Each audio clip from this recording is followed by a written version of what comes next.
On Christmas Eve, my mom kicked us out, saying no room. Now, Grandma called me back and did something that shook the whole family. Go home. There's no room for you. She didn't whisper it. She didn't pull me aside. She said it loud, sharp, and ice cold, right in front of my 6-year-old son. That was my mother's welcome when we showed up for the family Christmas party 2 years ago.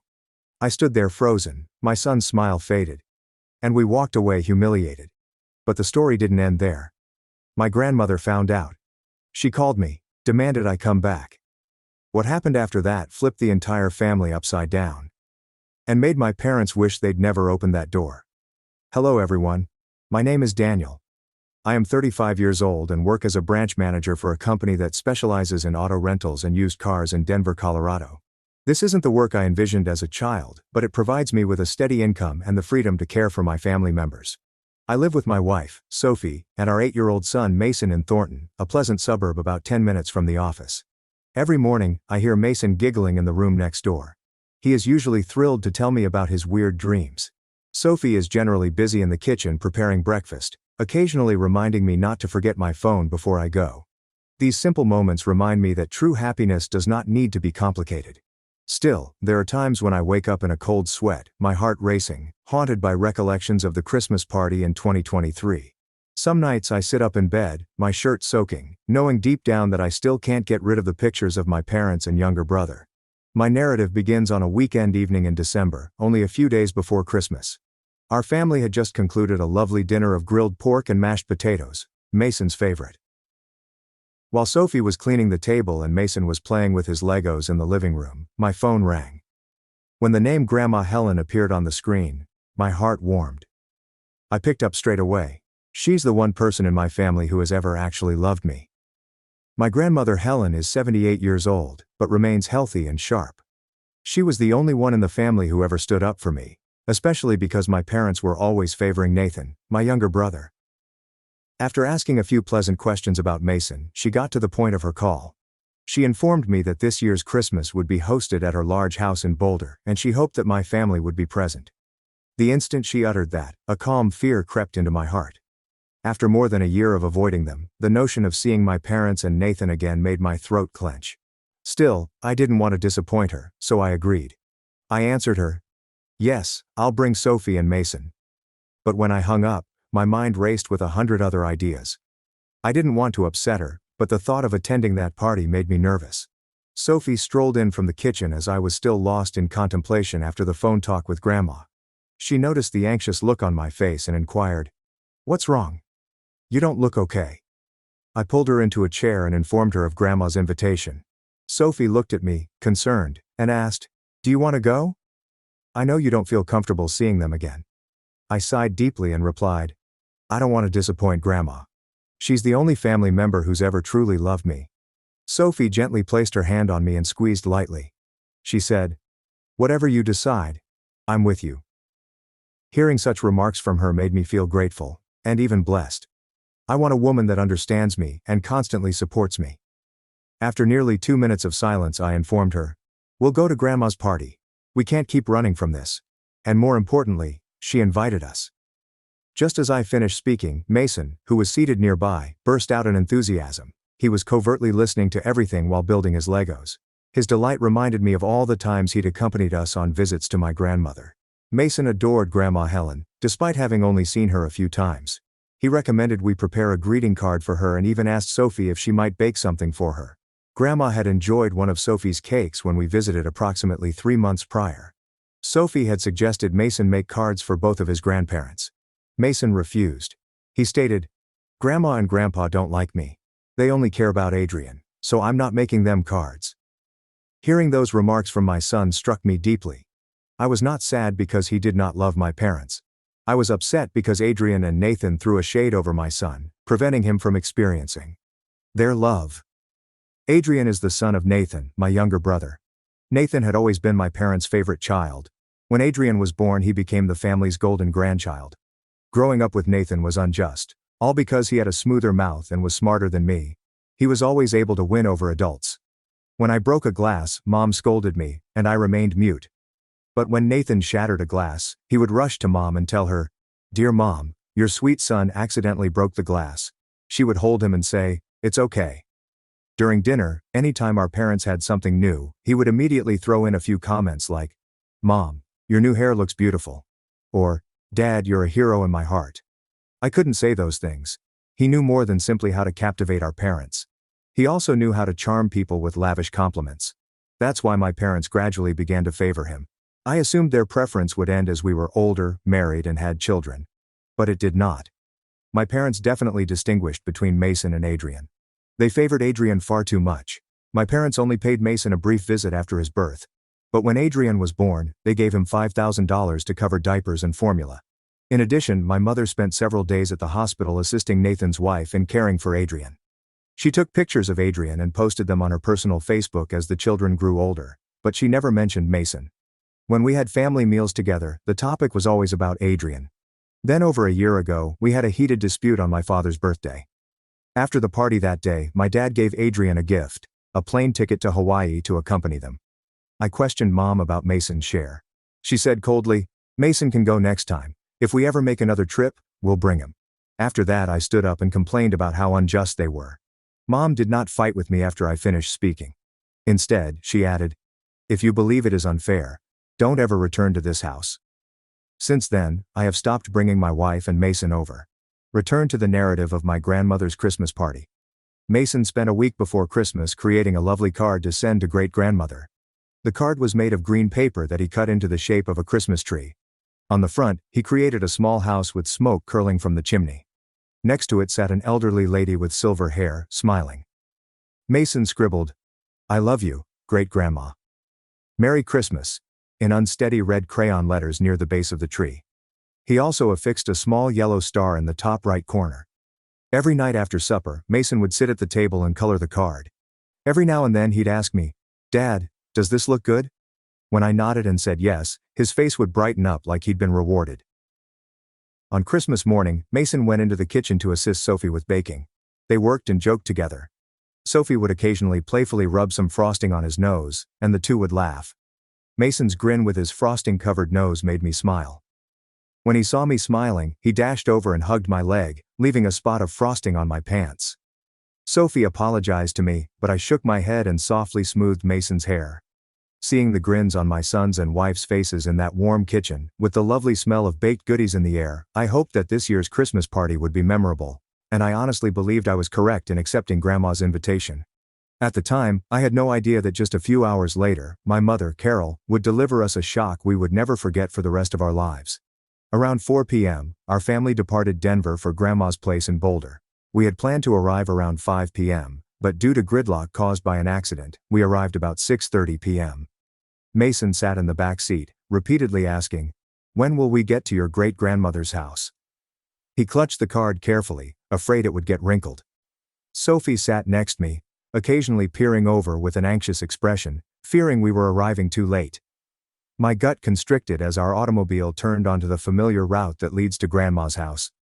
The two-story white house with the red tile roof appeared, surrounded by enormous oak trees decorated with glittering Christmas lights. The driveway and curb in front of the house were jam-packed with cars. I spotted Nathan's blue Honda Civic and my parents' silver Camry among the others. There were a couple other cars that I didn't recognize, most likely from distant relatives. At that point, my heart began to beat weirdly and nervously. It had been over a year since I last returned home or attended a gathering at my parents' house, since the day they favored Adrian in front of Mason.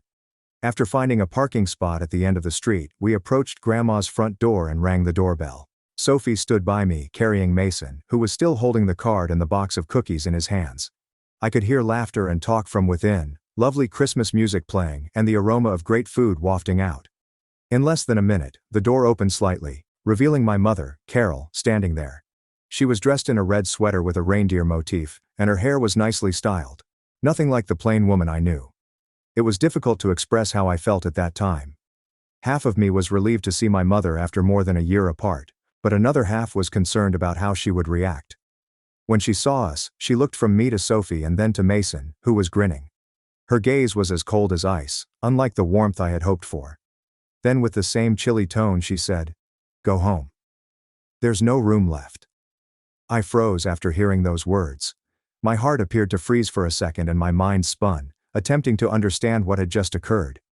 Sophie stood behind me, stunned, her eyes wide with surprise. She reflexively tightened her hold on my hand. Mason was just over 6, but he understood what my mother had said. His smile faded slowly. His brilliant eyes became perplexed. He looked up at me, then at Sophie, perplexed about why we were being turned away. After a brief silence, I attempted to remain cool and told my mother, "Grandma invited us. There's no way there's no room." My mother responded quickly and dryly. "Helen told me if you showed up late, send you away." I stood there stunned, like if someone had squeezed the air straight out of my chest. She shut the door before I could say anything more, leaving my family alone. The cheery sounds of the party inside continued as if we hadn't been. Sophie gently stopped me as I grabbed for the doorbell once more, determined to learn the truth. I gazed at her. She shook her head, her eyes filled with sorrow, and quietly whispered, "Let's go. I don't want Mason to see any more of this." I gazed down at my son. Mason stood there, wide-eyed and puzzled, still clutching the card and the box of cookies. With trembling voice, he asked, "Dad, why didn't Grandma let us in? I made this card for my great-grandmother." Hearing that simple question devastated me. I had no idea how to convey adults' brutality to a 6-year-old. I quickly got Mason up, took Sophie's hand, and walked away from Grandma's house. When we went to the car and I opened the door for Mason, he started crying. Tears ran down his cheeks as he cried, "Dad, I just wanted to give my great-grandmother the card." My heart broke while watching him cry. I hugged him close, feeling absolutely powerless. Sophie sat alongside me, her eyes crimson as she fought back tears. That was the moment I promised myself that I would never let my son see my mother, Carol, again. After leaving Grandma's place, I went to a local Denny's for dinner. On the way there, Mason was quietly sobbing and asking, "Dad, is great-grandmother mad at me?" Every question he asked seemed like a stab in my heart. Sophie had to calm him down by talking about the delicious cuisine he could get at Denny's. She said, "Do you want pancakes with maple syrup? Or maybe some crispy fried chicken? They even have cotton candy." Mason instantly perked up. His eyes lighted up when he heard about the cotton candy. He clasped his hands and said, "I want pancakes and cotton candy." I was pleasantly surprised by how quickly he recovered. That's the thing about kids. One moment they're bawling their eyes out, and the next they're smiling like if nothing happened. Looking in the rearview mirror, I noticed Mason had stopped weeping.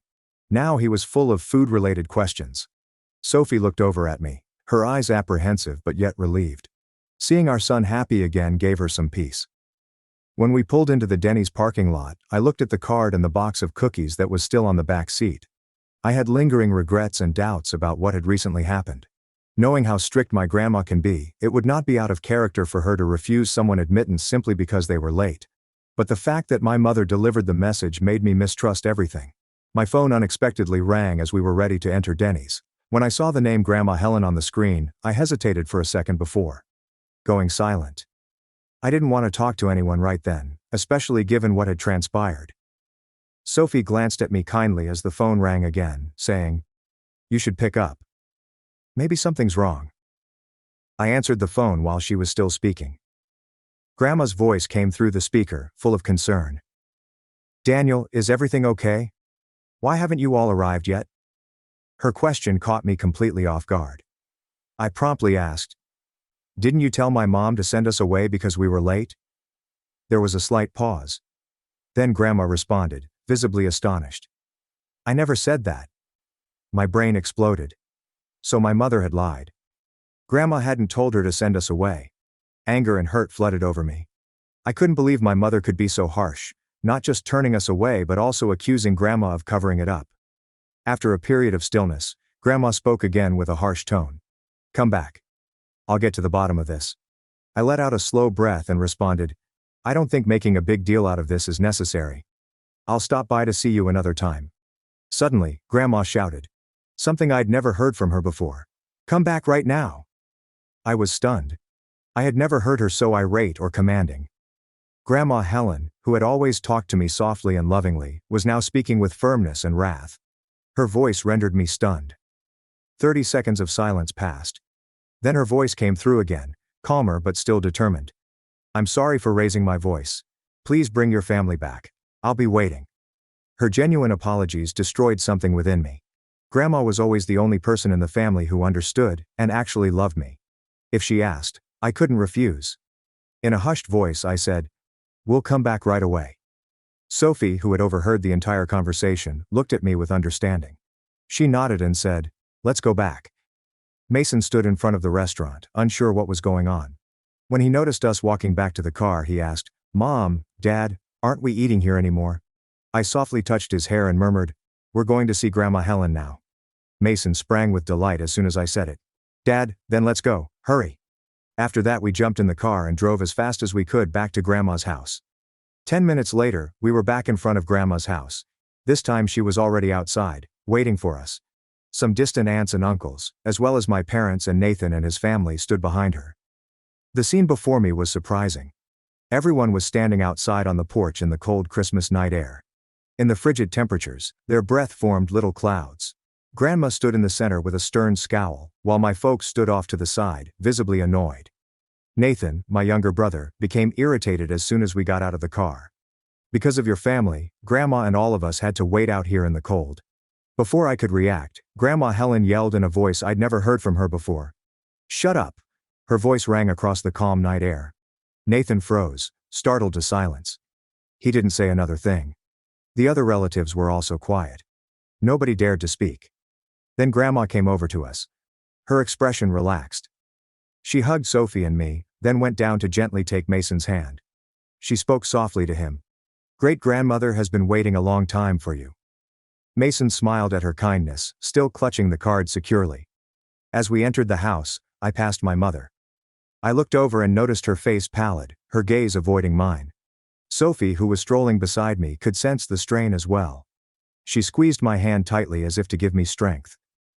When we walked into the living room, I noticed everything had been nicely decorated for Christmas. A large tree stood in the corner, adorned with glittering decorations and twinkling lights.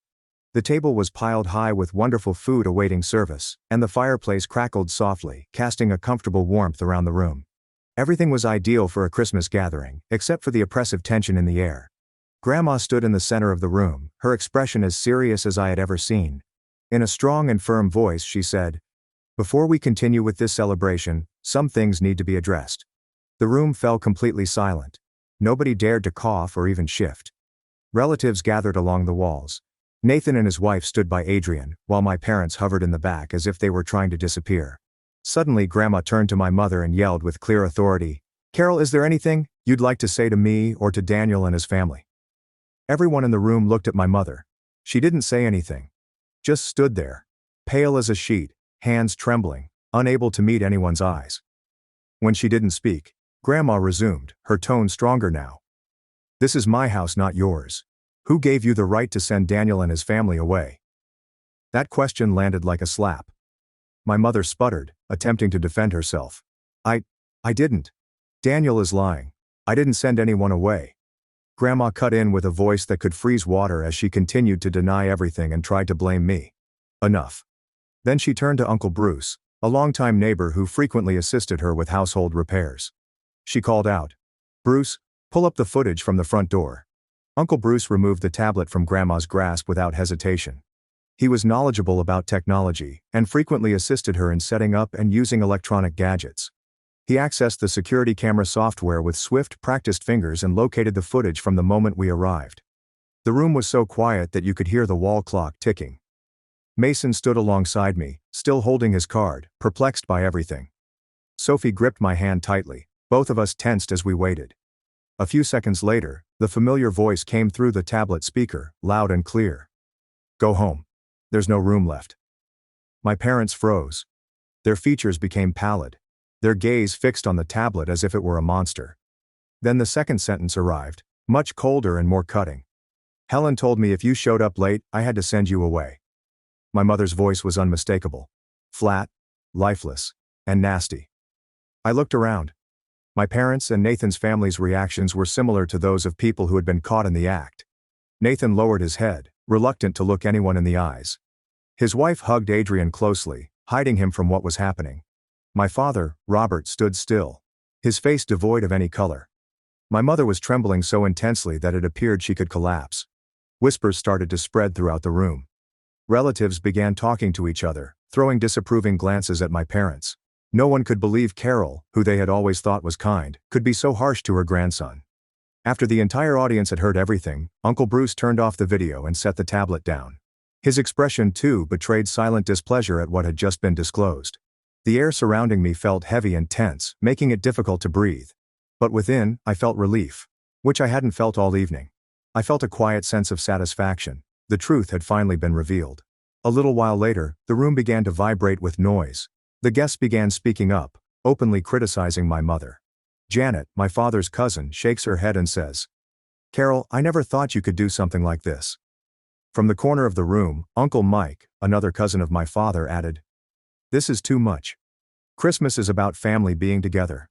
No one with a heart would kick their son and grandson out of a celebration.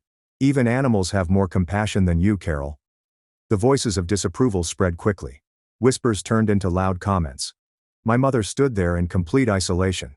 No one spoke in her defense. 2 minutes later, Grandma raised her hand, and the entire room fell silent. Her authority in the family was absolute. Nobody dared to disobey her gestures. Then, with a chilly voice, she declared, "From this moment forward, I no longer have a son named Robert, and I have no daughter-in-law named Carol." The words hit the room like a flash of lightning. My father, Robert, screamed out in a panicked tone, "Mom, you can't do this." My mother broke down in tears, screaming and pleading, "I know I was wrong, I'm sorry, I shouldn't have done it." But Grandma had made up her mind. Her face was as hard as stone, unmoved and resolute. She had suffered injustice in our family for far too long. Before they could speak again, she shouted loudly and clearly with a final tone, "You have 30 days to leave the house you're living in. The estate in Highlands Ranch will be passed on to Daniel and his family. Tomorrow morning I'll begin transferring ownership, and a formal eviction notice will be issued." They stood there in shock. My parents' house was officially Grandma's, and the Highlands Ranch estate, one of her most valuable holdings, was now being passed down to us. My father stammered and his voice trembled. "You can't do this. I'm your son." Grandma stared him dead in the eye and stated, her voice full of disappointment, "You stopped being my son when you favored Nathan over Daniel. Now leave." Her remarks had a definitive impact. Robert and Carol remained transfixed like statues, unable to comprehend what had just occurred. Moments later, they turned and walked out discreetly, heads down, reluctant to catch anyone's eye. After my parents went, Nathan, my younger brother, stayed behind. He looked at Grandma, his voice stiff with fear, and asked, "What about me? I'm your grandson too." His question caught everyone off guard. Grandma looked at him with chilly eyes and an unreadable attitude. She answered simply, "You won't have a share. You saw your parents mistreat Daniel and said nothing. You even took pride in it. Don't think I didn't notice." Nathan attempted to defend himself. "But Grandma, I didn't get involved in what Mom and Dad did. Grandma lifted her hand, stopping him before he could finish. Then she said, "You stayed silent in the face of injustice and benefited from it. That makes you complicit." Nathan's face flushed in irritation as he heard this. He took his wife's hand and reached for Adrian. He spoke through clenched teeth, "Fine. If that's how it is, we're leaving." Before stepping out, Nathan turned to face me, his eyes filled with bitterness. He shouted, "Are you happy now, Daniel? You've torn this whole family apart." I stood quietly. I did not respond. Deep down, I didn't feel proud or triumphant. All I felt was deep, quiet sadness for everything that had been lost. Nathan stormed out, bringing his wife and son with him. Adrian, formerly the favored grandson, now resembled a bewildered youngster, entirely adrift in a position he couldn't comprehend. As the door closed again, the room went silent. The remaining family gazed at me with compassion, as if they had just witnessed the end of an era. At that point, I realized what was ahead. The aftermath and implications of Grandma's decision. After they went, Grandma asked that the party continue. She clapped her hands quietly and told everyone, "Let's enjoy this Christmas night. This is a time for real families to be together." The vibe in the room slowly reverted to normal. The remaining relatives did their best to ignore what had transpired and concentrate on the celebration. Laughter and talk gradually returned, though first stiff. Mason had been waiting for this moment all week. He hurried over to great-grandmother, holding the card in his hands. Shyly, he raised it and said, "Great-grandmother, this is the Christmas gift I made for you." Grandma took the card right away, her eyes lighting up as she saw the adorable illustrations. She hugged Mason tightly and remarked in a friendly tone, "Thank you, sweetheart. I will frame this card and hang it on the living room wall for everyone to see. Mason grinned from ear to ear, delighted that his present had been appreciated. Later, my wife brought out the cookies she had baked that morning for everyone to enjoy. The chocolate chip cookies were delicately adorned with multicolored candy pieces. Our family and neighbors could not cease admiring them. Janet said, "Sophie, these cookies are amazing. Can you share the recipe?" Uncle Bruce nodded. "Yes, they remind me of my childhood." Grandma helped slice and serve the cookies, and her face was brighter than it had been in a long time. It felt as if a big burden had been lifted from her shoulders as she watched everyone have fun. I softly thanked Grandma for what she had done for our family. We spent the night at Grandma's place because it was late and snow was falling. Mason slept with great-grandmother, while Sophie and I remained in the living room. I slept better than I had in years, as if I had finally escaped a nightmare that had lasted much too long. I assumed Grandma was angry when she disowned my father and cut him off from his fortune. But she was not joking. At 8 a.m., the next morning, after we had breakfast, toast and homemade sunny-side-up eggs, Grandma summoned her lawyer, Christian, to the house. He had been her attorney for many years, a well-dressed man in his 60s with silver hair and a calm professional demeanor. When Mr. Christian arrived, Grandma sat at the dining table to go over the legal processes. Sophie and I sat nearby as Mason played with the toys that Grandma had set out for him. Grandma gave the lawyer permission to begin the process of transferring ownership of two properties: the two-story house in Lakewood where my parents had been living, a property she had purchased for them 10 years before, and the estate in Highlands Ranch, which she now intended to pass down to me and my wife. Combined, those two properties were worth nearly $2 million. Mr. Christian took detailed notes on every element of her instructions for the legal documents. She also instructed him to submit an official notice, asking that my parents leave the Lakewood house within 30 days. Mr. Christian nodded and responded, "I'll prepare everything and send the formal documents later today." In that moment, I felt profound gratitude to Grandma, not for the money or the property, but for the fairness and justice she had delivered to our family. After the lawyer left, I jumped up, hugged her tightly, and remarked in an emotional voice, "Thank you, Grandma. I don't know what else to say." She softly patted my back and smiled. "I'm just doing what's right." Before we returned to our home, she hugged Mason firmly and told us, "Next time you visit, make sure to bake more cookies for me to give to the neighbors. They loved Sophie's cookies." Her simple suggestion made Sophie and me laugh. I informed her, "If you want, we can bake cookies daily and bring them to you." As we drove away from her house, I peeked in the rearview mirror and saw her waving farewell on the porch. And at that moment, I realized our lives had begun a new chapter. I assumed my parents would quietly leave after what transpired at Grandma's place. However, they didn't. Instead of accepting the consequences of their conduct, they retaliated recklessly. When they received the eviction notice from Christian, Grandma's attorney, they went to her house to demand explanations. Perhaps they hoped they could persuade her to change her mind, or at least make her feel guilty. After they had left, Grandma called me. Her voice seemed fatigued. She said, "Daniel, I need to let you know. Your parents came by and caused a scene. You should be careful. They might show up at your house too." Her account provided me with additional information about what occurred. My father had demanded that she return everything. My mother sobbed, claiming Grandma was pulling the family apart, but Grandma remained steadfast. Finally, she threatened to contact the police before they departed. And exactly as she had said, when I arrived home from work that afternoon, my parents and Nathan's family were standing in front of my Thornton home. I'd barely parked into the garage when I noticed their angry faces at my front door. As I went outside, Nathan approached, his face flushed with wrath. He pointed at me and said furiously, "You'll choke on that mansion, Daniel." My mother stood by him, her eyes red with tears, yet her speech was full with hatred. "I regret ever giving birth to you." That sentence coming from my mother stunned me. I stood motionless for a minute, but I held my ground. I refused to allow my emotions take over. Seconds after, my father stepped forward, his voice low and threatening. "If you still want us to consider you family, you'd better give up some of what Grandma gave you." They shouted and cursed at me for about 2 minutes. Neighbors started peering through their windows, intrigued by the disturbance. Instead of shouting or attempting to reason with them, I quietly took out my phone and contacted 911. When the wire was connected, I stated explicitly, "Hi, there are individuals outside my home threatening me." My father roared when he heard that. "You're calling the cops on your father?" I stared him directly in the eyes and responded coldly, "Are you confused? I don't know who you are." That phrase struck him like a slap. He stood there, speechless and flushed with wrath. Even Nathan appeared stunned. He had not expecting me to stand up like that. A little later, Nathan's wife tugged on his sleeve saying, "Let's go. The police will be here any minute." They hesitantly left, not wanting to risk being imprisoned for harassment. My parents entered their automobile, their faces full with wrath. Nathan gave me one final glance, full of contempt, before driving away.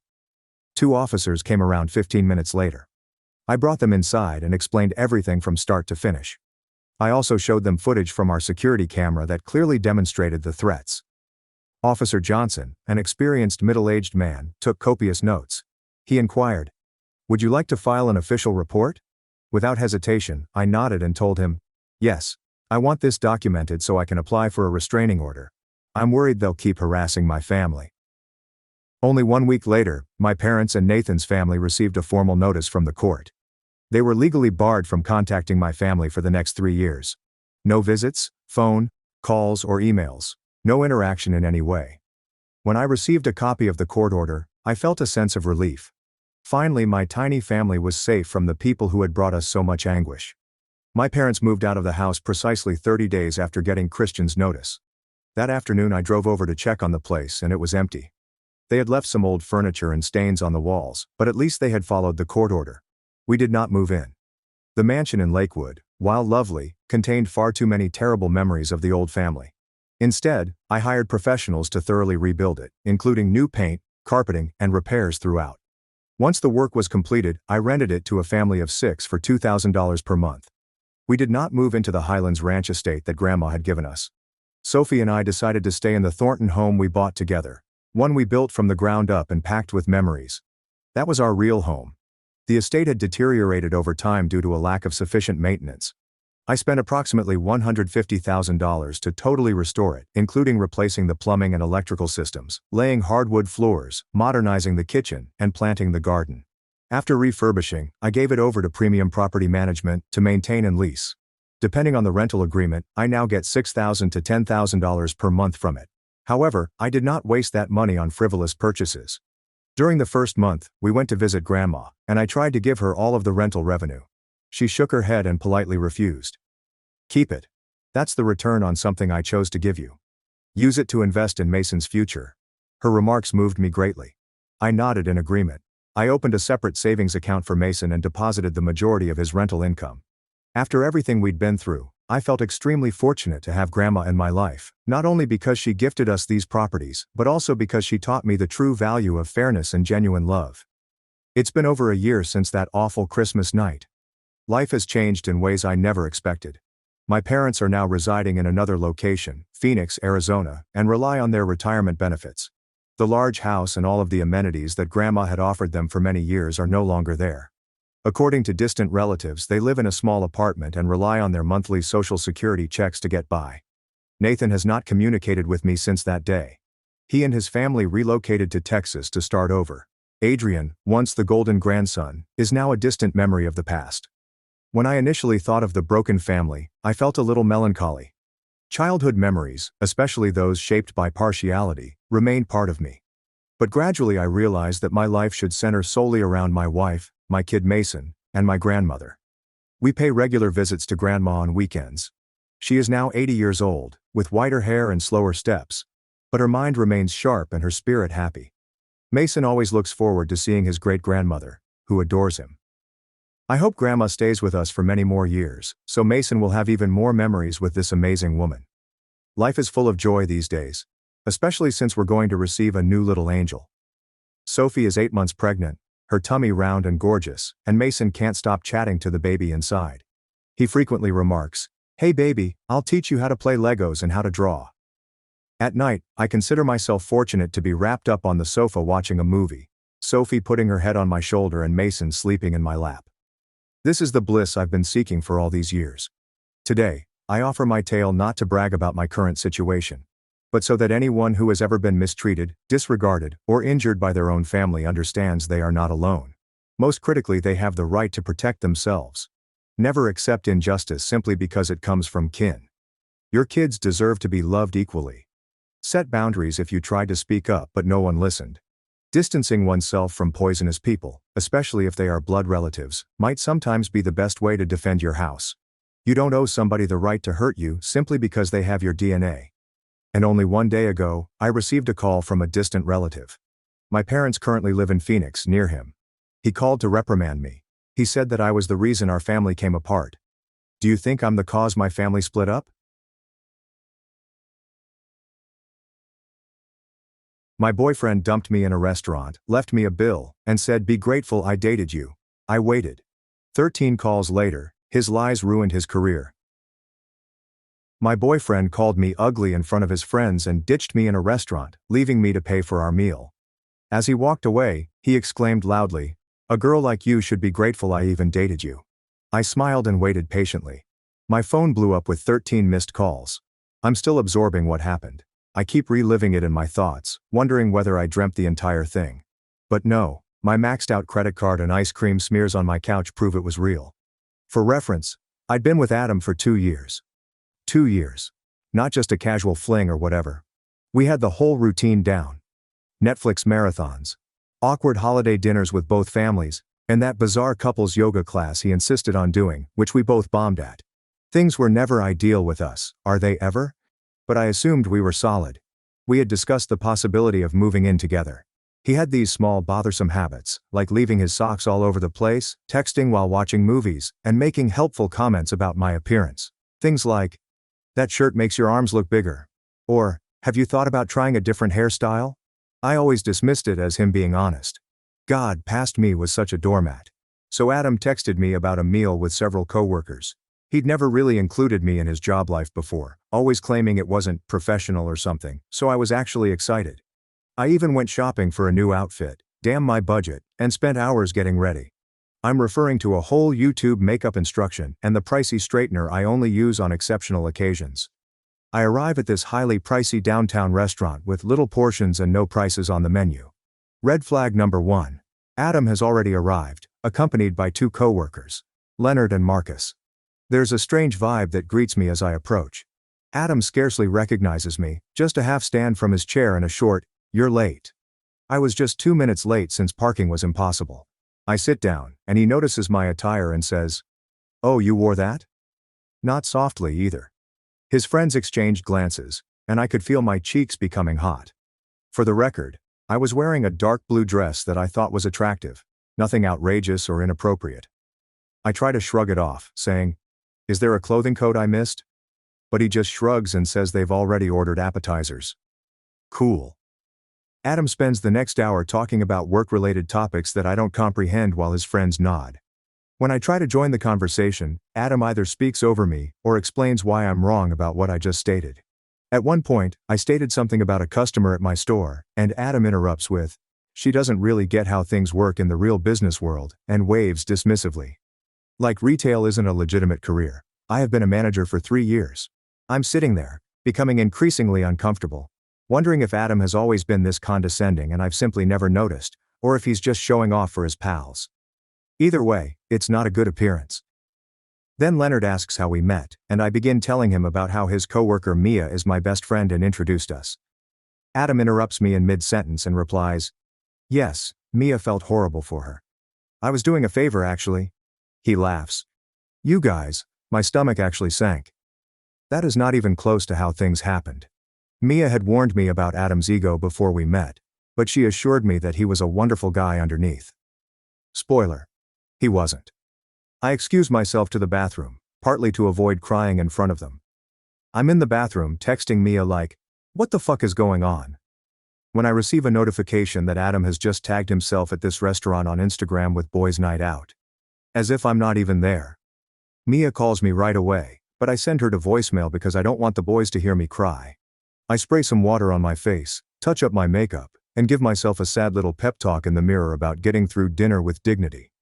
When I return to the table, everyone is laughing over something, but it immediately stops when I sit down. Awesome. The server brings our main meals, and Adam starts making jokes about my food selection. I selected pasta, one of the less expensive selections because I was already concerned about the price, and he kept saying things like, "Carb loading for a marathon?" and "That's a bold choice for someone with your body type." Each comment feels like a small paper cut, and they pile up quickly. At this point, I'm barely eating, simply moving food around my plate and counting down the minutes till I can leave. Then Marcus asks Adam about a presentation, and Adam goes on to tell him how his boss loved his ideas and that he is now in charge of the entire project. Something clicks in my brain. Adam had been worried about this presentation the week before, claiming that his segment was just 5 minutes long and that he was frightened. Is he suddenly a star? It's as if he lives in an alternate reality where he is the primary character. Then the bill arrives. The waiter places it on the table and Adam picks it up. Looks at it for a moment, then slides it across to me. I believe he is simply showing me the total. But then he says something I will never forget. You know what? I do not think this is working. I stare at him, waiting for the punchline. There isn't one. I've been trying to make this work, but I'm just not attracted to you now. I think we should break up. In the center of a restaurant. In front of his friends. After 2 years together. Who does this? I'm taken entirely by surprise. Are you serious now? Is this how you want to do it? He stands up, takes his jacket and adds. God, I still have a knot in my stomach thinking about it. A girl like you should be grateful I've dated you this long. You aren't exactly the prize. Then he and his companions simply left. Everyone walked out together. Laughing, I'm left with a $347 bill for all of their dumb Wagyu appetizers and pricey beverages. The waiter approached with an expression of sadness that made everything 1,000 times worse. I paid the bill using my credit card, which I'm still paying off from Christmas, and managed to get to my car without completely coming apart. I called Mia from the parking lot, sobbing so hard that she didn't understand me at first. She arrived at my apartment with a pint of Ben & Jerry's and a bottle of wine. The actual MVP. Between ugly crying and stress-eating cookie dough, I told her everything. She was furious, and I had to talk her out of driving to Adam's apartment and raising a commotion.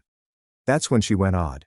She kept asking questions regarding Adam's comments about work, the project he mentioned, and his position in the organization. Finally, she said, Sabrina, I don't know how to tell you this, but Adam isn't who he says he is at work. It turns out Adam isn't a hotshot marketing person about to be promoted. He works as an assistant, making coffee runs and scheduling meetings. All the business trips? Complete fabrications. What about the major presentation? He was only preparing the slides for the actual team. What is the fancy title on his LinkedIn? Complete fiction. I felt like an idiot. For 2 years, he had been lying about almost everything, and I never questioned it. What else had he lied about? That night when Mia departed, I went into investigative mode. I went back through our text messages, images and everything. There were so many contradictions that I had missed. Comments regarding money that did not add up. He occasionally had to work late, although his location took him across town. I could not sleep. I kept thinking about that time at the restaurant, how little he made me feel, how embarrassed I was. At around 3 a.m., I received a text message from an unknown number. Hi, this is Ethan from Adam's office. Mia gave me your number. There's a few things you should know. That's when things became really intriguing. First, thank you everyone so much for your encouraging comments on my previous post. Reading some of them made me cry, but in a nice way. Many of you requested an update, so here's what happened next in this totally insane incident. After learning from Ethan, who works with Adam, that my partner of 2 years had been living in his own fantasy world, I spent the next 4 days in a terrible post-breakup fog. You know, the one when you alternate between bawling into a pint of ice cream and furiously scrolling through old images, wondering if any of it was genuine. My apartment resembled a catastrophe zone. Dishes piled up, washing everywhere, and about 7 empty DoorDash bags because cooking seemed impossible. The hardest part was that I kept thinking of humorous things to send Adam, then remembering what happened, and it felt like I was dumped all over again. My mind was practically trapped in a loop of, did that really happen? And why didn't I see this coming? I'd also avoided social media since I knew Adam's posts would be irritating. But eventually, I surrendered and checked Instagram. Sure enough, there was Adam, with a gym selfie entitled, Level Up. Know your worth. The boldness. I almost flung my phone across the room. Mia arrived that evening with takeaway and found me wrapped in my comforter, like a melancholy burrito. She's been fantastic throughout this whole affair, making sure I eat real food, listening to me whine about the same things again and over, and never saying, I told you so, despite having her doubts about Adam from the start. While we were dining, Mia gave me her texts from Ethan. Apparently they had been talking a lot, and he had tea to spill. According to Ethan, Adam had been telling everyone at work that he dumped me because I was needy and always mentioned marriage. What? I did not create a Pinterest board named Future Home Ideas. Adam did, and he claimed it was research for some work assignment. Then Ethan dropped the real bomb. Adam wasn't just lying about his job title. He was on probation for taking credit for other people's work and might be fired shortly. What about all the late nights working? He was hurriedly trying to correct errors before anyone noticed. Business trips? This is complete fiction. I was still processing everything when my phone rang. It was Laura, Adam's mother. I almost didn't respond awkwardly, but I decided to be mature about it. Laura has always been so lovely to me. Remembering my birthday and genuinely asking questions about my life is kind of nice. She sounded concerned and inquired whether everything was fine between me and Adam. Apparently he informed his family that we had a little fight, but everything was great. A small fight. The man publicly humiliated me, deserted me in front of his buddies, and left me with a large debt. I attempted to be vague, claiming we were taking up space because I didn't want to place her in the middle. She then recounted Adam's birthday dinner on Saturday, and how excited the entire family was to see me there. Guys, I almost choked on my lo mein. Adam had informed his family that we were still together and that I was coming to his birthday dinner. The meal was at his parents' place, and he supposedly informed them we had important news to impart. After hanging up, I sat there stunned, while Mia looked at me as if I had grown a second head. She was like, "Is he deluded, or a pathological liar?" Honestly, I was wondering the same thing. That's when we devised the plan. I was not going to just ignore his family. They had always been kind to me, and they deserved to know who Adam truly was. But I wasn't going to make a scene or be vengeful. I would simply attend the meal as invited and let the facts unfold spontaneously. The next day, Ethan and I met for coffee. We had only met through Adam, so it was rather weird, but he turned out to be incredibly nice. He validated everything and provided additional information regarding Adam's work falsehoods. Adam claimed to be the leader of a team that included only himself and 2 interns. What about the major presentation he was in charge of last month? He was only managing the slideshow while his boss spoke. Ethan appeared genuinely concerned on my behalf, claiming that Adam's stories about me had always looked odd. Apparently, Adam would come to work whining that I was high maintenance, despite the fact that I was paying for the majority of our dates at the end, since Adam claimed to be between paychecks, which I now realize probably meant he was awful with money. Midway during our chat, Ethan received a text from their boss asking if he could come in on Saturday evening to assist with an emergency assignment. Ethan was disappointed because he'd made arrangements, but then I had an idea. What if Ethan needed to drop something off at Adam's parents' house during his birthday dinner? The timing would be ideal. As we were working out the specifics, my phone rang with a text from Adam. First since the restaurant incident. It simply stated, "We need to discuss what happened." I might have overreacted. Might have? I showed Ethan, and he almost spit up his coffee. Overreacting is when you become irritated by someone's tardiness, not when you publicly humiliate your girlfriend of 2 years and charge her $300. I did not respond. Allow him to sweat. The following 2 days were a whirlwind of preparation. I was not going to this meal unprepared. I combed over ancient texts, uncovering all the lies. Dates when he claimed to be attending work conferences that did not exist. Ethan confirmed that stories about coworkers had been invented. Adam even posted images of himself at work events that were actually downloaded off the company's website. Mia came over on Friday night to assist me choose an outfit. I'm not going to lie. Part of me wanted to show up looking fantastic simply to spite him. But we thought that the ideal way was to look attractive without appearing to try too hard.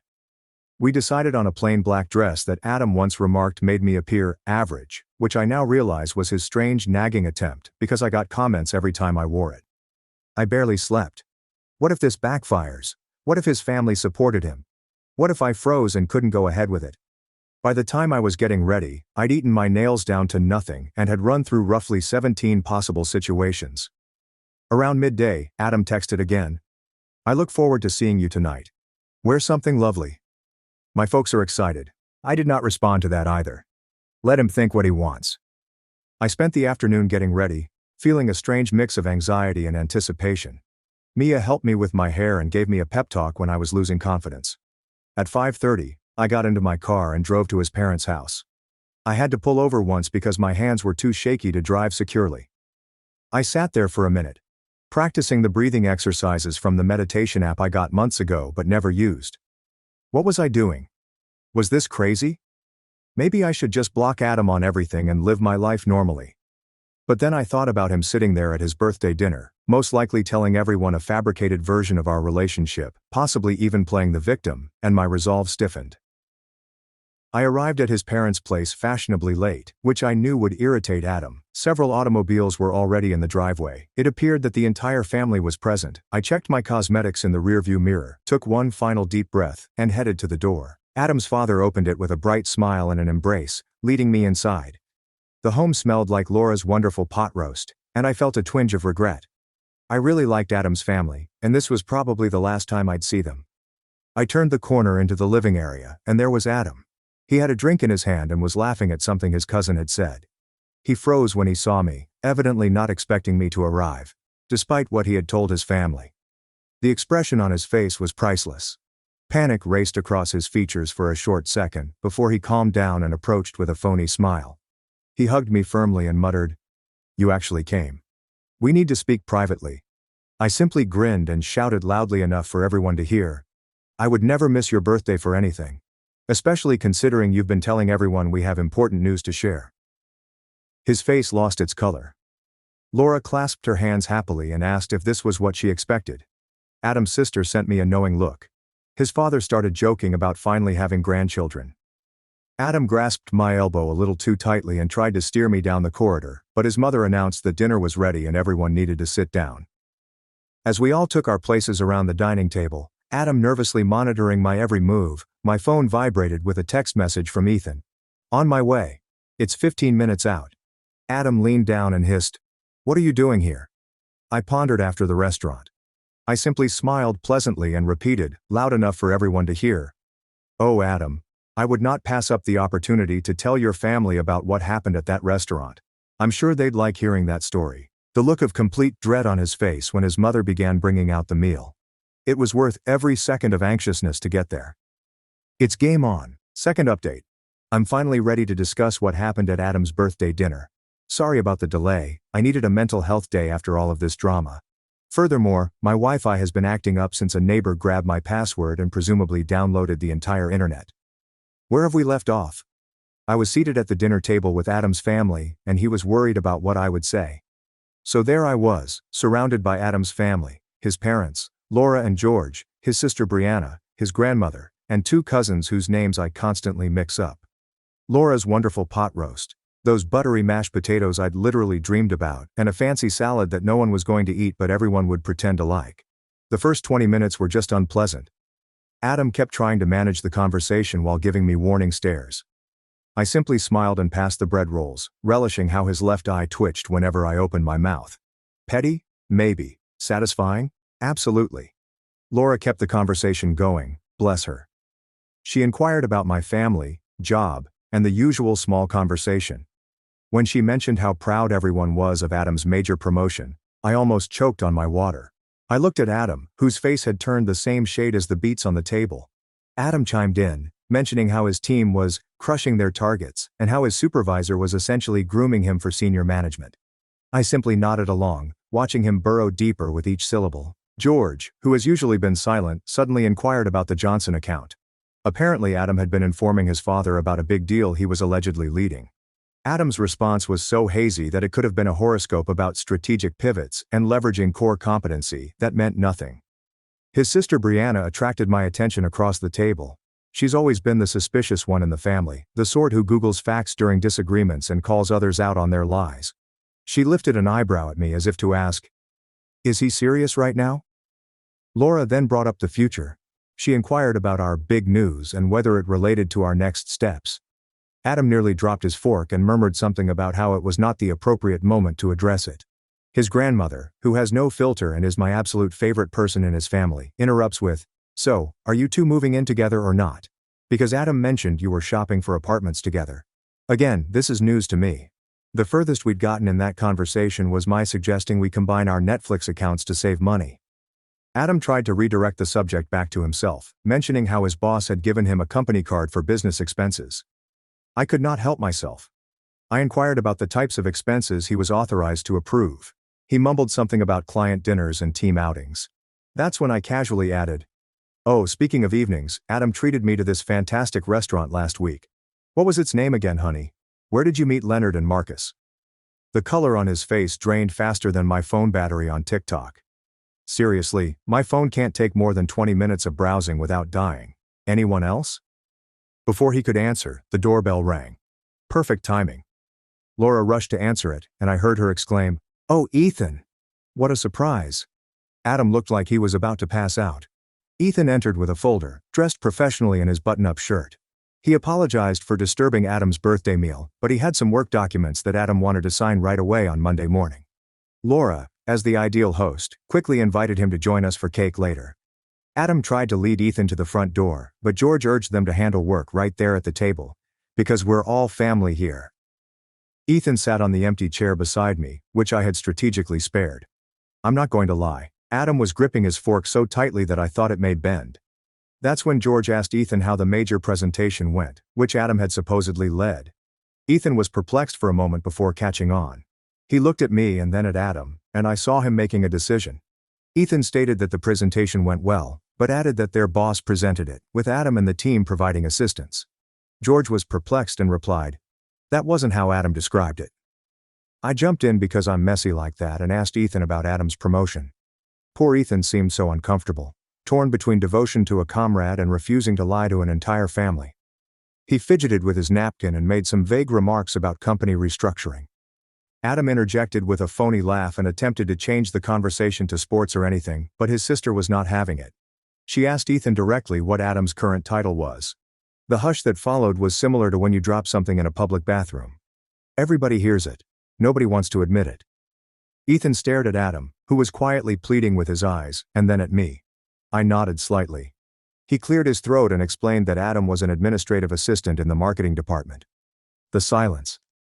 George lowered his fork carefully. His grandmother made a small sound. Brianna said something that sounded remarkably like, "I knew it." Adam instantly went into damage control mode, claiming that Ethan was confused, that he had numerous duties, and that everything was convoluted. But the dam had cracked. His relatives began asking him specific questions, which he couldn't avoid. When were you promoted? He hadn't. Why did you claim you have a team? He didn't. What about the corner office you mentioned? Also fictitious. Adam's stories became more detailed with each query. He kept looking at me as if this was my fault, which made me even more eager to let it all out. Laura, bless her heart, attempted to smooth things over. She advised we all have some cake and talk about brighter topics. Brianna questioned me about the restaurant I mentioned earlier as she went to the kitchen to get it. This was my moment. I took a big breath and told them everything. How Adam had invited me to meet his friends, how he belittled me throughout dinner, and how he ditched me in front of everyone and went away, leaving me with a $347 bill I couldn't afford. Adam tried to interrupt numerous times, but his father cut him off with a look of sheer disappointment that I had never seen before. Adam's defense: that I was exaggerating and playing the victim.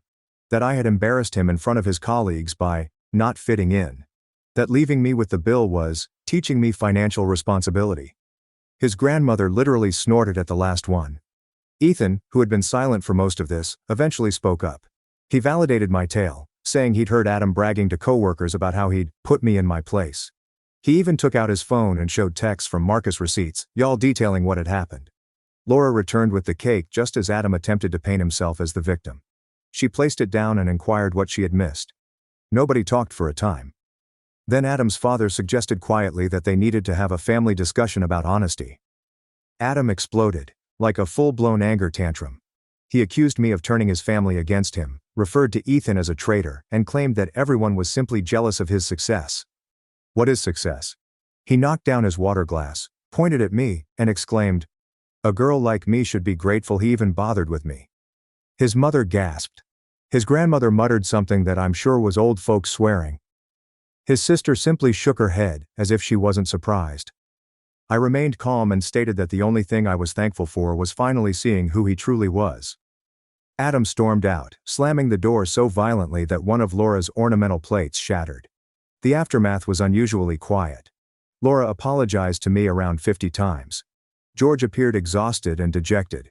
Brianna helped mop up the spilled water. Ethan apologized for his role in the embarrassing situation, but he couldn't stand by while Adam lied to everyone. The oddest thing happened.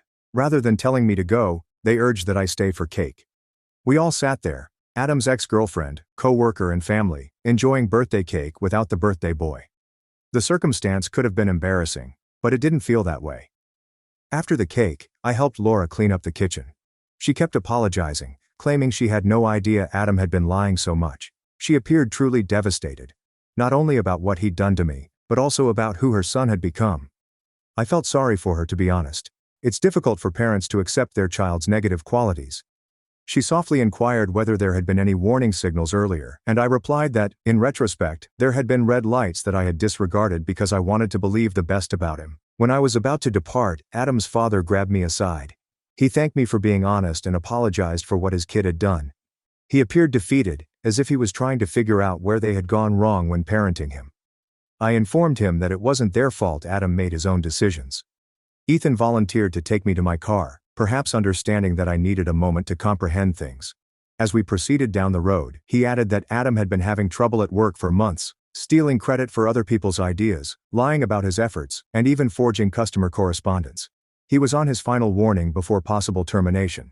Suddenly, Adam's intense desire to be successful made twisted sense.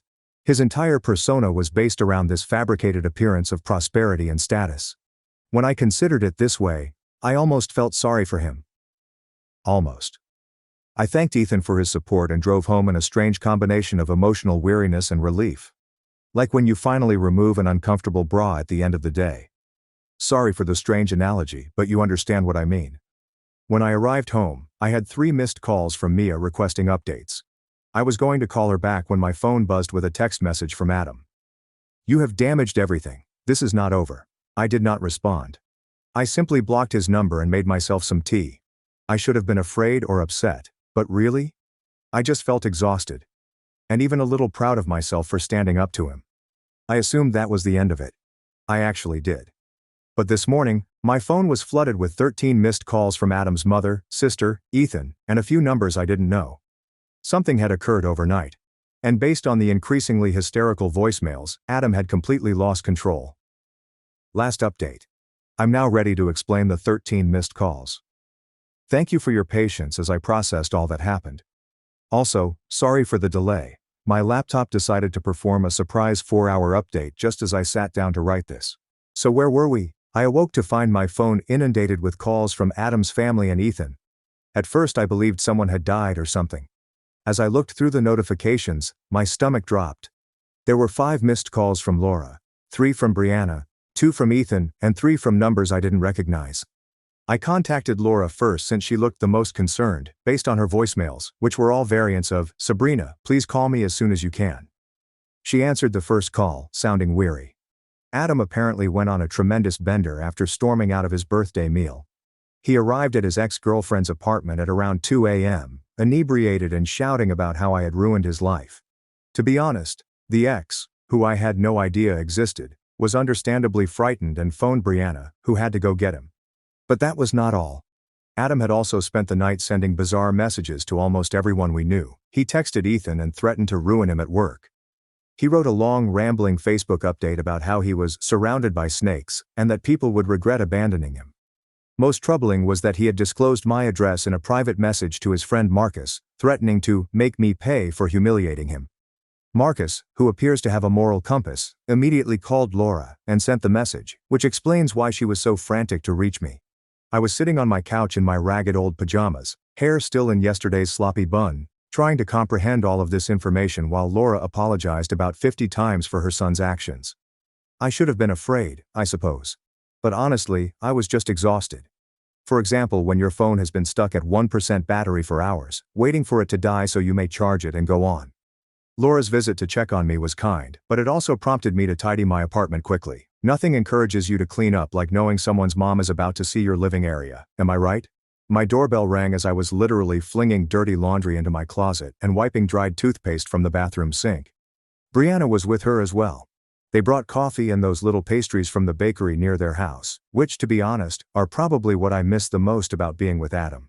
We sat at my tiny kitchen table with the rickety leg I'd been wanting to fix for months, and they told me about the Adam predicament.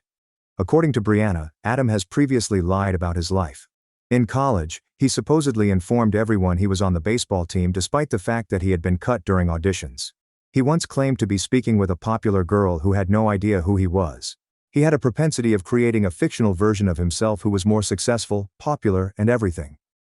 My phone was constantly vibrating with texts from people who had witnessed Adam's social media meltdown while they were conversing. Mia was stressed, worried, and wanted to come over with her boyfriend, who does kickboxing just in case. She watches way too many crime shows, I swear. My group chat was filled with puzzled replies about Adam's theatrical subtweets. That's when the doorbell rang again. I actually froze, wondering if it was Adam. Brianna peered through the slats and took a deep breath. It was Ethan. Apparently Adam had been blowing up his phone all morning, and Ethan wanted to warn me in person since Adam had suggested paying me a visit. So there we were, Adam's mother, sister and co-worker, sitting in my living room on a Sunday morning, trying to figure out what to do about this man-child who was having a tantrum because he had been caught in his lies. If it hadn't been so stressful, it would have been funny. Imagine explaining this incident to someone who was not present. Ethan added that their supervisor was already aware of Adam's social media outburst. Someone had screenshotted and forwarded it. So, Monday at work was going to be interesting. Brianna was concerned Adam might do something dumb if he lost his job on top of everything else. That's when the doorbell rang again. This time it was the building manager who appeared quite awkward. Apparently Adam had been downstairs causing a commotion in the lobby, demanding to be permitted into my apartment. Adam rushed off after the manager refused and threatened to call the police, yelling that I was lying loudly enough to be heard on the entire first floor. Laura appeared devastated. She kept apologizing and claimed she didn't know what had gone wrong with him. I felt awful for her, imagining that your adult son is essentially a walking red sign. Brianna was more practical, advising that I document everything just in case Adam's conduct worsened. We were all sitting there trying to figure out what to do when my phone vibrated with a notice. Adam tagged me in an Instagram story. Despite my better judgment and everyone in the room begging me not to look, I opened it. It was a snapshot of me from early in our relationship, asleep on his couch with my mouth open. The caption reads, "Miss Flawless who wrecked my birthday, isn't exactly flawless. A girl like you should be thankful that anyone took photos of her at all." As if that was his big revenge? A slightly unattractive snapshot taken 2 years ago? I actually laughed out loud, which Laura had not expected, but honestly, if it was the worst he could do, I would be all right. A loud knocking on my door interrupted our discussion about the next steps. We all jumped. Then we heard Adam's voice, slurring slightly. "I know you are in there, open the door." Ethan quickly rose up as if he were about to confront Adam, which was sweet but needless. I was already contacting the building's security guard. The advantages of a slightly more expensive apartment building. Adam kept hammering and cursing, and I could hear my neighbor's door open as she stepped out to check what was going on. Adam had already started kicking the door when security arrived. The security guard did not screw around. He warned Adam to leave or he would contact the cops. There was some unclear back and forth, followed by silence. The guard softly knocked and informed me that Adam had left the building but was still in the parking lot, possibly waiting. Laura felt ashamed. She insisted on going down to deal with her son herself, and I was delighted to allow her. She was so unhappy that George Adams' father had to come pick them up. The scenario was sad. After they went, Ethan and I sat on my couch in startled quiet for a while. He finally broke it by asking whether I had any alcohol, which seemed like a suitable reaction given the morning we'd had. We shared a bottle of wine I had been saving for a special occasion, and it absolutely counted. When Ethan departed, it was late afternoon, and I was emotionally weary. Mia came over and remained the night in case Adam chose to make another appearance. He didn't, fortunately. We ordered pizza, watched horrible reality TV, and tried to understand how chaotic my life had become. The following weeks were an adjustment period. Adam was sacked from his job after failing to show up for 3 days and sending disrespectful emails to several co-workers. Brianna and I have maintained in touch, so I just know he temporarily moved back to live with his parents. She's actually rather cool. Sometimes we receive coffee. Adam attempted to contact me several more times, leaving voicemails ranging from angry to teary to strangely nostalgic. I saved them all in case but never replied. He made a few phony Instagram accounts to message me, but they were all plainly him. Who else would type, "You're making a big mistake with that spelling error?" That I immediately blocked them. The strangest thing was running into him at Target about a month later. I was in the home area, looking at shower curtains, when I noticed him holding a pack of socks and looking as if he hadn't slept for days. We made eye contact, and for a split second, I feared he was going to start a disturbance. Instead, he simply turned around and walked away, leaving his shopping basket there in the aisle. It was 3 months ago now. Adam moved to his uncle's house in another state, according to Laura, who still sends him holiday cards, which is kind but odd. His social media has been unusually silent. Brianna believes his parents have finally cut him off financially until he seeks therapy. As for me, I'm doing very well actually. My flat feels more like mine now that I've changed the furnishings and replaced the items that reminded me of Adam. The oddest outcome of all this could be my surprising friendship with Ethan. We're not dating, though Mia continues trying, but we do get together for lunch occasionally and text about ridiculous TikTok videos. It's wonderful to have someone who has experienced the entire Adam saga and knows why I now have trust issues the size of Texas. Looking back on everything, I'm no longer upset. Well, not just angry. I'm also weirdly grateful. Not for dating Adam, and definitely not. However, before proceeding, he needed to discover who he truly was. Imagine if I had moved in with him. Shudder.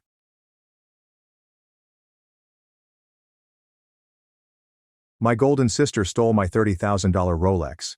My parents defended her. Then Grandpa showed up with a gas can, the room went dead silent.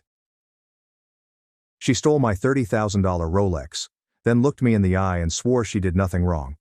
My parents said I was overreacting, but when my 78-year-old grandfather, a war veteran, walked out holding a gas can with fire in his eyes, the room fell dead silent. This wasn't just about a watch anymore. It was about truth, respect, and drawing a line, even if it meant tearing the family apart. My name is Ethan. I am 30 years old and work as a software developer in San Jose, California.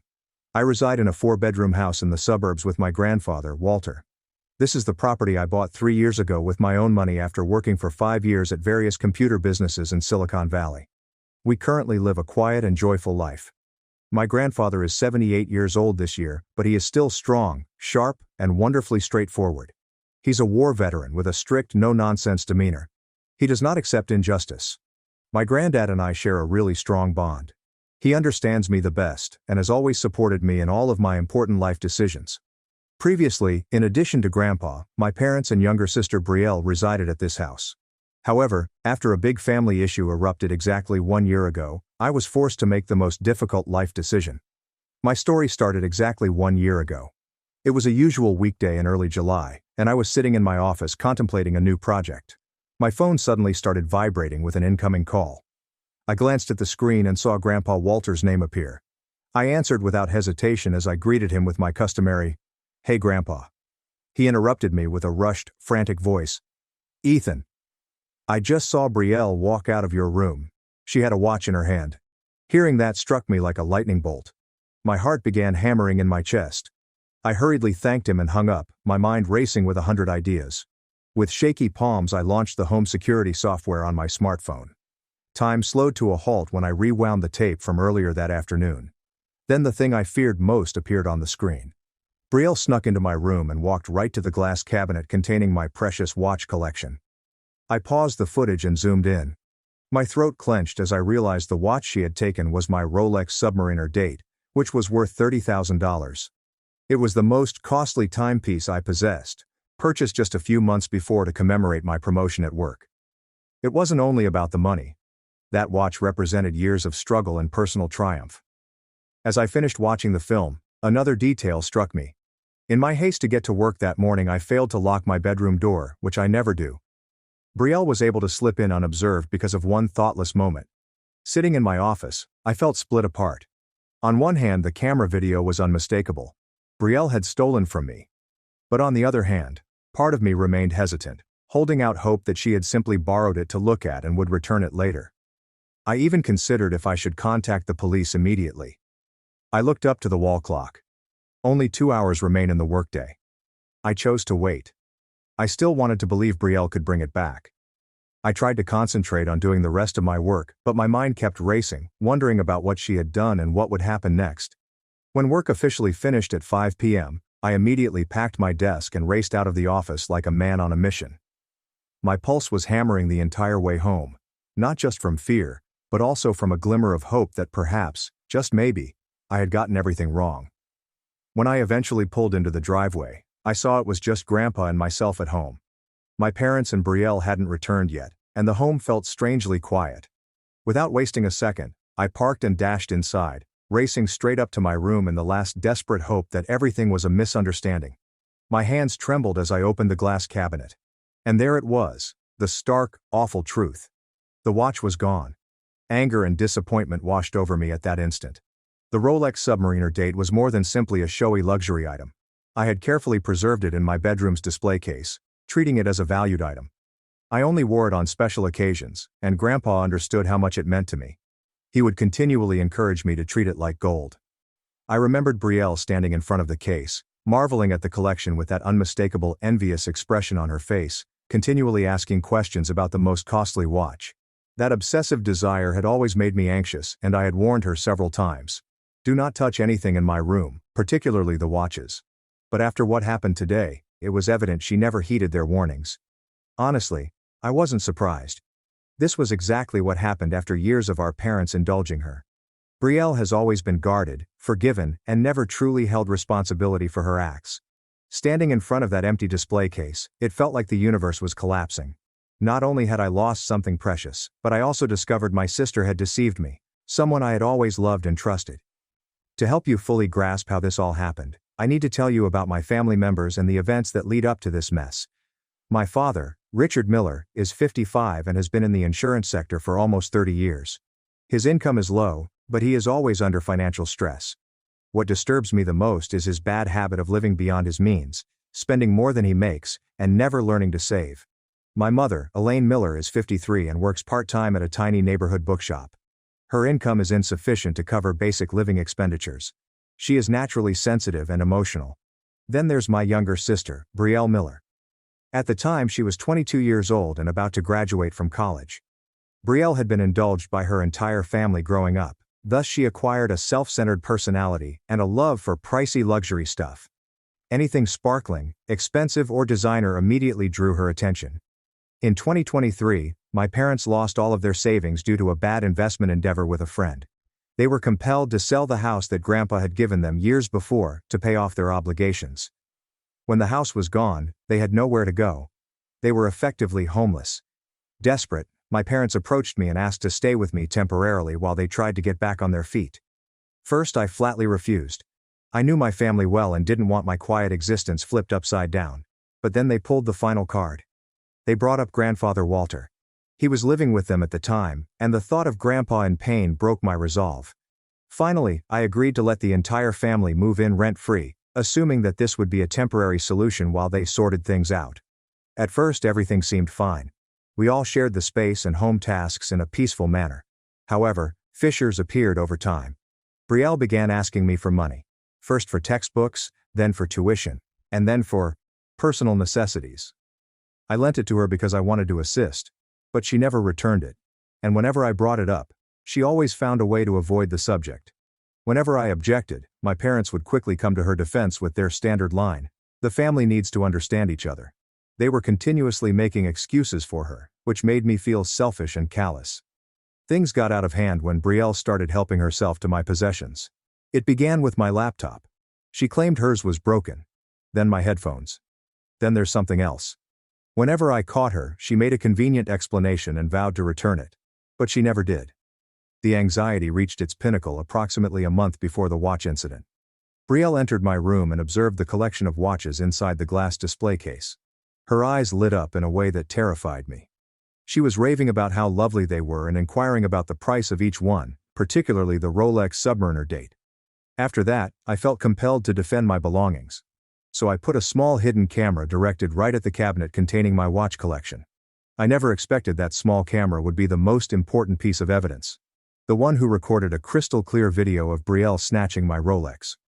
Around 6 p.m., the front door opened, signaling that my parents had arrived home.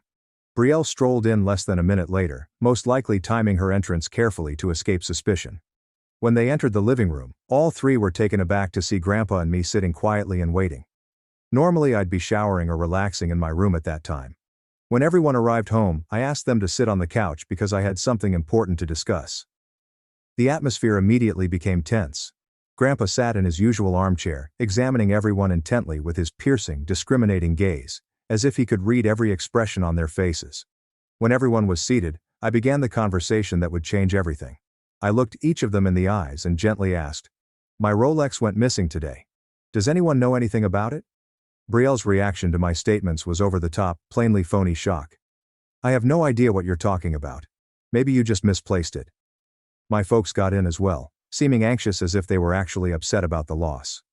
Trying to seem concerned, my mother inquired, "Are you sure it's missing? Maybe you just forgot where you put it." And my father weighed in with what seemed like a realistic guess. Could it be in the office? Maybe. But something about their response seemed odd, too scripted and controlled. I watched them, then returned my gaze to Brielle and inquired again, locking eyes with her. "Are you sure you know nothing?" She clung to her falsehood, attempting to appear offended. "Why would you accuse me? I would never remove your belongings." Then my father stepped in to defend her. "Are you accusing Brielle? That is ludicrous." At that point I realized it was time to cease playing along. I slowly removed my phone from my pocket and launched the security camera app. The room went completely silent. I looked at Brielle once again, my voice gentle but forceful. "Then explain it." I turned the phone around and pressed play. The TV displayed crystal clear footage of Brielle slipping into my room at exactly 3 p.m. That afternoon he reached inside the display case and took the Rolex. The proof was undeniable, right there in plain sight. Despite the proof on my phone screen, Brielle tried to deny it. Recklessly, urgently, she muttered. "I was just in your room, getting something else." That weak excuse made my blood boil. I sifted through the film until she unlocked the glass case and purposefully grabbed for the watch. The video was really clear. There was no misunderstanding her intention. My voice became very cold as I requested something else. "Huh? Then why is it the most expensive watch I own that you accidentally took?" Instead of allowing her to respond, my parents stepped in to defend their beloved daughter. My mother quickly spoke up, appealing. Brielle probably only wanted to borrow it. She did not intend to steal honey. My father also weighed in, behaving as if I was overreacting. "This is a family matter. Is it necessary to overstate the case?" Hearing them unquestioningly defend Brielle caused something inside me to shatter. I erupted. "Borrow without asking? Sneaking into someone's room and snatching their belongings? That is theft." Brielle burst into tears as soon as she realized things were going wrong. "I just planned to borrow it for a few days. I didn't mean any harm." Of course, whenever the baby sobbed, my parents raced to her side like clockwork. My father quickly said, "See, she just wanted to borrow it. Don't make this into a big deal." Then, in the height of the tension, Grandpa Walter, who had been silently watching the entire time, spoke. His voice was calm but had the weight of a hammer. 22 years old and still don't know right from wrong." That sentence struck the room like a thunderclap. Everything went silent. I sensed the moment and made my final offer. I stared Brielle dead in the eye and said, "Give the watch back and I'll let this go." Instead of expressing regret, Brielle snapped, her voice uncompromising and obstinate. "I told you I was going to return it after a few days." That was it. My final thread of patience snapped. My voice was firm, definitive, and loud enough to make everybody freeze. "Give it back now or I'm calling the police." That warning struck like a bomb. For the first time, everyone in the room recognized I wasn't faking it. When they could no longer deny the truth and I threatened to contact the cops, the entire family appeared to silently shift to an entirely other tactic. Leveraging familial ties to guilt-trip me. My father responded in a tone that suggested I was exaggerating the situation. "Ethan, don't blow this out of proportion. Brielle was going to borrow it for a few days." Following that, my mother added a moral lecture. Family is supposed to support one another, not take each other to court. When Brielle saw her parents protecting her, she burst into tears and remarked in a voice that made it sound like I was the one being cruel, "It's just a watch, Ethan. Do you have to make such a big scene over this?" My father escalated the guilt trip, sensing that this tactic would be effective. He explained that sharing is typical in a family. "What you're doing is tearing this family apart, Ethan." Hearing all of this was like being bitten by a swarm of fire ants. They were trying to depict me as the evil person, as if I was callous and unconcerned for my family. All because I dared to demand what was legally mine. While everyone was arguing, I realized Grandpa was still sitting quietly in his armchair, watching every word in action. But the sight in his eyes and the tight hold his hands had on the armrests told me everything. He was furious. Grandpa was never the kind to express emotion readily, but what was happening in front of him, his granddaughter stealing and then being covered and justified by her parents, had pushed him over the limit. I knew Grandpa would find this behavior inappropriate. With everything he'd seen and experienced, he saw the difference between genuine love and toxic indulgence. The air in the living room became heavier, and it impacted me hard. I was standing alone in front of my entire family as they attempted to make theft appear insignificant. Grandpa said nothing more after witnessing Brielle's obstinacy and my parents' defense of her. He abruptly jumped up from his recliner and exited the living room without saying anything. His motions were slow yet deliberate, with an intensity that everyone could sense in the air. I saw him walk straight for the door, then to the small storage shed at the end of the yard. An odd sense of dread developed in my chest, like if something catastrophic was about to occur. Meanwhile, my parents and Brielle continued to argue with me, ignorant that Grandpa had left the room. They just continued repeating the same explanations and phrases about family and forgiveness, as if saying them repeatedly would somehow make theft acceptable. I wasn't just upset. I was drained. Not only was the watch gone, but my family was manipulating reality to make me look like the evil guy for merely desiring what was mine. Heavy footsteps reverberated from the rear door about 5 minutes later, as the debate continued to boil up. There was something unusual about the sound that caused everyone to stop chatting and glance around. Then Grandpa walked in, and what we saw shocked the entire room. He held a red gasoline can, which he used to fuel the lawnmower.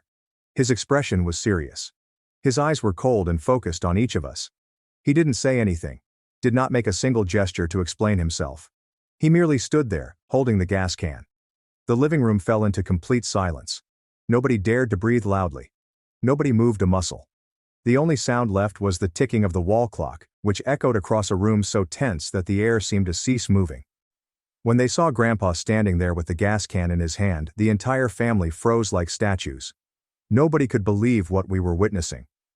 My father stammered, his voice shaking. "Dad, what are you doing?" But Grandpa did not respond. He just kept strolling softly out into the front yard. Each step was heavy, methodical, and carried a terrifying feeling of purpose. We followed him like puppets, saying nothing and only moving when instinct told us to. Outside in the driveway were two vehicles, my parents' silver Toyota Camry and Brielle's red Honda Civic. Then Grandpa started to act. He quickly opened the gas can and began pouring gasoline over the Toyota, from the bonnet to the trunk. The harsh chemical odor of petroleum permeated the air. My mother yelled in horror, "Dad, what are you doing? Please stop." But Grandpa did not flinch. He moved on to Brielle's Civic, dousing every inch with the same chilling calm, making certain no detail was overlooked. Brielle screamed between sobs. "Grandpa, please don't, that's my car, I need it for school." My father, now in full panic, dashed forward to stop him. "Dad, please. We can sit down and talk this out." That's when Grandpa paused. He slowly turned to face his son, my father. His eyes cold. The entire yard became absolutely silent. With a voice like steel, Grandpa asked, "In this family, sharing each other's things is normal, right?" Everybody held their breath. My father had used the same statement just minutes before to justify Brielle's actions.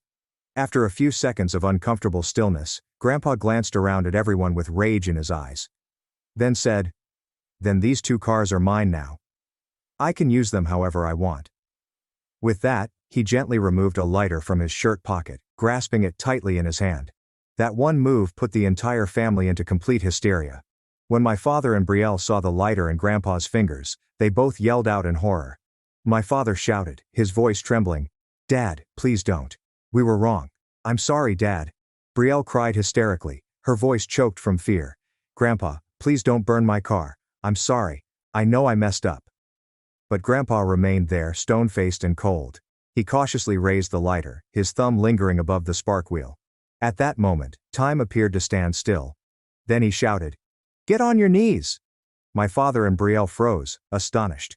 They gazed at him, their eyes wide with surprise, as if they couldn't believe this 78-year-old man had just said such words. Seeing them still frozen in place, Grandpa cried again, louder and sharper. "I said, get on your knees." The command hit like a hammer. My father, Richard Miller, who had always considered himself the head of the household, went to his knees on the chilly ground. His hands trembled. His voice crackled. "I'm sorry, Dad. I know I was wrong." Brielle remained standing, her face drenched with tears. Grandpa turned to her, his gaze cold and without mercy. "Not kneeling? Fine. Then say goodbye to your car." He pushed his hand closer to the ignition wheel, only inches away from creating a spark. With a single flick, everything would go up in flames. Brielle was so afraid she almost passed out. She dropped on her knees beside my father, her entire body quivering. My mother stood back, silently crying, frozen by dread. She didn't dare to get closer. She understood Grandpa had entered a state beyond anyone's ability to forecast or control. Grandpa glanced down at my father, who was kneeling in the ground, and his expression was as harsh as a court giving sentence. In a cold as steel voice he asked, "Richard, do you even know how to raise a child?"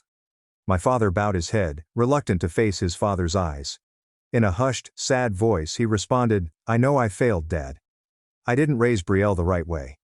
Grandpa nodded carefully and issued a command that left no space for refusal. "Then tell your daughter to return the watch and apologize to Ethan." Without hesitation my father turned to Brielle, his voice quivering but forceful. "You need to give the watch back to Ethan and apologize. Sincerely, no more excuses." What I was seeing felt like a nightmare. My father and sister were on their knees before Grandpa, and the acrid odor of gasoline filled the fading twilight air. Even while kneeling on the frigid ground, Brielle hesitated to fully accept her crime. Instead of expressing regret, she continued to justify what she had done. She spoke in a combative tone. "It's just a watch. Does it have to be this serious?" Hearing that, Grandpa's face went beet crimson with wrath. His eyes blazed up like fire, revealing a fury I had rarely seen in him. He shouted, "What? You're still arguing? Even now you don't know you're wrong." Then he made a motion as if he were ready to flip the lighter. My father, now in utter terror, nearly yelled, "Brielle, apologize to Ethan right now, stop arguing." But Brielle remained obstinate until the bitter end. Her voice shook yet remained defiant. "I didn't do anything wrong. I was borrowing it. I was going to give it back in a few days." Watching things unfold, I could sense Grandpa's rage bubbling up. His hand gripping the lighter was trembling. Not from fear, but from rage. In an ice-cold tone he said, 22 years old. You still can't tell right from wrong. You steal and then try to argue your way out of it." Then he stared directly at Brielle, his voice full of contempt. "Someone like you doesn't deserve to live in this house." Brielle burst into tears again as Grandpa scolded her. Despite her desperation, she attempted to shift the blame. "You're just taking Ethan's side. You're not being fair." That was the final straw. Grandpa had completely run out of patience.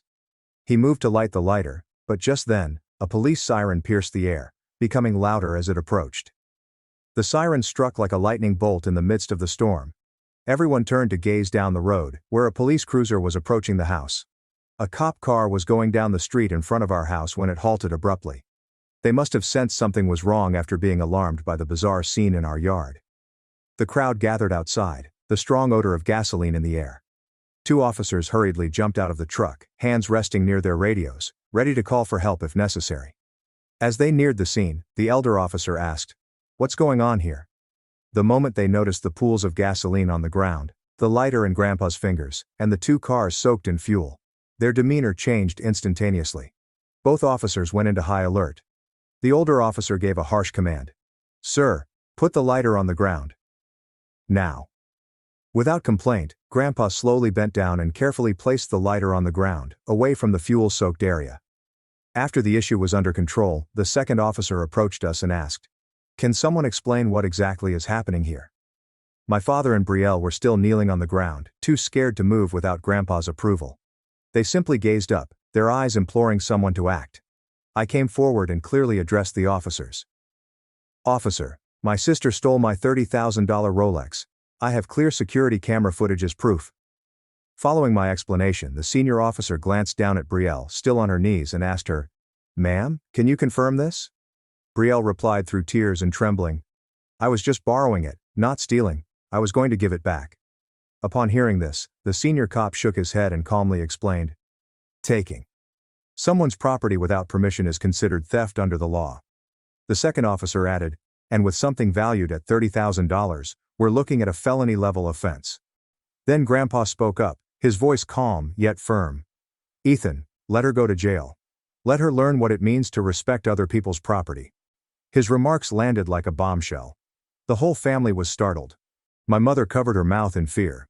My father glanced up in surprise. Brielle sobbed as if her entire world had suddenly crumbled. After hearing the entire story, one of the cops approached me and asked, Do you want to file an official report for this theft? That question sliced through the tension like a razor. My parents gazed at me with desperate eyes, as if what I said next would determine their fate. My mother broke down and begged, "Ethan, please don't do this to Brielle, I'm begging you." Without waiting, my father chimed in, his voice shaking. "Think about Brielle's future, you can't destroy your sister's life." But instead of remorse, Brielle burst in rage, shouting, "You can't do this to me, I'm your sister." Even at this point, her disobedience ignited a fire within me. I turned, looked the officer dead in the eye and said, "Yes, I want to file an official theft report." My remarks landed like a death sentence. The entire family was astonished, frozen in amazement that I had gone forward with it.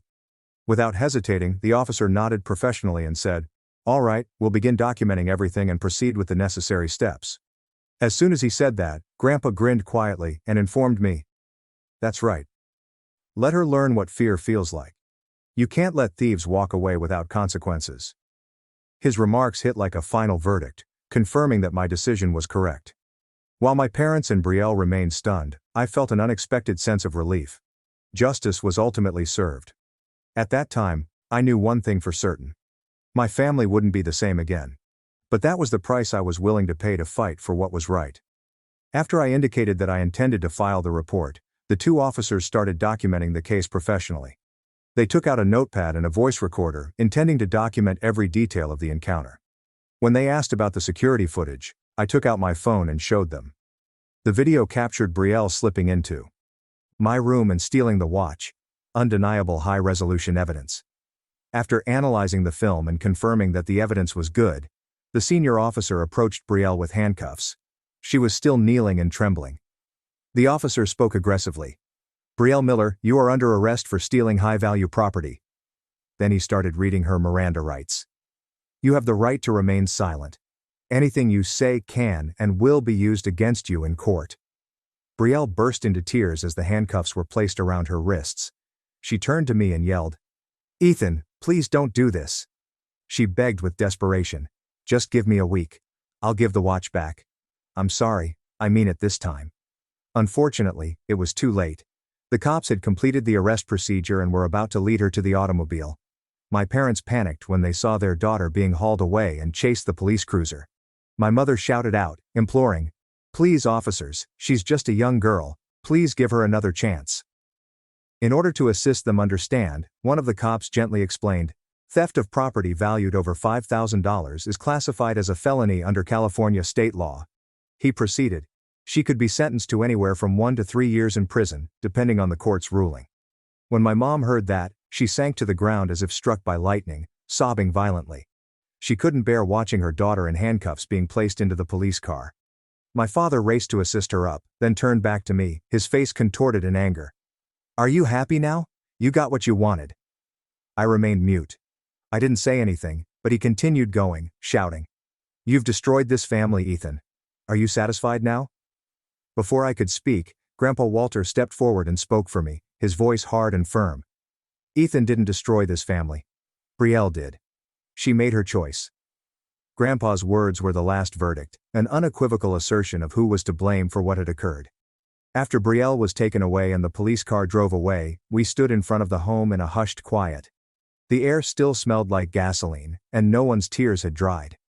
Standing erect in front of my parents, I looked them in the eye and spoke firmly. "After what happened today, I'm asking both of you to leave this house. You have 30 days starting today." My parents were astonished, frozen with amazement. They stood there like statues, mouths gaping and speechless. Then my father exploded, shouting in wrath, "You're kicking your father out? Have you lost your conscience?" I didn't let emotions influence me. I proceeded. "In the next 3 days, you'll receive a formal notice through certified mail." Hearing it, my mother sank on the ground, imploring through her sobs. "Please, son, I'm begging you. Don't do this." But I remained solid in my resolve. I informed them, "You've lived here rent-free for a year. No bills, no responsibilities. And instead of being grateful, you defended a thief and tried to make me the villain. I can't live with people who don't know the difference between right and wrong." Hearing those statements, my father's face became pale with fury. He jabbed his shaky finger at me and said, "You'll pay for this, Ethan." But no matter how much they screamed, wept, or threatened, I didn't back down. Grandpa stood there next to me, saying nothing. However, his presence was loud enough. He stood beside me like a tower of strength, silently confirming that I was doing the right thing. When my parents saw I would not back down, they turned to their final tactic, requesting Grandpa to interfere.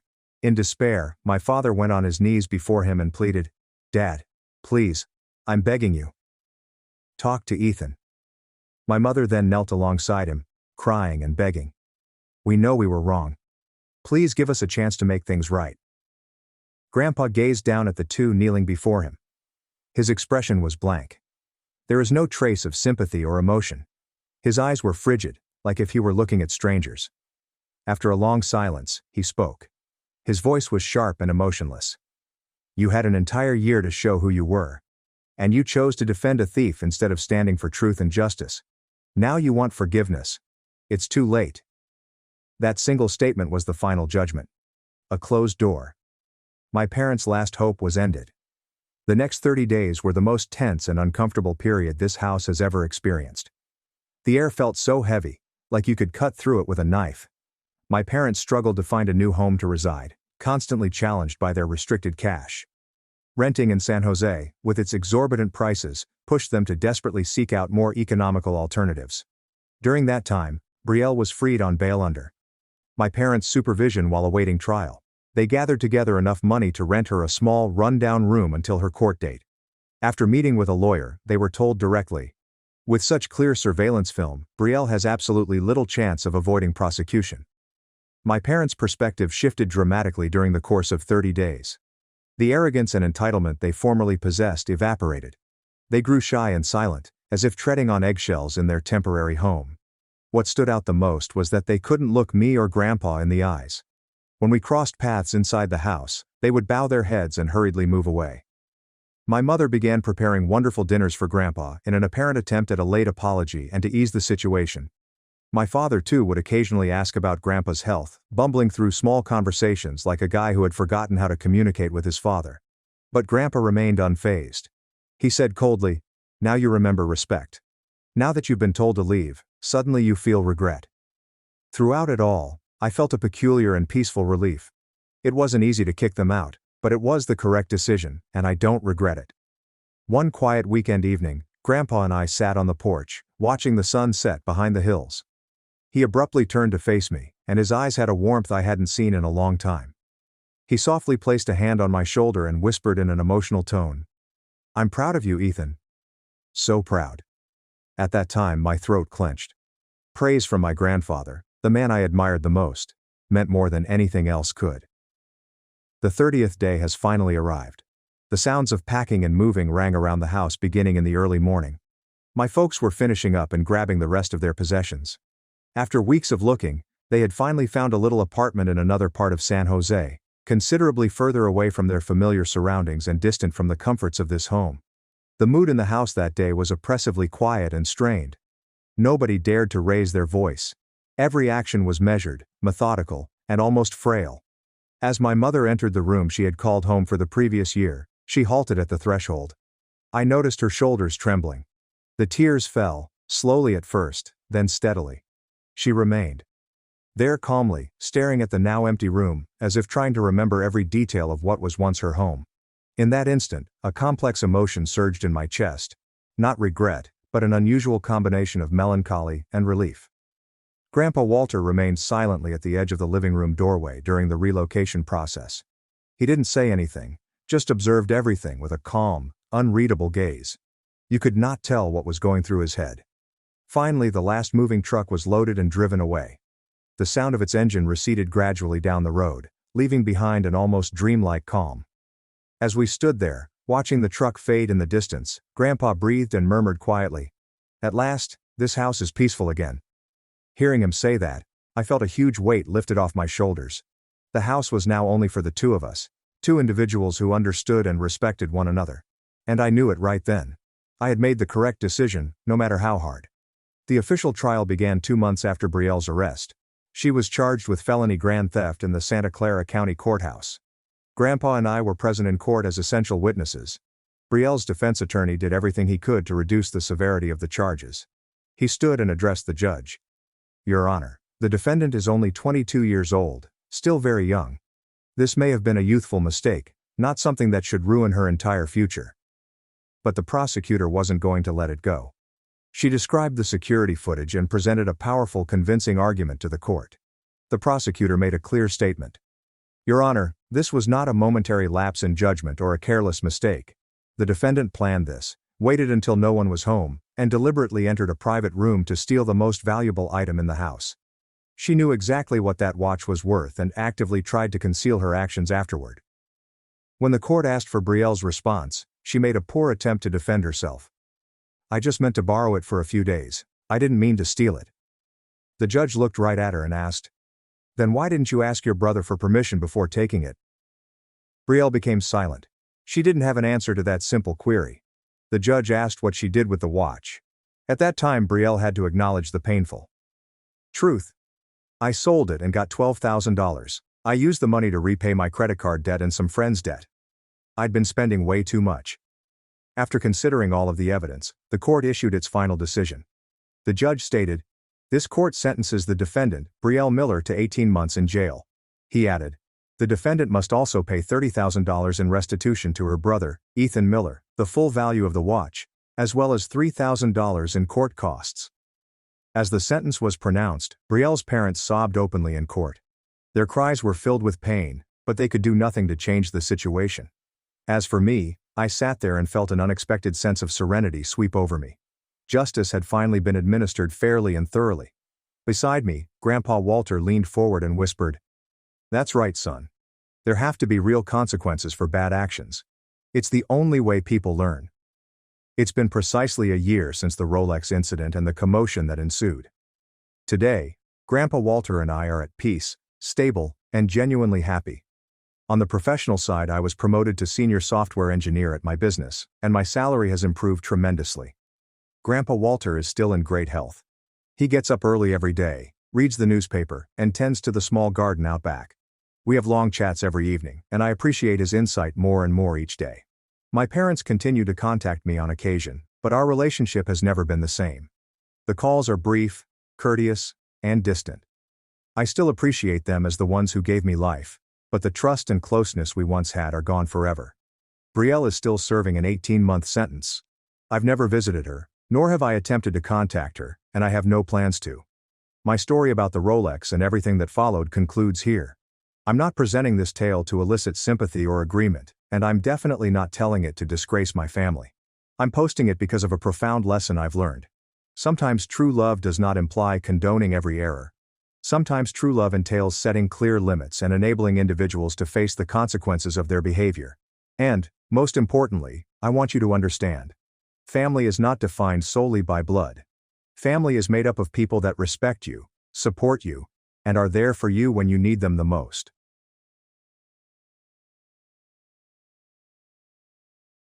Uncle tried to buy my daughter's Taylor Swift ticket for $3,000, but when she refused, he slapped her in front of everyone and destroyed our family.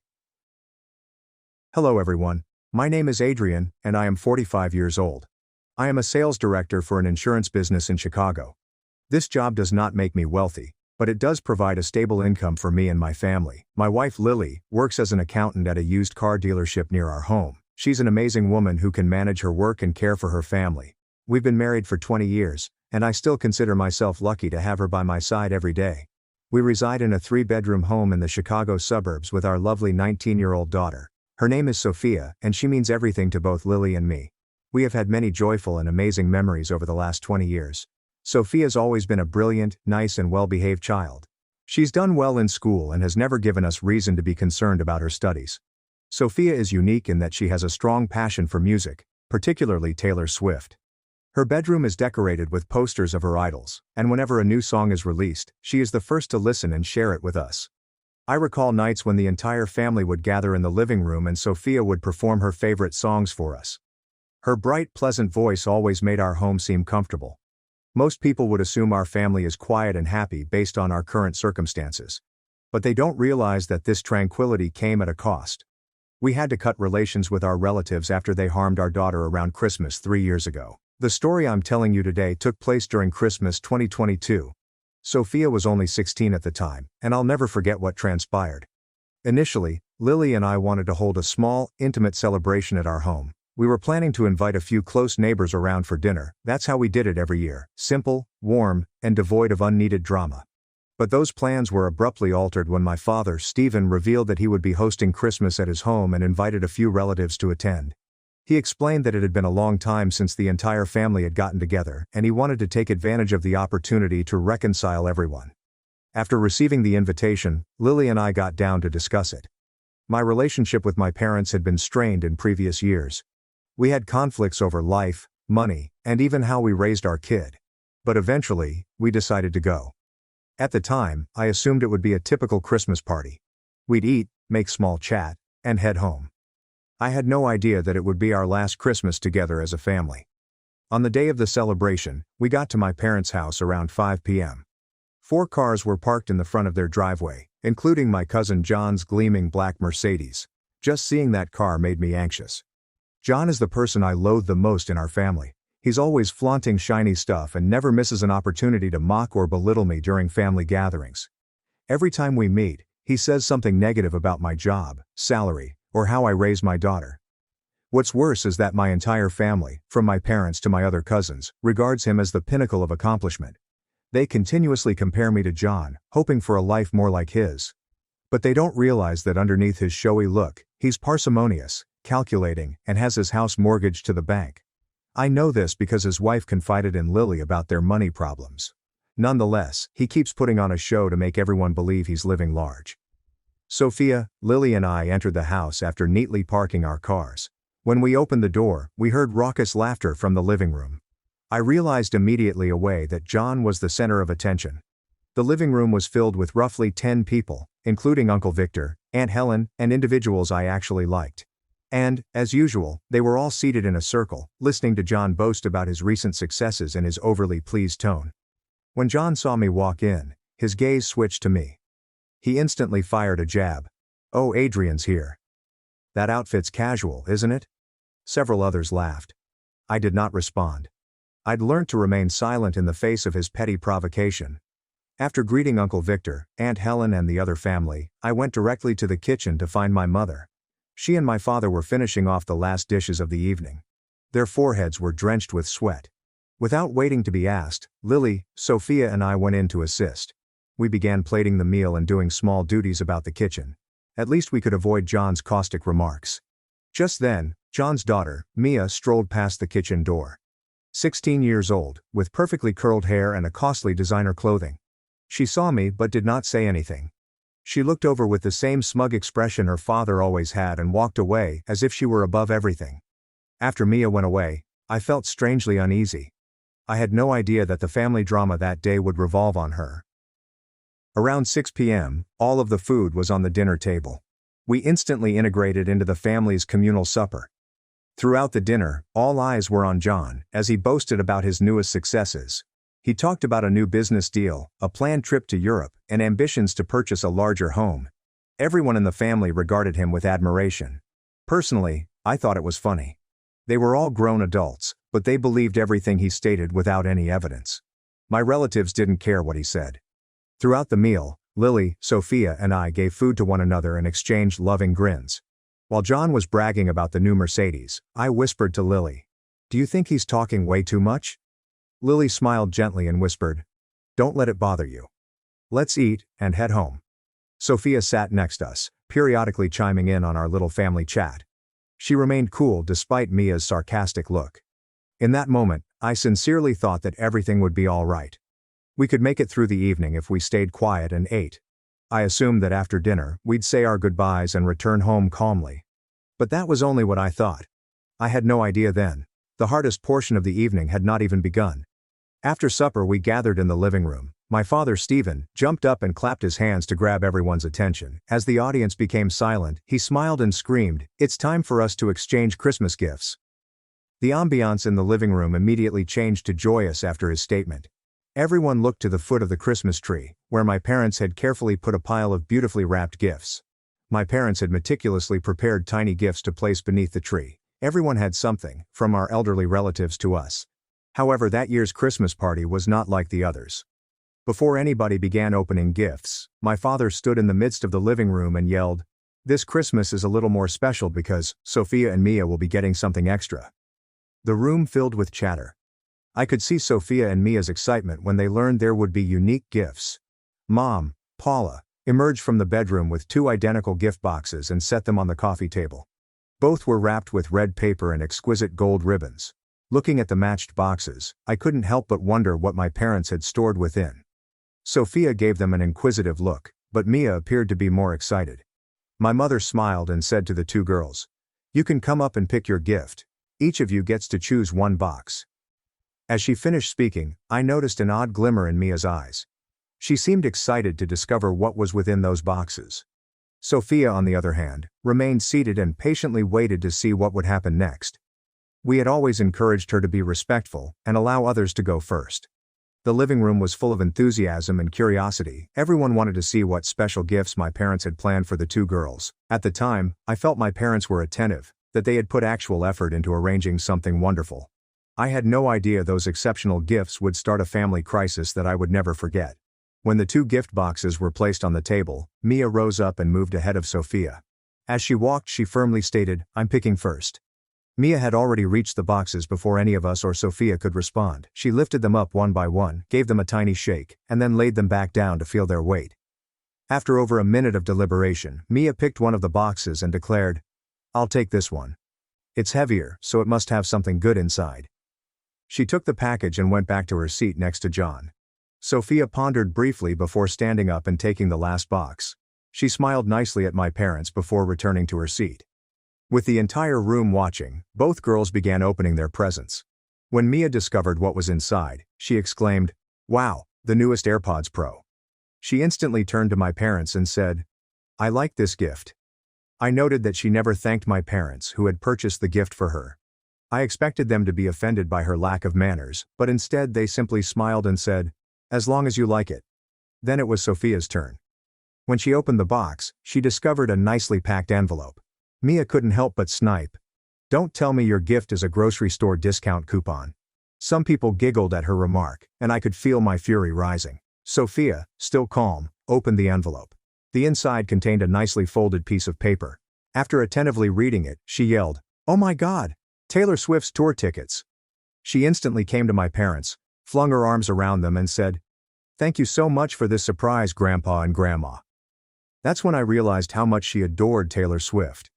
She'd always wanted to attend a performance, but the tickets were too expensive and difficult to obtain, so we couldn't buy her one. Sophia, after hugging her grandparents, inquired as to how they obtained the tickets. My parents responded by sharing the story. A week before, they won the ticket in a lucky draw at the bank where they keep their savings. They didn't take it seriously at first. They weren't music aficionados and didn't know who Taylor Swift was. But when the bank staff told them the ticket was worth $300, they chose to save it and give it to one of the grandchildren. They weren't sure if Sophia or Mia liked Taylor Swift. They reasoned that if the girls were not interested, they could sell the ticket and retain the money. Watching Sophia's excitement and the happy tears in her eyes, I silently thanked my parents for giving my daughter such a wonderful present. After thanking her grandparents, Sophia returned to her seat next to Lily. She was still holding the ticket in her palm, her eyes slightly red from tears of joy. Mia approached her with a determined expression in her eyes. Just as she sat down, Mia demanded, "Give me the ticket." Sophia looked up at her, surprised, and gently replied, "No, you already got your gift." Unwilling to accept that answer, Mia continued, "I'll trade you. You take my gift. I should be the one going to the concert." Hearing his daughter, John saw a growing tension between the 2 females. He stood up and attempted to calm Mia down with a promise. "Don't worry, sweetie. I'll get you a ticket. There's no need to fight with Sophia." But Mia instantly shook her head and reminded him, "Dad, the ticket sold out 4 months ago. I already checked." That changed everything. John's face shifted. His eyes became serious as he turned to face Sophia with a cunning attitude. My parents became concerned as the conflict between the sisters escalated, not wanting John and Mia to be sad. My father stepped in and said, "Sophia, could you please give the ticket to Mia? You can take Mia's AirPods." My mother agreed, saying, "Yes, sweetie, be a good girl and let Mia have it." Hearing my parents' obvious preference, I couldn't stay mute any longer. I firmly said, "Mia made her choice. she must accept the gift she chose. My father, evidently agitated, yelled back, "We're all family here, would it hurt Sophia to be a little generous?" This pushed me over the edge. Sophia was their grandchild, yet they didn't stand up for her. Instead, they were supporting Mia to keep John pleased.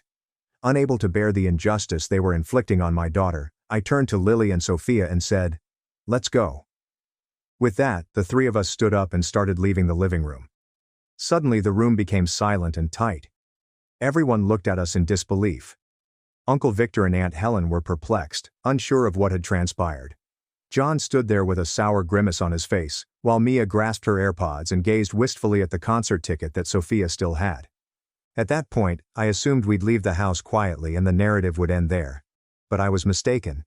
As we approached the door, John abruptly stood up. When he saw we were going, he dashed towards Sophia and blocked her path. With his typical confidence, he informed her, "Sell me the ticket, I'll pay you $300 for it." His offer struck me like a punch. I was filled with rage right away. He was attempting to use money to bargain with my daughter, as if Sophia were just another child who could be bought. That move was like pouring gasoline on a fire that was already raging inside me. Sophia firmly shook her head and answered, "I won't sell the ticket. It's my gift." Before she could finish, John made another, more pushy offer. "How about $600? Sophia grabbed the ticket tighter and shook her head calmly and unwaveringly. In that moment, I was overwhelmed with pride in her strength. After being rejected by a 16-year-old, John raised the stakes. He increased his voice. "What about $1,500? Seeing how far he was pushing and putting pressure on my daughter, I couldn't keep quiet any longer. I yelled, "That's enough, John." He turned to face me, his eyes brimming with rage, and yelled, "Shut up, Adrian, I'm teaching your daughter the value of money." That phrase enraged me beyond belief. He then turned to Sophia, threateningly, and asked, $3,000, Sophia, what do you say?" The room became strangely silent. Everyone stared at Sophia, waiting for her reaction. She felt profoundly degraded. Instead of fear or hesitancy, she locked eyes with John, firm and unflinching. Then she said in a calm, confident voice, "Even if you offered me $1 million, I would not sell this ticket." A harsh, dry sound echoed around the room as soon as she finished speaking. Right after that, John exclaimed, "Don't you dare talk to me like that." That's when I understood he'd hit Sophia. He struck her simply because she refused to sell him the ticket. In that moment, regret washed over me. Regret ever agreeing to attend this Christmas party. The moment I watched John slap Sophia, wrath exploded within me. I charged toward him and kicked him to the ground. I did not stop there. I pinned him down and repeatedly punched his face. The living room erupted into commotion. People screamed in disbelief, and panic permeated the atmosphere. Uncle Victor, scared by the situation, said, "Adrian, stop it." Aunt Helen then shrieked, "Someone call the police." Just as I was about to deliver another punch, Lily and my father ran over and dragged me off John. Even after they dragged me away, I was still trembling with rage. Then, red-faced, my father roared at me, "What the hell are you doing, Adrian? This is my house. Don't make me lose face." That sentence struck me hard. At that point, I understood he was more concerned about saving face than safeguarding his granddaughter, and it did not end there. My mother screamed at Sophia, "It's all your fault. If you'd just given Mia the ticket, none of this would have happened." When she said those words, Lily ran over and put her arms around Sophia. I noticed my daughter's shoulders quivering, and tears began to pour. I couldn't hold back any longer. I yelled, "What the hell is wrong with you?" Sophia did nothing wrong. The one at fault here is John. Right after that, I turned to Lily and stated firmly, "Take her to the car. When the police and CPS arrive, return." Lily nodded and quickly escorted Sophia outside. I didn't waste another second. I grabbed out my phone and dialed 911. In a forceful, urgent tone, I said, "I need to report an assault. A minor was hit. I'm requesting police and CPS at this address immediately." The 911 operator said, "We have officers patrolling nearby, and they'll be there in about 5 minutes." I thanked them and disconnected up. My mother shrieked in horror as the phone call ended. "You called the police?" While she yelled, John gently rose up, wiping the blood from his mouth. He produced a smug, twisted grin and said, "Let him call. He hit me more. He'll be the one in trouble." Hearing his threat, I locked eyes with him and answered, "Don't forget you hit a minor. I think you'd better sell your house to pay off the bank and cover damages for my daughter." When John mentioned selling his house, a few relatives looked at him, surprised. That was when I resolved to reveal the truth. Calm yet controlling, I informed everyone that John owed approximately $400,000 to the bank. His wife had already separated from him, and I was the one who gave her $5,000 to start a new life. When I mentioned it, John's face turned pale. Mia, sitting calmly in the corner with her typical arrogant grin, lost control and shouted, "Everybody shut up." The room plunged into a strange, heavy silence. Everyone glanced at each other, surprised and speechless. Police sirens echoed from the street outside, exactly 5 minutes after I placed the call. The tension in the living room suddenly increased. Everyone froze and glanced towards the window. When 2 police officers came inside the house, I reported everything. I stated from the start how John attempted to buy the concert ticket from Sophia. She refused, and he ended up striking her in front of everyone. The first cop, a man in his 40s, took thorough notes while I spoke. After hearing the entire account, he stated that they needed to speak with the child who had been abused to document his injuries. I stepped outside and summoned Lily and Sophia back to the living room. When Sophia arrived, both officers noted the distinct imprint of a hand on her left cheek and crusted blood at the corner of her mouth. The injuries were visible and indisputable. The second officer, a young lady, promptly took out her camera and snapped comprehensive shots of Sophia's injuries from all angles. She also requested Sophia to open her mouth so she could picture the interior of the wound. While the officers were collecting evidence, I spotted John sitting quietly in a corner of the room. His pompous expression was gone.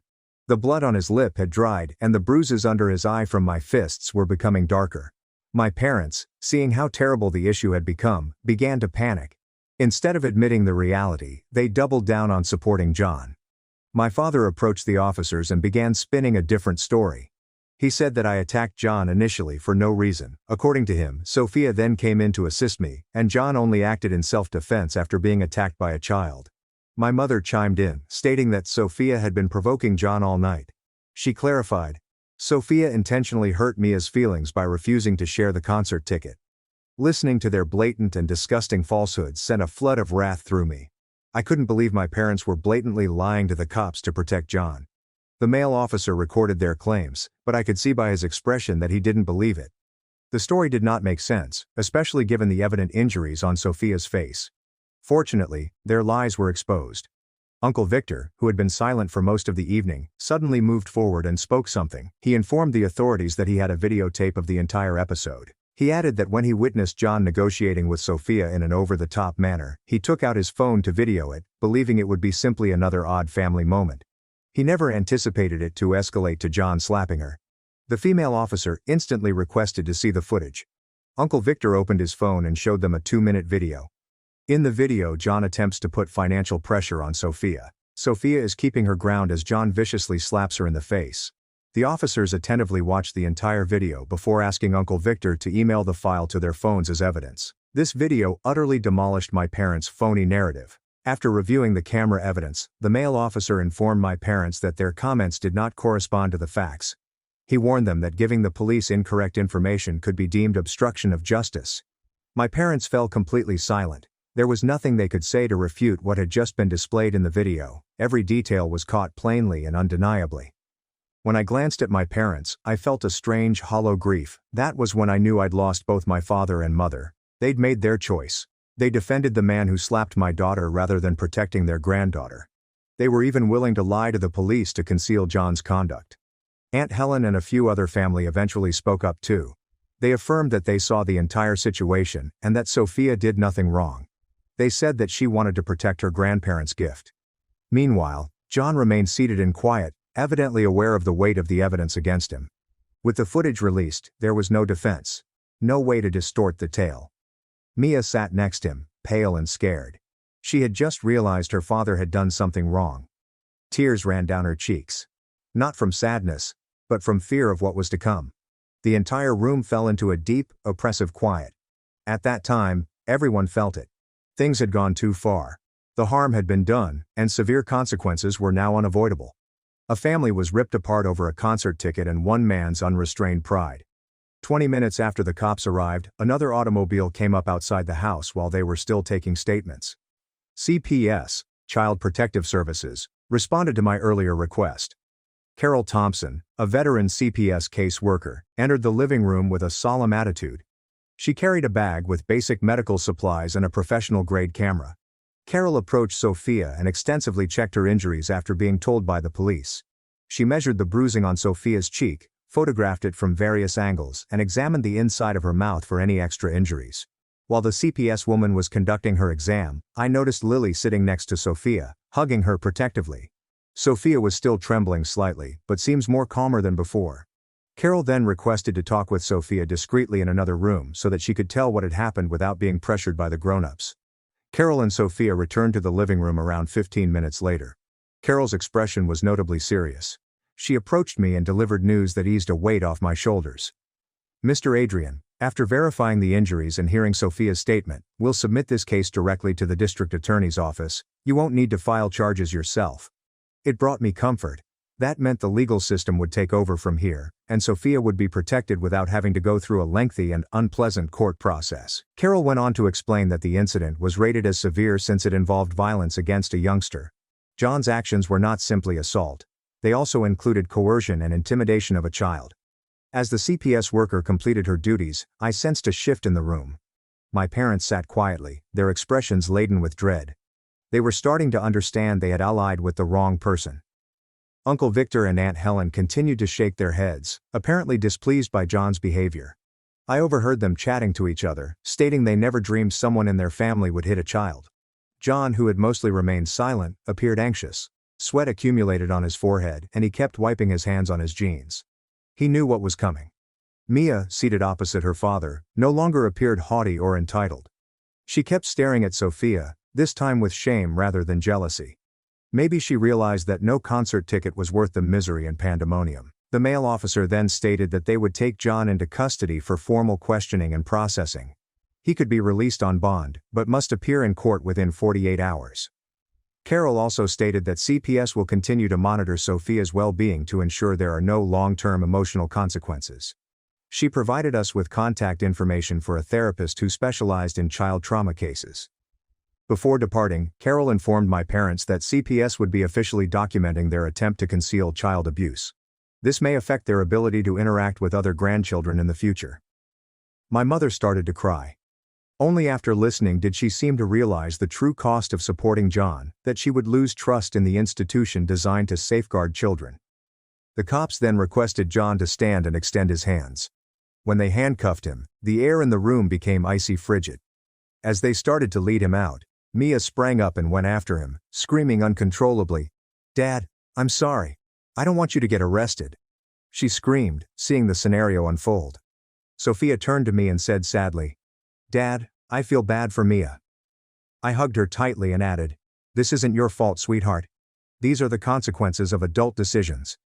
After the police and CPS left, the living room fell silent. Nobody knew what to say. A Christmas gathering had become a family tragedy. After the police and CPS left, the living room fell silent. Everyone was at a loss for words after what had happened. A Christmas celebration had escalated into a full-fledged family tragedy. Lily, Sophia and I waited by the front door, eager to leave this place behind. We had packed our belongings and were ready to return home after a night of nightmares. Sophia abruptly paused. She scanned the living room, her gaze moving over everyone in the room. Then, gradually, she moved into the heart of it all. Everyone focused their gaze on her. Sophia stood straight, her expression calm and determined despite her uncertainty about what she was about to undertake. Not like a 16-year-old girl, but like someone much older. She had the Taylor Swift concert ticket in her palm, the catalyst for everything that had gone wrong tonight. The speaker said clearly and steadily, "This ticket isn't just for a concert. It was my dream. A gift from my grandparents that meant a lot to me. But now." She paused for a time, meeting eyes with the people surrounding her. She went on. "I've realized that some things are more important than dreams, like dignity and respect. No one has the right to use money to bribe or threaten someone else." Following her statements, she hoisted the ticket for everyone to see. And then, to everyone's surprise, Sophia began tearing it apart. The sound of paper ripping reverberated around the silent room. Everyone responded differently to what they saw. Mia dropped her jaw in surprise. She needed that ticket so badly that she was willing to do everything for it. Sophia was damaging it right in front of her.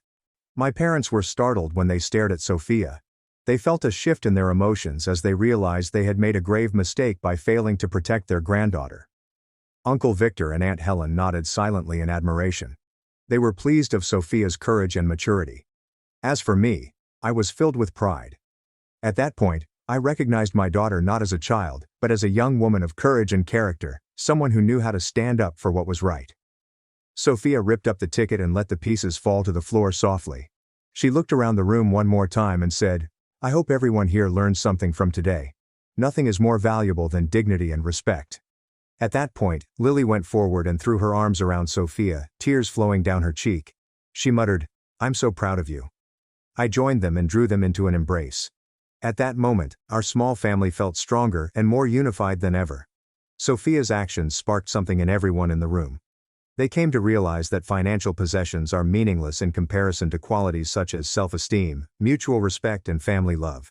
Following that defining moment, we left the house in silence. No one said anything, but everyone knew their lives had altered forever on that Christmas night. The criminal trial at the county courts began 2 weeks after the incident at my parents' residence. The case was deemed serious enough to warrant expedited proceedings, sending a message to the community about the significance of addressing domestic violence and protecting children. That morning, Lily, Sophia, and I arrived early at the courts. Sophia maintained her composure despite her young age. She understood that testifying was required to ensure justice was served. Our attorney, Mr. Michael Torres, had thoroughly prepared for the trial. Judge Patricia Henderson, a severe yet fair woman in her early 50s, ruled over the case. The prosecutor ran the courtroom with professionalism and clarity, presenting evidence in a systematic manner. The first was the video Uncle Victor had made, which plainly showed John threatening Sophia with money before slapping her. The video was shown in court, and several in the audience shook their heads in disbelief. The authorities then took images of Sophia's injuries, which included the clear imprint of a hand on her cheek and a wound inside her lips. The visuals were undeniable. Witness testimony followed. Uncle Victor provided an honest account of what he had witnessed. Aunt Helen and other family confirmed that Sophia had done nothing wrong, and that John's actions were unjustified. However, the report from CPS officer Carol Thompson added significant weight to the case.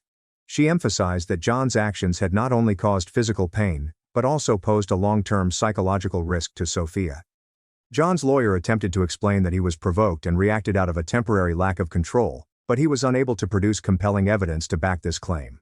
Then Sophia was called to the stand. She answered each question gently and truthfully. When asked how she felt, she replied, "I just wanted to keep the gift my grandparents gave me. I don't understand why Uncle John got so angry that he hit me."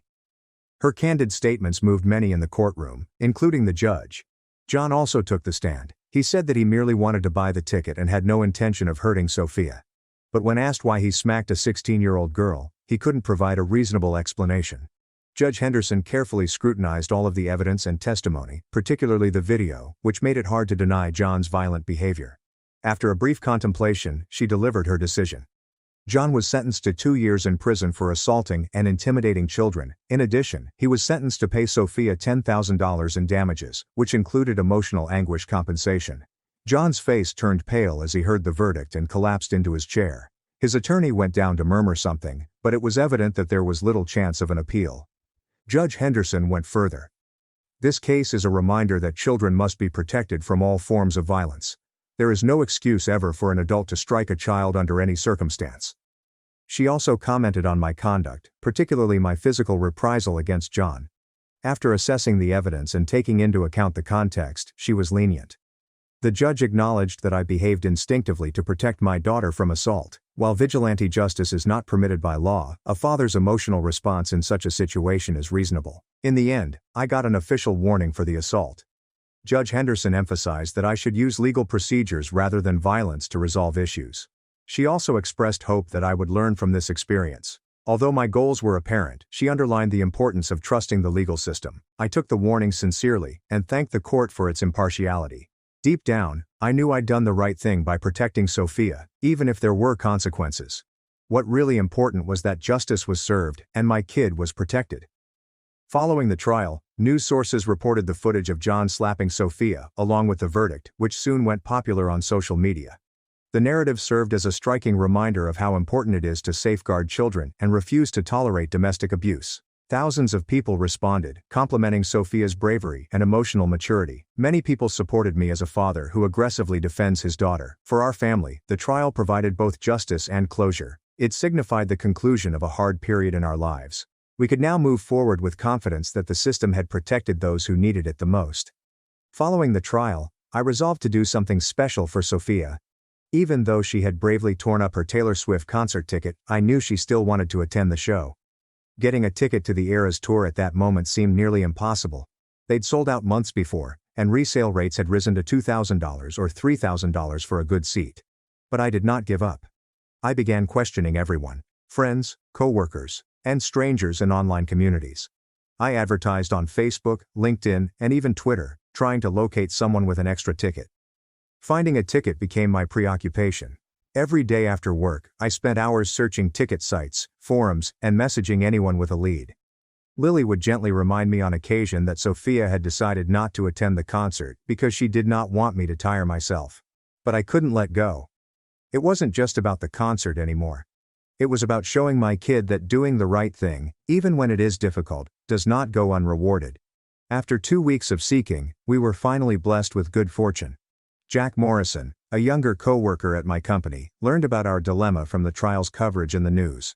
Jack informed me that he had booked tickets to the show months ago to go with his girlfriend, but they had recently broken up, and something came up on the day of the concert. Instead of flipping the ticket for a profit, Jack offered to sell it to me for the face value of $500.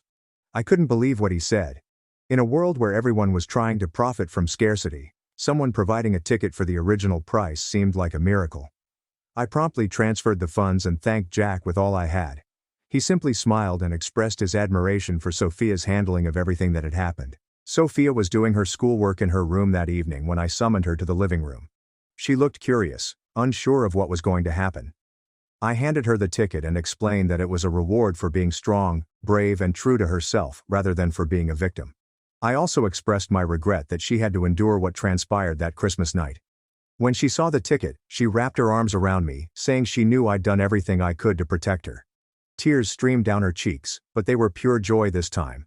Lily was right there with us, joining in the wonderful family hug. She said she was proud of both of us, of Sophia's bravery and of me for never giving up. The concert night has become one of our family's most treasured memories. I took Sophia, and as Taylor Swift played the songs she liked the most, I saw my daughter beam with the greatest smile I'd ever seen. At that point, I realized something.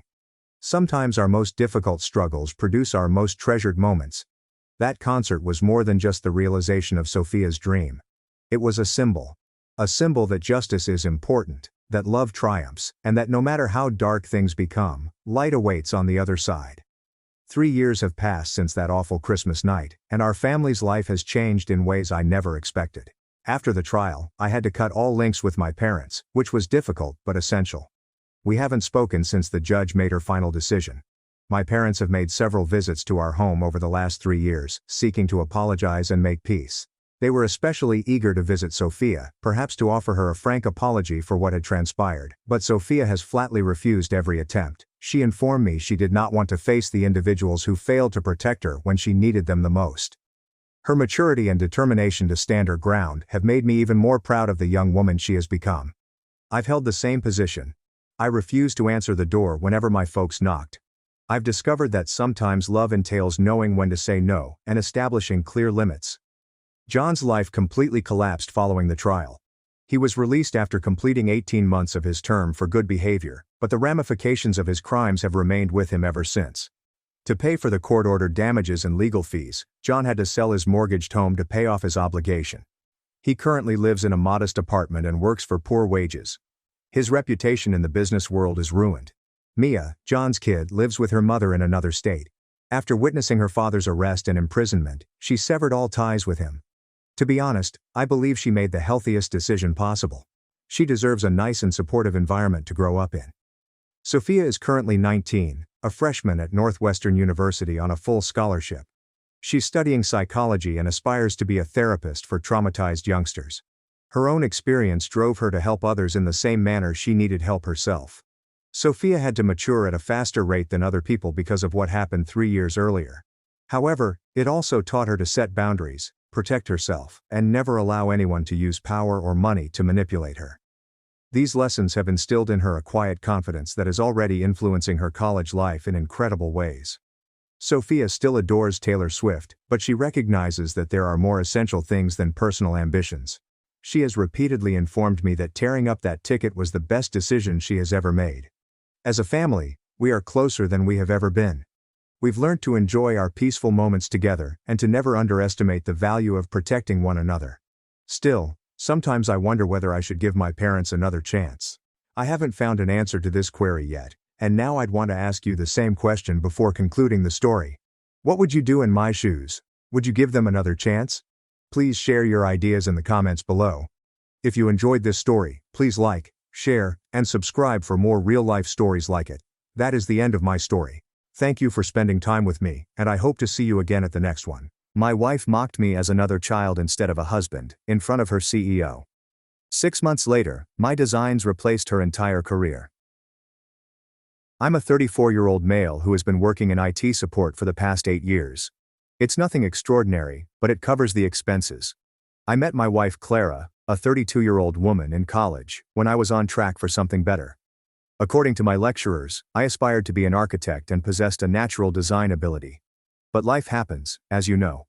Clara was an ambitious marketing major who was always talking about moving up the corporate ladder. When we graduated, she got an entry-level work at BlackRock's K-Market, a fashionable company with exposed brick walls and kombucha on tap, while I took a temporary IT job to support us while she built her career. Somehow, temporary became 8 years of my life. I'm not complaining, at least not back then. I assumed we were a team. She'd always assure me, once I make senior account manager, we can focus on your career goals. But that promotion came and went, as did the next, and my dreams were put back until maybe next year. I was making decent money, but it was little compared to what she was earning once she started rising up, and she never forgot it. Our apartment was filled with everything she selected. My gaming PC was banished to a small part of the spare bedroom she referred to as her home office, despite the fact that she rarely utilized it. When I attempted to hang some of my old college architectural sketches, she said they didn't fit our aesthetic and replaced them with generic abstract art from an exorbitant downtown store. So I'm standing there, fixing my tie for the 6th time in our bathroom mirror, preparing for Clara's annual office party. This wasn't just any party, it was the first since her promotion to Director of Client Relations. My stomach was knotted. These corporate experiences always made me feel like an imposter. "Oliver, are you seriously still getting ready?" she asked from the bedroom, with that slight edge in her voice that made me feel about 2 inches taller. "We can't be late. Richard Billings will be there, he's the CEO. Remember, I've told you like 1,000 times." "Almost done," I said, smoothing down my new suit, which I had spent $800 on just so she wouldn't give me that look she usually gave me when I wore my old one, "my husband is such a project" look she'd send to her friends when she thought I didn't notice. She kept guiding me like I was a child during the drive. "Remember to mention your project management certifications if anyone asks what you do. And please, try to be more assertive than last time. You just stood in the corner like a statue." Each suggestion felt like a tiny paper cut. Small but terrible. "And don't bring up that Star Wars crap you're always talking about.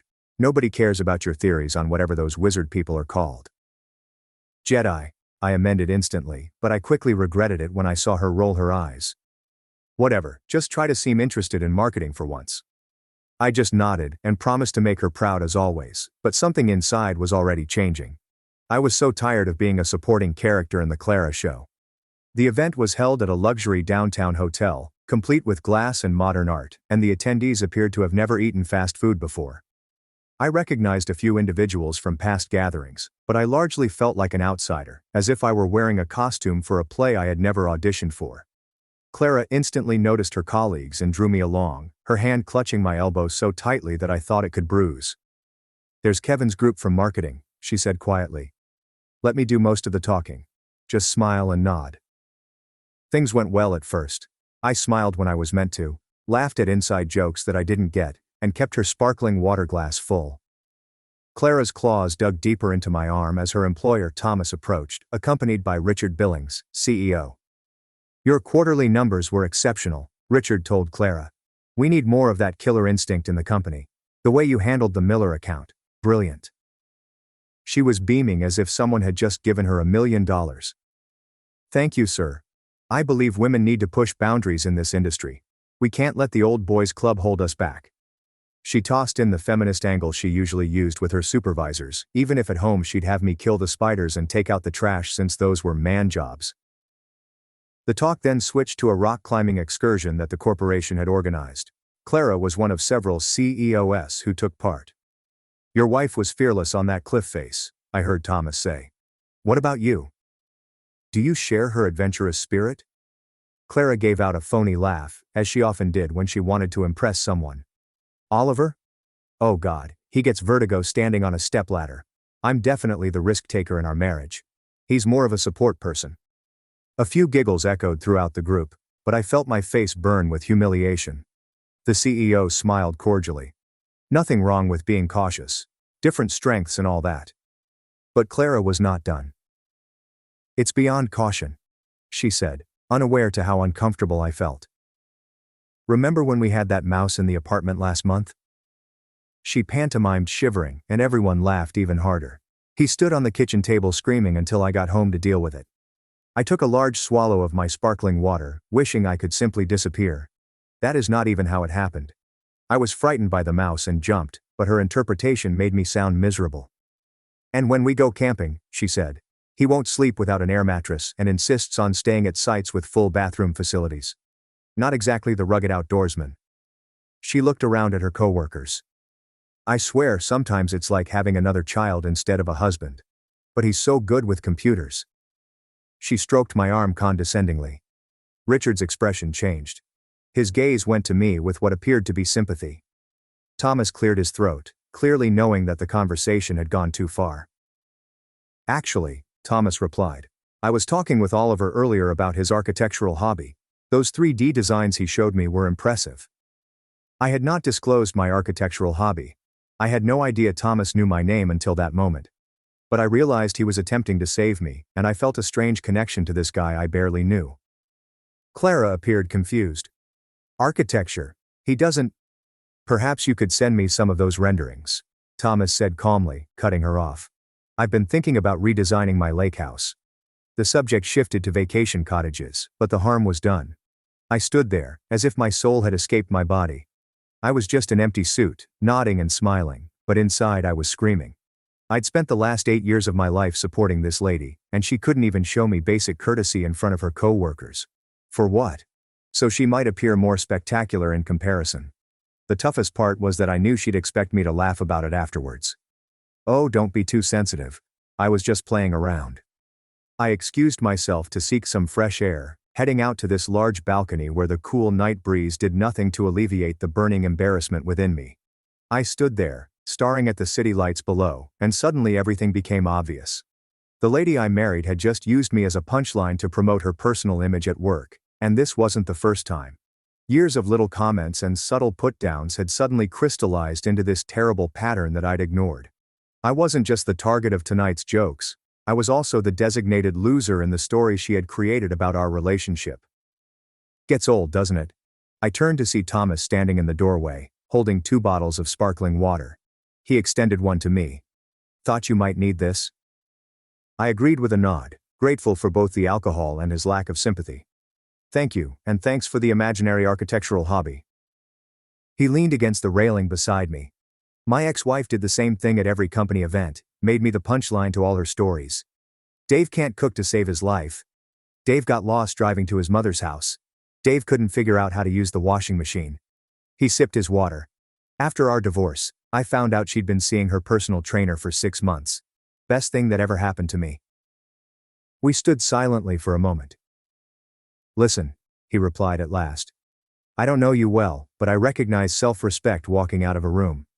That takes more courage than impressing a bunch of corporate drones who will forget about this party by Monday morning." I didn't know how to answer, so I simply nodded. "For what it's worth," he went on, "I've been in this business 20 years.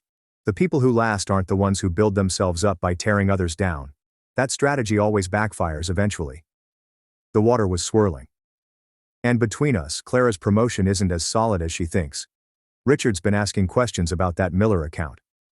I stared at him with amazement. "What do you mean?" Thomas shakes his head. "Just that the numbers don't quite add up. Nothing I can discuss in detail." He drifted off and changed the subject. "So, did you really study architecture?" I nodded. Yeah, back in college. Had to drop out my senior year when my dad got sick. Medical bills wiped out the college fund. I was going to go back, but then Clara's career took off, and it just never seemed like the right time. Thomas nodded attentively. Funny how we put our dreams on hold, thinking it's temporary, and then wake up one day to realize years have passed. Yeah, I replied, feeling a lump in my throat. Funny. The balcony door opened, and Clara appeared. She was visibly annoyed, but she tried to cover it with a phony smile. There you are. Everyone's wondering where you went. Her gaze shifted between me and Thomas, narrowing slightly. Is everything okay? Just getting some fresh air and having a fascinating conversation, Thomas said before I could respond. Oliver was telling me about his background in architectural design. Really innovative perspectives. Another imaginary interest, but this one seemed different. Less like a rescue, more like potential. We should get back inside, she remarked to me, her grin barely reaching her eyes. Richard's wife was asking about you. Actually, I continued, finally finding my voice. I think I'm going to head home. Her smile disappeared. What? You can't leave now. We've only been here 2 hours. I'm not feeling well. It wasn't completely false, my stomach had been churning since her performance inside. Don't be ridiculous, she muttered, moving closer and lowering her voice. This is important for my career, you can manage a few more hours. Stop being so sensitive. Thomas cleared his throat. Perhaps I should give you two a moment, he replied, but did not move to leave. No need, I said, putting down my water bottle. I ordered an Uber, and it should arrive any minute. I hadn't, but I would as soon as I went downstairs. This is so typical, Clara whispered, her voice sharp enough to break glass. The one time I need you to be supportive, you're running away because your feelings got hurt. I swear, men are so fragile sometimes. Something inside of me moved, and a quiet assurance replaced the confusion and hurt. I straightened my shoulders and gazed directly at Clara. I've supported you through 3 promotions, 2 career changes, and countless late nights at the office. I've attended every function, remembered every colleague's name, and never once complained about being left alone at holidays when you had to work. I put my own dreams on hold for 8 years while you built your career. I took a breath. But tonight you didn't ask for my support. You used me as a prop to make yourself look better. Her cheeks reddened. You're overreacting. It was just harmless joking around. Was it? I inquired quietly. Because from where I'm standing, it felt like you were telling everyone that your biggest accomplishment was succeeding, despite being married to such a pathetic loser. Her gaze faltered and fell to the floor, and I saw something I hadn't expected. Uncertainty disguised as confidence, fear veiled as ambition. I'm going home, I said gently this time. We can talk tomorrow. As I turned to leave, Thomas extended a hand. Good meeting you properly, Oliver. Hope you feel better soon. I shook his hand, shocked by the firm grip and the business card he effortlessly presented to me. Call me if you'd like to grab coffee sometime, he said. I mean it about those designs. When I returned, the apartment was quiet. I removed my suit, the expensive costume I'd worn to blend in with her world, and stood in the shower until the hot water ran cold, allowing it to wash away the humiliation of the evening. Sleep did not come easily. I lay there, remembering years of subtle slights. The way she'd stop me while I was talking about something I was interested in, the way she rolled her eyes when I suggested vacation plans, and the constant minor adjustments she wanted to make to my look, speech, and hobbies. For example, when I spent months building a custom gaming PC and finally got it running perfectly, she said, "That's nice, honey. Maybe now you can focus on something productive." Similarly, when I excitedly showed her a sketch I'd drawn of our dream house, she said, "It's cute that you still think about that stuff." Morning brought insight rather than reconciliation. Clara hadn't arrived home. I received a text message at 6 a.m., told me she'd stayed at Jen's house because she didn't want to continue the debate while emotional. Translation, she was avoiding the repercussions of her behavior. I called in ill to work, which I rarely did, and spent the day in a strange limbo between fury and possibility. I took out my old architectural sketches from college, which Clara had deemed not matching our aesthetic, and set them out on the dining table. They weren't too bad, especially the urban regeneration project, which had earned me departmental acclaim. By afternoon, I was staring at the business card Thomas had given me. After an hour of deliberation, I eventually texted, This is Oliver from last night. I'll take you up on that coffee offer, if it still stands. His response was quick. Good to hear from you. 3 p.m. at Steel Bean downtown. The coffee shop was expensive, but not pretentious. Thomas was already sitting in a corner booth when I arrived, dressed casually in trousers and a button-down. Thanks for meeting me, I murmured, taking the seat across from him. Though I should probably confess, I've never shown you any architectural designs. He laughed. I figured as much. But I wasn't entirely making it up. Clara mentioned once that you studied architecture in college. Said it was cute that you thought you could make it in that field. That stung. I never said it was cute when she failed her first 2 marketing jobs. Yeah, well, it was more than cute to me, I answered, taking out my phone and showing him photographs of my old college projects before leaving the flat. I was on track for internships at some decent firms before life happened. Thomas raised his eyebrows as he browsed through the photographs. These are actually good. Really good. The spatial awareness, the integration with the surrounding environment. You had a genuine talent. The talk moved with unexpected ease. He wasn't simply being courteous or feeling sorry for me. He actually cared about who I was. As we talked, I found myself disclosing things I'd kept hidden. My abandoned passion for architectural design, the small company plan I'd shelved when Clara's career took precedence, and my growing sense of having lost myself in the shadow of her success. So all this time you've just been putting your dreams aside while supporting hers? Thomas was curious. I guess I thought that's what marriage was, I said. Compromise. Sacrifice. I figured my turn would come eventually. Compromise should go both ways, Thomas explained. When was the last time she sacrificed something for your dreams? I couldn't respond because the truth was that she never had. Why did you really ask me here? I finally said, after a second coffee. Corporate loyalty would suggest you should be taking her side. He pondered about this, tapping his fingers on the table. Corporate loyalty is overrated, human decency isn't. What I saw last night wasn't someone building up a team, it was someone stepping on another person to appear taller. He raised his eyebrows. Plus, I recognized something in you that reminded me of myself 15 years ago. Sometimes people need a nudge to remember who they are. Before we separated, he made an unexpected proposal. My team's working on a new downtown development project, mixed-use building with residential and commercial space. Given your background in architecture, would you be interested in reviewing some of the preliminary designs? Fresh eyes can spot things we've missed, and it might be therapeutic. I was stunned. I don't have any professional qualifications, my design experience is theoretical at best. Sometimes theoretical is exactly what we need. No pressure, just take a look and give me your honest thoughts. He slid a thumb drive across the table.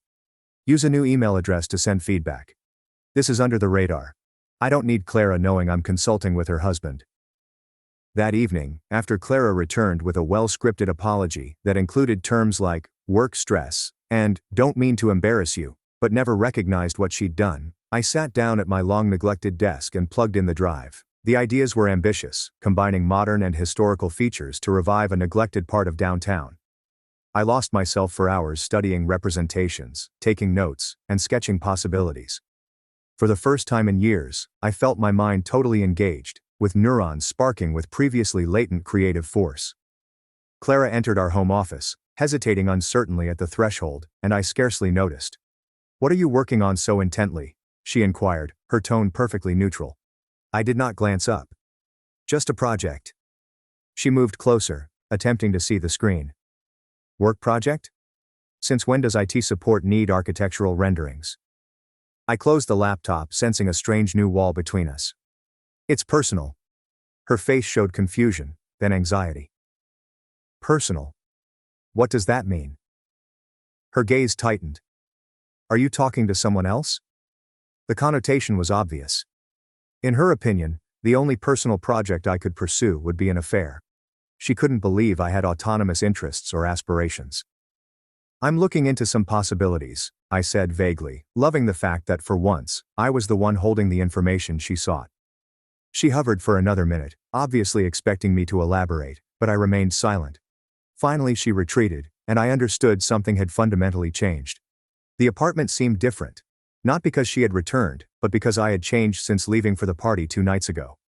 I reopened my laptop and started writing an email to Thomas, signing it with my name followed by architectural consultant. The title was aspirational rather than factual, but for the first time in years, the difference between the two did not appear insurmountable. 2 weeks passed in an unusual new domestic rhythm. Clara walked on eggshells around me, overcompensating with forced cheerfulness and an unexpected interest in my day. I remained cordial but distant, spending my evenings concentrating on the development project rather than watching meaningless television with her. The email I wrote to Thomas sparked a flurry of responses, with the design team expressing real interest in my proposals. What started as a courtesy evaluation turned into serious conversation, with some of my suggestions incorporated into the amended plans. He texted me one morning that they were executing your courtyard plan. The team wishes to meet the mystery consultant. 1 p.m. tomorrow. I stared at the message, equally excited and afraid. This wasn't just a soothing distraction, it was becoming real. I'm not qualified for an actual meeting, I responded. His response was immediate. Neither were half the successful people I know when they began. 1 p.m., at the office, business casual. I will meet you in the lobby. That evening, I casually remarked to Clara that I had lunch plans downtown the next day. Oh? With whom? She attempted to seem intrigued, but I detected a keen edge of distrust. A potential client, I responded, not quite lying but without mentioning that her employer was my contact. A client for what? She inquired, putting down her fork. I looked up from my plate. I'm exploring some consulting opportunities in architectural design. Her fork paused halfway into her mouth. Since when are you interested in architecture and what kind of consulting? You don't have certifications. I've always been interested in architecture, I explained quietly. We talked about it when we first met. I showed you my sketches. That was a hobby, she remarked. You can't just suddenly decide to call yourself a consultant. Actually, you can, I quipped, especially when people value your input. I shut my laptop and stood up. I need to prepare for tomorrow. As I walked away, I could feel her staring at my back, attempting to understand this new version of her husband, one with interests and objectives other than supporting her profession. The next morning, I dressed in my best business casual outfit, not the suit she'd chosen for me, but clothes I felt good in. As I was about to go, Clara arrived in the doorway. Who exactly are you meeting with? She inquired, no longer concealing her suspicion. A development team is interested in my design perspective, I said, reaching for my portfolio, which I had spent the entire night putting together, complete with old college work and new ideas for the downtown project. This doesn't make any sense, she insisted. You work in IT. You've always worked in IT. I worked in IT to support us while you built your career, I corrected her. But that was never my passion. You knew that. As I walked towards the door, she yelled after me. Is this about the party? Are you trying to punish me? I halted with my hand on the doorknob. Not everything is about you, Clara. This is about me reclaiming something I lost. The corporate headquarters was intimidating. 60 stories of dazzling glass and steel. I straightened my blazer in the foyer, doubting my sanity for consenting to this appointment. What was I thinking when I pretended to be a professional in a world where I didn't fit in? Thomas arrived on time, greeting me with a solid handshake. Ready to impress some people? The meeting room included 5 persons, all dressed in that modest, expensive way that denoted serious achievement. My hands were clammy as I was introduced simply as the consultant who solved our courtyard challenge. Walk us through your thinking, a gray-haired woman asked, gesturing at the graphics shown on the wall. I took a big breath and began detailing the flaws I'd identified with the original design, such as shadowing at certain times of day, the wind tunnel effect caused by the building orientation, and the missed potential for green space that would have increased property prices and tenant happiness. As I spoke, my voice became more steady. I received queries, drew alternatives on the digital whiteboard, and got into a heated debate about the benefits of different materials. For 90 minutes, I forgot to feel intimidated. I forgot I was not formally qualified. I simply lost myself in the sheer pleasure of creative problem solving. After the meeting, the gray-haired woman approached me immediately, revealing herself to be the firm's senior partner. Your perspective is refreshing, she replied. Most consultants tell us what we want to hear, but you told us what we needed to know. She offered me her card. We have another project breaking ground in 3 months.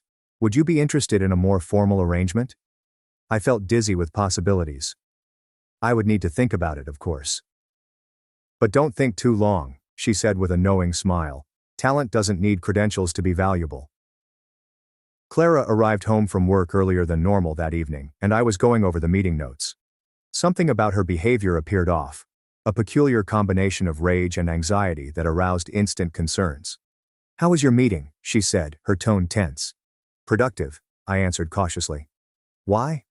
"Imagine my surprise," she began, throwing her bag to the counter with a thud, "when I was called into Richard's office today to explain why my husband is suddenly consulting on the downtown project with my supervisor. And there it was, the decisive moment. I didn't realize I needed your permission to pursue professional opportunities," I added softly. "Don't play dumb, Oliver. You deliberately kept this from me.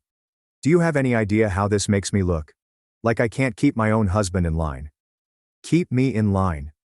The words struck me like a blow. "Is that how you see our marriage? That I'm someone you need to keep in line?" "You know what I mean," she backed away. "It just looks weird. People are talking about, what? That your husband might have talent and value outside of being your supportive spouse? That's not fair," she complained. "I've always supported your interests." "My interests," I reiterated. "Not my career, not my ambitions.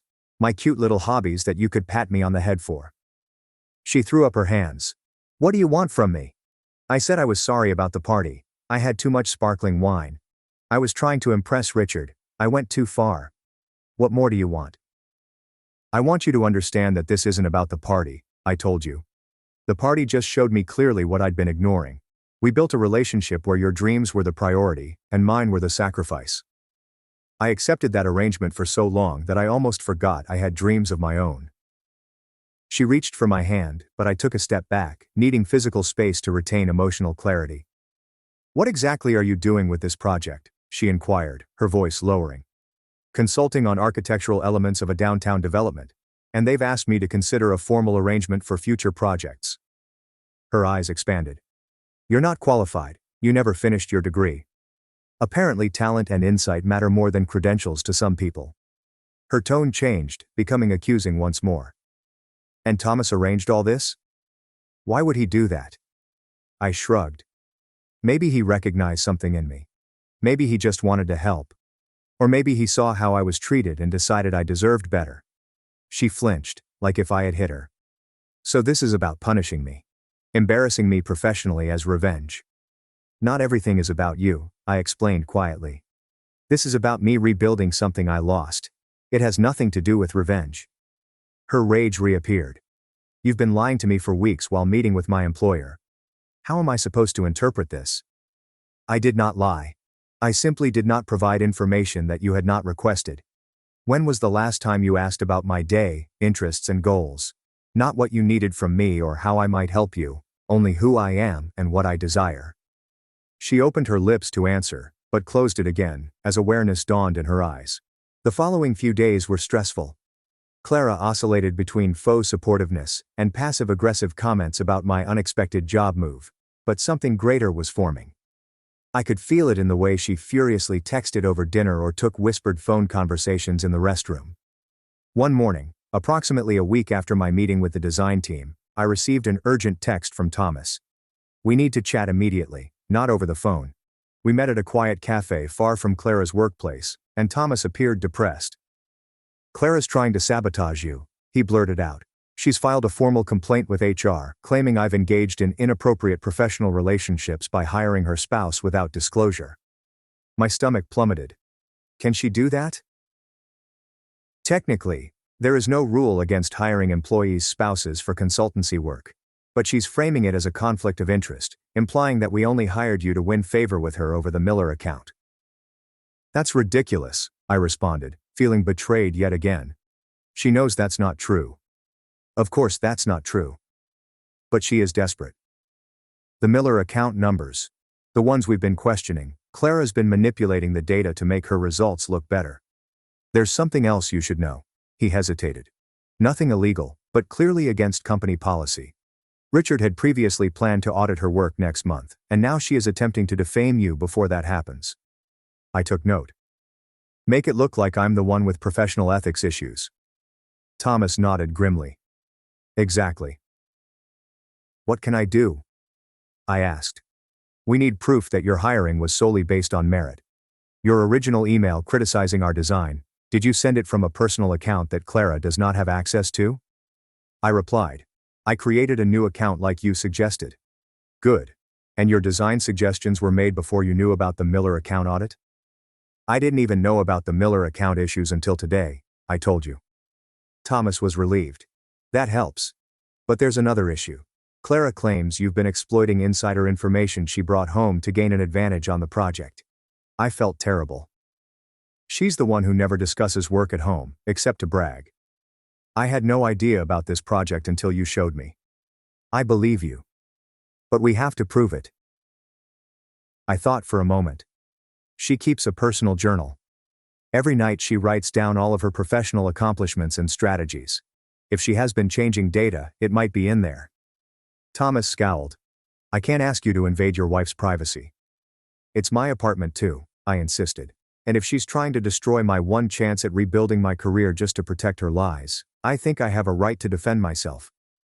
That night, while Clara was at her emergency yoga session, which I now thought was a strategy meeting with her allies at work, I discovered her journal concealed in her underwear drawer.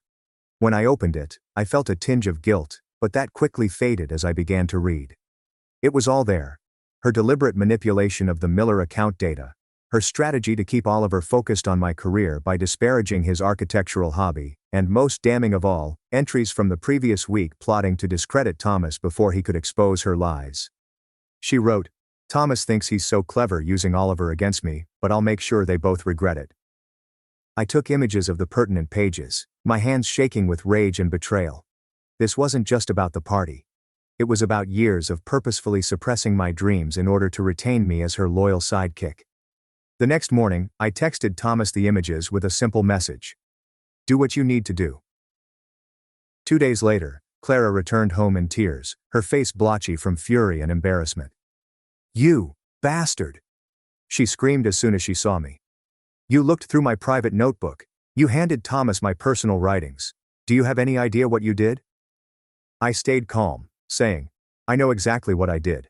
I fought myself against your attempts to undermine my career, just as you have done for years. They have suspended me, she screamed. Pending a thorough review of the Miller account. My reputation is ruined. What is your reputation? I laughed bitterly.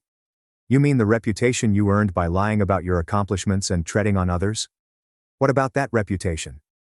She dropped onto the sofa, abruptly shifting tactics, and tears streamed down her cheeks as she stared up at me with those deceptive eyes I used to find appealing. Oliver, please, she cried. You must assist me. Tell them you misunderstood. Tell them I never intended to harm your career. You realize how essential this work is to me. To us? I corrected. It was always essential to you. And you were determined to sacrifice my one hope of returning my passion to defend your falsehoods. I can solve this, she said. And I will tell everyone how proud I am of your architectural work. I will fully support your job change. We can get past this. I sat opposite from her, immediately filled with pity. Clara, do you even hear yourself? Even now, you are only offering to help me because you need something. That is not how partnerships work. What are you saying? She muttered, her eyes filled with dread rather than manipulation. I'm saying I'm finished being your supporting character. I have accepted a formal consulting role with the downtown development. I start next week. What about us? She inquired, her voice small. There is no we anymore, I replied gently, and I have already packed my things. I'm staying with a friend until I can find my own place. You cannot just leave, she cried, desperate. We can work this out. I will go to treatment. I will do whatever it takes. I shook my head. I've spent 8 years hoping you'd see me as an equal partner with my own goals. You had to face the repercussions of your conduct before you could provide that. And only because you needed my support. That is not love, Clara. That is just self-preservation. Her expression stiffened, the veneer of vulnerability falling away. Fine, leave. But don't think it's over. I still have friends at the company. They'll see through the lies Thomas told them. They're not lies if they're backed up by evidence, I reminded her. In your own handwriting. She jumped up, her eyes burning. Do you think this makes you some kind of man? Sneaking around behind my back, rummaging through my personal items. You are nothing without me. Nothing. Who do you think paid for most of this apartment? Who kept us afloat when your pathetic IT job had layoffs 3 years ago? I picked up my duffel bag, strangely cool in the face of her fury. I guess we'll find out who I am without you. That's what scares you the most, isn't it? The idea that I might actually succeed on my own. As I approached the door, she called after me, her voice suddenly smaller. Oliver, please, I love you.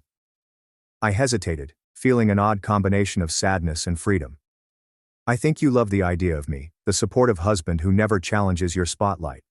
But that person doesn't exist anymore. The door closed behind me with a quiet click that felt more definitive than any slam could have. It's been 6 months since I left that flat and my former life. The downtown project is almost finished, with my courtyard design becoming one of the development's distinctive features. I've been engaged as a full consultant for 2 additional projects, and I'm taking night classes to finish my architectural degree. I wish I could say the change went smoothly, but Clara did not go down without a fight. She tried to turn mutual friends against me by telling them about how I abandoned her over a little job issue. She even stopped by my new flat once, oscillating between tears and threats. But the strangest part occurred 3 months after our split, when the company's inquiry was completed. Clara was dismissed for data manipulation, and on her way out, she appeared to have a total meltdown in the foyer. According to Thomas, who observed the entire incident, she yelled that everyone would be sorry if she disclosed the truth about the conspiracy against her. 2 days later, I got this desperate email from her. Oliver, I need your help. They have ruined my credibility in the industry. Nobody will hire me. I realize I made faults, but I did not deserve this. You understand how hard I worked. Please inform Thomas that I've learned my lesson. Tell them that I deserve a second opportunity. Without my career, I have nothing. Please. I did not respond.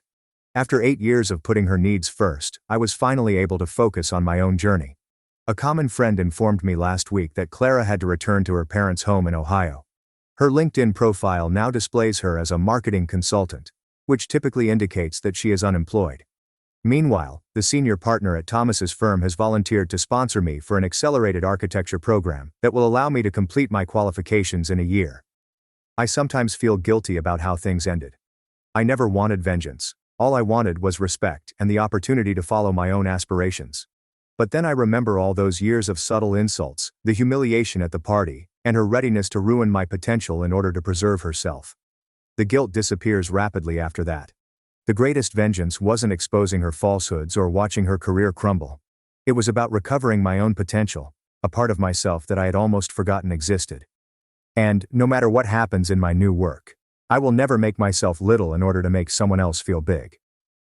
If you're listening to this and see yourself in my story, if you've been putting your goals on hold to support someone who doesn't reciprocate, remember that it's never too late to rediscover who you were intended to be. Sometimes the hardest thing isn't fighting against how others perceive you. It's about resisting the limited version of yourself that you've come to accept. My sister pretended to bond with me just to secretly record my breakdown for her birthday party. So I gave her guests a show they'd never forget. I'm 18, and my sister Lily turns 21 this weekend.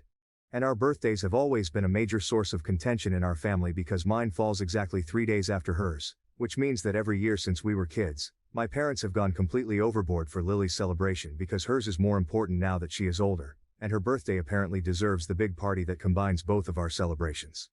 Even though I never have any say in the planning, guest list, or anything else important, this year was supposed to be different because Lily approached me 2 weeks ago and said she wanted to do something special to involve me in her 21st birthday celebrations. And she suggested we have sister bonding time where we talk about our childhood memories and our relationship. Which surprised me because Lily has never expressed an interest in spending time with me or acknowledging my existence unless she needs something from me or wants to use my stuff without my permission. She persuaded me to join her last Tuesday evening when our parents were at their book club meeting.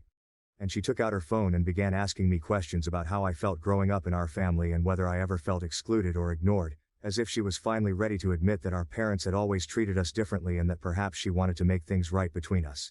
I ended up talking for about 2 hours about how lonely and anxious I've felt my entire life. I've struggled with panic attacks since middle school because I always feel like I'm walking on eggshells around everyone in our family, and I've never felt like I could express my true thoughts or feelings because Lily always gets the attention and support, while I'm dismissed or told I'm being dramatic whenever I try to speak up about anything that bothers me. Lily was very attentive and compassionate during our chat, asking follow-up questions and nodding at the appropriate times. And she even hugged me at the end, saying she had no idea I was feeling that way and that she wanted to do better as my sister, giving me hope that we might be able to have a meaningful relationship for the first time in our lives. Then yesterday, I was hunting for my charger in Lily's room because she took it and forgot to return it. I looked for her, but she was evidently off shopping with her friends, and I unintentionally knocked over some documents from her desk. And while I was gathering them up, I saw her laptop was still open, with thumbnails of video clips that appeared to have been taken in our living room. So, curiosity got the better of me, and I clicked on one of the files. It was a film of our whole conversation from last Tuesday, shot from an angle that revealed she had set up her phone to record everything while pretending it was just resting there casually. And I could tell she had cut the tapes down to the most emotional and vulnerable times, when I was talking about my anxiety, panic attacks, and feelings of worthlessness. She had also added text overlays, giving the video the appearance of a dramatic confession. I scrolled through the project folder and discovered at least 15 different clips that she had edited together, including parts where I was crying while discussing how I sometimes have panic attacks in my bedroom and have to bite my pillow to keep from making a noise because I don't want anyone to hear me cry. Another section in which I stated that when I'm feeling very stressed, I skip meals because my stomach becomes so tight that I can't eat anything without feeling nauseous. There was also a final video file labeled Lily's 21st birthday surprise, that showed she was planning to play this compilation at her party tomorrow night in front of all her college friends and extended family members, with a title card that said, "My Sister's Journey," as if it were an inspirational documentary. And I recognized that her sudden desire in bonding with me was a ruse to collect footage that would make her appear like a caring and supporting sister while also revealing my most intimate troubles to everyone we knew. I was outraged, hurt, and felt thoroughly misled. But I also knew that approaching Lily directly would be ineffective because she would simply deny it, make excuses, or find a way to make me the bad guy, as she often does when I try to call her out on her conduct. Instead, I decided to do my own investigation and began meticulously searching her laptop to see what else I could find. And that's when I discovered a hidden folder buried deep in her photo library, including hundreds of photos and videos from parties and social events she'd attended over the previous 2 years. These weren't the carefully posed photos she posts on social media, where she appears perfect and responsible, but rather raw, unfiltered images of Lily drinking heavily, making out with random guys at parties, smoking what appeared to be marijuana in several photos, and even a few videos where she appeared to be taking pills that weren't prescription medication while laughing and acting completely reckless. There were also screenshots of text conversations in which Lily talked to her friends about lying to our parents about where she was going and who she was with, as well as several photos of her at parties on nights when she claimed to be studying at the library or sleeping over at a friend's house for school projects. The most damning evidence was a series of images from last month showing Lily at some type of warehouse party that was absolutely illegal and unsafe, with people who were plainly far older than college students. And in several of the photographs, Lily was kissing and being very physical with a gentleman who appeared to be in his 30s, while her expression and body language clearly indicated that she was drunk or high. I spent hours going through everything and selecting about 50 of the most revealing photos that would completely destroy Lily's carefully crafted image for our parents and extended family, who all believe she's this perfect, responsible college student who never drinks or parties and devotes all of her time to her studies and part-time job. Lily's birthday party was held tonight, and it was the usual elaborate affair that our parents organize every year, with our grandparents, aunts, uncles, cousins, and about 20 of Lily's college friends gathered in our backyard under the string lights and decorations that our mother had spent weeks planning and putting up. I waited until everyone had come and settled down with their drinks and snacks, and then I volunteered to assist Lily in setting up the slideshow presentation she had prepared for the party, which I knew featured an edited video of my private confessions that she intended to surprise everyone with. When Lily went inside to retrieve the laptop, I followed her and offered to carry it outside for her while my hands were free. She handed it over without hesitation because she had no idea I knew what she was going to do. Instead of connecting her laptop to the projector system that our father had set up on the back patio, I immediately replaced her presentation file with the party photo folder that I had created. And I made sure the slideshow was set to advance automatically every few seconds, so that once started, it would run through all 50 photographs without being readily stopped. I informed everyone that Lily had prepared a special presentation about her college experiences and personal progress, and I began the slideshow before Lily could protest or verify what was actually placed into the system. The first few images to display on the enormous projector screen were fairly mundane shots of Lily at what appeared to be typical college parties. However, within roughly 30 seconds, the visuals changed to depict Lily drinking heavily.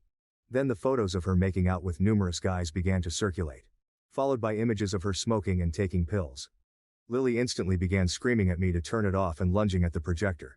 But our cousins and some of her college mates were closer to the equipment and appeared stunned by what they saw. So the presentation continued while Lily desperately tried to explain to our parents and grandparents that the photographs were not what they appeared to be. By the time someone managed to turn off the projector, everyone at the party had seen at least 40 of the 50 photos I had chosen, including the most damaging ones of Lily with the older guy at the warehouse party, as well as several images in which she was clearly under the influence of something far more potent than alcohol. Our parents were completely ashamed and outraged. And our grandma began crying, saying she couldn't believe Lily would act that way and lie to the family about her activities, while our grandfather simply shook his head, looking profoundly disappointed. Lily's college pals appeared divided into two groups: those who were laughing because they recognized the parties and knew it was regular college activity, and those who appeared uncomfortable and began making reasons to leave early since they could see how angry our family members were becoming. Lily was crying and yelling that I had invaded her privacy and stolen her personal images, and she kept trying to convince our parents that everyone at college parties liked this, and that the photographs were taken out of context. However, our mother was now in full crisis mode, and demanded to know how long Lily had been lying about her whereabouts and actions. The party virtually crumbled after that, with the majority of the attendees leaving within an hour, while our parents battled with Lily about her behavior and sought explanations for specific photographs in the slideshow. I stayed outside, cleaning up the decorations and empty plates, while the family drama played out inside the house. And I could hear Lily's voice rising and becoming more emotional as she attempted to describe the photos to our parents, while my mother's voice kept interrupting with queries about specific shots. And my father's booming voice demanded to know how long Lily had been lying about her college activities. About an hour after the majority of the guests had left, my father walked outside and told me that I needed to come inside right away to explain how I obtained Lily's private images, and what I thought I was accomplishing by humiliating her in front of our entire extended family. And his tone was already hostile and accusatory, indicating that Lily had successfully convinced them that I was the true criminal in this circumstance.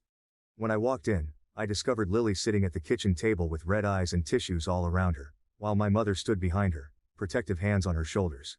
And the entire incident was obviously staged to make Lily appear like the victim and me look like the aggressor, which was exactly what I expected after the first shock of the photographs subsided. Lily began crying even harder when she saw me and told our parents that she couldn't believe I would invade her privacy and try to harm her image simply because I was jealous of her birthday celebration. And she claimed that she had never done anything to deserve such cruel treatment from her own sister, which made me giggle because she appeared to have entirely forgotten about the recording and video project I discovered on her laptop. My parents spent the next 2 hours questioning me about how I had gotten into Lily's computer and whether I had been spying on her for weeks or months. And they kept demanding to know what my true motivation was for wanting to hurt Lily so badly, ignoring my attempts to explain the video project she had been working on and the fact that she had filmed our private talk without my knowledge. Every time I mentioned Lily's recording plan, my parents dismissed it as inconsequential or said that I was fabricating stories to justify my actions. And Lily would only shake her head sadly, claiming that she had no idea what I was talking about and that I must have misinterpreted what I saw on her laptop. By the end of our conversation that night, it was evident that my parents had entirely believed Lily's account of events and saw me as the aggressor who had purposefully destroyed her birthday celebration out of spite and jealousy. And I understood there was no use in defending myself because they'd already decided who was telling the truth. I did it to expose my sister. Edit. Many people have asked for more information about the issue and questioned if my reaction was acceptable, so I'd like to share some additional context that may help explain why I felt I had no choice but to expose Lily the way I did. First, I want to clarify that Lily did not simply capture me being vulnerable during a casual conversation. Rather, she staged what she described as a bonding session specifically to capture footage of me discussing my mental health struggles and personal problems. And she did so with the clear aim of turning the tape into a presentation that would be seen to dozens of people without my knowledge or agreement. Lily knew I had social anxiety and panic episodes. She also understood that having my private emotional breakdowns exposed to her extended family and college friends would be very heartbreaking for me. But she intended to do it anyhow, believing that it would make her appear as a compassionate and intelligent sister assisting me in working through my problems. Second, I'd like to address the opinions about the images I discovered and if I was wrong to use them as revenge. And I recognize that some people believe I should have approached Lily directly or informed our parents about her recording plans rather than publicly exposing her party conduct. The trouble is that Lily has always been our family's golden kid. And whenever I've tried to inform our parents about something she's done to hurt or mistreat me, they always take her side and dismiss my concerns as jealousy or attention-seeking behavior, just as they did at the end of my original post. Last year, Lily took my car without asking and slammed it into a mailbox while drunk. When I told our parents what had happened, They criticized me for not hiding my keys better and advised me to be more compassionate because Lily was dealing with a hard situation with her college applications. Lily stole money from my savings account, which I had earned from a part-time job 2 years ago to buy concert tickets for her and her pals. When I uncovered the missing money and confronted her about it, our parents made me apologize to Lily for accusing her of theft and told me that I should be delighted to assist my sister have fun. Lily has always been able to persuade our parents that she is innocent and responsible, while portraying me as the disruptive child who creates drama and fabricates stories for attention. So I knew that notifying them about her recording scheme would only result in her denying everything, and our parents trusting her version of events rather than mine. The photos I discovered were not just random party photos, but evidence that Lily has been lying to our parents about her college activities while accepting their financial support and portraying herself as a model student deserving special treatment and larger birthday celebrations because she is supposedly more mature and responsible than me. Our parents pay for Lily's tuition, housing, food and entertainment because they believe she is focused on her academics and making wise decisions, whereas I am expected to work part-time and cover my own bills because they believe I need to learn responsibility and independence. Lily receives a monthly allowance of $600 for scholastic expenditures, whereas I receive $50 for my birthday and Christmas combined. And our parents excuse this disparity by claiming that Lily has proven she can be trusted with money, whereas I have not shown the same maturity. The party images revealed that Lily has been using our parents' money to sustain a lifestyle that involves illegal substances, dangerous circumstances with older men, and reckless behavior that could jeopardize her safety and academic success. While she continues to accept praise and special treatment for being the responsible daughter, I felt that exposing Lily's true behavior was the only way to level the playing field and show our parents that their perfect daughter isn't the person they believe she is, and that they should reconsider how they treat both of their children in the future. I'd also like to address the timing issue, as numerous people have stated that Lily's 21st birthday party was not an acceptable occasion for this type of confrontation. And while I appreciate your point of view, I believe it is crucial to remember that Lily intended to use her birthday party as a platform to publicly humiliate me with taped film of my anxiety confessions. The slideshow I built followed the same format and presentation style that Lily had planned for my admissions, and I targeted the same demographic that she intended to show my tape to. So, in many respects, I was simply giving her a taste of her own medicine, using her own methods. I understand that two wrongs do not make a right, and I don't pretend that what I did was ethically ideal. But I also believe it's crucial to recognize that Lily started this fight by invading my privacy, and intending to exploit my mental health issues for social entertainment. And rather than an unjustified attack, I responded directly to her premeditated betrayal. Update 1 week later. The fallout from Lily's birthday party has been absolutely insane, and my parents have officially lost their minds and decided that I am the villain in this entire situation, despite the fact that Lily was the one who started the whole thing by secretly recording my private conversations and planning to humiliate me in front of our entire extended family. The morning after the party, I awoke to my mother shouting at me from below, demanding that I come down right once to explain myself and apologize for what I had done to Lily and our family's image. When I came to the kitchen, both of my parents were sitting there with Lily, who was still wearing her pajamas and had red eyes from sobbing all night. My father began the talk by informing me that my behavior at the party was utterly inappropriate, and that I had crossed a boundary that could not be reversed. And he stated Lily had told them that the photographs I displayed were taken out of context and did not reflect her true personality or ideals.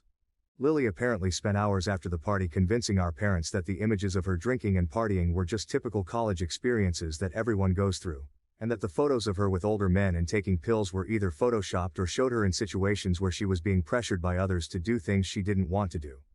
She also informed our parents that I was jealous of her birthday party, and purposefully wrecked it out of spite. And she stated that she had no idea why I would want to hurt her so badly since she had been attempting to be a better sister to me by organizing the bonding talk we had the previous week. When I tried to explain the recording and video project I discovered on her laptop, Lily quickly denied everything and claimed I was fabricating lies to defend my actions. And she claimed that any video files I saw were simply random phone recordings that had been saved to her computer by accident. My parents trusted Lily's account of events and refused to look at the evidence I tried to present. And my mother stated that even if Lily had recorded our talk, it would not excuse the way I publicly insulted her and harmed our family's reputation in front of our relatives and her college friends. The talk swiftly turned into my parents lecturing me about family loyalty and respect. And they claimed that my acts demonstrated that I could no longer be allowed to reside in their home since I was willing to damage my own sister and embarrass the entire family in order to gain attention.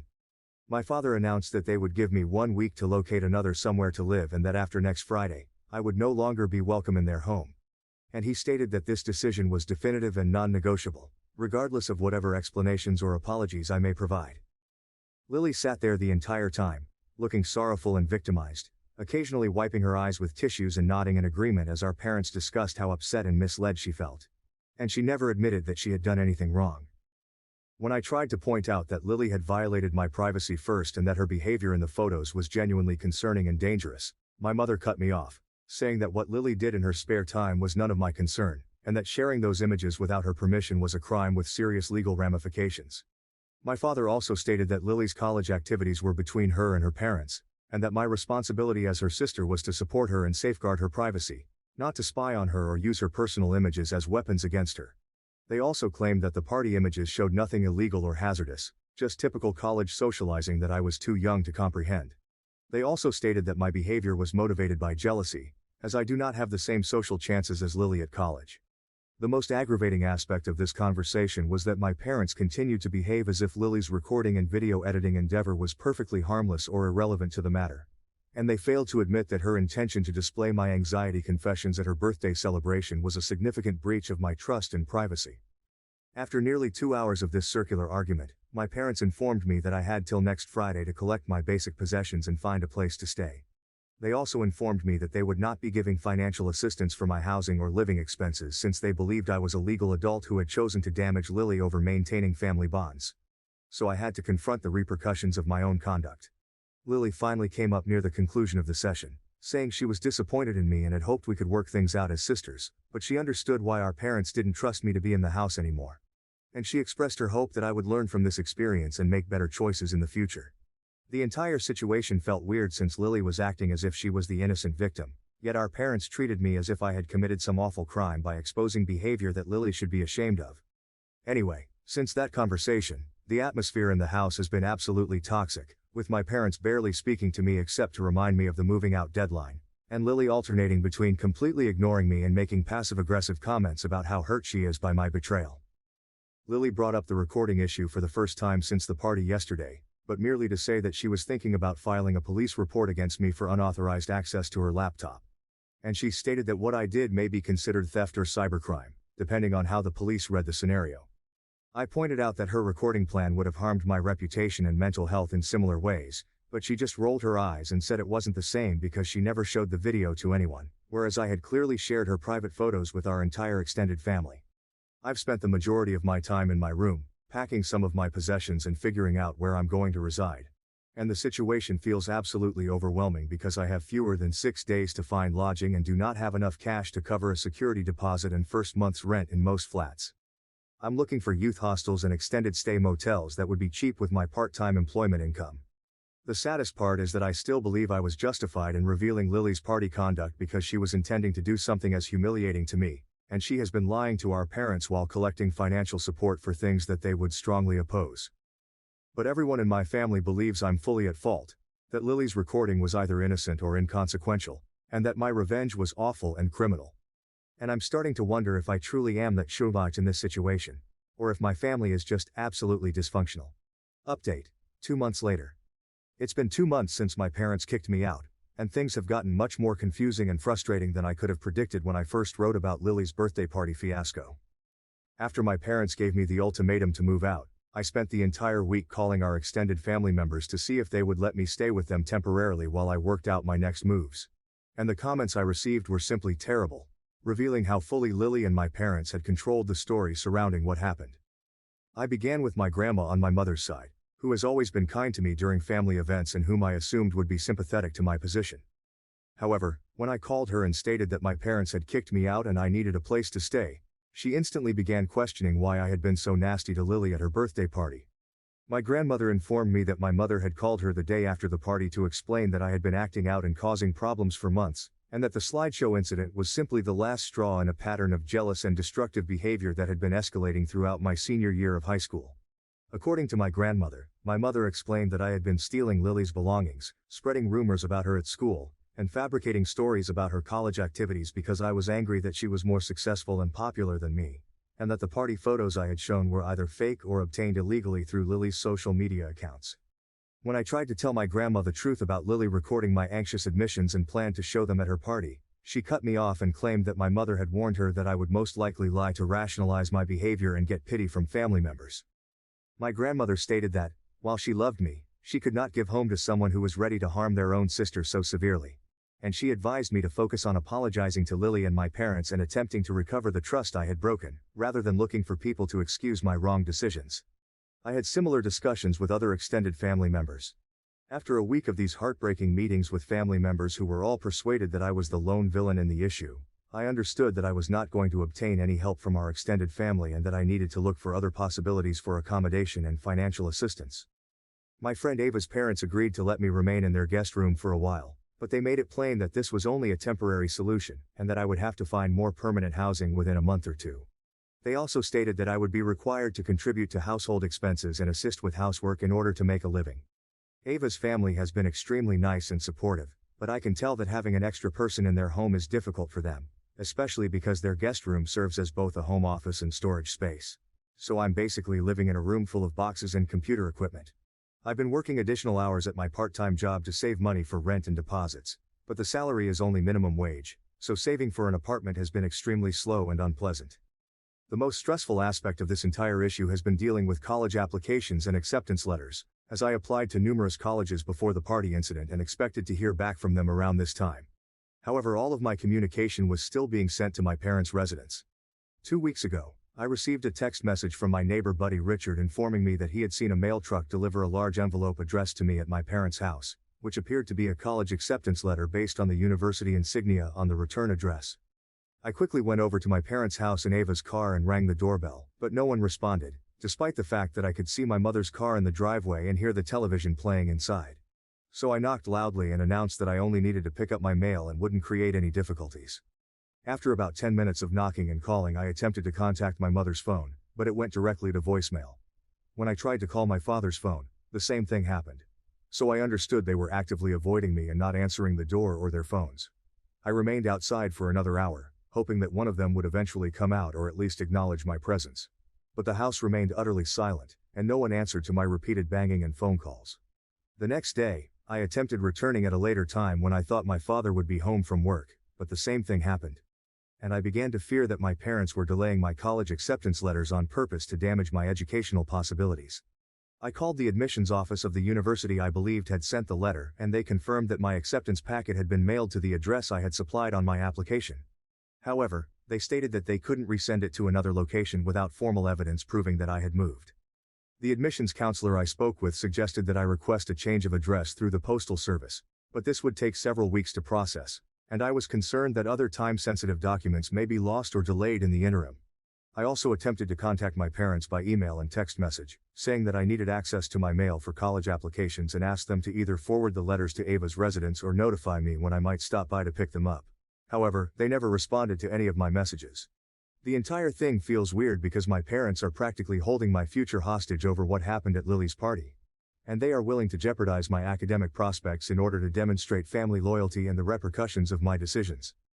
I've been trying to concentrate on work and saving money, but it's extremely difficult to do so when I know that there are probably multiple college acceptance letters sitting in my parents' house that I can't get to, and that each day that passes increases the likelihood that I'll miss important deadlines for accepting admission or applying for financial aid.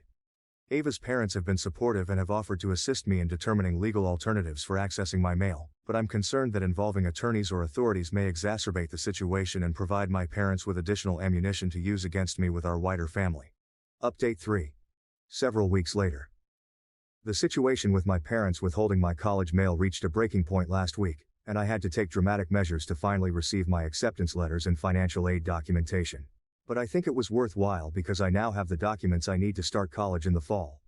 After weeks of my parents refusing to answer the door or respond to my phone calls and messages about my mail, I realized they were never going to cooperate with me voluntarily, and I needed to figure out how to force them to acknowledge my presence and deal with the college documents that were piling up at their house. I knew my parents went to church every Sunday morning at the same congregation they'd been attending for almost 15 years, and they were extremely concerned about keeping their status as good Christian parents in their religious community. So I concluded that confronting them publicly at church could be the only way to persuade them to consider my case seriously.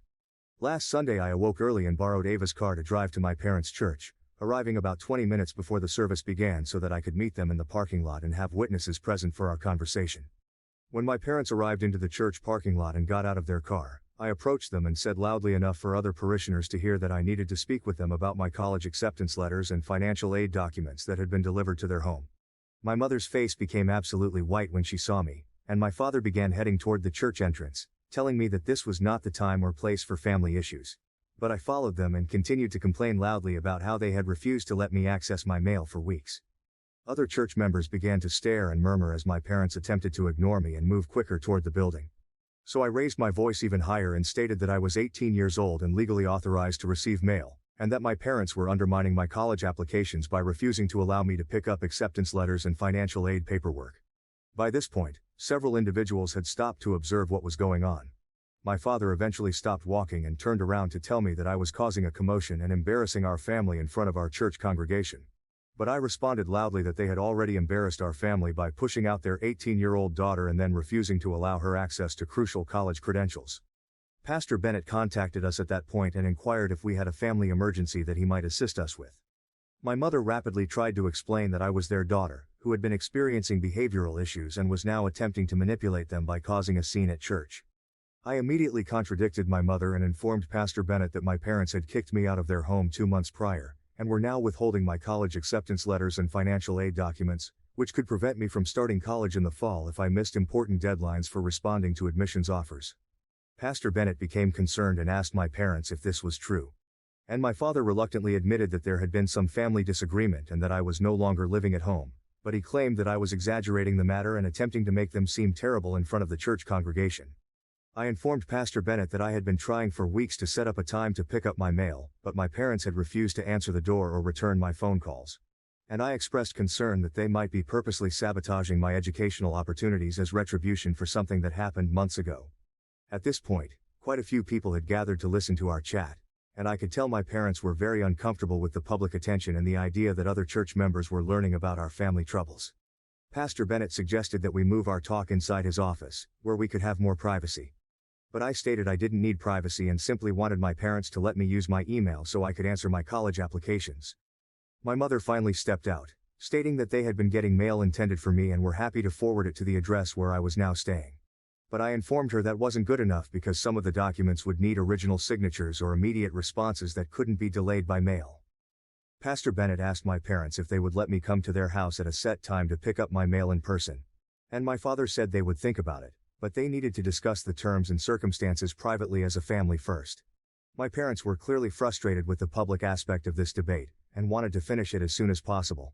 So I decided to increase the pressure by adding that I had proof of the family disagreement that had resulted in my expulsion, and that I would be pleased to share that information with Pastor Bennett if my parents continued to interfere with my college applications. When I said this, my father's face turned bright crimson, and he inquired what I meant by documentation. So I told him that I still had copies of the images and videos that had sparked our original argument, as well as screenshots of text conversations and emails demonstrating how our family had handled the problem. I stated that I was confident that Pastor Bennett and the church community would be extremely interested in learning about the types of parental decisions and family values that had resulted in an 18-year-old girl being homeless and unable to access her college mail. And I mentioned that this would be an excellent topic for a future sermon on Christian family relationships. My mother immediately worried and told Pastor Bennett that I was threatening to share lies and confidential family information in order to harm their reputation. But I calmly responded that I wasn't threatening anyone and was merely pointing out that the reality about our family status would be useful information for their spiritual advisor and church group. Pastor Bennett appeared to be unhappy with the course of the talk, and he offered that we move to his office to discuss the problem more quietly. But my father quickly stated it wasn't required and that they'd make arrangements for me to pick up my mail this week. I informed my parents that I required specific information regarding when and how I might access my mail, and that I would not leave the church parking lot until we had made firm plans that included a specific date and time for me to arrive at their house. After several more minutes of deliberation in front of the swelling crowd of curious churchgoers, my parents finally agreed that I could come to their house on Tuesday evening at 6 o'clock to pick up all mail that had been delivered in my name, and they claimed they'd have everything sorted and ready for me to pick up right away. Pastor Bennett expressed his hope that our family could overcome these challenges through prayer and understanding, and he offered to mediate any future talks if we needed help speaking more effectively. However, my parents swiftly declined his offer, stating that they were confident in their ability to handle the problem privately. My parents went to church for the service, but I could see they were quite sad and humiliated about what had transpired. and I felt delighted that I had finally compelled them to take my academic predicament seriously and agree to give me access to my emails. Final update. Tuesday evening arrived, and I drove to my parents' house at exactly 6 p.m., as promised.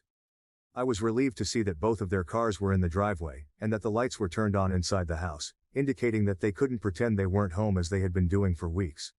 When I knocked, my mother answered the door and handed me a large manila envelope containing all of the college-related mail that had been delivered to their address in the previous 2 months, including acceptance letters from 3 different universities, financial aid award letters, housing applications, and several other important documents with impending deadlines.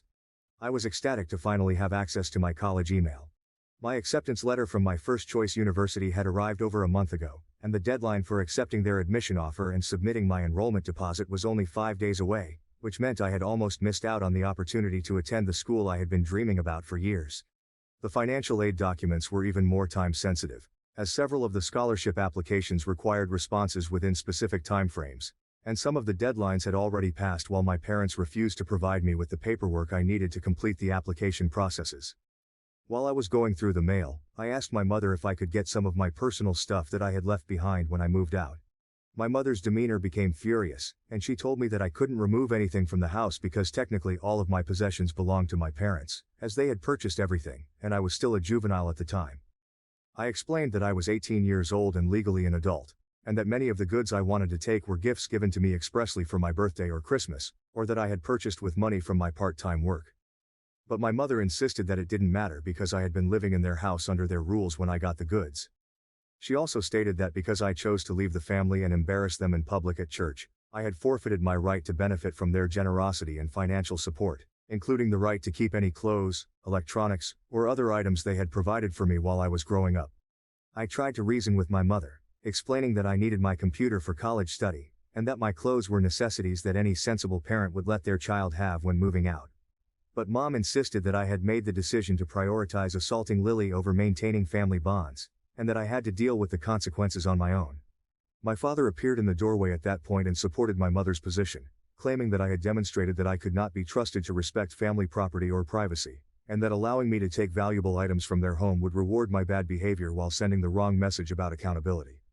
The conversation lasted about 30 minutes, with my parents becoming increasingly stubborn and unreasonable in their refusal to allow me to take even basic necessities like clothes and toiletries, while I grew increasingly frustrated with their petty and vindictive attitude toward their own daughter.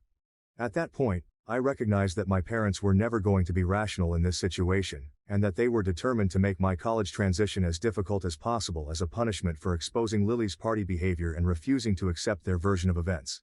I was completely fatigued from months of dealing with their deception and emotional abuse, and I was sick of their incessant attempts to rewrite history and depict Lily as the perfect daughter while treating me like a criminal for defending myself against her invasion of my privacy. So I looked straight at my mother and told her she could go wag herself if she thought I was going to beg for basic requirements from parents who were more concerned with protecting their golden child's reputation than supporting their other daughter's education and future. I told them they could take all of my old possessions and put them up their asses if they wanted to be that petty and vindictive about material objects, since I no longer needed anything from them and was perfectly capable of constructing a successful life without their help or approval. My father instantly yelled at me for insulting my mother and using unacceptable words in their home. But I broke him off and informed him that they had lost the right to teach me about respect when they decided to kick me out and damage my college applications because Lily had started the problem by recording me without permission.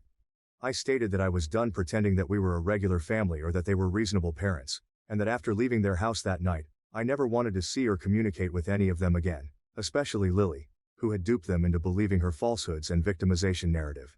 I explained that they had chosen to prioritize Lily's comfort and reputation over my safety and well-being, and that I was simply choosing to prioritize my education and future over maintaining relationships with people who had demonstrated that I couldn't rely on them to support me when I needed it the most. Before my parents could respond, I turned around and walked back to Ava's car, taking my envelope of college mail with me and leaving everything else behind without looking back, realizing that holding on to material possessions from my childhood was no longer worth exposing myself to their emotional manipulation and abuse. I'm currently concentrating on finishing my college applications and preparing for my freshman year. And while the move to independence has been difficult and at times overwhelming, I'm relieved that I no longer have to deal with the continual stress and drama of attempting to maintain connections with individuals who obviously do not regard or respect me.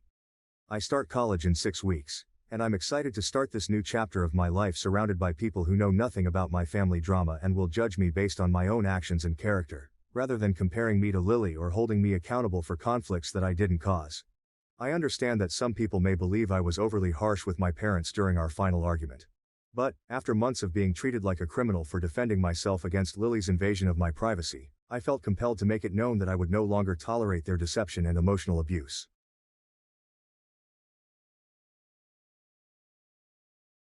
Caught my husband booking a Caribbean cruise with his lover, so I boarded the same ship with her fiancé and took the cabin right next door. The notification came on my screen around 3:17 p.m. on a Tuesday. A forwarded email confirmation from Paradise Cruise Lines, which was not intended for me but was unintentionally shared with our family cloud account. A luxury suite, champagne package and couples massage were all booked in my husband's name for the next week at his crucial business meeting in Seattle. Except there was another name on the reservation: Maris. My hands did not quiver, my coffee did not spill. Something solidified inside me. 15 years of marriage were suddenly captured with exquisite and awful clarity. I scrolled over the itinerary with weird detachment. A 5-day Caribbean cruise, an ocean view balcony room, a captain's table dinner, and all the romantic cliches you'd expect from a man who couldn't even remember what flowers I wanted for our anniversary. Working late again tonight, he texted me an hour ago. Don't wait up. I perused the cruise itinerary, noting the lovely cabin number 1243, deck 10, starboard side. Something about seeing those particular details made it seem true. This was more than simply an affair. This was planning, calculating, and creating a parallel life while I maintained ours. What a fool I'd been. I recall standing up and went to our shared bedroom closet. His suits hung alongside my outfits, as if they belonged there. His shoes aligned with mine. The physical proximity of our belongings suddenly became disgusting. My phone rang again just as I was about to start ripping his garments down to tear the fabric and obliterate the memories. Another notice from the family cloud. A photograph appears. A young blonde woman with excellent teeth poses in front of a mirror while wearing lingerie with price tags still hanging on it. The caption said, "Can't wait for you to take this off on our trip." Counting down the days. I recognized her. Maris is the new customer service director for my husband's company. The person he insisted on inviting to our Christmas celebration last December. The person who had looked at me with sympathy while receiving a glass of wine at my house. What kept me from trashing his belongings was not restraint, it was a random memory, a talk I overheard at a charity banquet 3 months prior. Maris is openly discussing her engagement to a tech entrepreneur, showing off a flashy diamond ring, and boasting about her upcoming June wedding. I perched on the side of our bed, phone still in hand, and tried something I'd never done before. I looked up her name on social media. Her profile was public, with hashtags for being blessed and future wife. And there he was, her fiancé, tagged in dozens of images. Cassian, gorgeous in his polished Silicon Valley style. His personal profile is full with startup success stories and motivational remarks. One recent post piqued my interest. Heading on a solo trip before the wedding madness. Time to clear my head and come back, ready to start forever with a Maris. The cruise dates coincided exactly. A peculiar peace washed over me, the type that comes when the universe delivers something so perfectly timed that it feels like destiny. I opened my laptop and went to Paradise Cruise Line's deck layouts and cabin availability. My credit card was already in my hands. 20 minutes later, I received my own confirmation email. Single cabin 1245, located adjacent to their love nest. The symmetry was too beautiful to overlook. I took a big breath and did the only reasonable thing a lady in my situation could do. I found Cassian's business email address on his company website and sent him a note. Mr.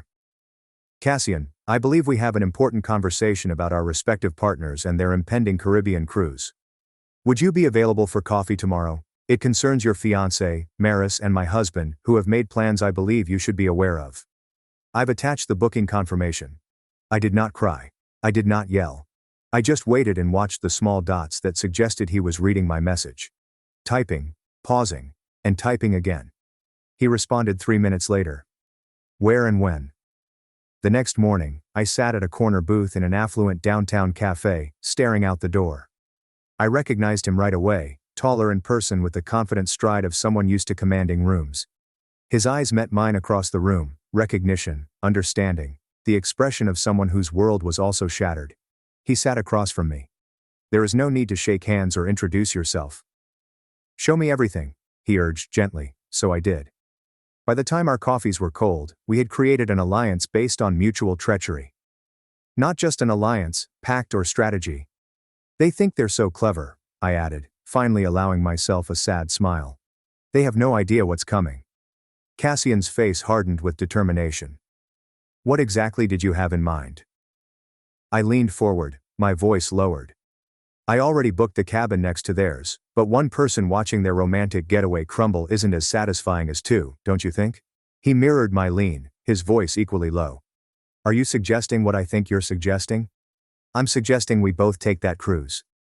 I'm suggesting we become very, very good friends who just happen to be everywhere they are.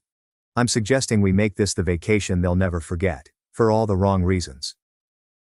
For the first time since we'd set up our chairs, Cassian scowled. It was an unpleasant smile. It was the smile of someone envisioning sweet, measured retribution. I'm in, he said. But we need to be smarter than them. We need a plan that doesn't just catch them, but destroys whatever fantasy they've built. I nodded, feeling something like exhilaration beneath my fury. By the time we dock back in Miami, they'll wish they never set foot on that ship. The week preceding the cruise included an Academy Award-worthy performance. I kissed my hubby farewell as he packed his conference attire. I helped him select a tie for his presentation. I even took him to the airport, waving from the departure lane with a huge smile on my face. I'll miss you, he replied, his gaze not meeting mine. Oh, I'm sure the time will fly, I said, recalling the bikinis and evening gowns already packed in my own bag, stashed in Cassian's temporary residence. As soon as his plane took off, not for Seattle, but for Miami, I drove straight to the port, where Cassian was waiting. We had spent the previous week preparing, coordinating, and creating a backstory that would make us appear to be old college buddies reunited by happenstance, as well as practicing our reactions in case we accidentally bumped into our cheating companions. We planned identical beach excursions to those they had scheduled, having memorized the ship's layout. How are you feeling? Cassian inquired as we checked into the cruise port, his hand momentarily caressing my shoulder. I keep alternating between wanting to cry and wanting to push them both overboard, I told you. He nodded. I've already looked up maritime law. Unfortunately, that would be frowned upon. That unexpected burst of black humor caused me to giggle for the first time in days. My throat felt funny. We boarded separately, planning to meet later after settling into our cabins. I readily spotted mine at 12:45, exactly next to where my husband would shortly be cuddling his sweetheart. I put my ear on the opposite wall. For the time being, it's empty. Their flight would not arrive for several hours.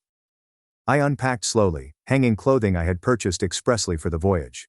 My husband had never seen these dresses selected to make a statement when the inevitable clash occurred. At 6 p.m., Cassian texted, "They've boarded. I just saw them at check-in. They didn't see me."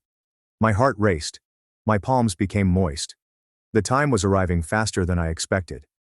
Cassian and I met in a bar 3 decks up, far enough apart to avoid running into each other. He already had a martini ready for me. To the most twisted vacation either of us has ever taken, he exclaimed, raising his glass. I clinked mine against his. May we survive with our dignity, if not our marriages. My marriage appears to have ended before it began. His voice had the hollow tone I'd been feeling in my chest for days.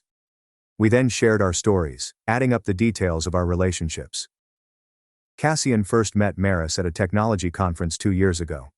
They had gotten engaged too hastily. He recognized there had been evidence of her infidelity, unexplained absences, suspicious phone activity, and unexpected business situations. I ignored it all, he said, staring at his glass. I wanted so badly to believe I'd found the right person. 15 years, I answered. 15 years I gave him. We talked about children. We decided together to focus on our careers first. We had a timeline. Next year was supposed to be our year to try. My voice broke unexpectedly. Cassian's expression softened. I'm sorry. Don't be, I replied. Be angry. I am. We talked for hours, drinking enough to relax but not enough to distort our judgment. We needed to be sharp and ready. Around 10 p.m., we went to the main dining room for the welcome supper. And there they were, seated at a table for two near the windows. My husband's hand rested on Maris's lower back while they reviewed the menu. Intimate, familiar, and practiced. The sight hit me harder than I anticipated. It was not their first journey together. This was not new. The understanding caused my knees to buckle somewhat. Cassian supported me with his hand on my elbow. "Not yet," he muttered. "Let them think they got away with it. Tomorrow we begin." We went to another restaurant, but I could not eat. My gut was knotted with acid and rage. "How long do you think this has been going on?" I inquired, moving pasta around my plate. "Does it matter? A day? A month? A year? They both betrayed us."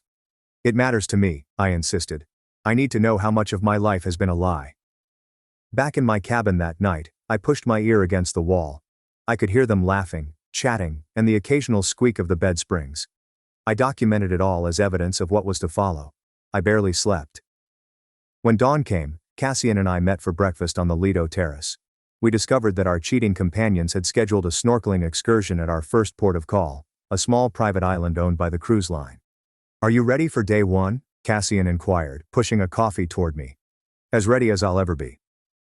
We boarded the boat to the island 30 minutes after my husband and Maris left. We could easily see them on the beach, sharing a lounge chair, her head on his chest, his fingers sliding through her hair. Cassian and I positioned our own chairs perfectly in their line of sight, but tilted so they wouldn't notice us right away. We waited for the ideal moment: recognition, horror. It happened when my husband stood up to order drinks from the beach bar. He turned, holding 2 frozen cocktails, and halted in mid-step as he saw me. The drinks tipped, blue liquid splashing across his hands. I gave a nonchalant wave, as if we were running into each other at the groceries. His face turned pale so quickly that I thought he may faint. He stood transfixed, unable to move toward me or back to Maris, who continued to scan through her phone, obliviously. I adjusted my new swimsuit, a daring red one I would never have picked before, and marched straight for him. "What a coincidence," I exclaimed, loudly enough for adjacent sunbathers to hear. "How lucky to run into you here. The weather looks different than I remembered from Seattle." He opened and closed his lips, speechless. Over his shoulder I noticed Maris look up, bewilderment on her face, then dread as she saw Cassian approaching behind me. "What? How?" my husband finally said. "Your lover should be more careful about sharing your itinerary on the family cloud account," I added with a smile. "Oh, and you should meet my friend Cassian. I think he already knows your girlfriend." I looked at Maris, whose face had gone the color of sour milk. "That engagement ring looks beautiful in the sunlight. Does your fiancé know you're engaged? Or is that just a detail you've overlooked while planning your romantic getaway?" People were staring at us now, openly watching the drama play on the pristine white beach. "This isn't what it looks like," my spouse finally replied, in the most hackneyed way conceivable. "Really?" I asked, looking at the 2 blue drinks, Maris's surprised expression, and then back at him. "Because it looks exactly like you're on a cruise with your lover while telling your wife you're at a business conference in Seattle." Cassian came up and addressed Maris directly. "We've booked all the same shore excursions as you. Isn't that a wonderful coincidence? We'll have lots of quality time together on this trip." And that was only the beginning. The first day of 5, the start of what would become the most agonizing vacation for 2 people who thought they had gotten away with betrayal. I realized then that I had given this man everything: my youth, my trust, and my unwavering support despite professional upheavals and family losses. I'd been there through it all, feeling that we were creating something substantial together, and all the while, he had been establishing his own life, one that did not include me. I gave them one final smile. "Enjoy your drinks. The cruise is just beginning." That night, Cassian and I reassembled in my cabin, discussing the day's confrontation and fine-tuning our approach for the next days. The initial shock had offered satisfaction, but it was insufficient. Their betrayal was far too deep. "They're rattled," Cassian observed, pacing the cramped space of my chamber. I intercepted Maris trying to change their dinner reservations and shore excursions. I nodded while scrolling through the ship's software on my tablet. "They won't get far. I've befriended 3 crew members who keep me updated on any changes they try to make." This was no longer a spontaneous reaction. Throughout that week of planning, I was systematic in ways I never imagined I could be. My husband had no idea that before leaving the house, I had photographed all of his workplace paperwork. I'd downloaded his text message history using our phone plan's backup service. I phoned our bank and identified major expenses from the previous year, resulting in a clear timeline of his affair via hotel bills and gift purchases. What Maris didn't realize was that Cassian had been similarly diligent, taking screenshots of suspicious texts, following her location history, and, most importantly, documenting how she had been diverting funds from their startup's investors to support expensive items. Tomorrow is the formal dinner, I added, looking over the schedule. They'll expect us to make a scene. Cassian stopped pacing. So we don't. We do the opposite. Exactly. I smiled, experiencing a frigid clarity. We'll be charming. Friendly, even. We'll invite them to join our table. We'll talk casually about psychological warfare. Cassian nodded gratefully. The anticipation of confrontation is often worse than the confrontation itself. I stood and headed to my suitcase, taking out a wrapped packet. I've been saving this for the right moment. Now, I think I know when to use it. Inside were photos, security camera shots from the ship, of my husband and Maris from prior vacations. Dates, timestamps, and confirmation of a trend dating back 18 months. The chief of security had been surprisingly supportive once I described my circumstances, offering a large consultation fee. How did you get these? Cassian inquired, impressed. Let's just say when your husband brags about always booking the same cruise line for business trips, it creates a traceable pattern. I organized the photographs chronologically. 8 cruises in 18 months, always with her, always during what he claimed were conferences or client meetings. Cassian whistled faintly. That's not a romance. That's a second relationship. Exactly. And tomorrow night, I want them both to understand that we know everything. Not just this cruise. Everything. We sat up past midnight arranging every contact and casual encounter for the coming days. We were no longer improvising. This was a planned revenge. The next morning we went on another shore excursion, this time to our first point of call to see ancient ruins. Cassian and I arrived right on time, just as my husband and Maris were about to board the tour bus. When they saw us, the color left their faces. I smiled cheerfully and took a seat straight behind them. Good morning. Sleep well? Maris looked straight ahead, rigid with stress. My husband gave a feeble smile. Look, we can talk privately. Oh, we'll have plenty of time to talk, I told him. We have 3 more days together on this lovely ship. No rush. Throughout the tour, Cassian and I kept up a polite conversation, occasionally asking benign questions to our uneasy companions. Have you visited these ruins before? Isn't the architecture fascinating? Each everyday interaction appeared to make them more nervous than a direct confrontation would. When we got back to the ship, they were plainly upset, exchanging heated whispers, peering over their shoulders, and jumping at every corner where they glimpsed us. I donned a black dress I purchased expressly for this vacation to the formal dinner that night. Elegant and modest, but with just enough edge to make a statement. Cassian donned a fitted suit that showcased his athletic physique. We entered the dining room intentionally, 15 minutes after my husband and Maris had been seated. May we join you? I inquired, already drawing out a seat at their table for 2. The maitre d' mentioned you had room. He couldn't refuse without causing a scene. Trapped by social convention, they shuffled uneasily as we settled in. Wonderful evening, isn't it? Cassian asked, unfolding his napkin with practiced elegance. Maris, that dress looks familiar.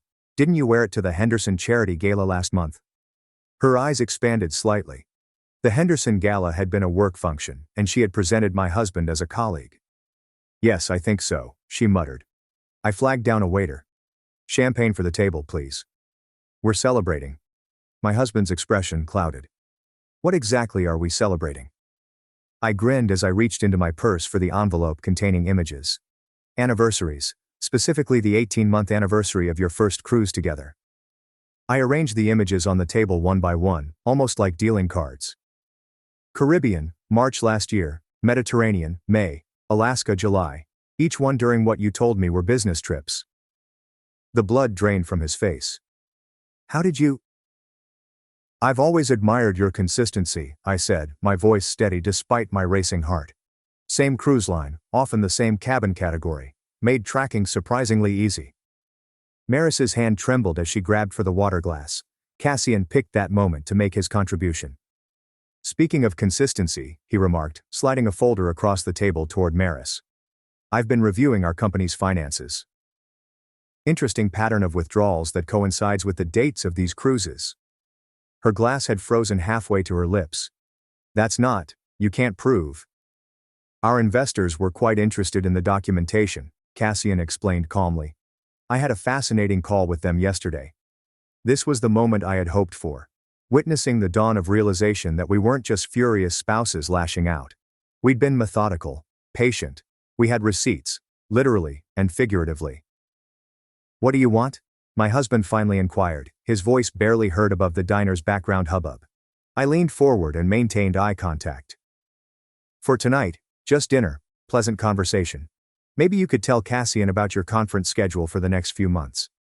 I'm sure he'd be interested to know which business trips are actually romantic getaways. They sat still, locked in their own web of falsehoods. As the server approached with champagne, I raised my glass. To truth, it always surfaces eventually. Throughout dinner, we maintained a pleasant conversation, occasionally dropping tidbits that demonstrated how carefully we had investigated their affair. Each discovery seemed like a precise incision, with little wounds that compounded to do great damage. By dessert, they both appeared physically unwell. When we eventually stood to leave, I placed a room key card on the table. For your convenience, I clarified. It's for the cabin adjacent to yours. We've been taking turns listening through the wall. The soundproofing is surprisingly poor. My husband's expression contorted with the realization that even their most private moments had been jeopardized. As Cassian and I walked away, he muttered. That was masterful. But that's just the beginning, isn't it? I nodded, not joyfully, but with cold satisfaction. Tomorrow we move to phase 2. Tonight was about showing them we know everything.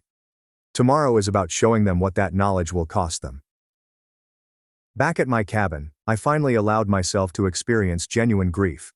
Not for my husband, but for the life I had envisioned. 15 years lost, trust shattered, and future hopes dashed. But in its place was something unexpected. A sense of personal power. I had been caught off guard by betrayal. However, I had replied with planned action rather than helpless despair. Before going to bed, I texted Cassian one last time, thanking him for the day. Tomorrow, we will show no mercy. His response was immediate. They caused the situation. We're only ensuring they face the punishment they deserve. I fell asleep to the sound of a muted quarrel through the wall, a lullaby of justice unfolding. The third day of the voyage started bright and clear. The weather was ideal for what Cassian and I had planned.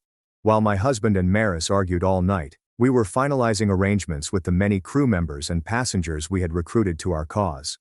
Our first interaction was during breakfast. We noticed them at a corner table, slumped over coffee, looking weary and nervous. Instead of approaching, we sat in the center of the dining room, laughing and conversing with a group of travelers we had become acquainted with.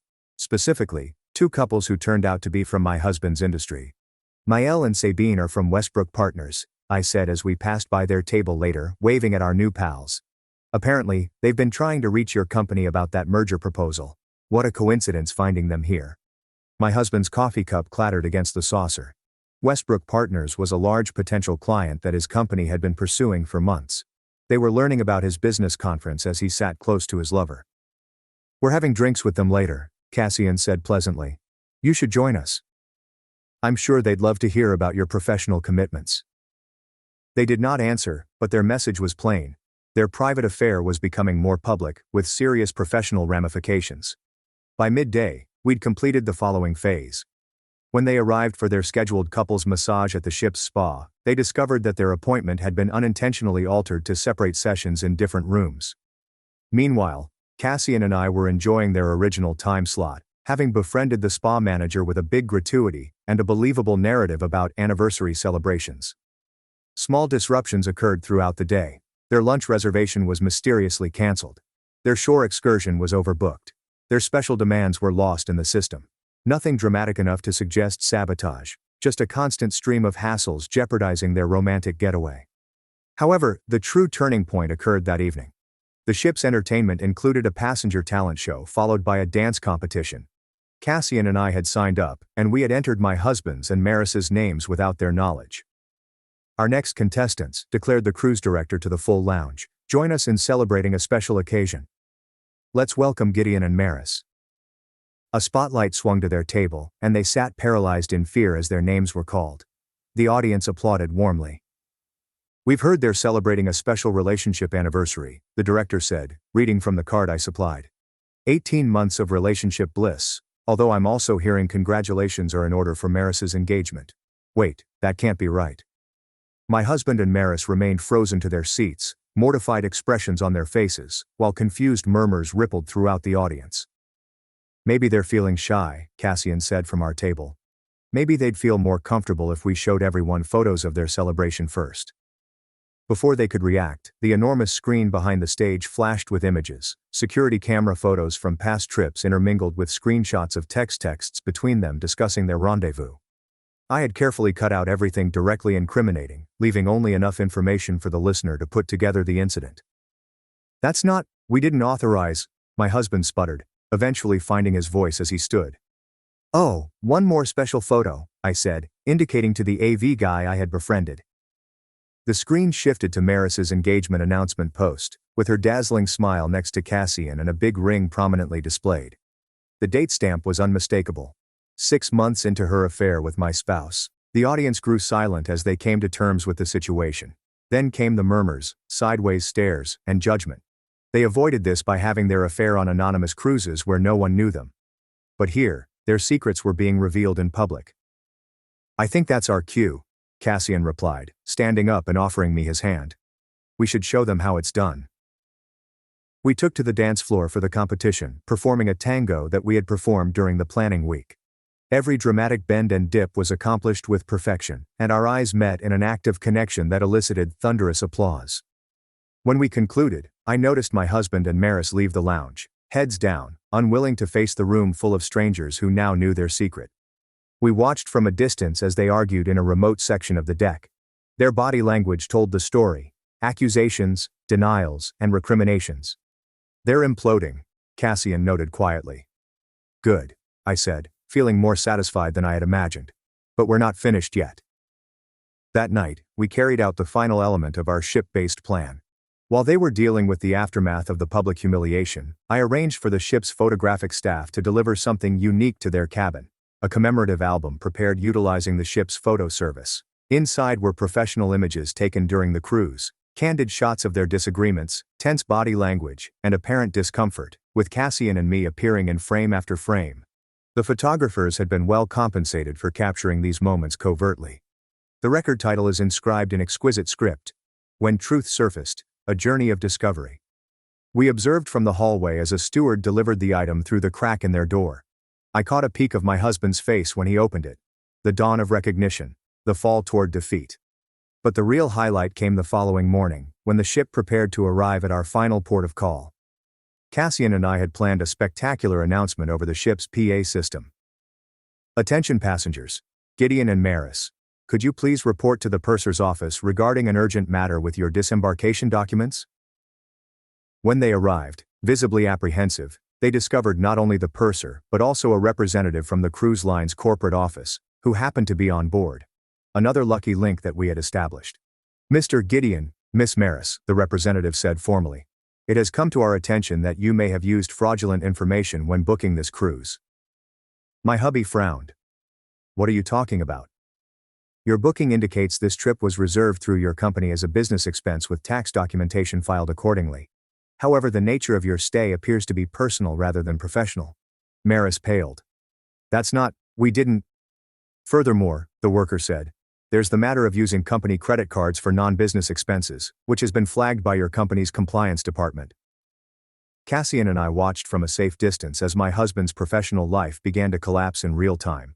The information we gathered, including email exchanges that I provided to his company's ethics hotline, prompted an internal investigation. Meanwhile, Maris received tragic news. Her access to the startup's financial accounts had been restricted pending an audit ordered by investors. Cassian had acted quickly, and her financial maneuvers were now being scrutinized. As they stood there, their well-constructed parallel lives collapsing around them, I felt strangely elated. Not happy, not quite vindication, but a strong sense of fairness. This isn't just about the betrayal, I explained gently to Cassian as we watched from a distance. It's about the calculation, the premeditation, the years of lies. He nodded. They thought they were too smart to get caught, too arrogant to face consequences. Do you regret anything? I inquired, suddenly wondering about his sentiments as our plan came to an end. Cassian thought about this for a bit. I regret trusting someone who didn't deserve it. I regret not seeing the signs earlier. But this, he motioned toward the tableau unfolding. This I don't regret at all. When my husband and Maris exited from the purser's office, their faces ashen with the realization that their acts had real-world ramifications beyond their love relationship, I stepped into their way. "Do you enjoy the cruise?" I inquired, my voice firm and clear. My spouse stared at me with fresh eyes, not rage or disobedience, but anything like dread. "I'm afraid to find out what else I know. What more could I have done?" "This is just the beginning," I explained quietly. "When we dock tomorrow, you'll find your belongings packed and waiting at a hotel. The locks have been changed.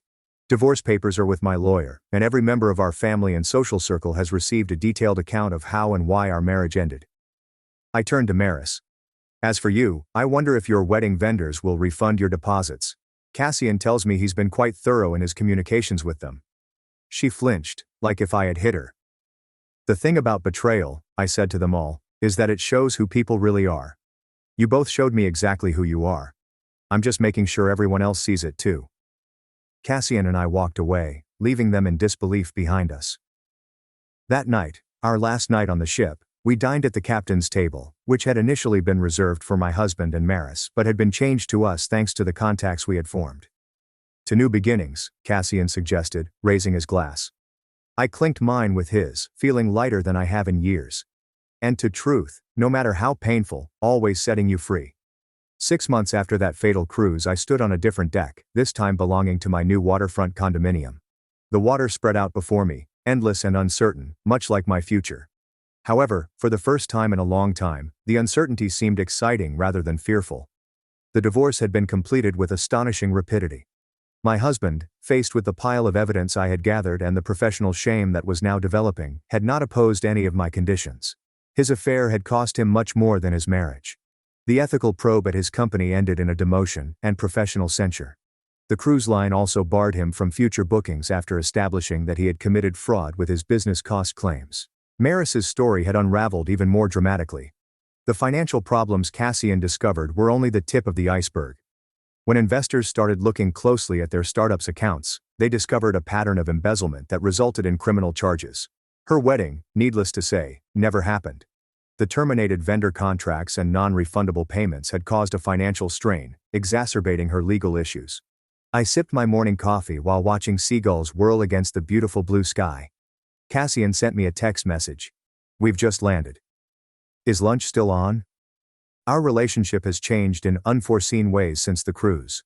Not romantically, we were both too traumatized for that, but into something equally worthwhile. A genuine connection formed in the furnace of mutual betrayal and rehabilitation. We stayed in touch during the aftermath, helping each other through divorce proceedings, legal obstacles, and the emotional upheaval of reconstructing our lives. He had relocated to create a new office for his now thriving company in my seaside city, a business choice that coincided with my own post-divorce move. I texted back, "See you at the Pier restaurant at 1, as I prepared our lunch.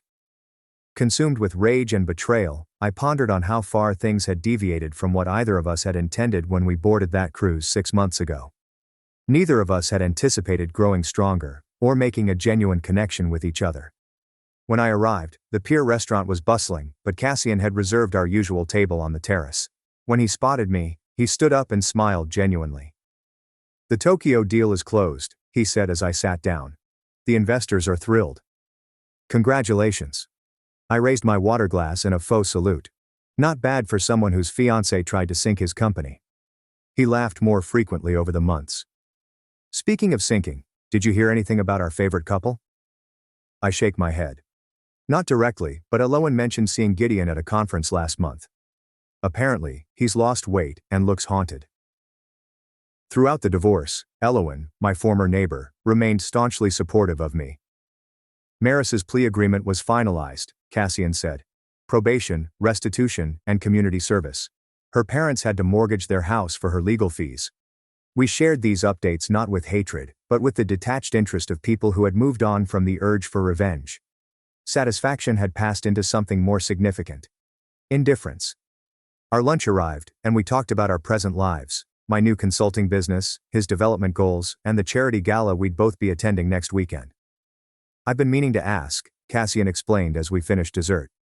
"That cruise line sent me a promotional email yesterday. Caribbean itinerary, special offer for holiday travel. I raised an eyebrow.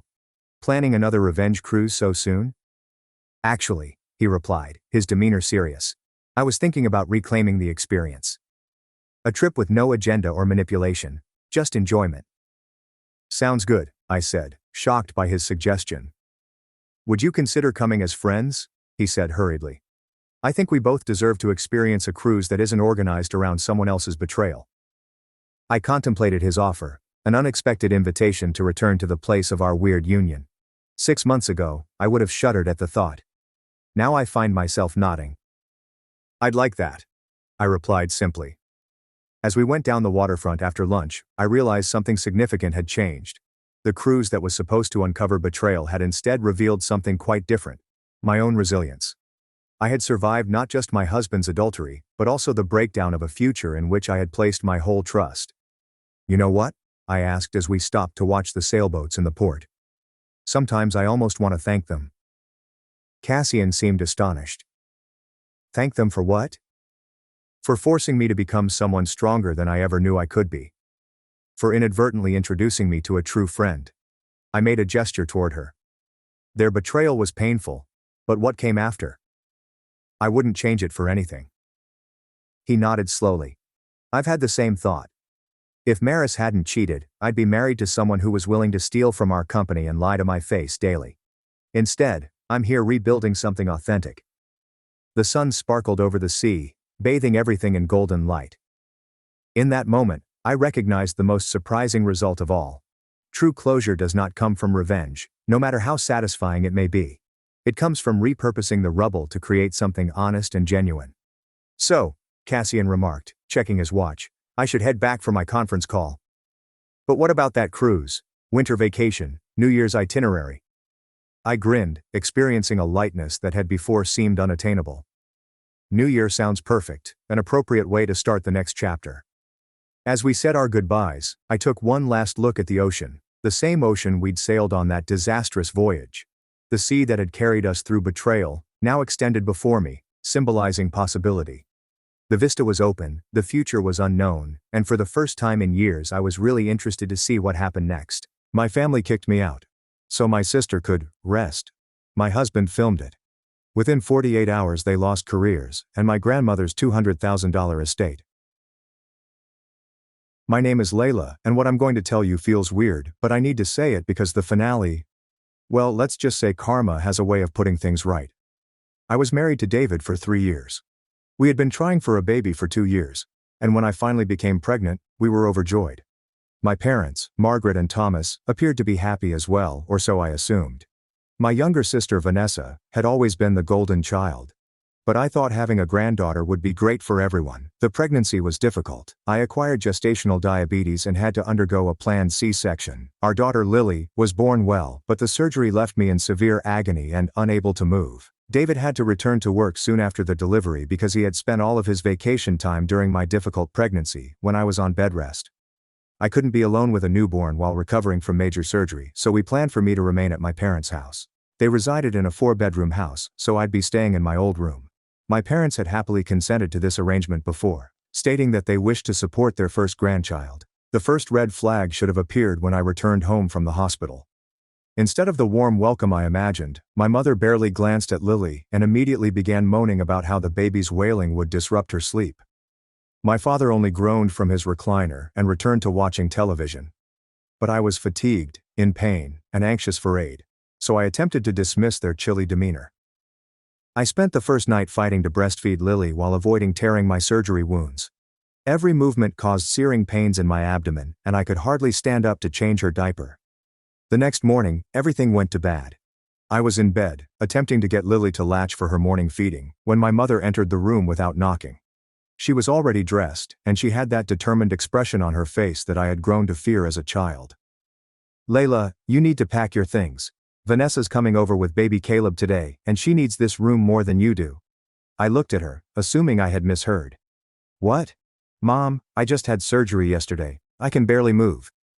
You're moving fine, she said abruptly. I've seen you walking around. Stop your pathetic whining and get out. I felt as though I had been slapped. "Mom, I can barely move, let me at least rest so I can move properly." That is when she did something that I will never forget. She grabbed a hold of my hair and yanked it back, her face inches from mine. "You're moving fine. Now pack your bag. Stop your pathetic whining, and get out." The anguish from her grip on my hair, along with the discomfort in my abdomen from the quick movement, caused me to cry out. Lily began weeping, sensing my concern. "Margaret, please get her out of here," my father said from downstairs. "It's making me uncomfortable." I couldn't believe what I heard. This was my father. The man who would read me bedtime stories and teach me how to ride a bike. He was now unable to look at either me or his granddaughter. "You heard your father," my mother murmured, letting go of my hair. "Vanessa will be here in an hour with Caleb. He's 6 weeks old and she needs the quiet and space to recover properly."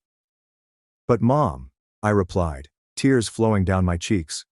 "I just had major surgery. Vanessa had a natural birth 6 weeks ago. I literally cannot." "I don't want to hear it," she exclaimed. "Vanessa has always been more responsible than you.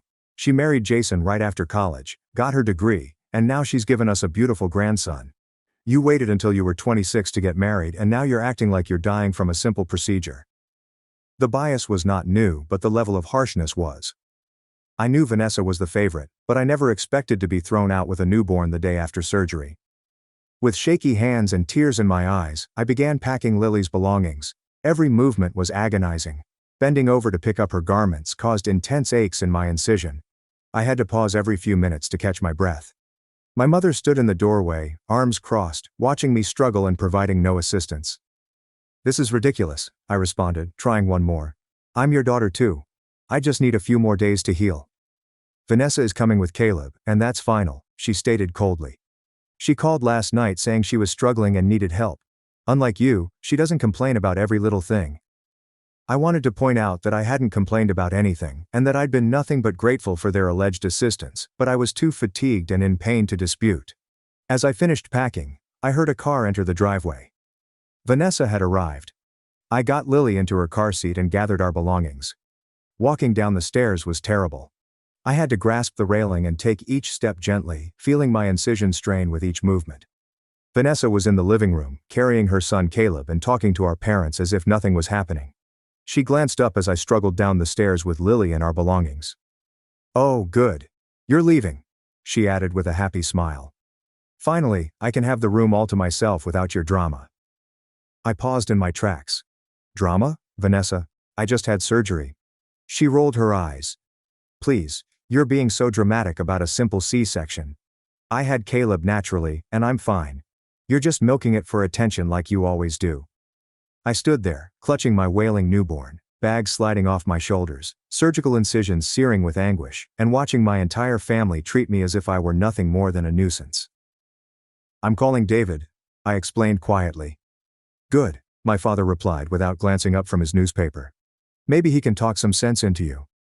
I stepped out into the cold morning air, Lily screaming in my arms. I called David with shaky hands. "Hey honey," he replied happily.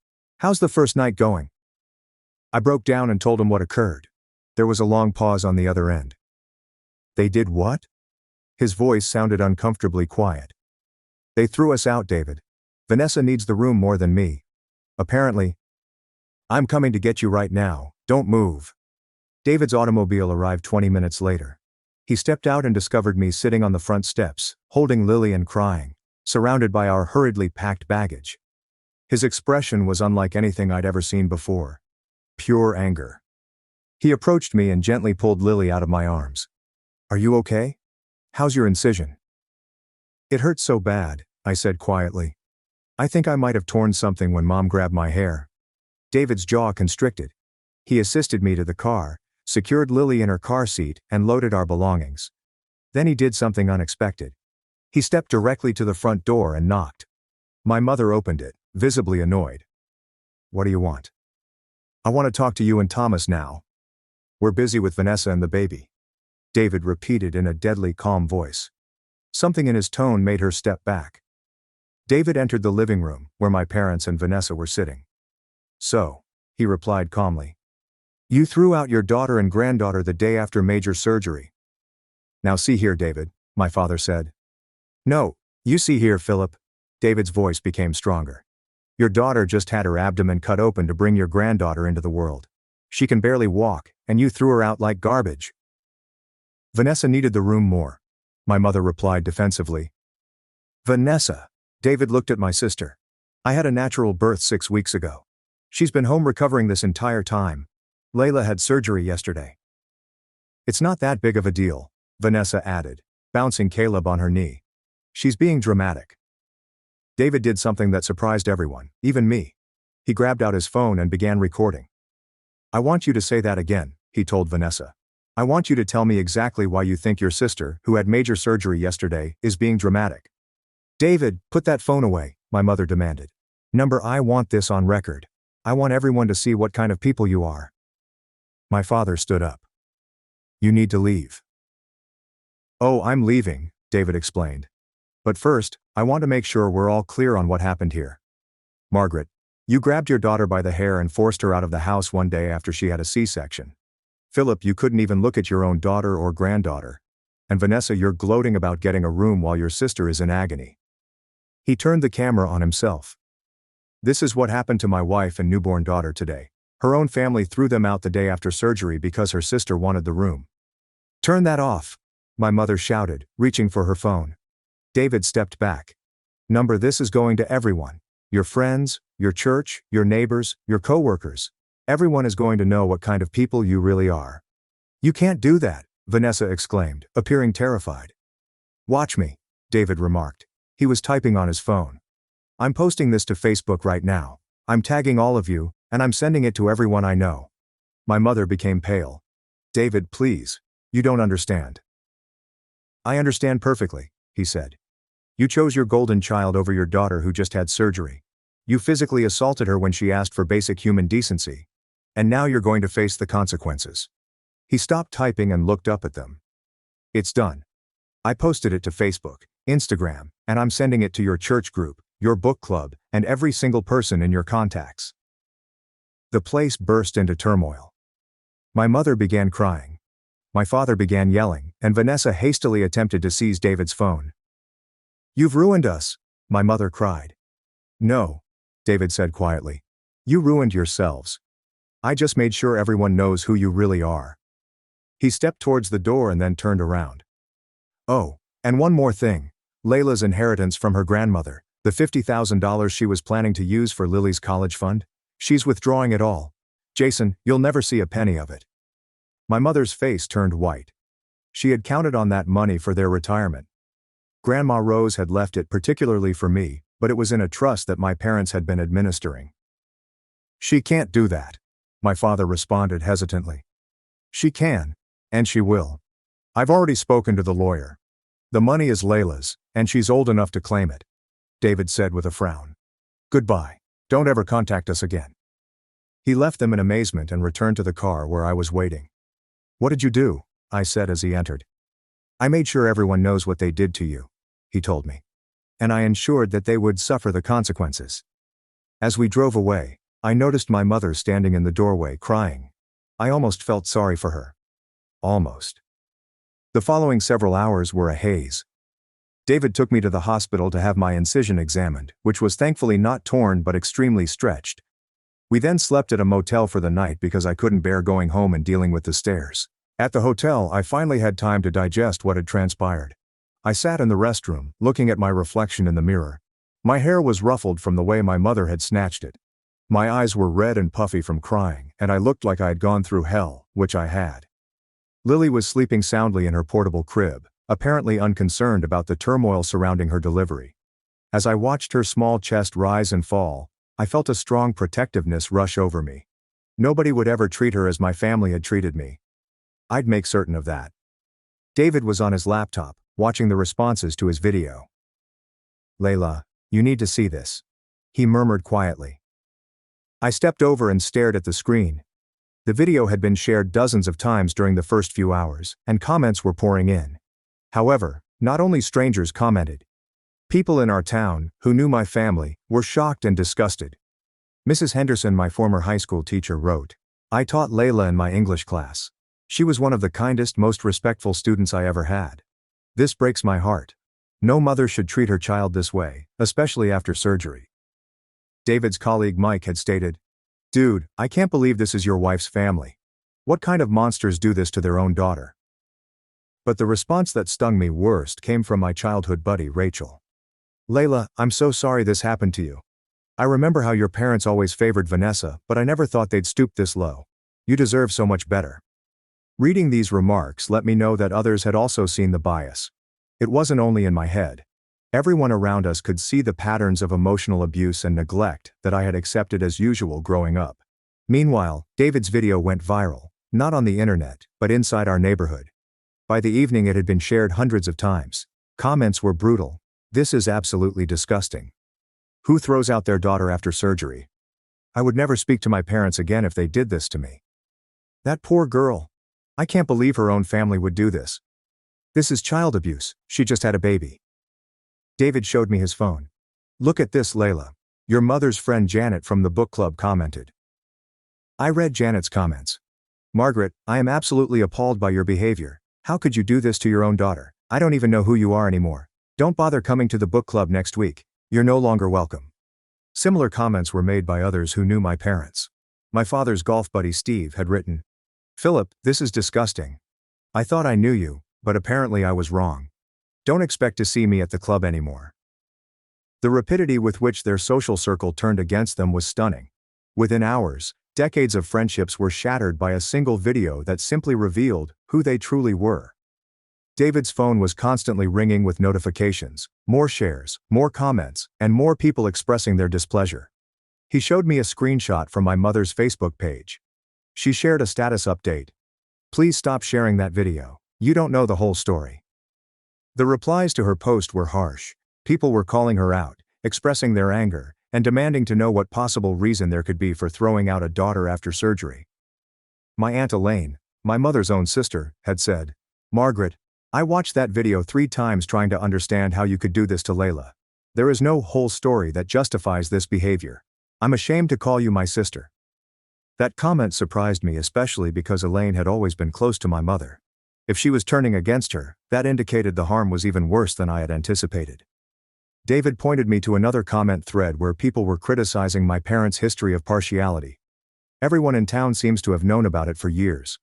I remember at Layla's high school graduation, her parents barely clapped for her but gave Vanessa a standing ovation when she won some minor award at the middle school ceremony the same week. Mrs. Robbins, a relative, wrote, "When Layla got married, Margaret spent the whole reception talking about Vanessa's upcoming engagement instead of celebrating her older daughter," said another guest.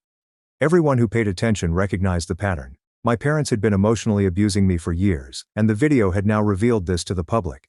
But the major surprise arrived at midnight. David's phone rang, and it was Jason, Vanessa's husband. "David, I need to talk to you," Jason stated. "Can you meet me somewhere? I can't do this over the phone." We decided to meet in a 24-hour diner across town. Jason looked dreadful when he arrived, as if he had not slept in days. He ordered coffee and sat across from us in the booth. "I need to tell you something," he said. "Vanessa didn't just decide to come over yesterday, she planned this." My blood became chilly. "What do you mean?" "She's been jealous of you throughout your entire pregnancy," Jason revealed. "She kept saying how you were getting all the attention, how your parents were more excited about Lily than they were about Caleb. When he was born, she was furious about it." He took a sip of coffee before continuing.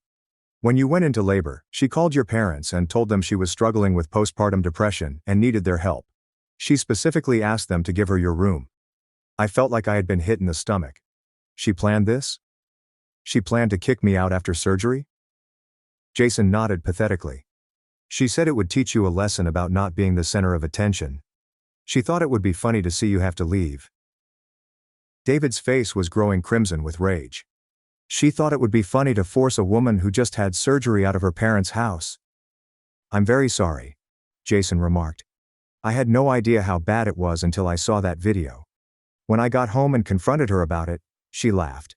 She actually laughed and said, 'You deserved it for being dramatic.' This realization altered everything. It wasn't simply favoritism or poor judgment. It was a premeditated brutality. Me sister had purposefully caused me humiliation and pain." "There's more," Jason replied quietly. "She's been having an affair with her boss at the marketing firm. It started about a year ago, before Caleb was born. I found out tonight. The hits kept coming. My sister was not only harsh, she was also a cheat and a liar. I'm filing for divorce, Jason went on. And I'm going to make sure I get full custody of Caleb. I don't want him growing up thinking this kind of behavior is normal. We talked for another hour, with Jason explaining more about Vanessa's actions and my parents' role in the scheme. Apparently they'd all discussed it beforehand, and decided that I was too needy and needed to learn independence. With this new information, David created another video. This one was more detailed, describing the planned nature of what had occurred. He sent screenshots of texts Jason had given, which showed Vanessa talking to her friends about her intention to kick me out. The second video was far more destructive than the first. The fact that everything was premeditated made my family appear even worse. People referred to them as psychopaths, sociopaths, and worse. My parents' friends began calling them. My mother's book club expelled her. My father's golf buddies stopped speaking to him. However, it would be some time before their church took any formal action. Pastor Daniels phoned my parents. Apparently, numerous congregation members were outraged after seeing the video. He wanted to meet with them and discuss their unchristian behavior. My mother called me, weeping. "Layla, please. You have to get David to take down that video. We're being destroyed." "Good," I said. "You destroyed me first. We're your parents.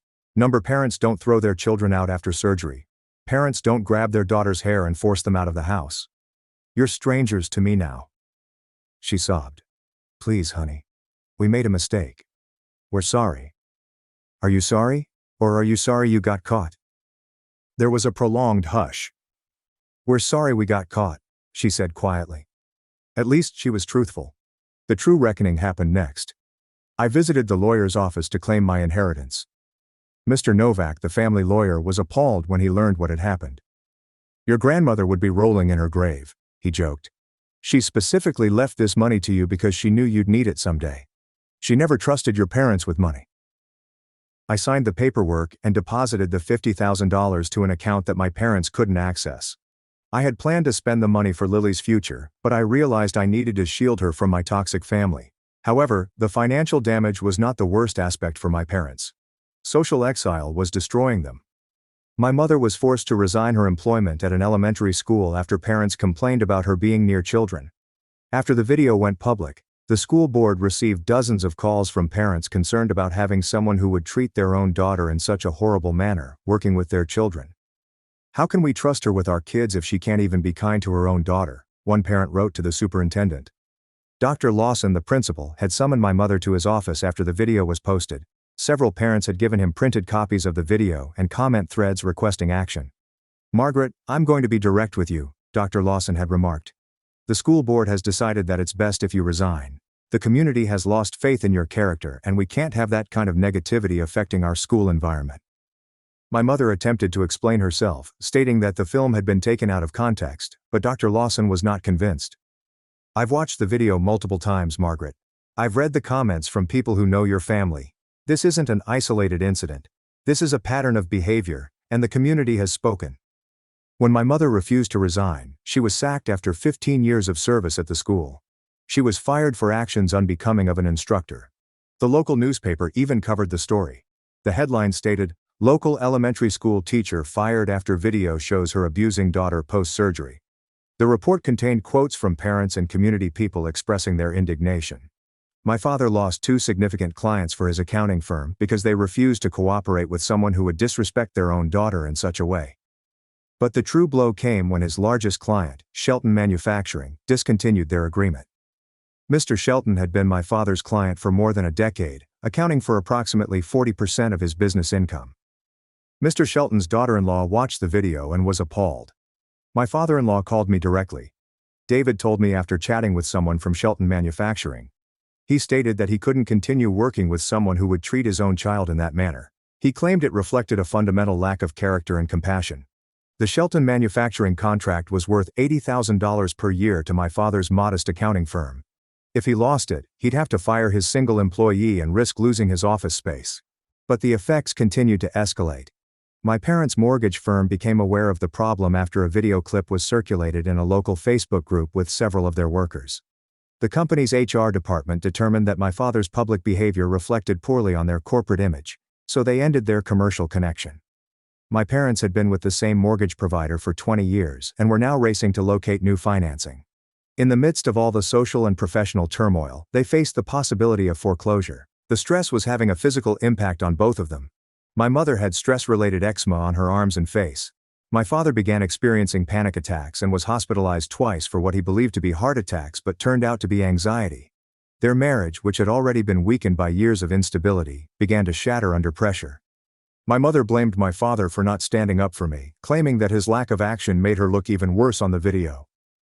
"You just sat there like a coward," she said at him during one of their fights, which the neighbors reported hearing. "You didn't even try to stop me. Now everyone thinks we're both monsters." Meanwhile, my father blamed my mother for being overly harsh and causing the entire problem. "You're the one who grabbed her hair," he said back. "You're the one who threw out our daughter. I was just trying to stay out of it." Neither of them appeared to understand that they were both equally responsible. Neither of them had been kind or supportive when I needed it most. My mother's sister Elaine contacted and refused to invite them to her daughter's wedding, which was the final straw in their marriage. The wedding had been planned for months, and my parents had been anticipating it for more than a year. "I can't have you there, Margaret," Elaine replied. "My daughter doesn't want the drama, and frankly I'm embarrassed to be related to you right now. What you did to Layla was unforgivable." This grieved my mother because Elaine's daughter Lily, named after my daughter, was always close to her. The fact that she was being excluded from key family gatherings made her understand how badly she had ruined her reputation. Vanessa was experiencing her own troubles.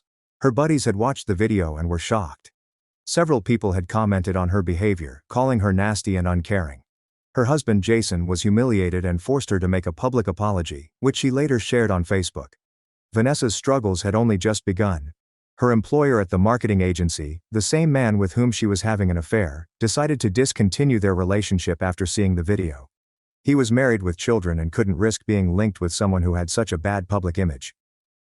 "I can't be seen with you anymore," he informed her. "My wife saw that video and she's furious.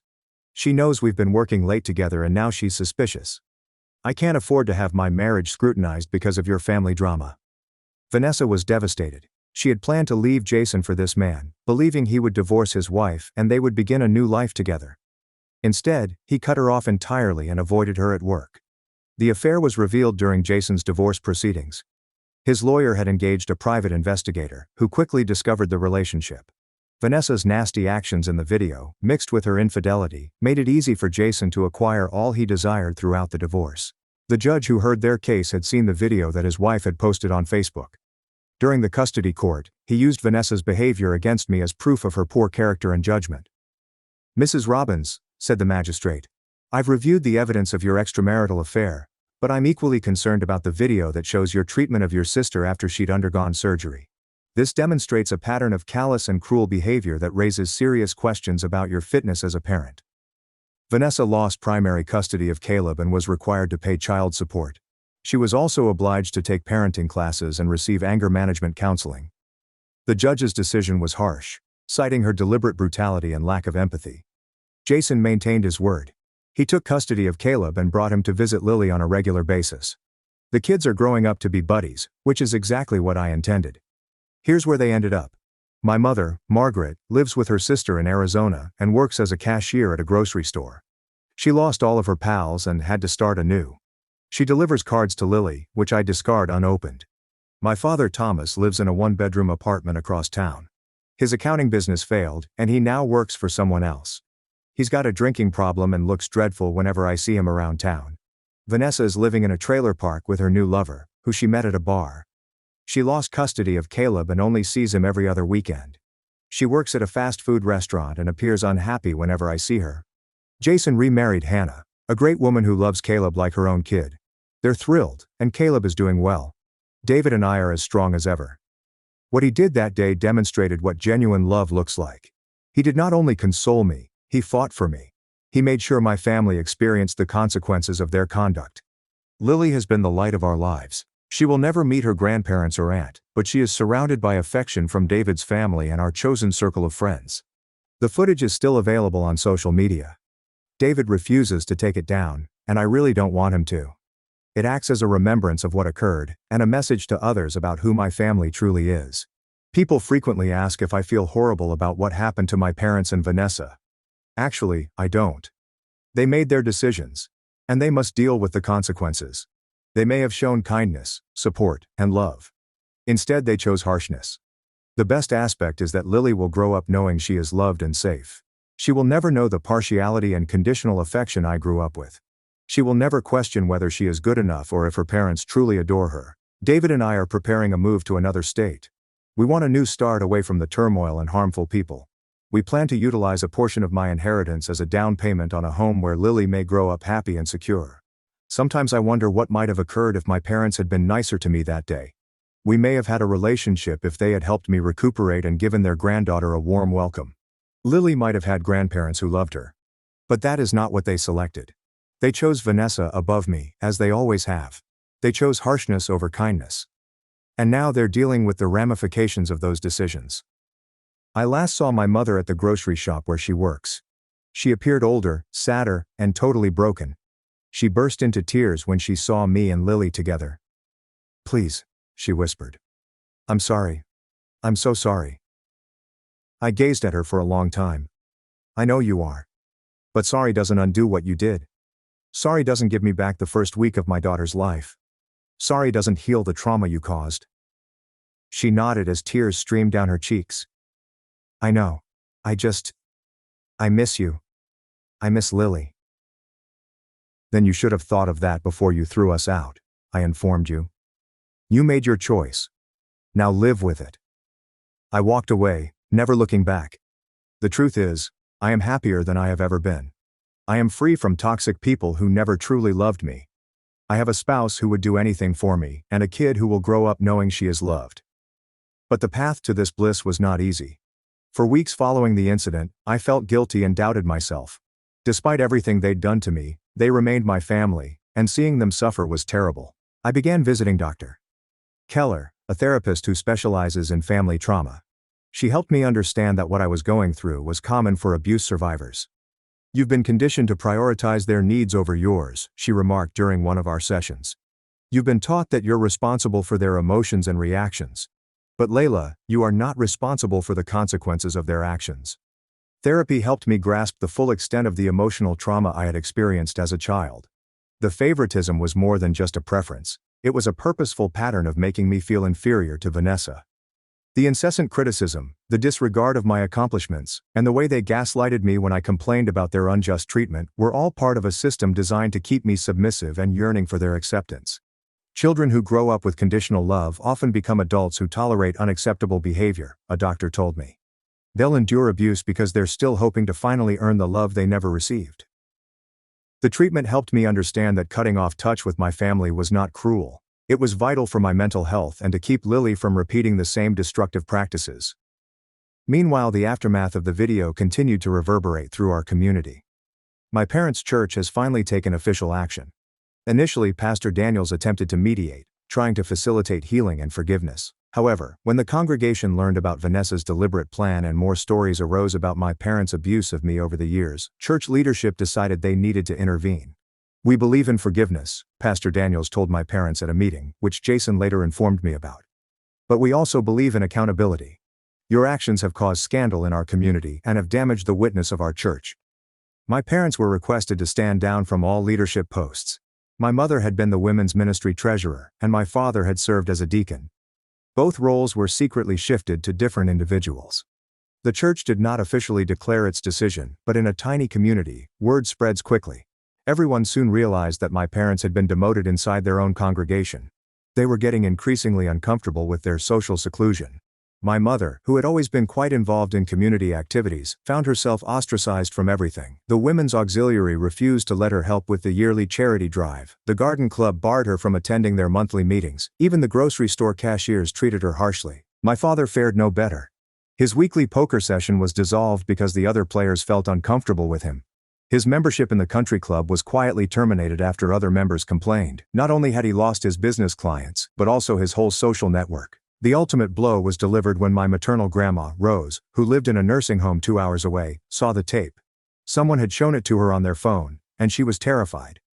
Grandma Rose had always been the family matriarch, and her opinion was extremely valuable. My mother burst into tears when she called and told her she was embarrassed and ashamed of her behavior. "I raised you better than this, Margaret," Grandmother Rose had stated. "I thought I taught you to be kind and compassionate. What you did to Layla is unforgivable. That poor girl had just had surgery, and you threw her out like garbage." Grandma Rose, aged 89, made the tough decision to amend her will. She had planned to leave her house to my mother, but after watching the film, she contacted her lawyer and changed the beneficiary to me. "Layla has shown more strength and grace in this situation than the rest of you combined," she told her attorney. "She deserves to inherit the house, not the daughter who treated her so cruelly." When my mother learned about the change, she was upset. The house was worth more than $200,000, and she had planned on using the inheritance to fund her retirement. My mother, Margaret, is now living with her sister in Arizona, and works as a cashier at a grocery store. She lost all of her friends and was forced to start again at the age of 58. She delivers cards to Lily, which I discard unopened. However, living with her sister has not provided the refuge she had hoped for. Elaine, while offering her a place to stay, made it apparent that she disapproved of my mother's behavior.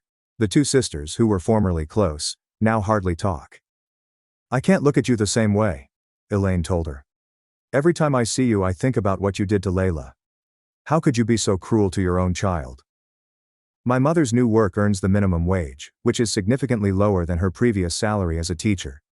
Her co-workers are largely teenagers and young adults who are unaware of her history, but she lives in continual worry that someone would recognize her from the video. The stress has had a serious impact on her health. She has developed excessive blood pressure and chronic sleeplessness. She has aged drastically, appearing more like 70 than 58. My father, Thomas, lives in a one-bedroom apartment across town. His accounting business failed, and he now works for someone else. He's got a drinking problem and looks dreadful whenever I see him around town. The apartment he is renting is in a dilapidated building on the wrong side of town. It's a long cry from the 4-bedroom home he'd had for 20 years. The walls are thin, and he can hear his neighbors fighting at any hour. He complained to the landlord several times, but nothing was done.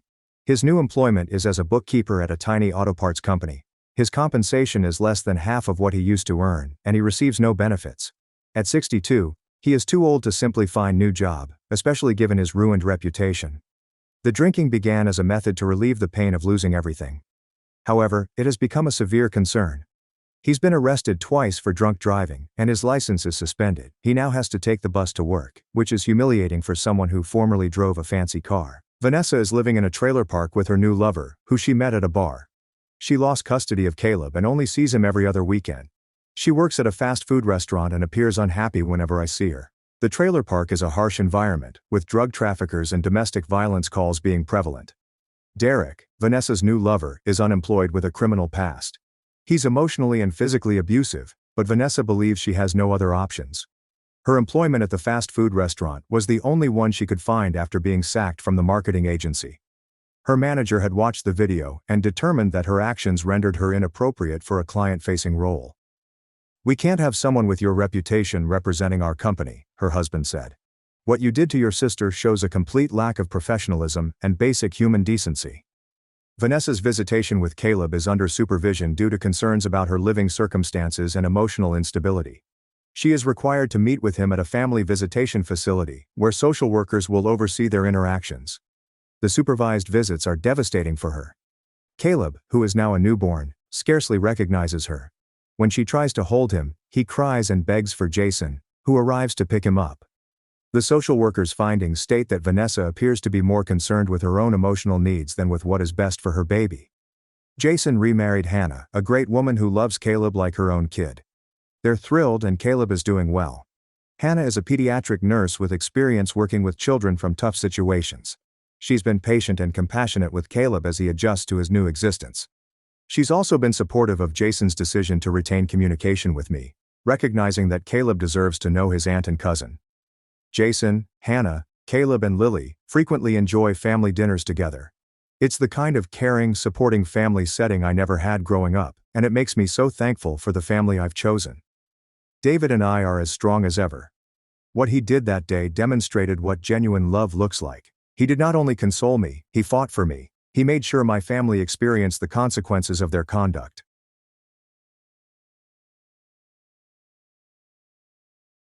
My stepdaughter used my face to scam strangers. Then one showed up, demanding me $800. She's begging, but I put her in front of a judge instead. She stole my SSN, opened credit cards, and called her victims losers. I never imagined I'd end up in a situation this insane. I'm a 34-year-old woman, and I've been married to my husband, 38 male, for 5 years. He has a 16-year-old daughter, Kay, from his previous marriage. We have her living with us most of the time, and I've tried to be a good stepmom. Kay is like many teens into trendy clothes, gadgets, etc. We provide what she needs, but my husband and I don't believe in buying a new iPhone or $300 sneakers on a whim. Kay has been frustrated with us about that, but we thought it was normal teenage entitlement.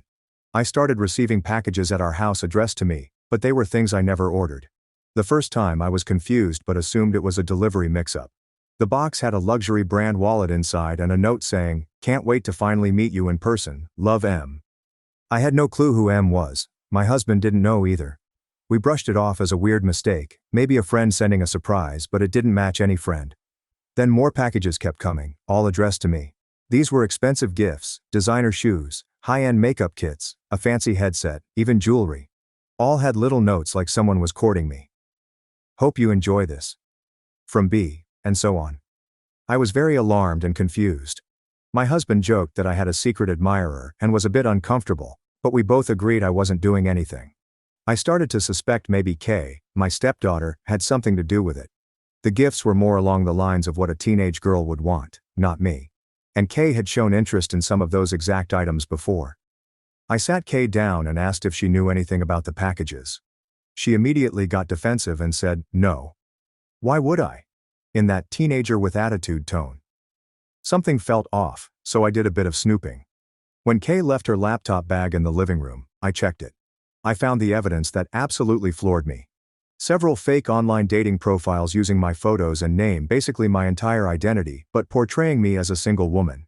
Kay had lifted photos from my social media and even some personal details like saying I live in our city and love dogs and yoga, which is true about me. She was using an obviously fake birth date to appear 30-ish. The profiles were filled with flirty messages with men. It hit me like a truck. Kay was catfishing men online, pretending to be me, and those men sending me gifts were actually sending them to our address because she gave it out to get presents and money. I also found in her messages that she had convinced a few of these guys to send her money via online transfers. I later totaled over $3,000 in gifts and transfers she had received by duping men into thinking they were in a relationship with me. She had a secret PayPal account and also had them send Amazon and Visa gift cards. Worst of all, I discovered she didn't stop at that. She had used my personal info, name, address, birth date, possibly my SSN, to open at least 2 credit card accounts online. One was a store credit card. I found a printed email in her stuff about a credit card approval for Jane Doe. Not my real name, but it was my info. I was absolutely livid and terrified. This is identity theft and fraud, not a harmless prank. She is literally messing with my credit and impersonating me to strangers who now know my full name and address. When I confronted Kay with the evidence, she didn't even properly apologize. She was extremely defiant. She shrugged and said she needed money because her dad, my husband, wouldn't pay for the stuff she wanted. "It's not like you were using those pictures or that credit line," she said. I lost my temper and yelled that what she did is basically criminal and she's risking my safety. She yelled back that I wouldn't understand and she wasn't doing anything to me, just borrowing my image. It was a huge fight. My husband came in and tried to calm things down. My husband was upset too, but he immediately went into protective dad mode, saying things like, "She's only 16. She didn't realize how bad this was. This is just teenage stupidity." I couldn't believe he was downplaying this. I told him our address is now out there to who knows how many strange men, not to mention the financial fraud. I was shaking with anger and fear. I told both of them this is way beyond a grounding situation. It's federal crime level stuff. Kay rolled her eyes and said I was making a big deal out of nothing. "Those guys are just losers. Who cares? I needed the money. I was going to stop once I got enough for a new phone and clothes." She admitted she'd already bought herself a new iPhone with cash from one relationship. I was just speechless. I've locked down my credit accounts and I'm monitoring everything now. I made Kay give me access to all the fake profiles. She had them on a couple of dating apps and a fake Facebook account. I posted on those accounts that this was a scam, you've been catfished by a minor, and then deleted the profiles. I also reached out to 1 or 2 of the men via the app before deleting to say, "I'm so sorry. This was a fake account, a teenager was behind it," because I felt they should know to protect themselves and me. Some of them didn't take it well. Now Kay is furious at me for humiliating her and ruining her scheme. and my husband is stressed and angry, but still thinks calling the police or involving authorities would be an overreaction. He wants to handle it within the family. I'm worried because my identity has been stolen by someone in my own house. If I don't report it and fix it, I could be on the hook if she's opened credit lines. I also fear one of these scammed men might show up or do something crazy. My husband and I have been arguing. He's begging me to keep this a family matter, handle it privately like therapy for her, grounding, paying back money. He doesn't want to ruin his daughter's future with legal trouble. I understand not wanting to harm her future, but I also feel like this is a huge breach of trust and safety that we can't just sweep under the rug. She committed fraud and doesn't even seem sorry. I'm posting here because I'm genuinely torn. If I push for real consequences like involving police, making her face legal or financial repercussions, my husband thinks I'd be going too far, essentially making me the villain for ruining a 16-year-old's life over a mistake. I feel like she's the one who involved me in a massive life-ruining mess. I don't want to be the evil stepmother, but I also don't want to let this go, and then maybe have it happen again, or get worse. So, Reddit, am I the asshole if I refuse to just hush this up? Would I be the asshole for insisting on involving authorities or otherwise making my stepdaughter face the serious consequences of her actions? Comment 1. How did she even get your personal info for the credit cards and all that? Did she hack into something or find documents? OP reply. I'm not 100% sure how she got my info. I keep my social security card and important documents in a home office file cabinet, which we thought was secure. It's possible she snooped and found my SSN and birth date there. She definitely knows basic things like my full name, address, birth date. Obviously, my guess is she either rummaged through our files or possibly stole a piece of mail like those pre-approved credit offers. She hasn't told us exactly how, but from what I found, she had enough info to fill out online applications. I'm now locking everything down tight. Comment 2. Not the asshole. This is not typical teen stuff. It's a serious fraud and could have real victims. Those men could even come after you thinking you scammed them. Your husband is wrong to downplay it. You absolutely should involve the police, or at least consult a lawyer to protect yourself. OP reply. Thank you. I'm definitely leaning that way. I've already put a fraud alert on my credit, and I plan to contact the credit card companies to inform them those accounts were opened fraudulently. As for the police, I'm gathering information. I do feel I need to file a police report to document the identity theft, if only to protect myself legally. My husband is very wary, but I think he's starting to grasp that it might be necessary. Comment 3. You're the asshole. What kind of stepmother are you? She's 16 and made a mistake because she wanted stuff from her dad. Your hubby wouldn't get her. Instead of understanding her needs, you want to ruin her life by calling the cops. Unbelievable. You're supposed to protect her, not throw her to the wolves for some dumb teenage error. Get off your high horse. OP reply. You are stupid. Update 1. First, I want to say thanks for the responses on my original post. The consensus was definitely that I'm not the asshole, and that this is a serious issue.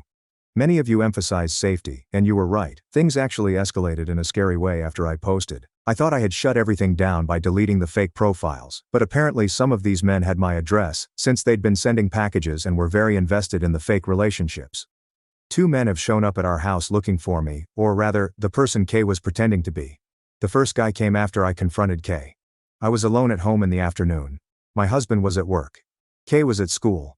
There was a knock, and I opened the door to find a man in his late 40s holding flowers, asking if I was my name. I kind of froze for a second. I said, "Yes, that's me." He broke into this huge smile and said he was so happy to finally see me and started saying something like he'd forgive me for disappearing for a day and that I must have gotten his gift. This man knew things. He mentioned the type of chocolates I supposedly liked, which I now realize Kay must have told him based on my favorite candy she sees me eat. It was chilling. I immediately realized this was one of the catfish victims. I stayed as calm as I could and said, "I'm sorry, but you've been deceived. I think you've been talking to someone pretending to be me." His expression shifted to confused, angry, and he said I didn't need to play games, that he was willing to work through our misunderstanding. It was like he didn't believe me.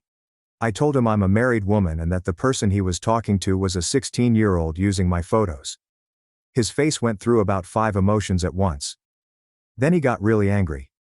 He started accusing me, saying I led him on and that I'd better return the $800 he sent or there would be consequences. I was terrified at that point and told him firmly he needs to leave or I'll call the police. I actually had my phone in hand, ready to dial. He called me a scammer, pardoned my language and said I hadn't heard the last from him, but then he stormed off. I was shaking. I really didn't want to call the police on him right then. He left, and I was more concerned with dealing with Kay. But I did immediately call my husband and tell him to come home. That evening we had a family discussion. My husband finally seemed to understand this is not just a teen prank, it's putting us in danger. He yelled at Kay, which I've rarely seen. He was furious that her actions led to a strange man at our door threatening me. Kay started crying, but it wasn't really an apology, more like she was scared because we were really mad. She said she never thought any of them would actually come to the house, and she only gave the address for sending stuff, not to invite them over. We told her it doesn't matter. Once those men know where we live, anything can happen. We decided to step up security. We installed a security camera and changed the Wi-Fi password. My husband also finally agreed we should at least notify the police informally about the trespasser and the background situation, so there'd be a record in case something else happened. We wanted it on file. An officer came the next day, and we explained the situation minus identifying info of Kay for the moment. The officer basically said, "Yeah, this is serious," and advised us to consider pressing charges for identity theft and fraud. He also said if that man comes back, to immediately call 911. I felt validated that an authority took it seriously. As if one stalkerish incident wasn't enough, another man showed up. This time it was evening. He was older, maybe 50s. He pounded on the door loudly. My husband and I were home. Kay was in her room. We both went to the door. I stayed back and let my husband answer. The guy was looking for, essentially me again by my name, saying something like, "I know you're in there. My name." It was horrifying. My husband opened the door with a crack with the chain on and told him he had the wrong situation, that he was scammed online. The man was agitated and kept saying he needed to talk to me. He even said, "I love you. Just come out and talk to me. Why are you hiding from me?" It was beyond creepy. We ended up yelling through the door that if he didn't leave, we'd call the police. We actually did end up calling the police that night because he lingered in our driveway for a while, yelling that I owed him an explanation. By the time officers arrived, the guy had driven off. We gave them our doorbell camera footage. The police were sympathetic and opened an investigation because this was now the second instance of a man harassing us at home due to the catfishing. They took a statement from Kay as well, and she admitted to talking to that guy online under the fake persona. So yeah, now the police are definitely aware. They haven't charged anyone yet, but they have the information. They advised me to consider getting a restraining order if any one individual keeps showing up. I'm hoping it doesn't come to that. Kay has been grounded hardcore, no phone, no internet, no contact with anyone except school and us. We also finally looped in on her biological mom. My husband was initially reluctant to tell his ex, Kay's mom, because he was embarrassed and didn't trust her, but we figured she needed to know what their daughter was up to. The biome's reaction was odd. She was not as shocked as we expected and mostly just said, "I'll talk to her." At this point, my husband is no longer saying, "Just a teenage mistake." He's as alarmed as I am now, especially seeing me get threatened. He did apologize to me for not taking it seriously from the start. We are united on handling this, though we still argue a bit on how far to go. I feel we should let the authorities do their thing. He's more inclined to try and settle with these men by returning money or something quietly. Speaking of which, we actually contacted a lawyer for advice after these incidents. We were advised to not reach out directly to all the men or offer money back, yet that could be seen as admitting liability, but instead to document everything and cooperate with any investigation. The lawyer also said Kay's actions are indeed serious crimes, fraud, and identity theft, but since she's a minor, it would likely be juvenile court if it goes that route. So that's where we are. It's been very stressful and scary. I'm mostly angry at Kay.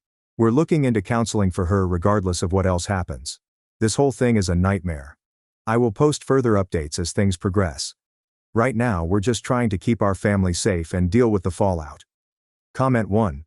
That's terrifying. Not the asshole at all. In fact, I'd be scared for my life. Did you or the police manage to identify those men? Are they pressing charges or anything? OP reply. It was extremely scary. The police identified the first guy through the info I gave. I had his first name and some details from when he showed up and from messages I'd seen. I don't know if he's pressing charges yet, but he did file some kind of complaint with the police after realizing the truth. We got a call from a detective asking for a statement. The second guy's identity we also passed on from what Kay told us. She knew his name and city from chatting. We haven't heard if he took any action, but the police are aware of him.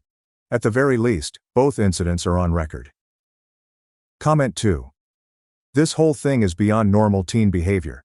Where did she even learn to do something like this? Was her biome any help, or does she have friends egging her on? OP reply. We have been asking ourselves that. We haven't uncovered evidence of friends being involved, it seems like she acted alone online. As for her biome, we did tell her what happened, and her reaction was oddly mild. Kids do crazy things. I'll have a chat with her. That struck me as weirdly nonchalant. I don't want to speculate too much, but I know my husband divorced her partly due to some dishonest behaviors. Not like this exactly, but she had issues with money management and integrity. I'll just put it that way. We're not sure if Kay got the idea herself or if there was any influence. It's possible Kay saw or heard things from her mom that made this scheme seem okay. At this point, we honestly suspect there's more to it and are keeping our eyes open. I'll update if we learn anything concrete about influence from her mom or others. Update 2. I wish I could say things have calmed down, but they haven't. We've had some new developments, including one of the victims threatening legal action, and my husband finally getting hit with the reality of the fraud aspect of the situation. After the 2 incidents with men showing up, we've been in close contact with the police. One of the men, the first guy with the flowers, M, has been in communication with the police, and is furious. Through the police, and indirectly through our lawyer, we learned that M is demanding compensation for the money he sent, around $800, as he claimed at the door. He's also talking about suing us, or me specifically, for fraud or emotional distress or something along those lines. Basically, he feels victimized understandably, and wants someone to pay. The police told him the perpetrator is a minor, without naming her, since they don't usually release minor info at first, but apparently that hasn't calmed him down. He's contacting a lawyer. This news absolutely rattled my husband. I think until now he saw catfishing as something contained that we could manage, but the word lawsuit jolted him. He started panicking about how we could be on the hook for money or get in legal trouble because of what Kay did. I reminded him that I am technically the person this man could try to sue since it was my identity, which is exactly why I'm so upset at Kay. That seemed to get through to him. Like he finally got that Kay essentially framed me as the scammer in these men's eyes. My husband actually said, "Oh God, she basically painted a target on your back." Yes, exactly. Thank you. We sat down with our lawyer, who explained that if the guy sues civilly, it would likely be against my husband and me as the adults, parents, since Kay is a minor. That could mean financial damages. Also, any money Kay got from these men may need to be paid back as restitution. If this goes through criminal court, we're not talking a huge fortune. From what we gathered, she got a bit over $3,000 cash total, plus gifts. But still, it's money we don't really have just lying around to throw at this because of her actions. The lawyer also pointed out something that really made my husband go pale. By opening credit cards in my name, Kay committed clear-cut identity theft and fraud, which are crimes, even as a juvenile. If the credit card companies choose to, they could press charges or at least come after us for the balances. I did catch that early, so thankfully she didn't rack up charges. She mostly used gift cards and direct money, but one card had about $200 spent online by her before I shut it down. The credit card angle also upset my husband anew, because he actually hadn't fully processed that part. He admitted he was so focused on the men sending gifts part that the financial fraud piece didn't sink in initially. He was like, "You opened credit cards in her name?" to Kay, in disbelief. Kay just crossed her arms and said, "Yeah, I did. Dad, you never let me have a credit card and I needed one for stuff." I thought his head would explode. He told her that's not how anything works, and that she basically stole from me and could have wrecked my credit score. I've since checked my score and took a small dip from the hard inquiries and that one balance, but hopefully we'll recover once this is resolved. My husband has been changing between anger and a sort of desperation. He's angry at Kay for what she's done, but I can tell he's also feeling guilty, like maybe he failed as a parent somewhere for her to do this. We had a long talk where I asked him to stop minimizing what happened. I think the combination of the angry victim threatening to sue and the word identity theft being thrown around finally made it click for him. He's no longer saying just teenage mistakes. He's fully acknowledging it's serious. That's a relief, honestly, to have him on the same page. Though it's sad it took this much. In terms of consequences, our lawyer suggested that we might want to consider proactively enrolling Kay in some kind of program or therapy, which could look good if this goes to court. We've arranged for her to start seeing a counselor. Kay is not happy about it, but at this point her opinions on the matter don't carry much weight. We also have had her write apology letters to the 2 men who showed up even if we don't send them. She wrote them, but they were pretty half-hearted. We haven't sent them yet on advice of counsel. We have to be careful. It doesn't sound like admitting liability, but it's something we may do informally later. Another development, we heard from one more man through the fake account's email, which I still had access to until I deleted it. He was someone who hadn't shown up, but was clearly very emotionally invested. He basically wrote, "I know this was all fake now, you broke my heart, I'm going to the cops." I responded briefly to apologize and encourage him to indeed go to the cops if he felt he was a victim of fraud. I didn't reveal identity details, just said the person deceiving you is a minor and is facing consequences.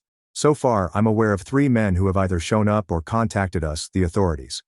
There may be more out there that just quietly disappeared when the profile vanished. We don't know. Emotionally, it's been tough at home. Kay barely speaks to me, except when absolutely necessary. She's mad at the world right now. My husband is alternating between lecturing her, comforting her when she has crying fits, and then apologizing to me for all this. Update 2. I won't lie. I'm still very angry. I look at her and feel so betrayed and well used. She used my identity like a tool, and she's my family. That cuts deep. I'm trying to stay clear-headed though. We are cooperating with authorities and following our lawyer's advice. At this point, I'm less asking if I'm an asshole. I think it's clear I'm not. Or at least I hope so, and more just updating because people have asked, and also maybe I need to vent. It's likely that in the next update, I might have info on charges or what the police decide to do. Also, we have an interesting angle about her biome that's developing. Without getting into too much detail here, my husband confronted his ex, Kay's mom, more firmly about whether she knew anything or even encouraged this because he found a suspicious text on Kay's phone from her mom. Kay had deleted most incriminating chats, but one message from her mom said something like, "Did you get the money from that guy?" Yeah. We only saw that one line with no context, but that alone is disturbing. We're trying to recover more of those messages. This confirms some of our suspicions that her biome might have had a hand in coaching her. We haven't confronted the mom with that yet. We want to have more evidence, and frankly, it might end up in the hands of police if they investigate that far. So that's where things stand. My husband finally isn't downplaying anything. In fact, he's in overdrive trying to fix and manage this. I'm just here shaking my head that this is my life right now. I'll update again when there's more news. Comment 1. Has your husband considered involving CPS or something regarding the mom's influence? OP reply. Regarding her biome. We're still gathering what we can. That one text snippet we saw was very damning. My husband is furious at his ex. We haven't involved CPS or the police about the mom yet because we want more evidence of her involvement first. We did tell our lawyer, and he advised us to save everything and perhaps bring it up to the police once Kay has an attorney if it gets to that point. It's tricky. If her mom truly coached her, then Kay was being actively guided to do this, which is just... I have no polite words for it. We definitely will pursue that angle. Right now, Kay is not going to her mom's house at all. Normally, she might on some weekends, and we insisted on pausing that for the time being. Comment 2. Quick question. Have you managed to return any of the physical gifts or contact those senders, or are you holding on to them as evidence? OP reply. Good question. We have a pile of the gifts that were sent, designer items, electronics, etc. We haven't returned anything yet. Our lawyer suggested holding on to them for now as evidence, and also because some might need to be returned to the senders as part of restitution later. I did photograph and catalog each item, and we have the notes that came with them, which are honestly creepy to read. Now, if any of the guys request their stuff back through the proper channels, we will obviously return them, but we're not directly reaching out to do that on our own at this moment to avoid any missteps legally. It's all documented though. Update 3. It's been an exhausting few weeks, but we have a major development in official police action. My stepdaughter Kay is now facing juvenile charges for what she did. Here's what happened. One of the victims, the first man who showed up, M, followed through and filed a formal police report for fraud. At least one other victim did as well. The police investigation moved quickly, likely because the evidence was not hard to gather. I had saved a lot of the digital proof screenshots of profiles, messages, etc. Plus, we had those incidents of the men coming to the house documented. Officers showed up at our home with a search warrant. Yes, a warrant for Kay's electronic devices. Even though we'd been cooperating, it was still jarring. They took Kay's laptop and the phone we had confiscated from her, which we hadn't allowed her to use anyway. We had already printed out some incriminating conversations from before deleting the profiles, which we also gave them. They briefly interviewed each of us with me and my husband present for Kay's interview since she's a minor. The detective asked Kay straight up about it. I was proud that I had the restraint to stay mostly quiet and let her answer. Kay admitted to a lot of it, but her tone, it was something else. She kind of minimized it by saying things like, "I didn't mean to scam anyone. I was just talking to them, and they wanted to send stuff. I was going to delete everything after a while." The detective didn't buy that, of course.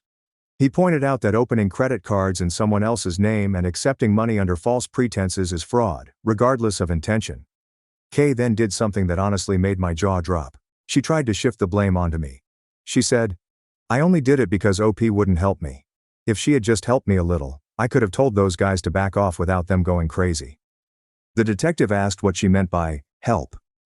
Kay said something like, "I wanted her to maybe talk to one of them like a phone call or something just to kind of smoothly end it so they wouldn't be mad." But she instead exposed it all and made them angry.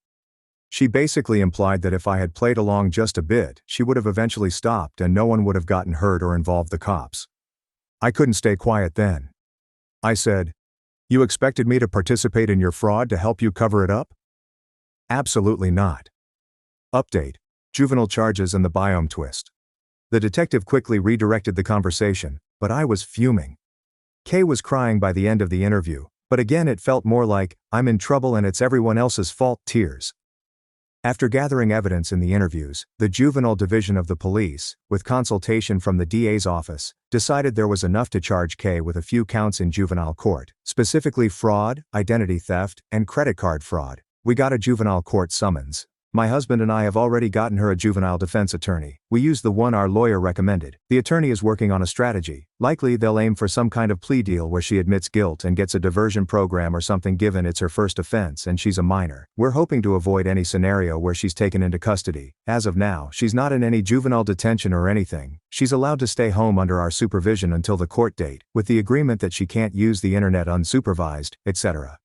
When we told Kay about the charges, she had a bit of a breakdown. This was the first time I saw real, genuine fear and regret on her part. She kept saying she didn't want to go to jail. We tried to reassure her that the juvenile system is different. It's not jail the way adult prison is, especially if she cooperates, but we also firmly told her this is the consequence of her own actions. She said, "I never wanted it to be like this." I responded maybe a bit harshly, "What did you expect? You impersonated an adult and tricked people out of money. This is exactly how these things end." We had a very long family talk that night. Kay finally apologized to me in a real way. She said, "I'm sorry I did this to you." She was sobbing, and it did seem sincere at that moment. I hugged her and told her I appreciated it, and that I was sorry it's gotten so out of hand but it had to be stopped. It was an emotional moment. My husband was in tears too. This whole thing has broken him a bit. However, and this is hard, the next day after that heartfelt apology, Kay was back to being a bit cold and distant. It's like she let out emotion, but then her walls went back up. She's been alternating between compliance and teen attitude. For example, she'll cooperate with her attorney, say, "Yes sir ma'am," and acknowledge she was wrong. But then later at home, if we discuss the situation, she'll get defensive again like, "Well, those guys were pervs anyway, they kind of deserved it." I've had to walk away a few times to not explode at that kind of comment. We immediately shut that down with, "No. No one deserved to be lied to and stolen from." She's a mixed bag of remorse and deflection. The biome angle, and it's bad. Regarding the biome angle, we managed to retrieve more of Kay's deleted messages with her mom. We had tech forensic help. My cousin works in IT and helped recover data from the cloud backup. What we found is damning. There are weeks of chat logs where Kay's bio mother was coaching her on this scheme. The mother literally gave her lines to use, taught her how to entice the men. Tell him you're lonely, compliment his looks, ask for little favors. She encouraged her to ask for specific gifts. At one point Kay was hesitant about giving out our address for a package, and the mom wrote, "Don't worry, they won't come in person, they're too far, too lazy, just do it girl, easy money." I felt sick reading that. This woman's ex basically led her daughter into this mess. For what? To get stuff? Maybe she promised Kay they'd share the goodies. Some messages even suggest Kay planned to bring some of the new clothes and gadgets to her mom's place to show off. It's twisted. We have given all these messages to our lawyer and Kay's juvenile attorney. The juvenile attorney said this could actually help Kay's case in the sense of explaining why she did something so outlandish, basically undue influence by a parent. It doesn't absolve her of doing it, but it may encourage the court to lean toward rehabilitation, with the understanding that she was being guided by a messed up adult. As for the biome, my husband was livid. He confronted her over the phone, informing her we have the messages, and that she'd better lawyer up herself, because we might pursue action against her. She responded by cussing him out and claiming I turned her daughter against her, and that's why Kay did this. Classic deflection. We've also shown those messages to the detective. He said it's possible the DA might consider charges against the biome for contributing to the delinquency of a minor or something similar, but that would be a separate investigation.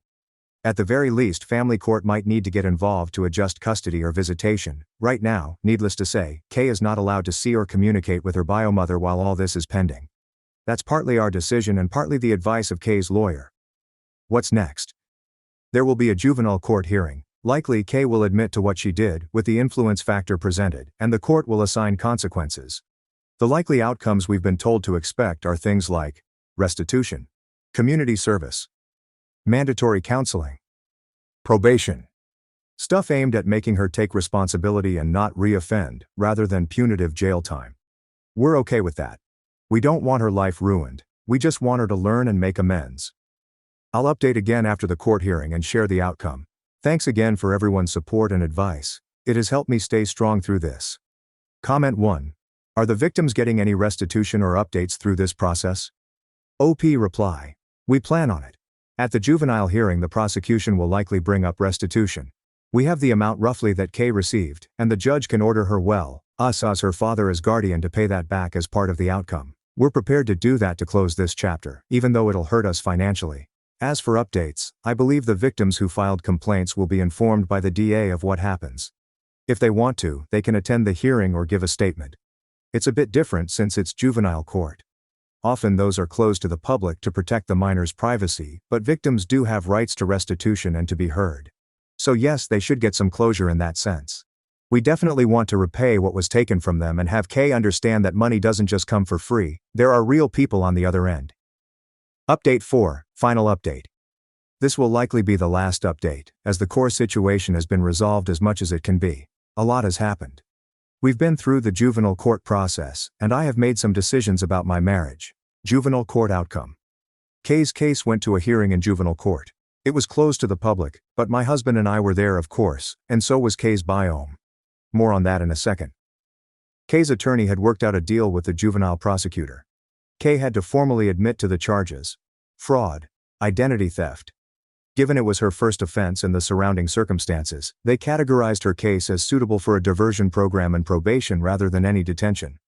The judge was pretty stern with Kay, I have to say. He looked at her and said, paraphrasing, "What you did was not a prank. It was a series of crimes that hurt real people. I've read statements from 2 victims who felt heartbroken and humiliated. I've also reviewed evidence that an adult, your mother, actively encouraged you. That likely saved you from a harsher penalty, because I see a minor who was being led astray by someone who should protect you. However, it does not excuse your behavior. You knew right from wrong enough to hide it from your stepmother and father. You knew it was wrong, and you did it anyway." Kay was tearing up during this, nodding along. The judge's orders were as follows. Restitution. Kay is required to pay back a total of $3,500 to the identified victims, the amount they sent her or spent on gifts that can't be returned. Since Kay obviously doesn't have money, that burden falls on us, her parents, to pay on her behalf. She will owe it to us eventually. We've worked out paying that to the court, which will then disperse to the victims. We did manage to return some unopened physical gifts through the police, which helped reduce the total a bit. Community service. Kay must complete 200 hours of community service. That's quite a lot for a juvenile case, but I think the judge wanted it to be significant. She'll likely be doing work at a local charity thrift store and some community cleanup programs. Probation. She's on probation for 1 year. That means she has a curfew, must meet regularly with a probation officer, maintain good behavior, avoid further infractions, and continue counseling. Counseling. The court mandated she continue with counseling therapy, focusing on decision-making, ethics, and the issues with her mom. She had already started with a therapist we found, and now it's official.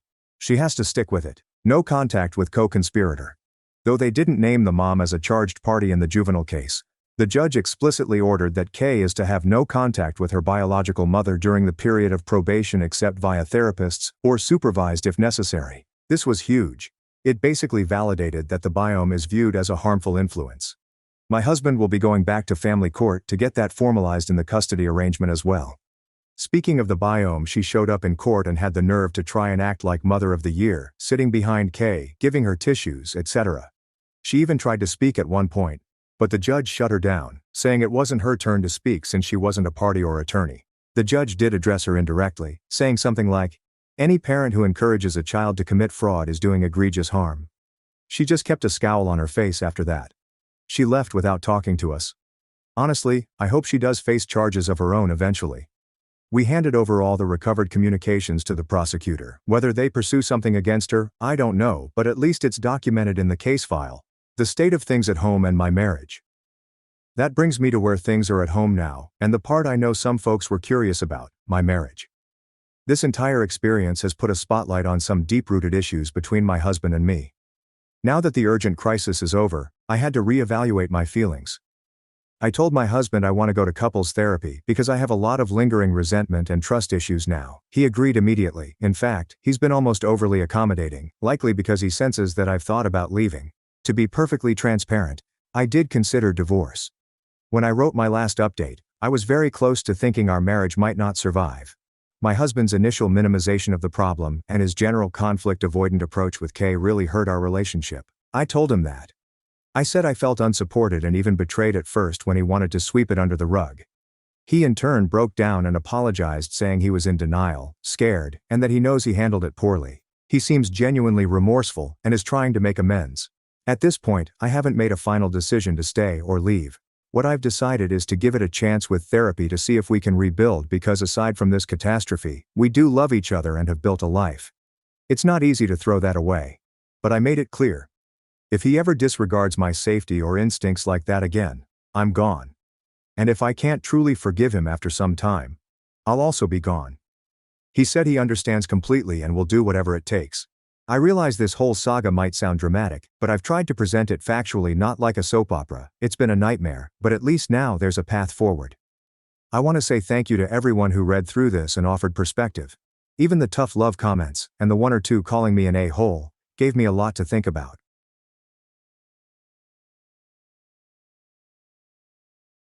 I discovered $550,000 was gone from my account. The wire went straight to my brother's account. At Thanksgiving dinner, Grandpa made Mom turn white. When my grandpa stopped cutting the turkey, placed down the knife with surgical precision and remarked, "The gift I wired you was $500,000, I chuckled because the package my mother had given me an hour before had a check for $250. My name is Ethan Carter. I'm 31 years old and make a career by hunting out data criminals. Sentinel Tech employs a cybersecurity analyst in Denver. I've investigated Bitcoin fraud in 17 countries, assisted the FBI in recovering $4.2 million in ransomware payments, and testified 4 times in federal court. I understand how to track money through the darkest reaches of the internet. The biggest robbery of my career took place at my own family's Thanksgiving table. 3 days before the holiday, my sister Sophia called. I was in my flat, 3 monitors lit up with code, following a phishing operation out of Estonia. Her voice had a certain brilliance that always made me dubious. She employed this tone when she desired something but pretended not to. "Hey Jordy," she said. "Nobody calls me Jordy except her. Listen, about Thanksgiving. Maybe you should skip it this year." I interrupted the trace I was running. "Why?" "Grandpa has been terribly fatigued recently. The doctor advised him to avoid becoming overly excited. You know how he reacts when you visit. He wants to stay up chatting, show you his old maps, and tell you stories about Korea." She laughed, but it sounded artificial. "We're thinking of a nice getaway with only the local family. I reside in Denver. My family lives in Bridgeport, Connecticut. Approximately 2,000 miles of extremely handy distance." "Since when did Grandpa want to be quiet?" I asked. "Since he reached 87, his doctor has advised him to minimize stress." That bit could have been correct. Grandpa George Carter, a decorated warrior and retired civil engineer, and the only person in my family who had ever listened to me, had been slowing down but requested that I forego Thanksgiving. That did not correspond. Sophia also mentioned that you should definitely save money on airfare. I understand consulting pays well, but those flights from Denver are not inexpensive. There it was. Sophia has never been concerned about my finances in 33 years. In 2019, she borrowed $3,500 from me to fund a business opportunity that proved out to be a multi-level marketing fraud. Never repaid me.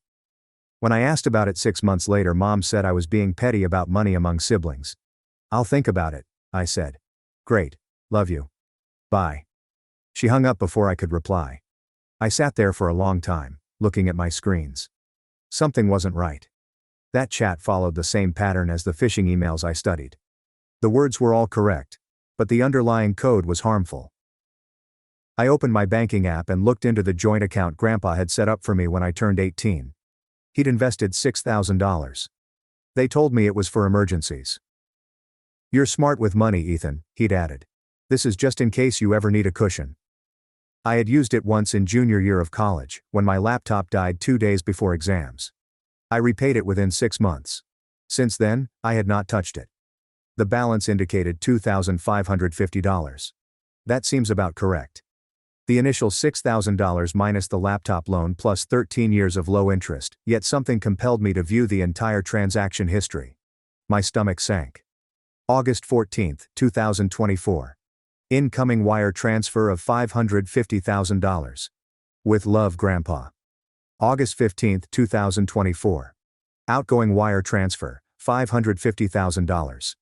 Destination: an external account with the number 7392. Remember the investing opportunity? I gazed at the screen. $550,000, gone in 24 hours. The account now displayed $2,747 because someone had left just enough to avoid triggering a zero balance alert, which might have sent me a warning. My hands were shaking.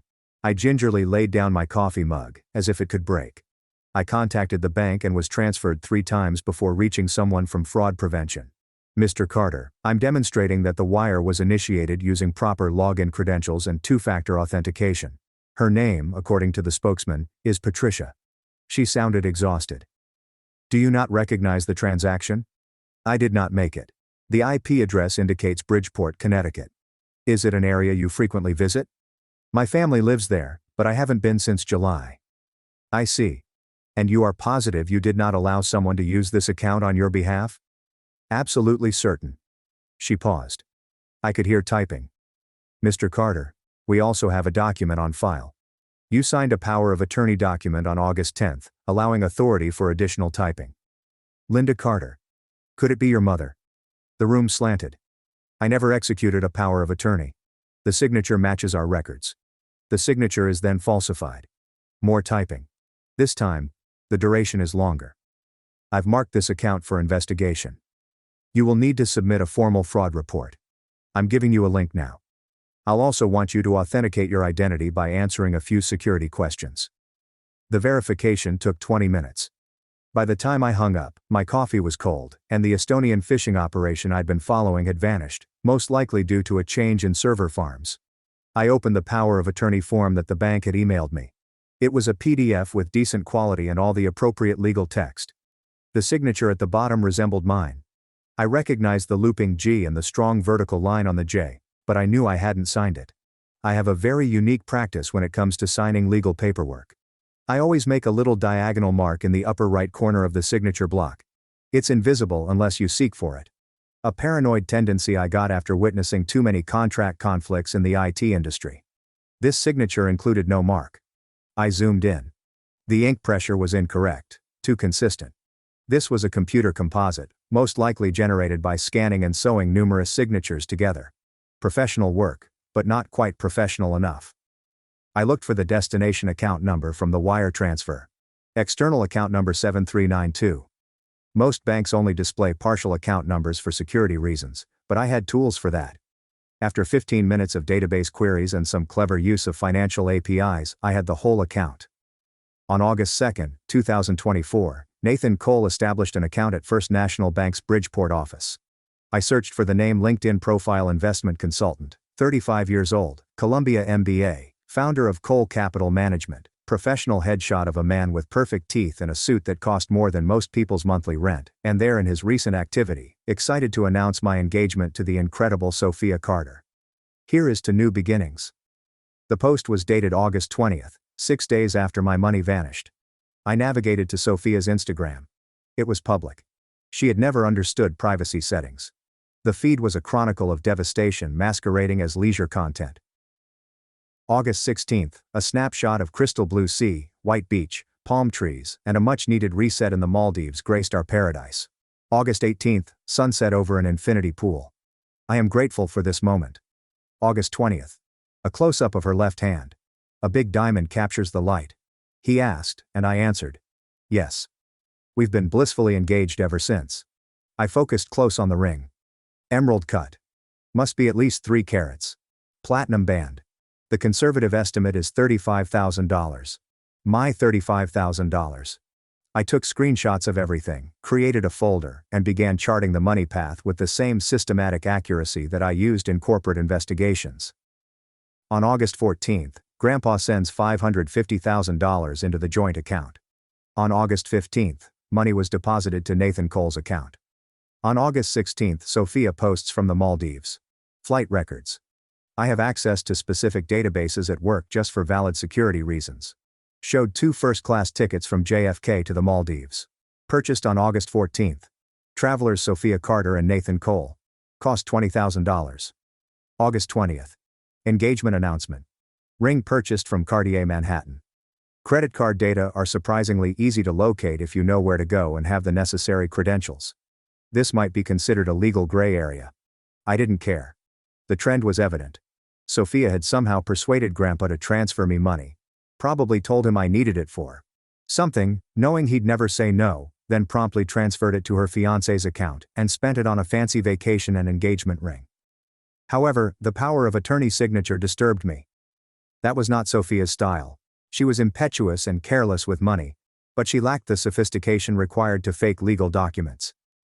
I opened the paper again and examined the signature more closely. The digital composite was good, but there was something more. Tiny variances in pen pressure and minuscule changes in ink density indicated that this was performed. Someone traced my signature several times before generating the final version. I matched it to Mom's handwriting. She had mailed me a birthday card last year. I kept it because she remembered, which was unusual enough to be significant. The capital letters mirrored the G's downstroke, which curled slightly inward.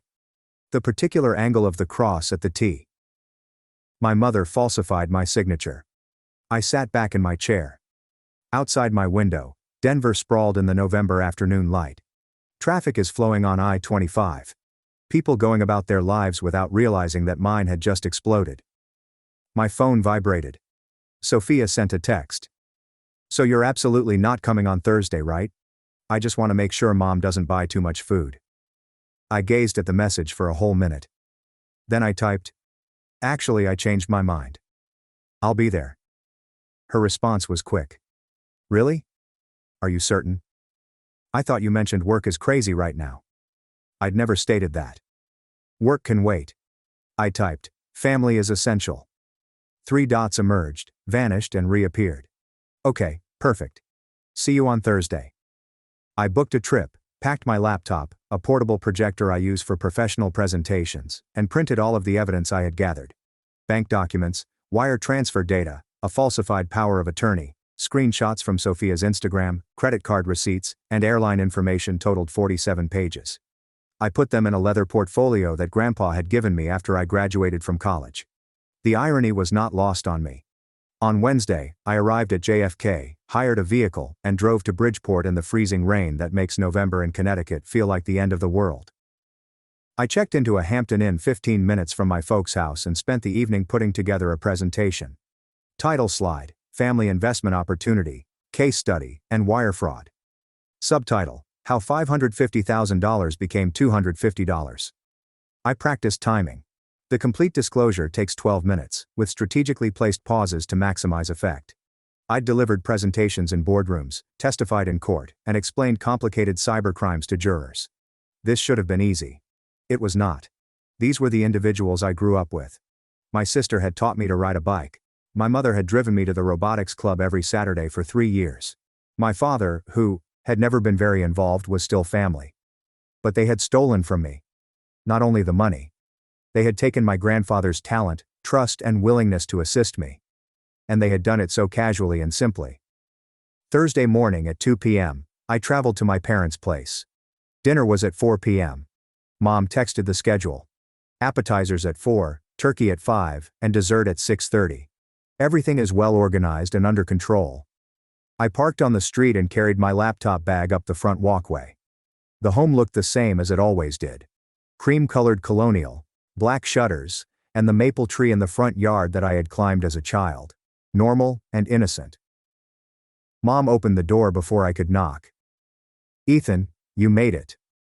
She drew me into a well-practiced hug. "I am so delighted you chose to come after all.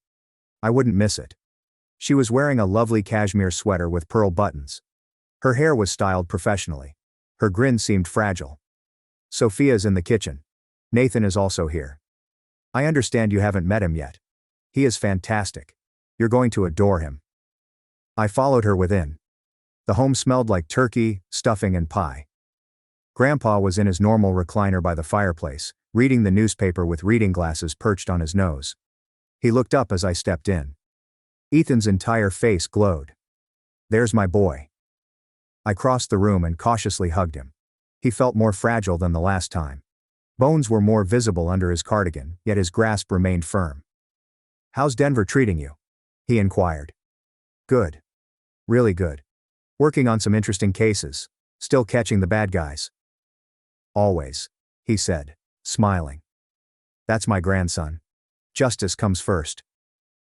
The words hurt more than they should have. Sophia emerged from the kitchen, with Nathan behind her like an expensive ornament. She has lost weight since I last saw her. The type of weight loss that results from stress, green juice, and not eating. The engagement ring caught the light, creating little rainbows on the wall. Jordy held me too, and I could feel her stiffen slightly when I didn't pull away quickly. This is Nathan. Nathan, my younger brother Ethan. Nathan extended his hand. It's great to finally meet you. Sophia talks about you all the time. His handshake was strong and well practiced for an investment consultant. Everything about him had been rehearsed. He smiled, made eye contact, and stood with his shoulders back and chest open. Alpha stance. Congratulations on the engagement. I responded. Thanks, man. She's one in a million. He drew Sophia in and kissed the top of her head. She shined. Actually glowed. Either she was a greater actor than I'd given her credit for, or she had compartmentalized the robbery so thoroughly that she convinced herself it had not occurred. Dad was in the den, watching football on mute. He glanced up and nodded as I stepped in. Ethan, nice to see you. You too, Dad.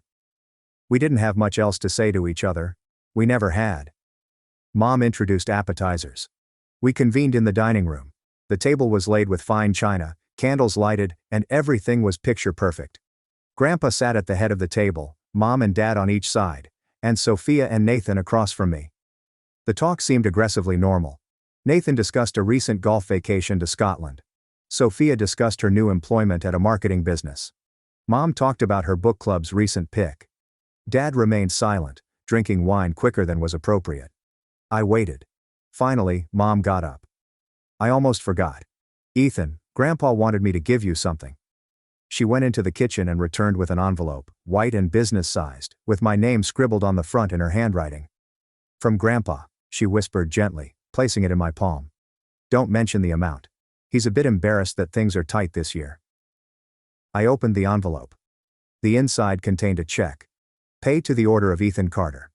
$250 written in my mother's handwriting and signed with Grandpa's weak signature. The room waited for my response.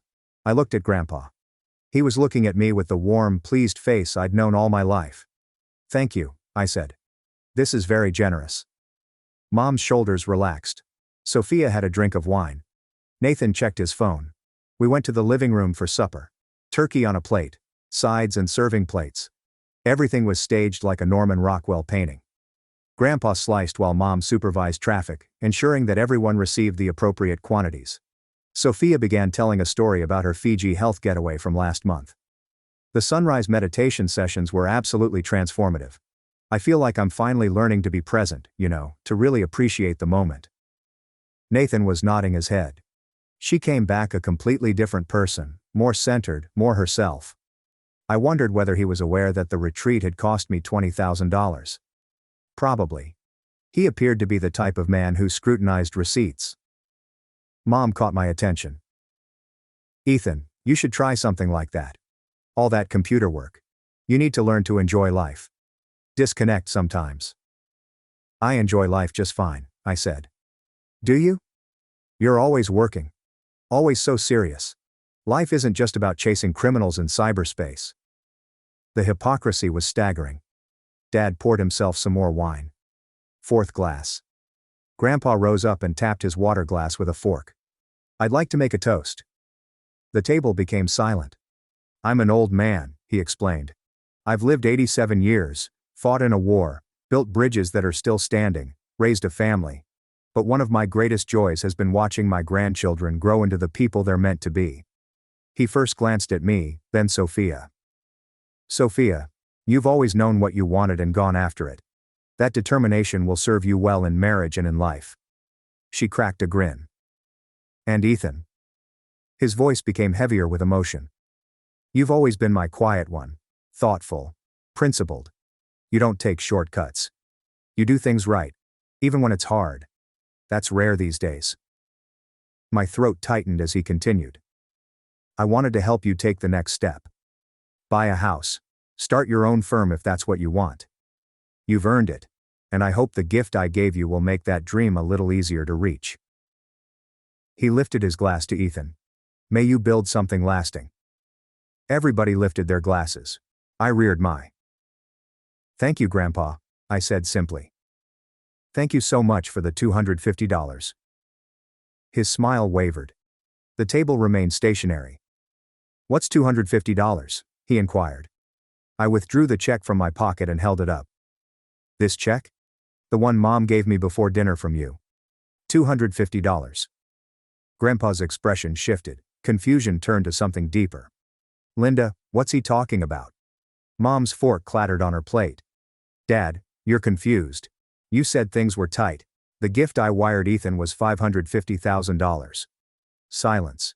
Absolute quiet. Nathan's wine glass had halted halfway to his mouth. Sophia had turned absolutely white. Dad was looking at his plate, as if it had answers. Mom's face had crushed into desperation.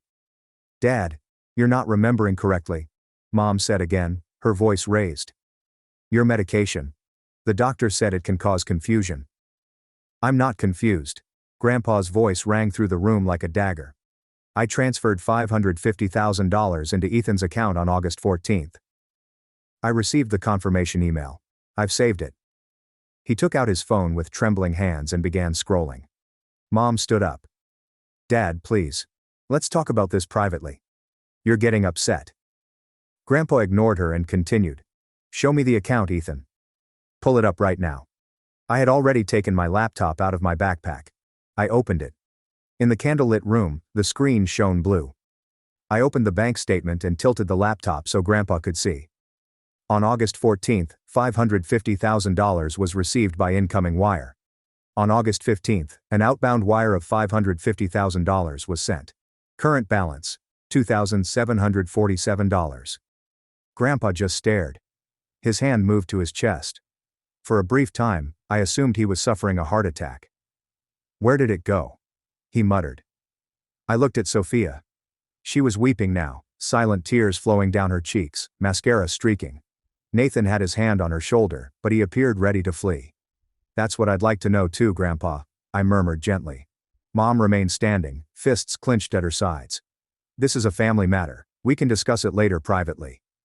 No. I opened a folder on my desktop. We're discussing it right now. I took out the portable projector, laid it on the table, moved away the mashed potatoes and stuffing to make room, and plugged it into my laptop. With my first slide, the white wall behind Grandpa lighted up. Family investment opportunity. A case study on wire fraud. Dad's wine glass slid from his grasp. Red wine splattered on the white tablecloth like blood. People began standing up. Uncle Ryan and Aunt Laura, who had remained silent in the corner, Cousin Chloe and her husband, and Mom's sister Patricia. They backed away gradually, then quickly. We should go, Aunt Laura murmured. This is between immediate family. They simply walked out. The front door opened and closed 3 times. Car engines began. By the time the chaos subsided, just 6 of us remained. Grandpa, Mom, Dad, Sophia, Nathan and I. I moved to the next slide. The bank transfer records were blown up to a size that could be read from across the room. On August 14th, Grandpa begins a wire transfer for $550,000 as a gift to me. On August 15th, someone with access to the joint account sent $550,000 to Nathan Cole's external account. Nathan became stiff. Next slide. Sophia's Instagram postings are dated and time-stamped. On August 16th, my sister posts from the Maldives. 2 first-class tickets from JFK to Maldives were booked. August 14th. Cost $20,000. Sophia made a sound of a wounded animal. Next slide. The engagement ring. Zoomed in. August 20th. Engagement announcement. Ring purchased from Cartier Manhattan. August 19th. Cost $35,000. Nathan stood up. I don't have to sit here and listen to this. Sit down, Grandpa instructed. His voice was soft, yet it held weight. Nathan sat. I moved to the next slide. The fabricated power of attorney, with the signature underlined. This paper, filed with the bank on August 10th, grants Linda Carter power of attorney over the joint account. The signature is forged. Notice the differences in pen pressure here, here, and here. I used a laser pointer. The letter forms are in my mother's handwriting, not mine. Mom was sobbing too, but these were furious tears. You don't understand what we've been through. The medical bills from your father's surgery. Dad's surgery was covered by insurance, I told him. I checked the mortgage. It's current. I retrieved the paperwork. You had no right. I had every right. You stole from me. Next slide, an audio file. This is a voicemail left by Linda Carter on August 28 to John Harris, attorney at law. I obtained it through legal discovery after filing a fraud report. I selected the play button. Mom's voice permeated the entire room. John, we already spent the first installment. If Ethan finds out, he'll go crazy. We need to paper this over. Can you help us create some kind of, legitimate explanation? Maybe a loan agreement or something. John Harris's reaction. Linda, this is fraud. I won't be a party to it. You need to tell Ethan the truth before this gets worse. Mom's voice returned. You don't understand. Sophia needed the file closed. Mom's expression was utterly devastated. I was trying to help your sister with my money. You have a good job. You don't need. That's not the point. The words came out more forcefully than I had intended. The point is that Grandpa gave me a gift, a life-changing gift. And you stole it before I even knew it existed. You forged legal documents. You lied to him. You lied to me. And you gave me a $250 check like it was some kind of generous gesture when you'd already taken everything. Sophia was weeping openly now. I'm sorry, I'm so sorry, I just needed the weddings in 6 months. And Nathan said we needed to make the right impression, and I panicked. So you stole from me. It wasn't like that. What was it like then, Sophia? Explain it to me. She couldn't. Nathan stood again, but this time with purpose. Lose my number, he said, Sophia. All of it. This family, this drama, whatever this is, I don't do this, he said as he left. The front door slammed. Sophia yelled after him. Actually yelled. Then she turned against me. Mascara smeared, and the face was blotchy. You just destroyed my entire life. You destroyed it yourself when you chose to steal. I hate you. She grabbed her coat and pocketbook. I hate you so much. She too fled. Her vehicle erupted to life in the driveway, the tires screaming as she drove away. Dad remained immobile through it all, looking at the wine stain that had spread across the tablecloth. Finally, he rose. I'm going to bed, he said to no one in particular. He walked upstairs. We heard the bedroom door close. 3 of us have now departed. Me, Mom, and Grandpa. Mom was trembling. She collapsed into a chair, hands over her face. I thought it would be okay. I thought you'd never find out. I thought you thought wrong. Grandfather stood up. His hands were firm now, and his face was set in an expression I hadn't seen before. Anger, betrayal, and grief. He took out his phone. Mom grabbed his arm. Dad, please. Please don't do this. Think about the family. Think about Sophia's future. Think about it. I am thinking about it, he added softly. I'm thinking about how I trusted you. How I called you before I made the transfer. Told you I wanted to help Ethan. Asked you to make sure he knew it was from me, that it came with love, and you took that trust and turned it into theft. Dad, he said as he flew away and called 911. Mom sank on her knees, hands clasped in prayer. Please, please don't do this. I'm your daughter. I made a mistake, please. This is George Carter at 847 Maple Drive in Bridgeport, Grandpa was saying by phone. I need to report a theft. Mom began weeping. The type of sobbing that makes your heart ache. Police came 18 minutes later. 2 cops, 1 elder and 1 younger. Officer Martin Chen has been with the force for 23 years. While Officer Rachel Kim has been there for 5 years, I had previously prepared a folder for them. All evidence is ordered chronologically. They sat at the dining table, the turkey cold, the candles burned to stubs, and went over everything slowly. "Mr. Carter," Officer Chen asked Grandpa, "do you want to press charges?" "Yes." "Are you certain this is your daughter?" "I'm certain." He stared at me. "And you, Mr. Carter?" "Ethan, do you want to pursue this?" I recalled Sophia's screams, Mom's tears, and Dad's abrupt departure. I reflected about Nathan's callous leaving, the wrecked holidays and shattered family, and the years of Thanksgiving dinners that would never happen again. Then I considered Grandpa's expression as he made the toast. The pride, the love, the fact that he had saved for years to be able to do something important for his grandkids. "Yes," I answered. "I want to pursue this." Officer Kim took notes. "We'll need you both to come to the station tomorrow to file formal reports. We'll also need to coordinate with the bank and possibly the FBI since this involved wire fraud across state lines." Mom looked up, face blotchy and swollen. "FBI, wire fraud is a federal crime, ma'am." She appeared to collapse in on herself. The cops left at 11 p.m. Mom had moved to the couch and curled up like a kid. I packed up my projector, laptop, and evidence files. Grandpa led me to the door. "Are you okay?" I questioned him. He grinned sadly. "Last night before you arrived, your mother told me she'd given you my check. She said you'd thanked her. Said you were grateful things weren't as tight as you'd feared. Said the $250 would really help with your rent." The manipulation was astounding. "And I believed her," he added. "Because why wouldn't I? She's my daughter. I raised her. I thought I knew her." "I'm sorry, Grandpa." "Don't be. You did the right thing. It's her choice to live with." He placed a hand on my shoulder. The same hand that taught me how to tie my shoes, cast a fishing line, shake hands firmly, and look people in the eyes. "When you called and thanked me for $250 at dinner," he said gently, "I almost let it go, almost convinced myself I was confused. My memory was faulty. Maybe I hadn't actually sent the full amount because it was easier than believing my own daughter would do this." He took a seat.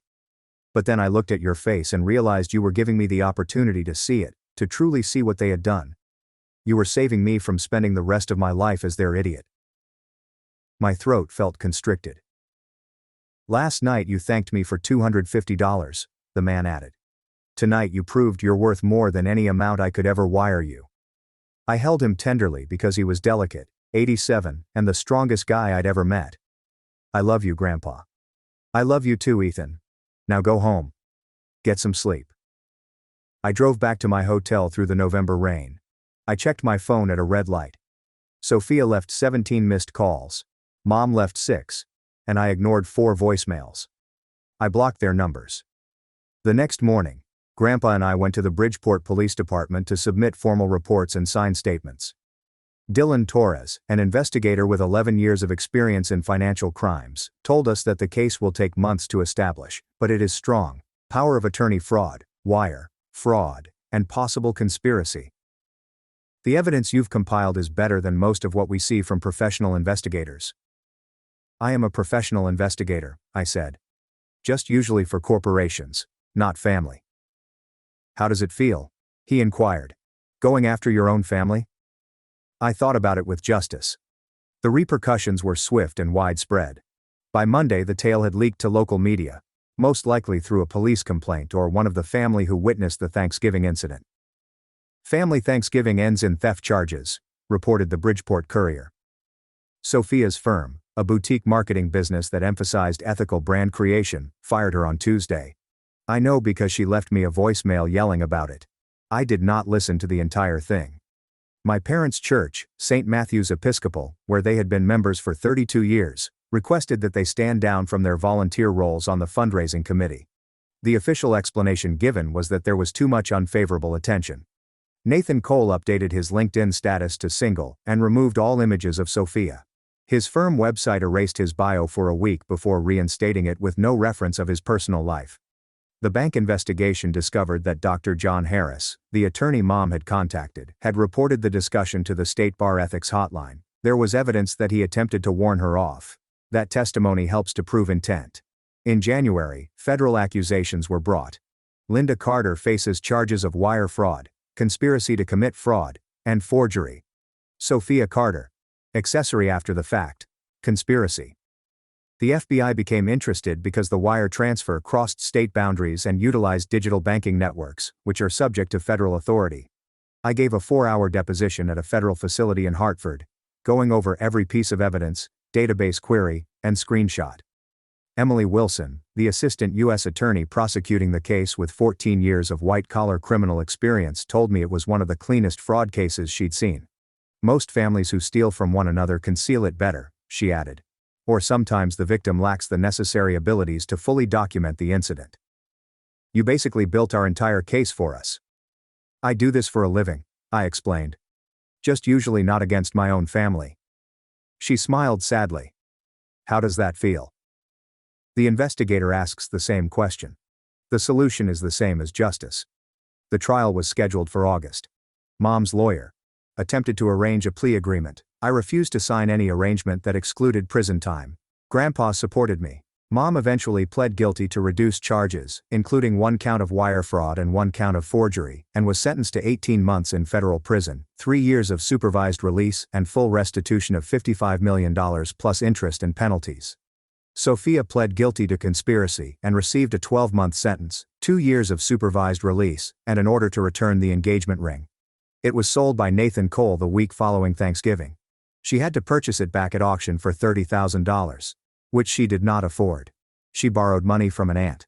The ring was then auctioned on the court's orders, with the earnings going toward reparation. Nathan Cole was never charged. Prosecutors couldn't show he knew the money had been taken, but everyone suspected he did. He relocated to Boston 6 months later. Dad petitioned for divorce in February. I cited irreconcilable disagreements and my spouse's illegal acts. The procedures were swift and unpleasant. He received the house. Mom received nothing. I haven't communicated with any of them since that Thanksgiving. I banned their phone numbers, emails, and accounts across all platforms. My father attempted to contact out twice through intermediaries, once through Grandpa, and once through my cousin Chloe. Both times, I declined. I didn't want to reconcile. I did not want apologies. I wanted them to learn that their actions had repercussions. That betrayal kills trust, and once shattered, it cannot be repaired. Grandpa and I now eat dinner once a month, generally via video call because Denver to Connecticut is a considerable distance. I occasionally travel out to sea. We do not talk about Mom or Sophia. We discuss his maps, his professional experiences, my job and my life. In March, he opened a new account and transferred another $550,000. This time, it arrived with a letter. Ethan, this is the gift I always intended to give you. Use it to buy a house, start a company, build something that matters. I know you'll do it right. Your mother asked me to do something wrong, and I was foolish enough to trust her. You showed me the truth even when it hurt. That's the mark of real integrity. Love, Grandpa. I purchased a home. 3-bedroom craftsman in a desirable Denver neighborhood, walking distance to a park. I now have a home office, a suitable workstation for my investigations. I occasionally consider establishing my own business, but Sentinel Tech treats me well, and I enjoy my work. The 2nd bedroom is for Grandpa to use when he visits. The 3rd is vacant. Perhaps one day it will not be. Last week, I received a handwritten letter from Sophia, 8 pages long, in a simple envelope with no address. It started, Ethan, I know you'll probably throw this away without reading it, but I have to try. What I did was unforgivable. I was selfish and desperate, and I didn't think about what I was stealing from you beyond just money. I read it all and then shredded it, seeing her words disintegrate into confetti. Some individuals believe that forgiving is honorable. Perhaps it is, but I am not interested in being noble. I am interested in becoming entire. And for me, completeness was removing the folks who attempted to chop me apart and sell the bits. They took my cash. They attempted to take Grandpa's present. They almost succeeded, but I left with something they couldn't take. I told my best friend that her husband was cheating with my sister. What happened next broke all of us. Am I the asshole? Jenna, 28, is my younger sister, and I am 31, female. Julia, 32, one of my best friends, is married to Jason, 33, who is also a mutual acquaintance. Julia and I have been close since college, and I was a bridesmaid in their wedding. They have 2 small children, both under 5. I always felt Julia and Jason had a wonderful marriage. Unfortunately, I recently learned something devastating. Jenna has been having an affair with Jason for the past 6 months. I found out entirely by mistake. A few weeks ago, I was at a city hotel for a business conference. In the foyer, I noticed two familiar faces hidden away in a secluded area. At first I thought, nah, it can't be them. But as I got closer, there was no mistaking it. They were holding hands and behaved as a couple. I even witnessed them exchange a short kiss before heading to the elevators. I felt as if I were dreaming or seeing things. I carefully took out my phone and shot a few pictures. I wasn't even thinking clearly. I just knew I'd need confirmation of what I was witnessing because it was so bizarre. I didn't confront them right then at the hotel because it was a public area, and I was shocked. Instead, I departed without attending the meeting. I later explained to my supervisor that I had a personal emergency. I just couldn't concentrate. I drove about for a bit, processing what I observed. My thoughts raced. My own sister and a friend's husband. I felt nauseous. I kept reviewing the photographs on my phone to make sure I wasn't insane.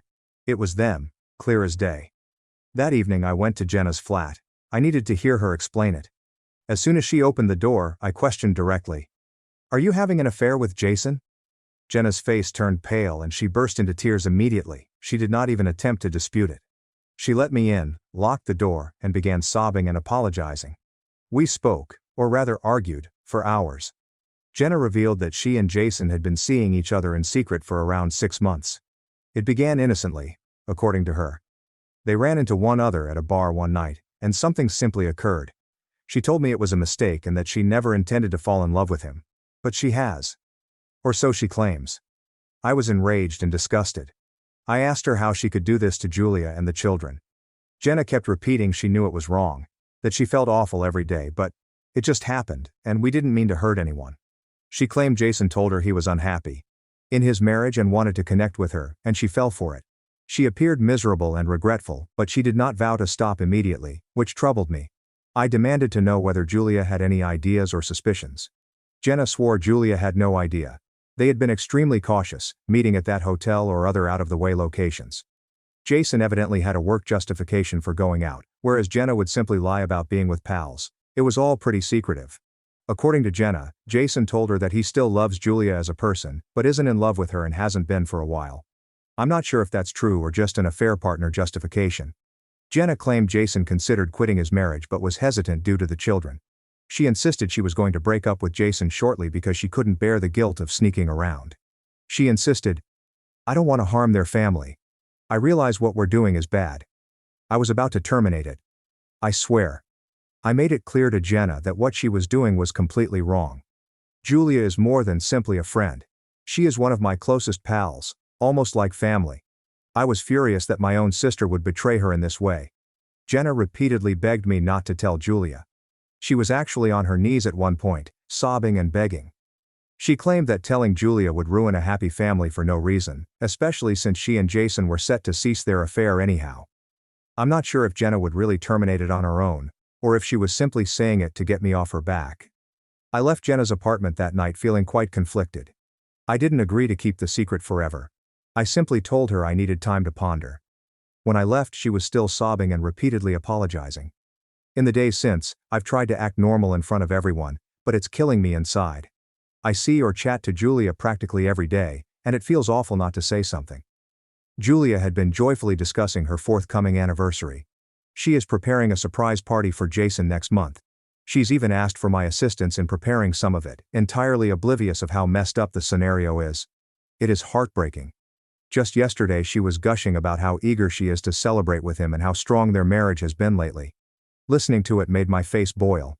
I had to bite my tongue really hard. Julia had no idea her husband is slipping off with my sister.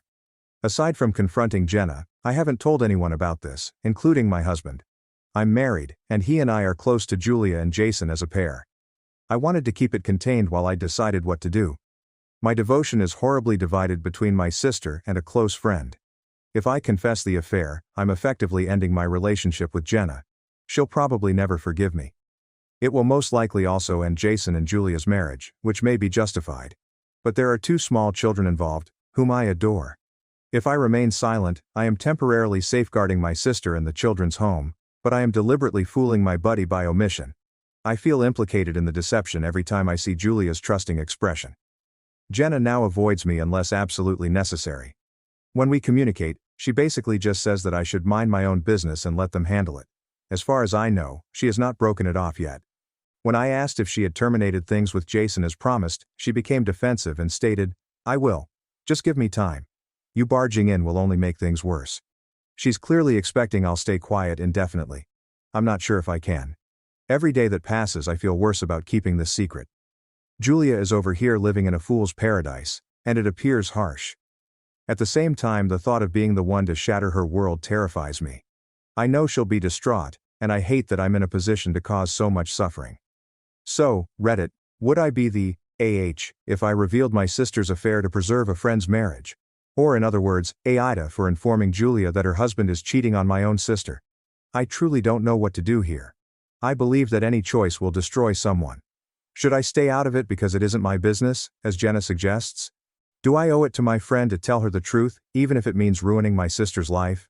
I'm damned either way, and I'm losing sleep over it. Update 1.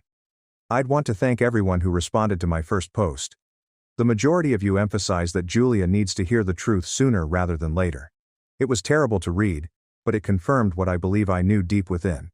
So, I followed your instruction. 2 days following my initial post, I met with Jenna.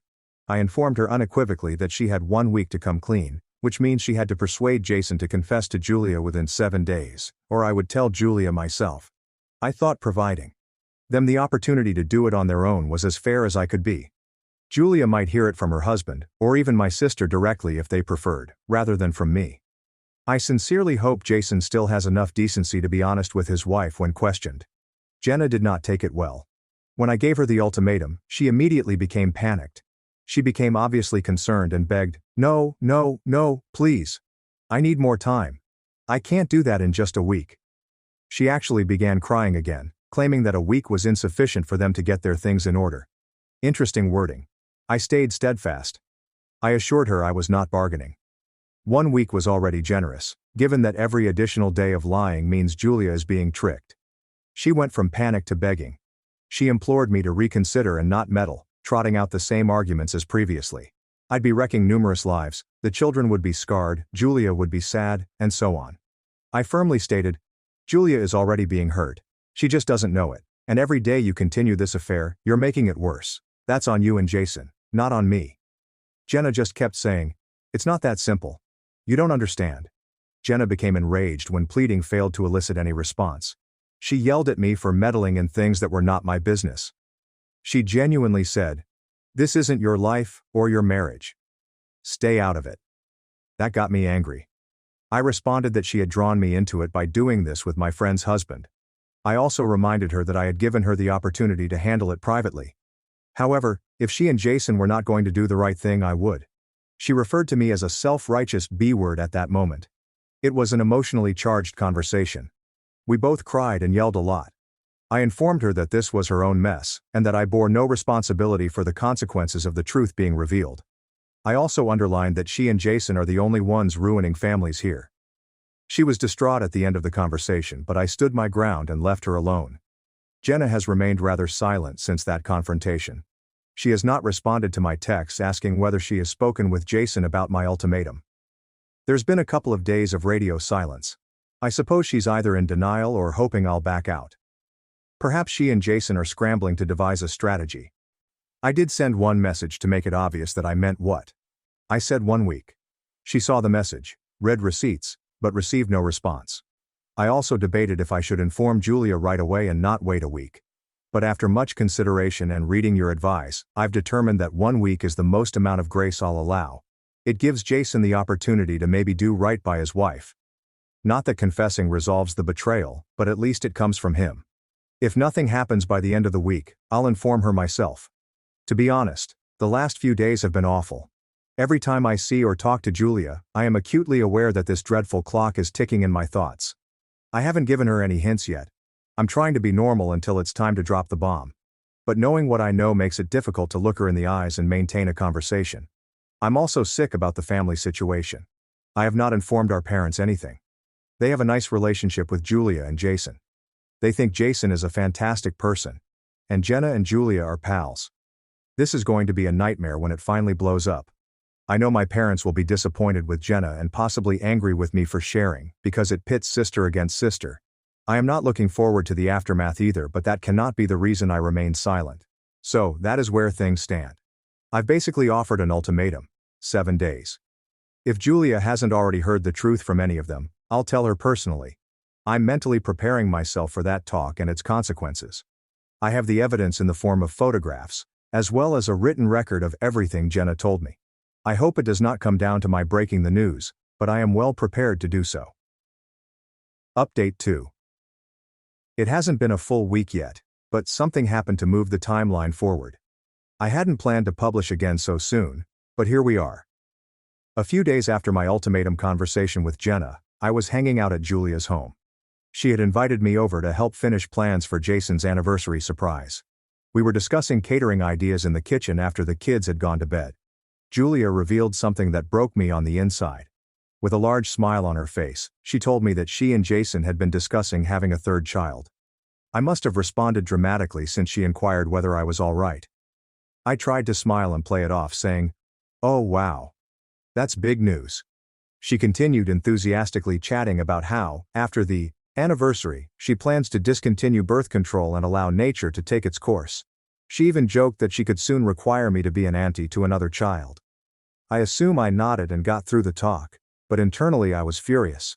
I'm very angry at Jason and my sister right now. Julia makes life-altering decisions based on lies. The notion of her being pregnant and bringing another child into this circumstance while Jason is secretly betraying her is beyond terrifying. I could hardly keep it together as she showed me some adorable nursery decor ideas she'd bookmarked on Pinterest. Yes, she is already thinking so far ahead. And certainly Jason has not discouraged these ideas. That night I hardly slept. I kept seeing Julia a year from now, possibly pregnant and discovering her husband had been cheating on her all along. The thought of that made me physically ill.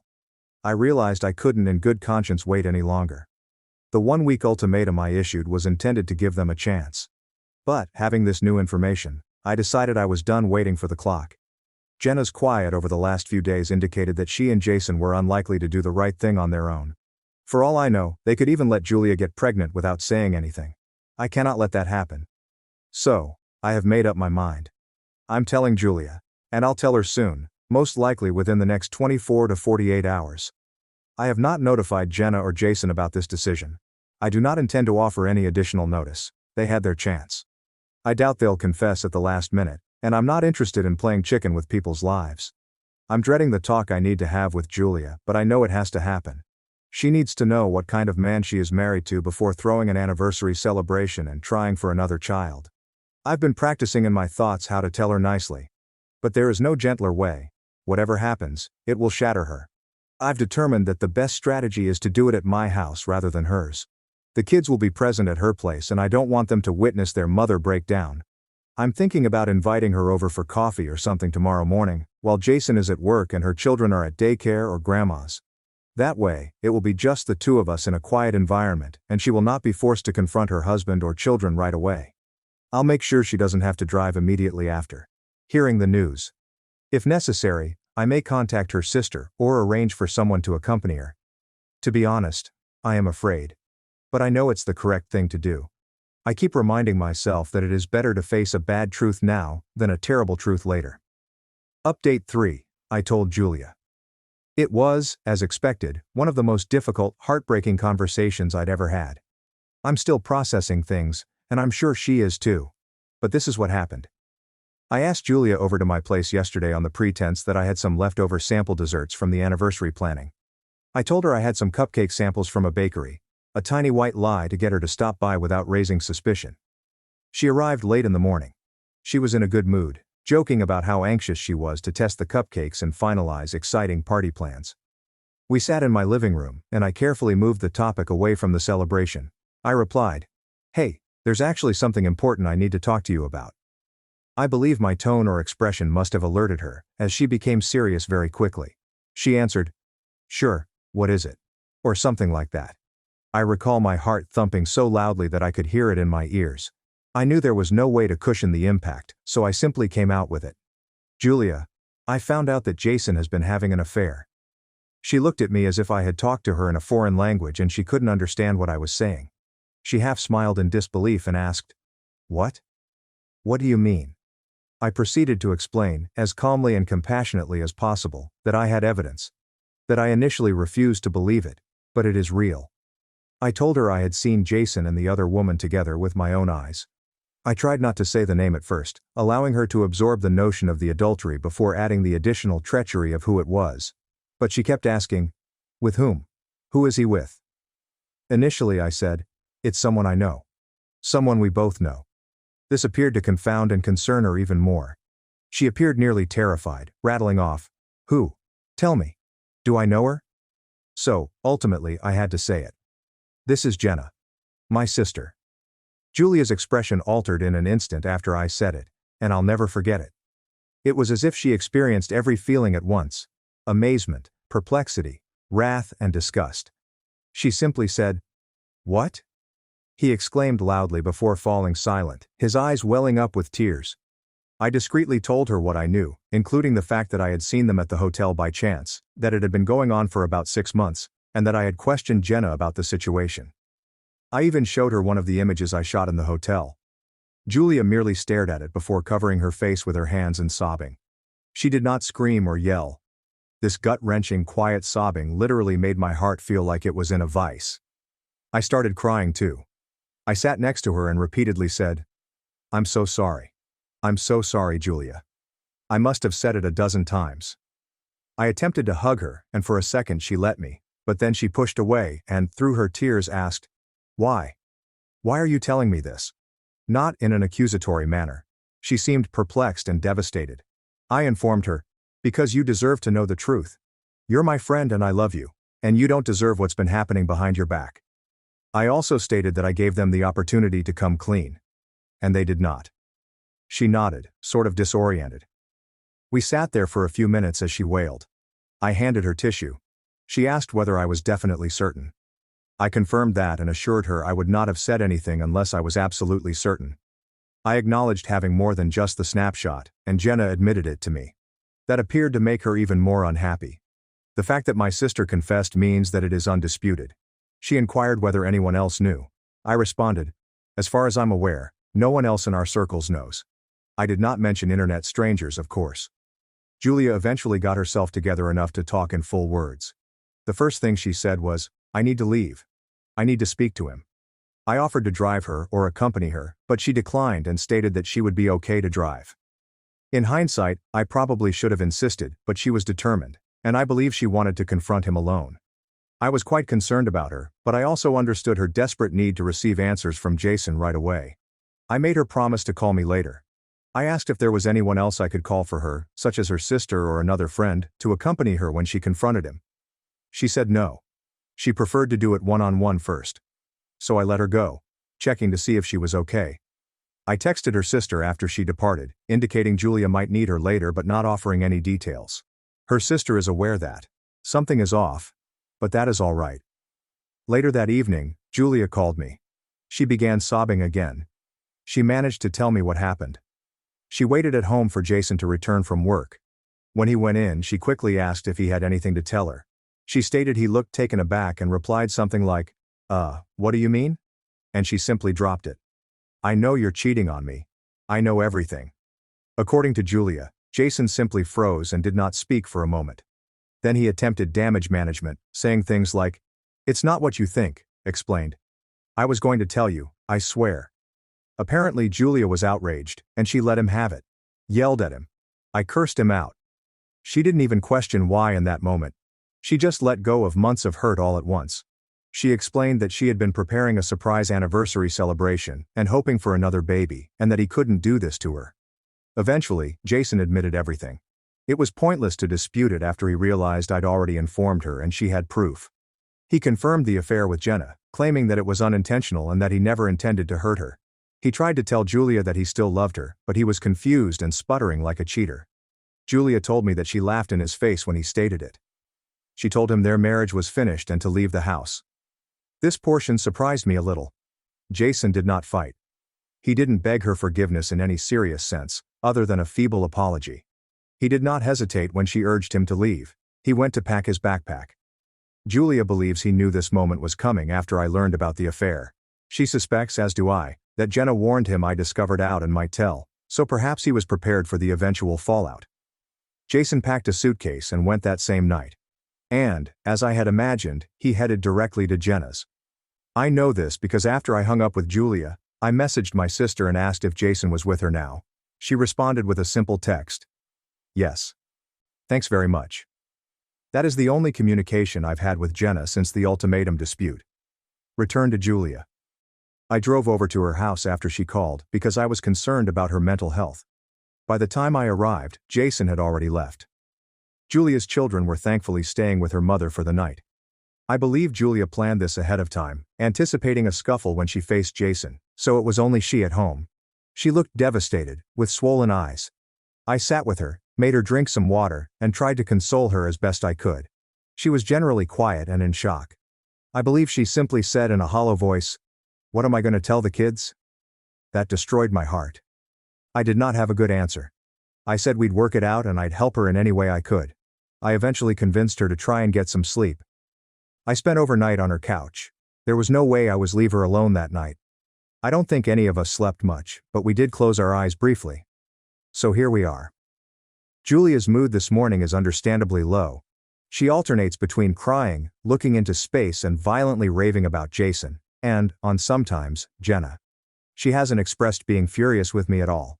She actually thanked me for telling her the truth. I cried as well, because I expected her to detest me for causing her suffering. But no, she is appreciative in a tragic manner. That at least reassures me that I did the proper thing for her. She will face difficult challenges in the future. She's already discussing divorce. There is no turning back for her, especially since it was a full-fledged ongoing romance with someone she knows. I promised to help in any way I could, whether it was with the kids, driving her to the lawyer, or simply listening. She gave me a long hug. It was a particularly emotional morning. I have yet to process my sentiments regarding Jenna and Jason's open relationship. That is a whole different mess. My own sister is now officially the other woman, possibly girlfriend. It makes me feel slightly nauseous. I'm furious with both of them. They caused all of this suffering, and now they're living together while Julia is in agony and the lives of two little children are upended. It's quite unjust. For the time being, Julia and the kids are my top focus. I'll assist her acquire the resources and support she requires. She phoned a divorce attorney this afternoon to get the process started. She isn't wasting time. Update 4. It's been a few weeks after the huge explosion, and things have been moving along in a sort of grim, unavoidable manner. I wanted to update how everyone is doing and what has been going on. To begin, Julia filed for divorce shortly after discovering the affair. She didn't hesitate. As soon as she recovered herself, she met with her lawyer and began the paperwork. Jason was served with divorce papers quickly. He does not appear to have entered any significant contests. According to my understanding, he's cooperating, most likely out of shame, or because he realizes fighting is pointless. He has pledged to move the process along as smoothly as possible. They've worked out a temporary custody arrangement for the children. Julia gets primary custody, which is what she wanted, and to his credit, Jason did not fight her for. Right now, the kids spend the most of their time with Julia, with Jason picking them up every other weekend and for one mid-week dinner. A rather standard layout. The children are quite small and, thankfully, too young to understand the gravity of the situation. They just know that mother and daddy are no longer living together. Julia and Jason told kids that Papa was staying at Auntie Jenna's for a bit.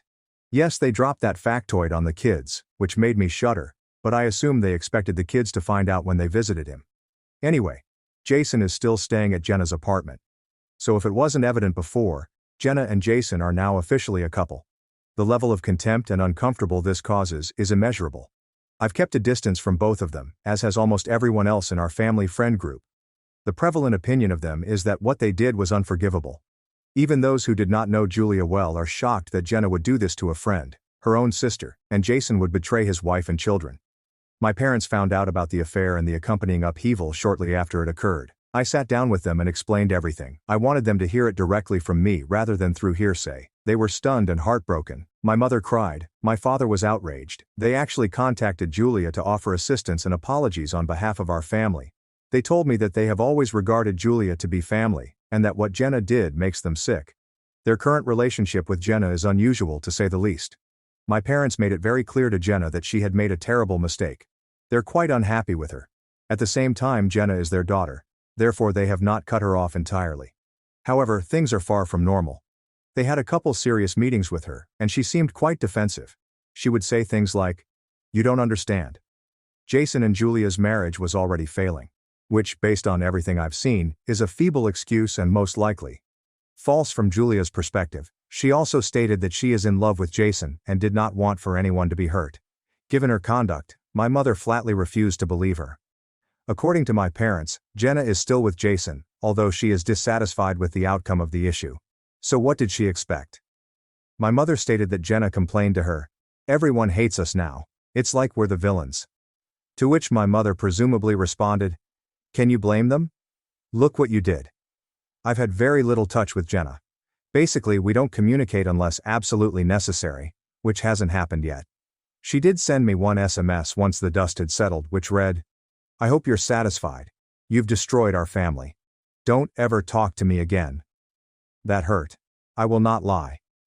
Being accused of destroying our family by my own sister is rich, given her choices. I did not respond. I have no desire to start a texting feud with her. I believe there was little purpose in interacting until maybe years later, when emotions aren't as high, if ever. So, as of now, I've practically lost my sister. She and I were practicing when she cut us off. That's a very sad thought to digest. Prior to this, we were fairly close. Not closest friends or anything, but sisters who spent holidays together, traded memes, and occasionally went to brunch. Now that appears to be gone. Let's move on to Julia. She's hanging in there. She has some brighter days than others. She was profoundly depressed for the first few weeks after the incident, scarcely getting out of bed and crying all the time. I was quite worried. I and a handful of her other close friends basically created a plan to ensure that one of us was with her every day, assisting with the kids and providing support. Julia deserves credit for starting therapy and aggressively seeking help to deal with the emotional impact. Her family also provides her with valuable assistance. I see or talk to her almost every day. She admits to having times of extreme sadness, particularly at night when the kids are sleeping and she is alone with her thoughts. But she is trying to be strong for her children. She did tell the kids, in a very age-appropriate way, that mommy and daddy would no longer be living together and that it was not their fault. The oldest one, who is 4 years old, has been confused and acting out, as one would expect. The younger, 2, is fortunately too little to properly comprehend it. It's terrible to watch, but Julia is doing her best to provide stability and affection. I help with babysitting whenever possible, and I've taken on more of a auntie role to fill whatever small vacuum I can. One fragile item. Because Jason lives at Jenna's house, the kids see her when they pay him visits. Julia was first upset about this. She didn't want the children near the mistress at all. But legally, she can't stop Jason from having his sister-in-law girlfriend there during his parenting time unless something terrible happens. Jason is their father, and as bad as the situation is, Jenna is their biological aunt who is now practically their father's lover. It's a bizarre dynamic that we're all trying to accept for the time being. Julia complained to her lawyer, but she was told there wasn't much she could do unless the kids were in danger, which they aren't, despite the uncertainty. According to what I've heard, Jenna attempts to be the cool aunt when the kids come around. That makes me sick, yet it sounds like she's not mean to them. Still, the nerve of that circumstance is unbelievable. She helped break up their family and is now hosting them at her home as if it were normal. I can only imagine Julia's thoughts on that. Now, about Jenna and Jason's relationship. I remarked to my mother that Jenna isn't exactly happy. According to a few nuggets I've gathered, largely via my parents or common acquaintances, since I'm not speaking with Jenna directly, things are heated between them. Surprise, surprise. When a relationship based on sneaking about and hurting others is exposed, it is not all sunshine and roses. I've heard that Jason has also been going through some difficulties. He misses his children a lot and he seems unhappy and guilty.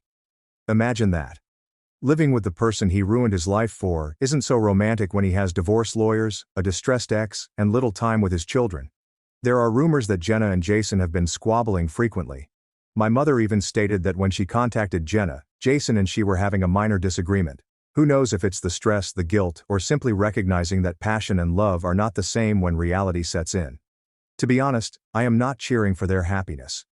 If they stay together, it's their own karma, because they'll always have to deal with what they did and the trust issues that come with it. And if they break up, it may be poetic justice. I try not to think about it too much because it isn't really my business anymore, except when it connects with family. I have not yet sought treatment for myself, but I am considering it. I do not regret telling the truth. I'd like to make that obvious. Despite my pain, I would make the same decision again. Because living a lie would have been detrimental in the long run. But I'd be lying if I said the outcome didn't weigh heavily on my mind. Yes, it has. Anyway, I apologize if this update is disorganized. There is just so much that has transpired, and so many emotions are involved. Update 5. I wish I could come back with a happier report after all this time. Unfortunately, I'm writing with a heavy heart. It's been about a year since my first post. Julia and Jason's divorce was finalized approximately 7 months ago. Everything went as predicted. Julia was officially granted primary custody, with Jason having visitation rights. Assets were divided, and they proceeded forward lawfully. Julia, on the other hand, suffered greatly emotionally in the aftermath. Far more than any of us understood. Julia committed suicide 5 months after their divorce was finalized. Even typing that makes me feel as if I can't breathe. It's a nightmare that still does not seem real. She was only 33. Those lovely 2 young children lost their mommy. And I lost a great friend. To share what we know, Julia had been suffering from despair since the affair was revealed and her marriage ended. She put on a brave face for a while, especially for her children, but she was in severe pain. She was in treatment and on medication, and it appeared like she was gradually regaining her footing. We, her family and friends, did our best to assist her. I genuinely believe that with time, she will heal and even find happiness again. I knew she was still in love with Jason in a confusing sense, and the pain was intense. But I did not expect this. Maybe I was naive, or maybe she kept the worst of her emotions from us. The way it happened was really painful. Julia's sister gave me the details. Julia's children were supposed to spend the weekend with Jason. Julia dropped the kids up at Jason's on a Friday evening, where Jenna was most likely also there. According to Jason, she was courteous but quiet during the handover. Nothing seemed plainly wrong.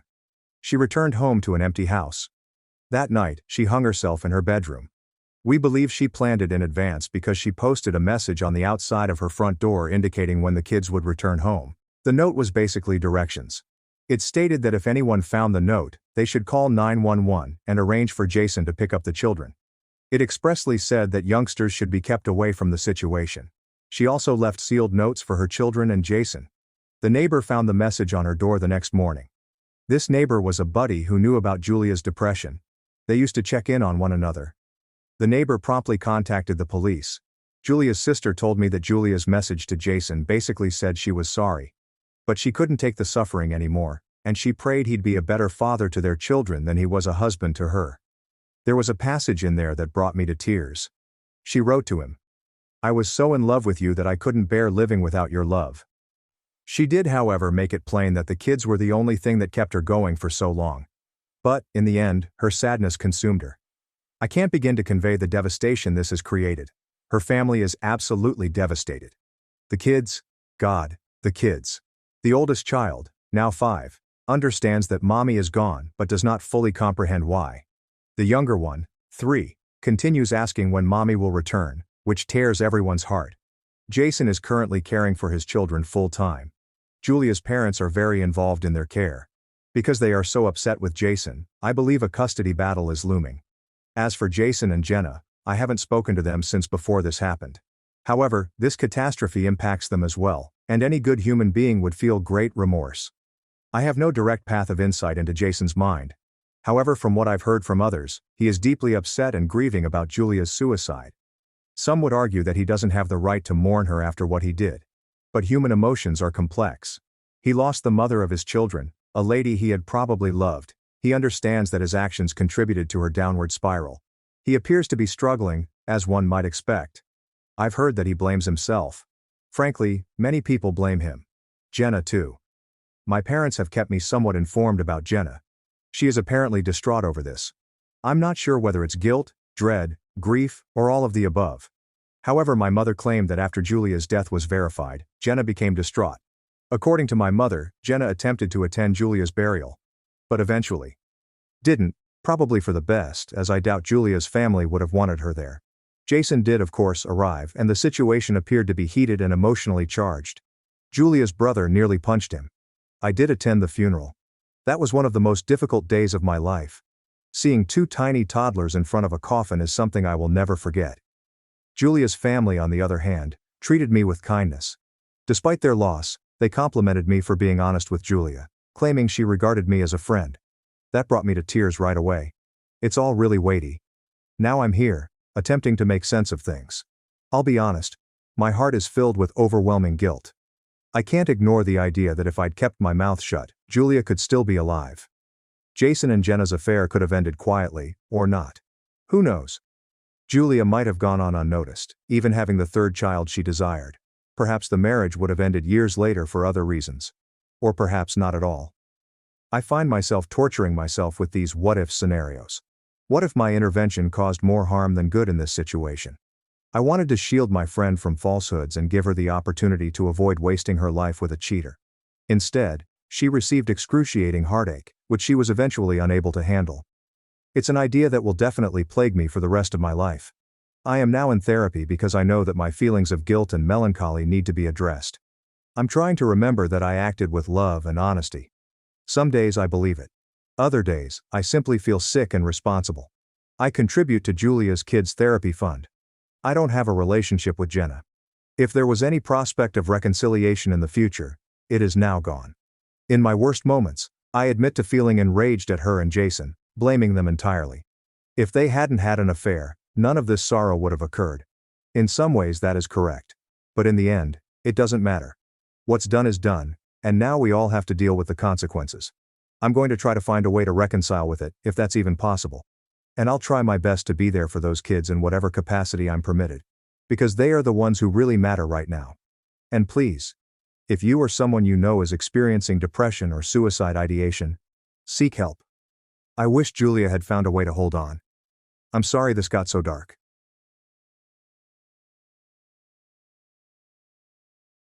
My golden sister got pregnant at 13, and my parents forced me to wear a fake belly and pretend the baby was mine to protect the family's reputation. When my little sister got pregnant at 13, my parents didn't send her to the doctor. They handed me a fake belly and told me to lie to the world. That was the first time they asked me to give up my future. It wasn't the last. What followed was a tangle of silence, shame, and survival, and a choice no teenager should ever have to make. Protect the truth, or protect my sister. This is the story of how I became the mother of a child that was never mine, and the sister who refused to stay silent. The only thing dying here is your selfishness. Put on the belly. I did not argue, I simply gazed at her. That was nearly 2 years ago. Yesterday I received a thank you note from her high school graduation, signed with 2 names. What's the worst lie your family forced you to tell? When my 13-year-old sister Lily became pregnant, my parents made me wear a false belly and pretend the baby was mine. They said her future was more important than mine. My parents' entire identity revolved around becoming the perfect family. With 2 accomplished daughters preparing for Ivy League schools. Mom supervised the church youth group, while Dad served as a deacon. They paraded my lovely sister Lily around at all congregation events. Lily returned home from church camp, crying and pregnant. I witnessed my parents' carefully crafted world disintegrate before they decided to build it on my back. They summoned me to Lily's chamber where she lay curled up, looking so young that my chest hurt. "You're 17, and you already dress like a whore," Mom murmured, stroking Lily's hair as the child sobbed. But Lily's only 13 with her whole future ahead of her. "You're going to wear this belly and tell everyone you're pregnant." She took off the foam padding, and I looked at my younger sister, remembering how I taught her to ride a bike, and felt rage clash with protectiveness. "She needs a doctor," I explained. "She's 13 and pregnant. She could die." Dad's face turned frigid. "The only thing dying here is your selfishness. Put on the belly." Lily muttered, "I'm sorry," but refused to meet my gaze. I tried reasoning first, suggesting we could say Lily was ill. I needed homeschooling while finishing my final year. Dad retaliated by destroying my laptop, which included my college essays and scholarship applications, and stated, "Teen moms don't need those." Next I visited my school counselor. However, before I began explaining, Mom had already called ahead. I claimed to be pregnant and was in denial. The counselor gave me pregnant vitamins and adoption materials. I submitted an anonymous tip to Child Services about a 13-year-old who was denied medical attention. However, Mom intercepted it and confined me in my room for 3 days. Until I agreed to quit causing issues. The padding became thicker as they modified it weekly to reflect Lily's actual progress. I snuck into Lily's room one night and discovered her crying, frightened of giving birth. "We could run away together," I said, clutching her. "Get you real help." But she simply sobbed more. "Mom says, if anyone finds out about what he did to me, they'll say I wanted it." The dad was a 23-year-old camp counselor who had groomed and raped my younger sister. And now our parents are holding both of us hostage, instead of bringing him to justice. I took images of Lily's actual belly while she slept. I intend to take them to the police. But Dad caught me. He didn't yell. Instead, he took me to the worst part of town at 2 a.m. and dropped me off. "Walk home," he told me. "Think about how much worse things can get for girls who don't listen." I spent 4 hours in the dark, afraid and alone, hugging my phony tummy like a teddy bear. After that night, I knew I needed to devise a better strategy. I phoned a cousin who had fled our family years earlier and begged for assistance. She volunteered to drive down and grab Lily and me during the birth, when our parents were distracted. For weeks I kept her updated and sent her money, so she could help me and Lily acquire an apartment. We assured Lily that we'd keep her baby together somewhere safe. When Lily went into labor, Dad drove while Mom coached her through contractions in the back seat. I sent my cousin the hospital's name.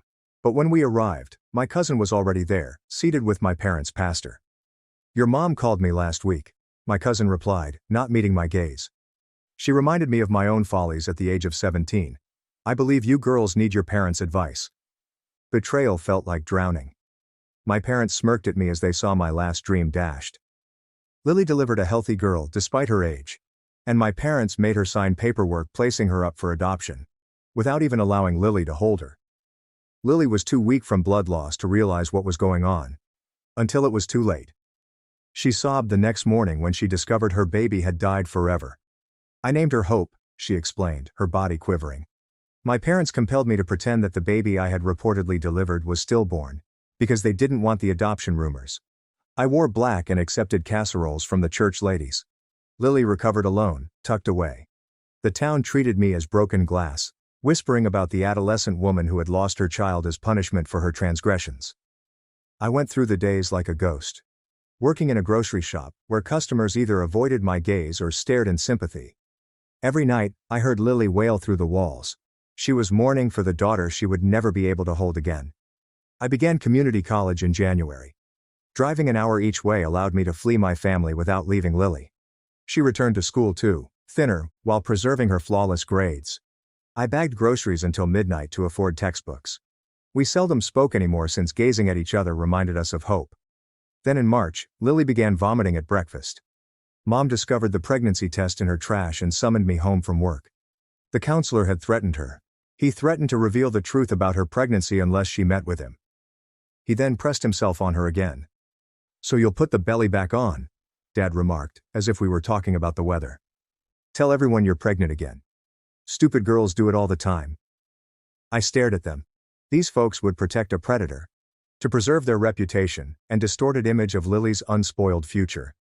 I refused. Mom replied, "Then we'll tell everyone you made Lily lie about being robbed because you were jealous. Whom will they believe? The godly parents, or the teen mother?" I stared at my parents, these monsters who had sacrificed both of their daughters to safeguard their reputation. And something inside of me finally cracked. Not in bits, but in place, as if a lock clicked open. I strolled into the kitchen and grabbed Mom's phone from the counter. She rushed for it, but I held it up and scrolled through her contacts. Dad rushed toward me, but I backed up against the wall and found what I was looking for. Pastor William's phone number. I began typing a text as they yelled threats. Mom grabbed my wrist and twisted it till I dropped the phone. It broke over the tile floor. Dad hauled me to my room and forced me inside, then locked the door from the outside. I could hear Lily screaming through the walls, pleading with them to let me out. For 3 days, they kept me locked up and slipped food under the door. I took the time to plan. They thought breaking me down would force me to submit. But each hour alone only strengthened my determination. I scribbled notes on paper, planning out every individual who could aid and every possible escape route. When they eventually let me out, I was calmer than they had expected.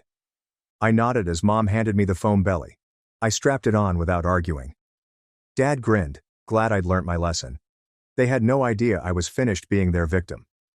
At work that night, I cornered my manager, Kelly, in the break room. She had always been polite to me, offering me leftover soup when I appeared exhausted. I lifted my shirt up to see the false tummy, then removed it completely. Her eyes widened as I hurriedly described everything in whispers. Kelly drove me home after my shift, but when we got, Mom stood on the porch alongside 2 church elders. They had also anticipated this action. Kelly glanced at us all, puzzled and overwhelmed. The elders spoke quietly about problematic teenagers and disobedience. Mom sobbed right on cue. Kelly left without me, casting concerned glances over her shoulder. The next morning, my mother forced me wear the belly to church. I sat through the entire service, feeling the weight of every glare and muttered prayer for the poor girl who couldn't stop sinning. Lily sat 3 rows ahead, shoulders slumped and seeming smaller than ever.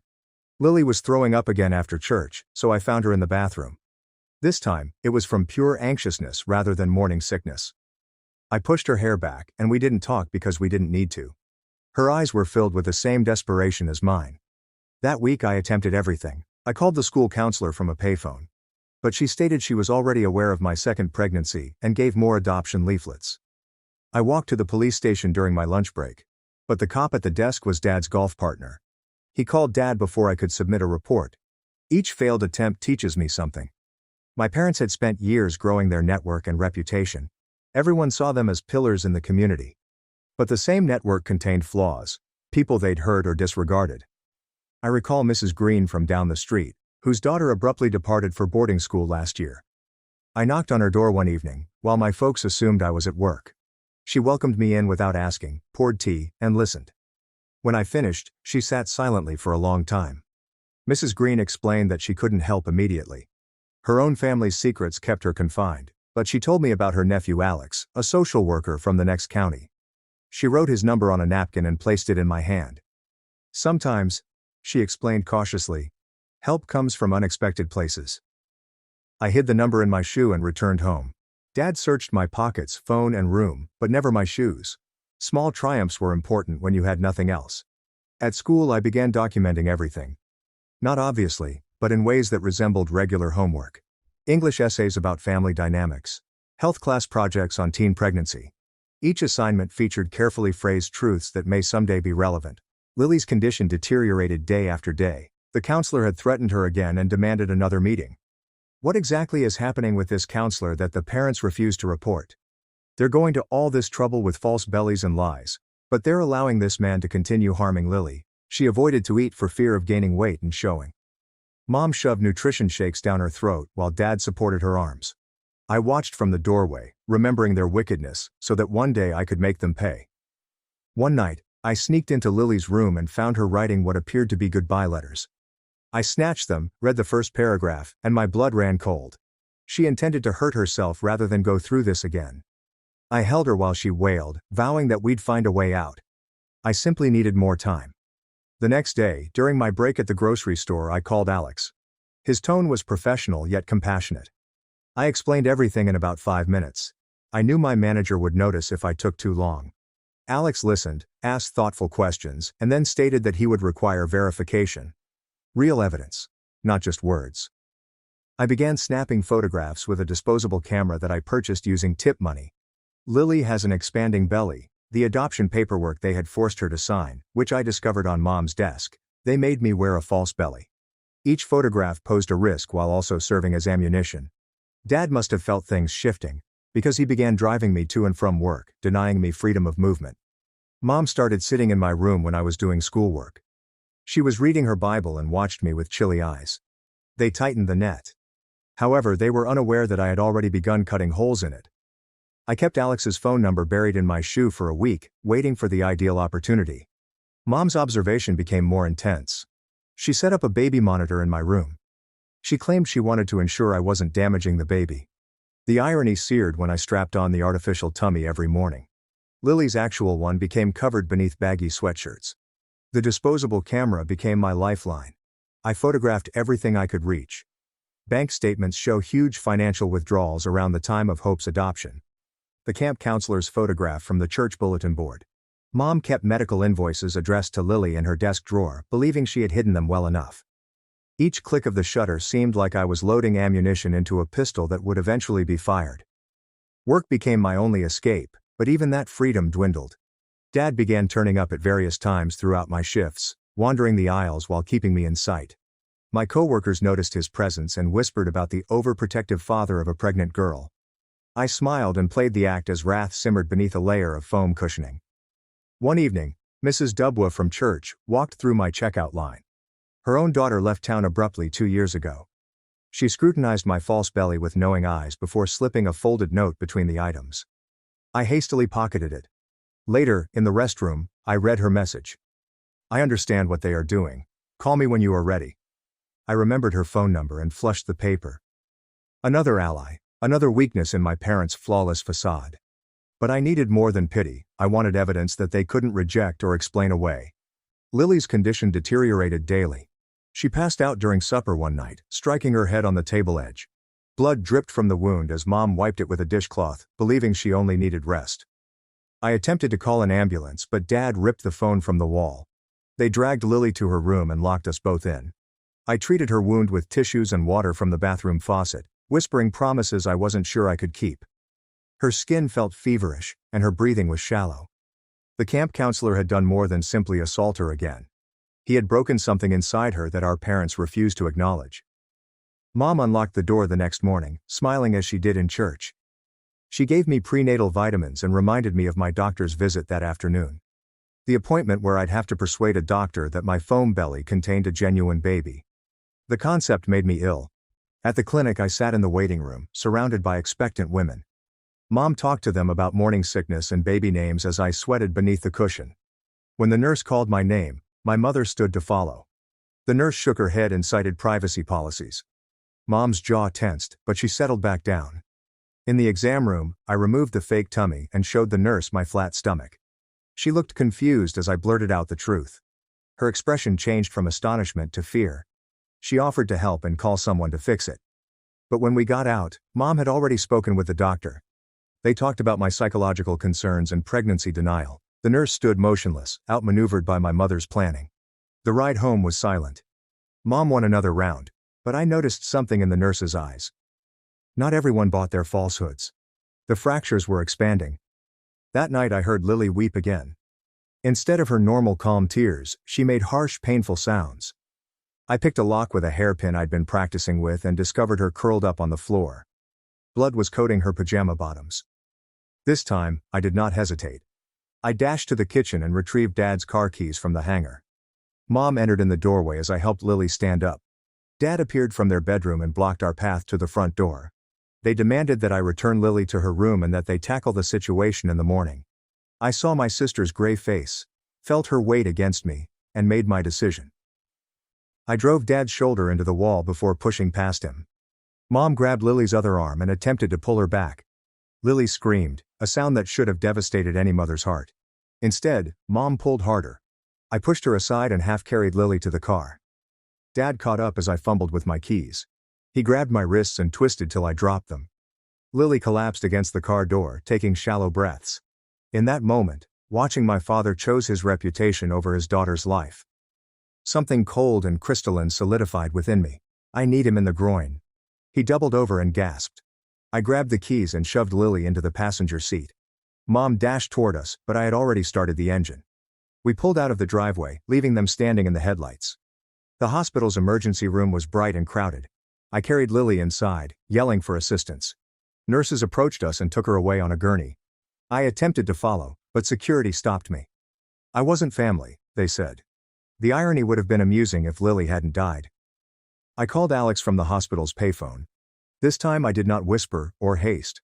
I told him everything while monitoring the emergency room doors. He promised to arrive right away and that this would alter everything. I gave him the hospital's name and slumped into a waiting room chair. Mom and Dad came 20 minutes later. They spoke to the receptionist in calm tones, expertly portraying the anxious parents. When they approached, Mom's hand tightened around my arm like a vice. They tried to compel me to leave, to return home so we could discuss this as a family. When I started yelling, security interfered. Not words, just music. Pure wrath and dread erupted from my throat.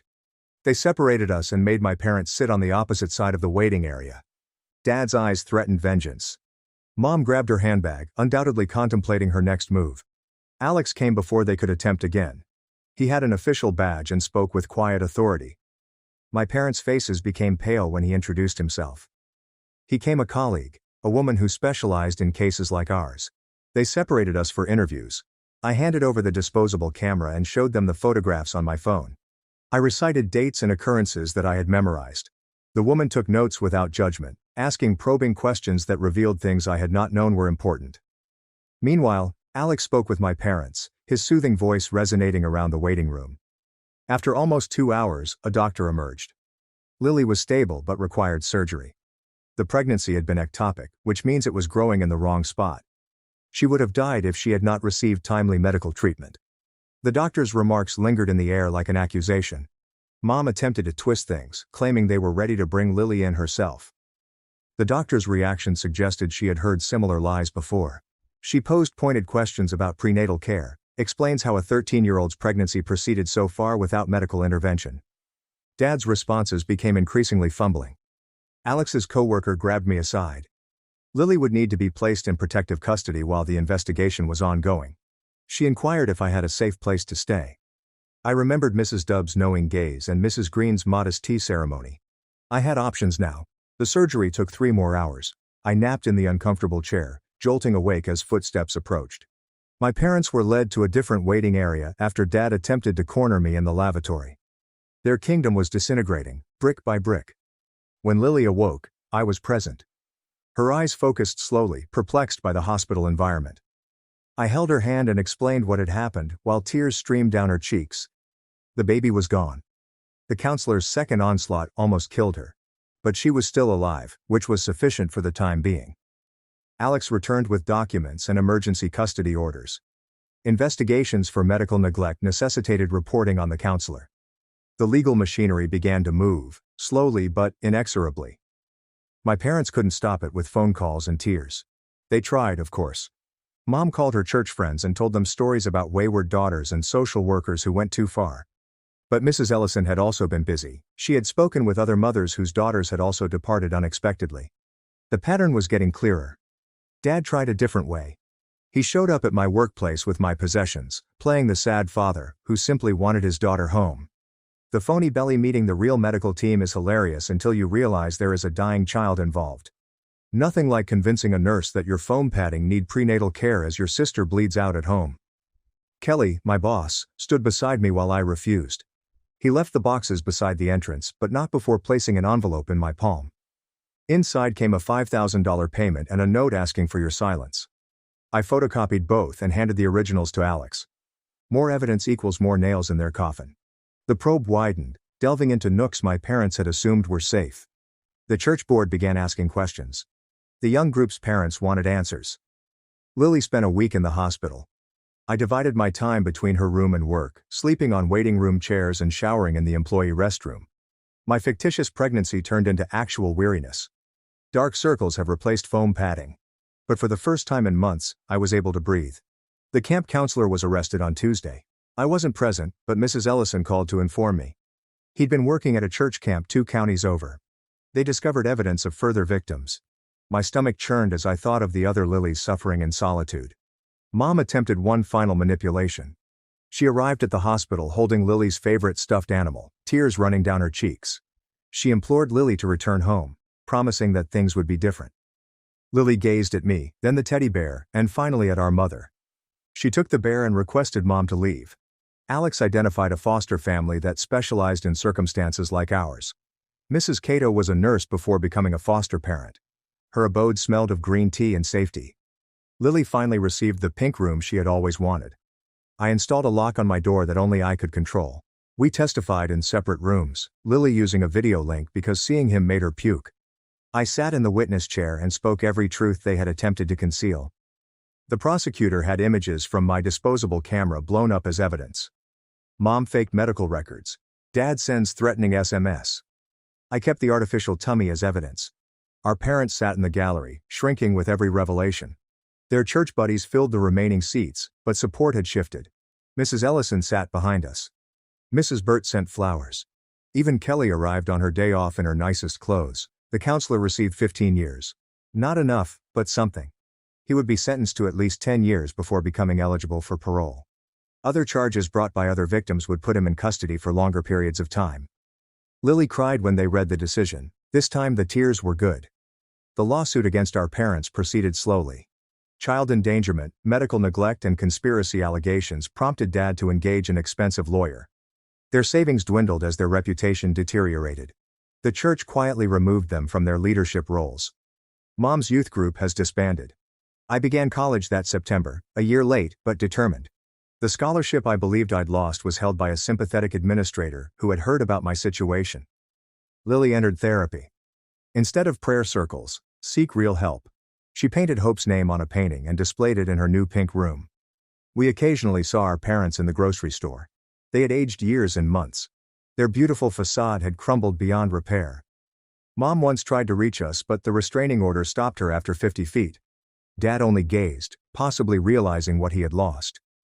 Mrs. Cato guided us through the legal system. Emancipation for me came at the age of 18. Lily is under permanent guardianship. Victim compensation provides monies for therapy and education. We gradually rebuilt what they had attempted to demolish. The town's whispers had altered, no longer about the teen mother who'd lost her baby. But what about the girl who had saved her sister? About parents who prioritized image over children? About secrets that couldn't stay hidden forever? The reality, however ugly and terrible, proved to be stronger than their polished lies. Lily started high school in a new district. No one knew our tale unless she decided to tell it. She joined the art group and met people who saw her as more than a victim. On Hope's birthday, we released balloons in the park and watched them disappear into the clouds. I worked less hours and focused on pre-medical courses. Helping Lily through her medical crisis has given me the way forward. Kelly drafted recommendation letters that emphasized her strength under duress. Alex stopped in on a monthly basis, happy of our development. The investigation revealed more than we knew. Financial fraud associated to adoption. Fraudulent paperwork at the church, a pattern of covering for the counselor that went back years. Our parents had charges that proliferated like cancer cells, eating away at their manufactured lives. Lily continued to cry for hope on certain nights. I hugged her through her grief. Recognized that some wounds never completely heal. She smiled more too. Painted bright canvases. They spoke about becoming art therapists. She wanted to support other girls who had been silenced. Mom sent letters that we didn't open. Dad tried contacting lawyers, relatives, and religious friends. Each effort resulted in the same response: silence. We had given them years of our voices. Now they have nothing. The final custody hearing loomed like a storm. Our parents' lawyer would advocate for reunification. Alex advised us to be prepared for emotional manipulation and promises of change. But Lily and I had learned to handle storms. We acquired evidence of our new life. Lily has improved her grades. My college admission, photos of birthday celebrations and ordinary teenage times, testimonials from instructors and counselors who had witnessed our recovery. Proof that we could have prospered even without them. The hearing was planned on Thursday. We'd face them one final time. Speak our truths to a judge who will determine our future. But, whatever happened, we had already won an important battle. We had survived. We'd safeguarded one another. We had refused to live their lives. Lily painted large, colorful strokes that created wings on Wednesday night. Bird wings, not angel wings, are strong enough to fly away. She signed it with her and Hope's names interwoven. Like sisters who'd never meet. However, they would always be connected. I packed our documents, photos, and proof of everything we'd accomplished. Tomorrow could bring either freedom or another fight. But tonight we had takeaway and watched movies. Two sisters who had taught that family means prioritizing each other above all else. The morning would arrive soon enough. For now we had this truth: survival. And the certainty that we had already dealt with the worst they could do. The rest was simply paperwork. Thursday morning brought gray skies, which suited my attitude. I dressed carefully, picking clothes that made me appear responsible without trying too hard. Lily wore the blue dress that Mrs. Cato had purchased her for special occasions. We ate breakfast in quiet, sliding eggs around on our plates. Mrs. Yamamoto drove us to the courthouse. Her steady presence calmed my racing heart. Alex met us in the parking lot with a colleague and a large packet of documentation. He went over our testimony one last time, encouraging us to adhere to the facts and avoid emotional outbursts. The courtroom was smaller than I had anticipated. Wood paneling and artificial lighting made everything appear washed out. Our parents sat at a table with their lawyer, a man in an expensive suit who was constantly checking his phone. Mom donned her church dress, the one with the little flowers that made her appear innocent. Dad shaved and donned his deacon tie. The judge entered, and we all stood. She was younger than I thought, with gentle eyes that scanned the room carefully. Alex had stated that she specialized in family cases and had seen scenarios similar to ours previously. I wish it was real.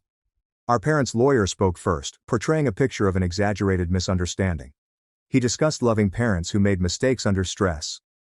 Regarding adolescent rebellion and outside influences, discusses the value of keeping families together. Every syllable felt like sandpaper against my skin. When Alex rose to deliver our case, he began with the photographs. The artificial belly, medical records indicating Lily's age during both pregnancies. The adoption papers were signed under duress. Bank statements and text messages. The evidence stood like a barrier between us and our parents. I testified first, keeping my voice steady as I described each occurrence. The lawyer attempted to twist my statements, implying that I had been jealous of Lily. I had exaggerated for attention. I adhered to facts, detailing the night Dad abandoned me in the scary neighborhood. The locked doors and forced padding. Lily testified over a video hookup from another room. Her voice shook as she spoke about the camp counselor, the threats, and the second pregnancy. She had to pause twice to collect herself. The judge's expression hardened with each detail. During recess, I noticed Mom in the bathroom. She stood by the sink, grasping the edge as if it could hold her upright. Her reflection seems hollow and old. She noticed me in the mirror but said nothing. We remained silent for a time before I departed. The afternoon featured character witnesses. Mrs. Ellison described her suspicions and the trends she had observed. Kelly commented on my work ethic despite everything. Lily's new school teachers met to discuss her progress. Each testimonial added another brick to our foundation. Our parents' witnesses were scant. Church members who spoke in broad terms about their good character. People who had known them for years but had never seen inside our house. Compared to the evidence, their remarks rang hollow. The judge called a last recess before making her verdict. We waited in a small room that smelled of stale coffee and tension. Lily sketched patterns on a legal pad while I paced. Alex sat peacefully, having done everything he could. When we returned, the judge spoke for 20 minutes. She outlined the facts, testimony, and legal requirements. She discussed the best interests of children. Concerning patterns of abuse and control. About parents that prioritized reputation over their daughter's well-being. The decision was thorough. Alex's storing evidence of a $5,000 bribe makes me wonder why these parents think money can solve everything. While there is already an investigation underway, the counselor's arrest at another church camp implies someone knew and simply shifted him about rather than stopping him. Mrs. Cato has permanent responsibility of me until I turn 18. Then to me for Lily. Supervised visitation is only permitted if we choose to grant it. All parties must continue with their therapy. The restraining order would remain in effect. Our parents' lawyer immediately mentioned an appeal. The court cut him off, saying the evidence was overwhelming. She looked directly at our parents and stated that the court had shown more kindness than they had showed their girls. Mom burst into tears, not her polished ones, but raw, ugly sobbing. Dad wrapped his arm over her, but his expression remained blank. They seemed smaller somehow. It was as if all of their might had vanished under the courtroom lights. We took a separate exit to avoid them. Lily stretched for my hand inside the car. Neither of us spoke. There was nothing to suggest that our interlaced fingers were not already communicating. That evening, Mrs. Cato prepared a special dinner. It wasn't fancy, just spaghetti and garlic bread. But it felt like a feast. We ate on the back patio, watching the sunset paint the sky with colors of promise. Lily showed me a new painting that she had been working on. 2 birds on a wire, leaning against each other in the wind.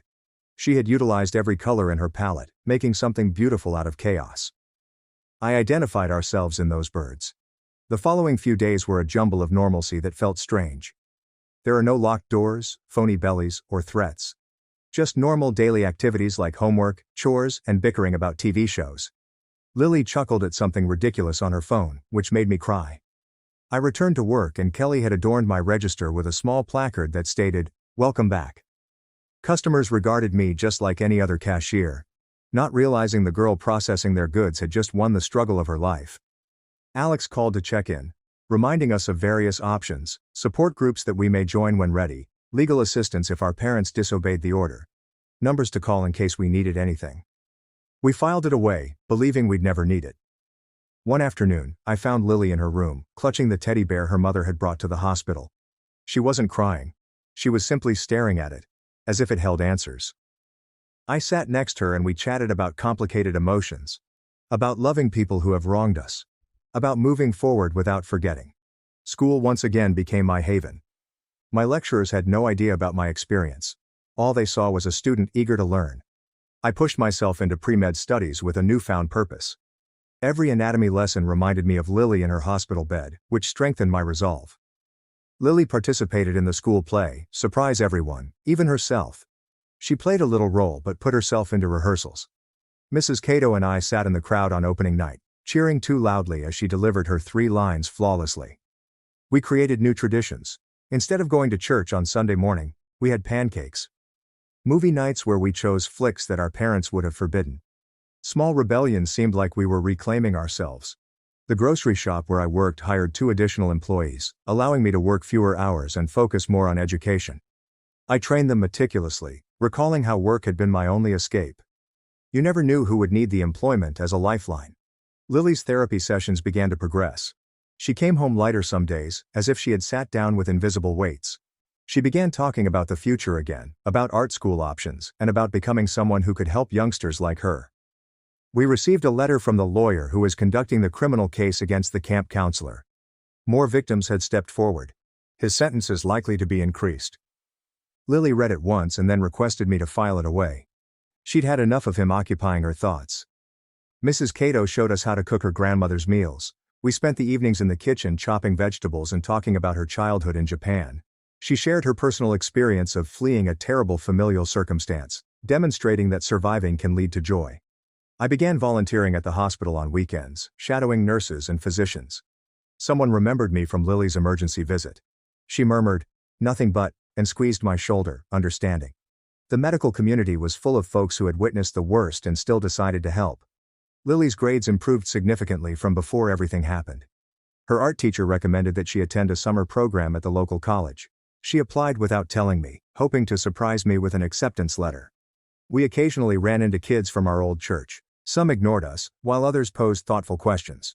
A few stated that they thought something was wrong but didn't know what to do. We didn't blame them. Speaking up was harder than remaining silent. The restraining order allowed us to shop without worry and move about town without glancing over our shoulders. Freedom seemed weird at first, like wearing new shoes that had not yet been broken in. But with each passing day, it becomes more comfortable. Lily created Hope's portrait from memory for her first birthday. We framed it and displayed it in her room as a reminder that love can endure even after loss. Some nights I could still hear her crying, but now I could go to her and cuddle her, reminding her that she wasn't alone. My college advisor assisted me in applying for further scholarships. My article about overcoming difficulties earned me a small grant that covered textbooks for a year. I wrote about resilience without giving any specifics, safeguarding our privacy while sharing our strength. Alex provided updates on our parents' legal difficulties. Multiple charges were pending. Their counsel continued to file motions, which judges repeatedly denied. Their wealth dropped as their reputation deteriorated more. Natural consequences are playing out just as they should. We decided to get a cat, which our parents had always banned. Lily chose an orange tabby at the shelter that purred like a motorboat. Sunny was her name, and he stayed on her bed every night, providing a warm presence to alleviate nightmares. Spring has arrived, bringing with it new possibilities. I was accepted to the pre-med program at the State University. Lily's artwork was selected for a student exhibition. Mrs. Cato's garden blossomed with the veggies we planted together. Life developed in places where there had previously only been agony. Lily hugged me in the kitchen one random Tuesday for no apparent reason. We stood there, 2 sisters who had survived the worst, hugging each other in the safety we had fought so hard for. No words are required, just the rhythm of breathing in unison, hearts throbbing with hard-earned tranquility. The future lay ahead, unclear, but ours to shape. We'd create it day by day, choice by choice, away from the lies that had previously defined us. Together, we discovered that family was more than blood or responsibility. It was about repeatedly choosing each other, even when the world sought to separate you. My parents worshipped my brother and hated me, but karma and my revenge exposed him as a poisoner, kidnapper, and monster they created. My parents were always harsh on me, but I believed they still loved me until my younger brother Liam was born, because our childhood was so vastly different. My parents used my 8th birthday to honor Liam instead. Not because his birthday coincided, but because he earned it. And don't get me wrong, I loved him. Heck, he was the cutest little bean in the world. But in the back of my mind, I'd constantly wonder, Don't I deserve it too? It wasn't until I reached 16 that I first spoke out, because they gave Liam a car for my birthday. He was only 12 years old and had never driven before. When I inquired why they didn't purchase me anything, they replied, "Liam's happiness should be enough of a gift for me." I just sighed. And that's when I realized I needed to give up on my dream of having loving parents. And because they didn't give me jackpoop my entire childhood, I figured that if I got accepted to college, I could use my lack of parenting to pay 20% of my tuition. Because that alone was enough to keep me from feeling like I was drowning in student debt. My mother just burst out laughing and slapped her fist against the table so hard that I thought it might bruise. "Son, F off and figure it out," my father responded, smirking. I tried to tell myself it didn't hurt anymore. But it did. I'm not sure why I kept visiting them every holiday season, but I did. I even taught Liam how to drive the car that was supposed to be mine. And every Christmas, I watched as he opened the gifts I never received. But it wasn't until I was 22 that I snapped, since Liam received his college admission letter from the local community college. My parents threw him a party, and I came to show my support. Toward the end, my father tapped his champagne glass to toast. He began by describing Liam as the brilliant son they had never had. Ouch. And just as I was going to leave and head home, they resumed. My father proudly announced that he and my mother would pay for all of his tuition and even buy him a little house so he could live independently and have the whole college experience. My eyes enlarged so widely that I believed my eyelids would split in two. As soon as the visitors started to leave, I gathered my entire family in an upstairs room. "What the actual F?" I screamed, my phone recording the entire scene in the corner. My mother slapped me across the face. It wasn't forceful, but her ring scratched my cheek, and blood poured out. "You can never be happy for anyone, can you?" she inquired, her tone caustic. "I told you we shouldn't have invited him," my father complained. I looked across to Liam, who was staring at the ground. When they departed, I shut the door and shared the video on every site I could find. And after 2 hours, when no one had seen it, I tagged my entire family in the Instagram comments section. LOL. And I think all that champagne made me sleepy, because I fell asleep on the restroom floor. I awoke at 3 a.m. I awoke with a searing hangover and my parents banging on the door to let them in. "We effing hate you," my parents cried in unison. I feigned to be still sleeping and they soon stopped breathing and gave up. The next morning, the family group chat started up. Some were suggesting that I deserved to be hit. Others called me a shame. It was similar to the comment section of TikTok videos featuring alpha male podcast snippets. In any event, everyone agreed it was best to discuss it in person. So, the next morning, we visited Liam's favorite eatery. It included my parents, Liam, both sets of grandparents, and 3 aunts. Within minutes, the talk had switched from discussing the weather to my parents' parenting methods. I didn't say anything, simply let my grandparents on my father's side defend me. And suddenly, after 2 hours of arguing, my parents apologized. My grandparents had threatened to remove them from the will if they did not treat me like their son. My mother apologized through gritted teeth, then gave a robotic explanation of how she should have handled the matter better as the adult. Meanwhile, my father just shrugged his shoulders and muttered, "I agree with your mom." It was all very forced. And I believe my grandparents noticed, since they told me I could see them instead of my parents when I came home for the holidays. I felt my face light up when they said that, and I moved in the same day. After all was said and done, they sat me down on the couch and told me something that still makes me grin today. "We're still taking your parents out of the will, we just wanted you to get the apology you deserved." For the first time in years, I smiled heartily, and I knew all the misery was over. I thought it was. The next morning, I drove my Margaret to the hospital at high speeds. It turns out that someone had placed laxative powder into her food the day before. And if we had arrived at the hospital 4 hours later, she would not have survived. And I knew Liam was behind it. I sat in the hospital waiting room, my hands still trembling from the drive. The doctors had whisked Margaret to intensive care, and all I could do was pace back and forth, rehearsing everything in my head. The family meeting at Liam's favorite restaurant, the forced apologies, and the laxative powder that nearly killed my grandmother. My phone was buzzing with messages from the family group chat, but I couldn't force myself to check. Not yet. Instead, I was thinking about Liam's actions at the restaurant. How he barely touched his food, how he kept staring at Margaret's plate, and how he offered to refill her water glass 3 times. The sliding doors opened, and my grandfather hurried in, still dressed in his pajamas. His face was pallid, and I could tell he had been crying. He drew me into a tight hug, and for a moment, neither of us spoke. When the doctor eventually appeared, she explained that Margaret's system had been overwhelmed by an excessive amount of laxatives. They had stabilized her, but she was very dehydrated and had a hazardous electrolyte imbalance. If we had waited much longer, her heart could have given out. Grandpa's mouth clenched as he heard this.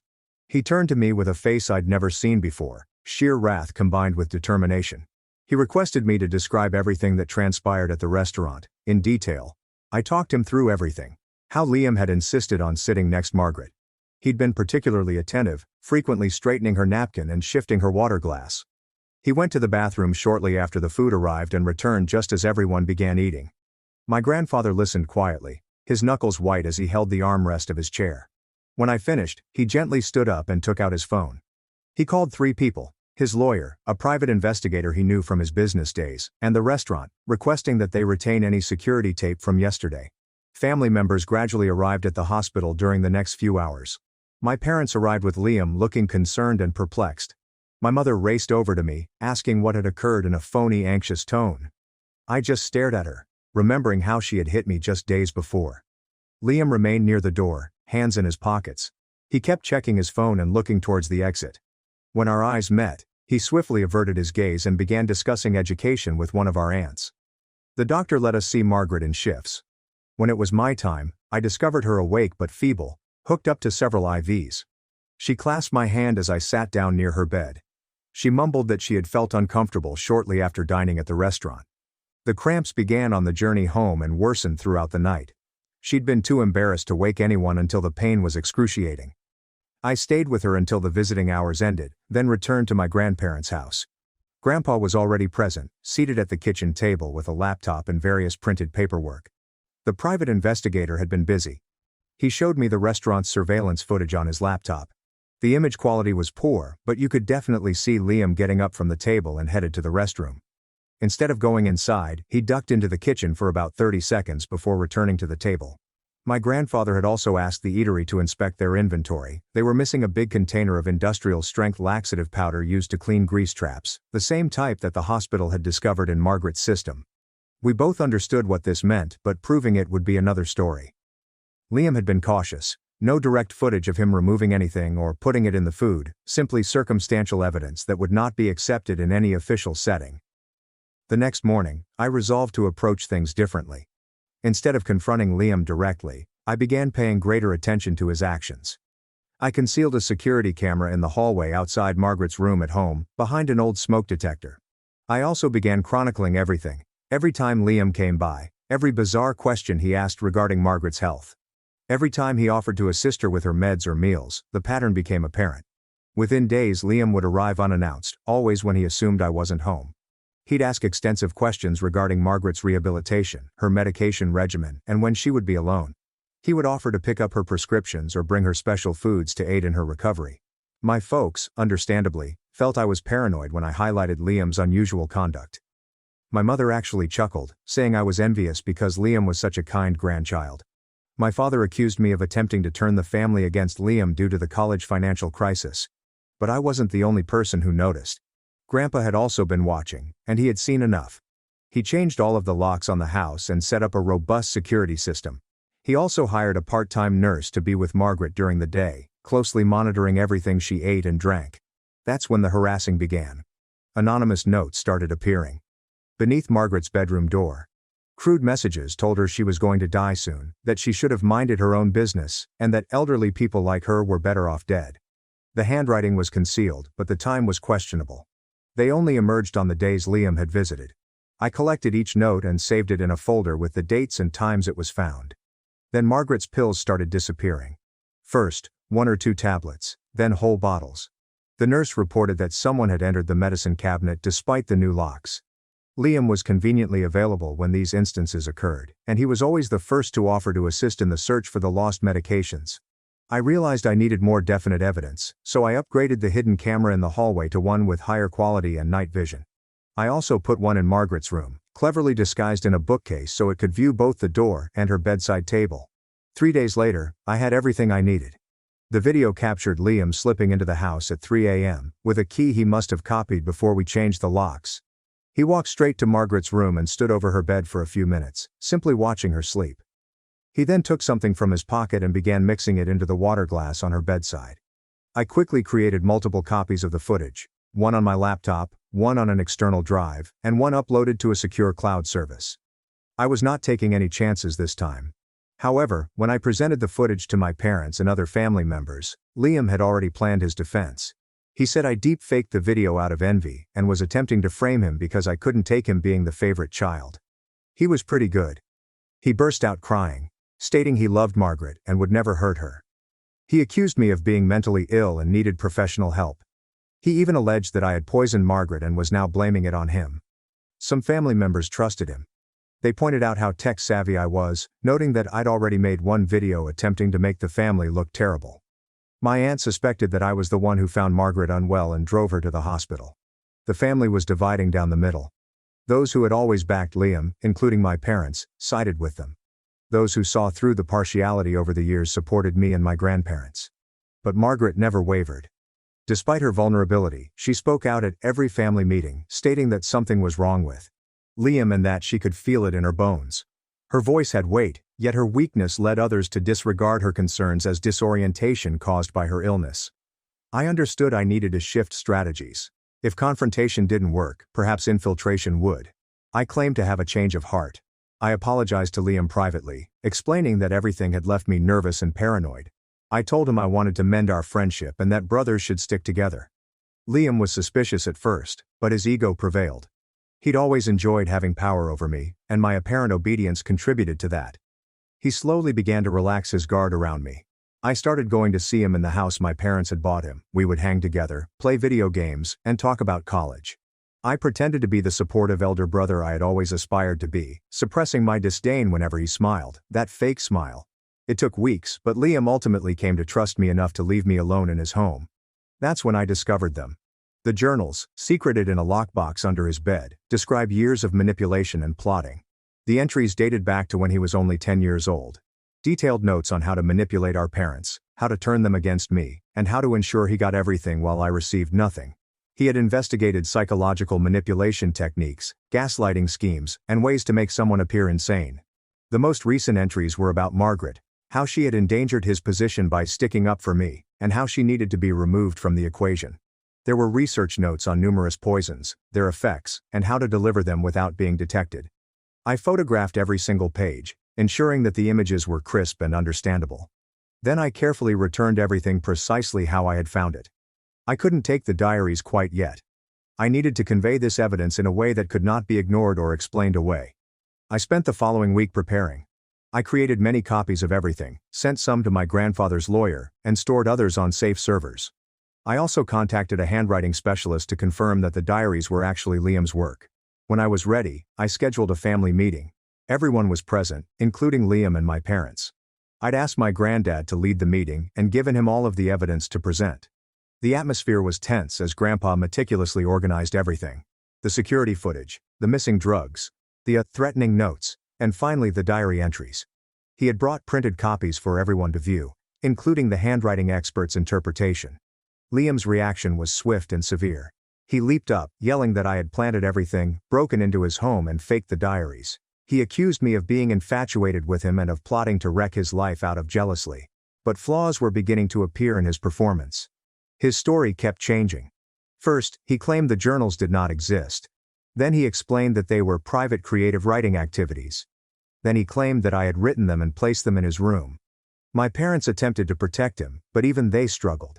The evidence was overwhelming, and Liam's increasingly frantic protestations only made matters worse. When Grandpa showed my mother a diary entry, in which Liam described persuading our parents into purchasing him the car on my 16th birthday, her face turned white. The hush that ensued was deafening. My mother stared at the journal entry, her hands quivering as she read Liam's own words, outlining how he'd persuaded them I didn't deserve a birthday present, how he'd planted the idea that his happiness should suffice for mine. Liam's face has changed from crimson to pale. He grabbed the papers, attempting to pull them away, but my grandfather held them out of reach. That's when Liam turned to our parents, his voice taking on the little boy tone he'd honed over the years. He said I'd been preparing this for months, studying his handwriting and practicing reproducing it. He further stated that I drugged him in order to gain access to his home, that I was dangerous, and that I should be separated from the family. My father stood forward, torn between defending his golden kid and confronting the increasing evidence. He requested to see the genuine journals, not photos. When I explained that I had left them at Liam's residence to prevent allegations of stealing, he saw this as confirmation of my lying. The conference descended into anarchy. My aunts were debating among themselves, with some claiming the evidence was too convenient, and others pointing out Liam's inconsistent arguments. My maternal grandparents, who had always been aloof, suggested that we see a family therapist to work through these misconceptions. But Margaret's voice broke through the background commotion. Despite her infirmity, she explained clearly about the terror she felt when she woke up to discover Liam standing over her bed, how her water tasted funny that night, and the cruel notes that appeared under her door, always in Liam's preferred blue ink. Liam's mask slipped for a brief period. A spark of wrath crossed his face before he calmed down and began crying again. He raced to our mother, putting his face in her shoulder and crying about how I had turned everyone against him. The meeting ended without a resolution. My parents left with Liam, and my mother gave me a look of utter hatred. My aunts left in different automobiles, widening the family gap. Only my paternal grandparents remained. Grandpa's jaw was set with resolve. That night, I was unable to sleep. I kept checking the locks, looking out the windows, and leaping at every sound. Around 2 a.m., I overheard something outside. Through the bedroom window, I noticed Liam's car parked down the street, the engine running. I woke up my grandfather, and we watched as Liam sat in his car for over an hour before driving off. The next morning, we discovered our mailbox had been smashed, with the metal twisted and broken. At 3:47 a.m., the security camera showed Liam doing it with a baseball bat. We filed a police report, but the officer appeared suspicious when we explained our family situation. They deemed it a civil matter in the absence of more clear evidence of genuine harm. They would speak with Liam about the mailbox, but that was all they could do. The harassment intensified in the following days. Dead flowers appeared at our door. Our car's tires were slashed while we were at the supermarket. Someone called in a bogus welfare check for my grandparents, claiming elder abuse. Each incident was meticulously organized to avoid leaving evidence that pointed directly to Liam. He always had an alibi, which our parents would generally give. They'd think he was at home, watching movies or studying for his forthcoming college classes. I began sleeping in shifts with my grandfather, with one of us constantly awake to keep watch. We put more cameras, better locks, and even a panic button that connects straight to the police. But Liam was astute. He understood just how far he could go without violating any legal boundaries. Then came the day Margaret's new medication disappeared. Not just a few tablets, but the whole bottle of her heart medication. The nurse claimed she had locked it in the medicine cabinet that morning, but by the afternoon, it had vanished. We searched the entire house. Margaret may experience another cardiac event if she does not take the tablets. The doctor ordered an emergency prescription, but the pharmacist stated it would take hours to fill. That was when I recognized Liam's car in the pharmacy's parking lot.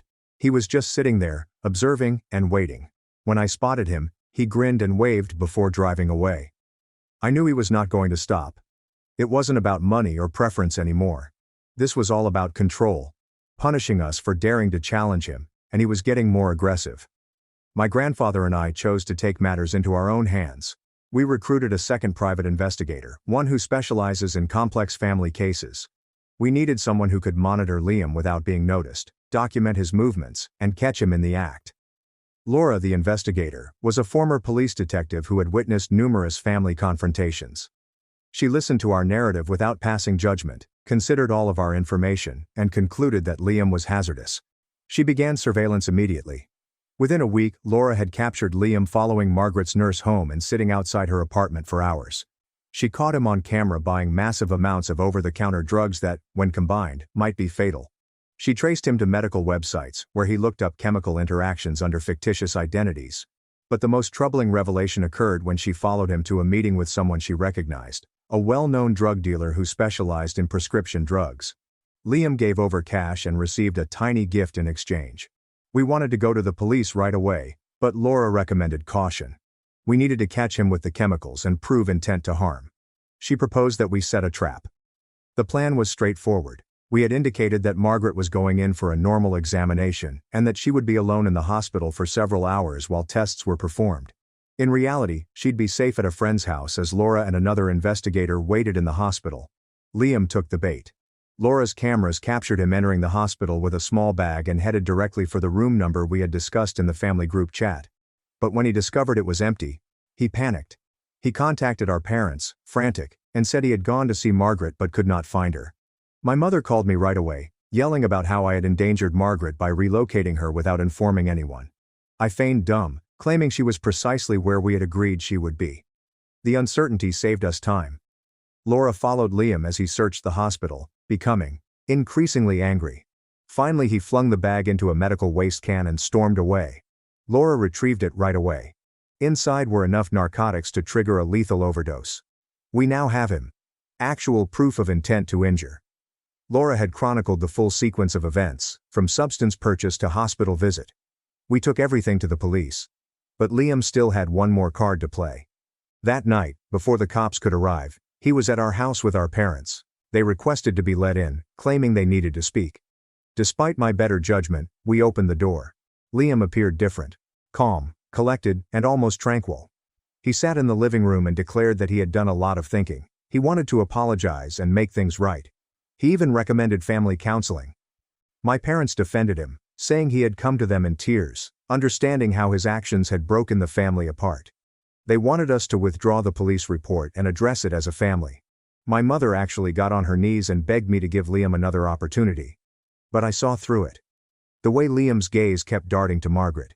The way he positioned himself between her and the door, and the way his hand kept reaching for his pocket. I excused myself to use the restroom and phoned Laura. She was already on her way, having followed Liam's movements. She advised me to keep them talking because cops were on their way. When I returned to the living room, Liam offered to prepare tea for everyone. A peace offering, he explained. He insisted on using Margaret's unique blend, which benefited her heart condition. Red flags went off in my head. I watched him make tea in the kitchen, keeping his body tilted so we couldn't see what he was doing. When he brought out the tray, he made a point of personally handing Margaret her cup, his smile unwavering. Before she could take a sip, I knocked the cup from her grasp. It smashed on the floor, spilling tea everywhere. Liam's mask finally cracked. He lunged at me, yelling that I had wrecked everything. Margaret was meant to pay for inciting our parents against him. That I was supposed to suffer for existing, for being born first, and for forcing him to fight so hard for what should have been his. My father attempted to pull him back, but Liam shoved him away with startling force. He reached into his pocket and brought out a knife, not a large one but sharp enough to cause damage. Laura burst through the door, accompanied by 2 police officers. Liam spun toward them, holding the knife in his hand. Everything froze for a brief moment. Then Liam did something neither of us expected. He chuckled in a chilly, hollow tone that made my skin crawl. He dropped the knife and raised his hands while still laughing. As the policeman cuffed him, he looked straight at me and spoke 5 words that froze me to the bone. "This isn't over, dear brother." The police took Liam away, but the damage to our family was already done. My parents were standing in our living room, looking lost and devastated. The truth about their golden child became undeniably evident. My mother slumped into a chair and sobbed uncontrollably. Not for me or Margaret, but for Liam. She kept insisting on an explanation, that this was not the son she knew. My father stood there, years passing in minutes. Laura got the tea tested. It contained a deadly amount of the painkillers Liam attempted to dispose of in the hospital. If Margaret had drunk even a few sips, she would have died within hours. The police accused Liam with attempted suicide, possession of illicit narcotics, and stalking. Despite the overwhelming evidence, my parents hired the best lawyer they could afford, depleting their funds to defend the son who attempted to kill his own grandma. The family group chat erupted again. Those who defended Liam remained mute, while others expressed shock and disgust. Some accused my parents of enabling him. Others accused me of pushing him to this point. The family had been destroyed beyond repair. But there was a peculiar quiet in our house. Margaret was safe. The incessant worry and paranoia could finally subside. We had won, but it felt hollow. I had utterly lost my parents, and despite everything, it still stung. Grandpa hired protection for the home just in case. Liam was on bail and had to stay at our parents' place while wearing an ankle monitor. But we all knew it wasn't over. The trial would be severe. The family turmoil unfolded in public. I spent the following few days helping Margaret recuperate from her stress. Her heart condition had deteriorated as a result of the continual dread, and she required 24-hour care. I moved into her room and slept on a cot next to her bed. One night, she grasped my hand and squeezed it lightly. She told me she was pleased of me for saving her life. She also stated something that surprised me. She felt terrible for Liam, not for what he'd done, but for who he had become. She believed our parents had created a monster by never telling him no, convincing him that he was entitled to everything, and teaching him that I was less than human, merely an impediment to his happiness. They had deprived him of empathy and basic human decency in their attempt to provide him with everything. The truth of her words struck hard. Liam was not born evil, he was molded and encouraged to be this way.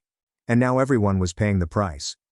Laura continued to serve as our security consultant, assisting us in preparing for the trial. She had unearthed additional evidence. Liam had been planning this for months, possibly years. The journal entries were only the top of the iceberg. She discovered internet posts under false names in which he asked for help on inheritance law and how to make deaths appear natural. She realized that he had communicated with others who had effectively eliminated family members for money. He had been studying, learning, and preparing. The prosecutor was putting up a solid case, but Liam's counsel was effective. They portrayed him as a troubled young guy who snapped under pressure and needed treatment, not prison. They had character witnesses lined up, instructors and family members who had only seen his lovely public face. My parents refused to speak with me, but I heard from other members that they were supporting Liam. They came by every day, bringing him home-cooked food and books. They'd convinced themselves that everything was a misunderstanding that would be sorted up before trial. Then, 3 weeks before the trial was scheduled to begin, Liam disappeared.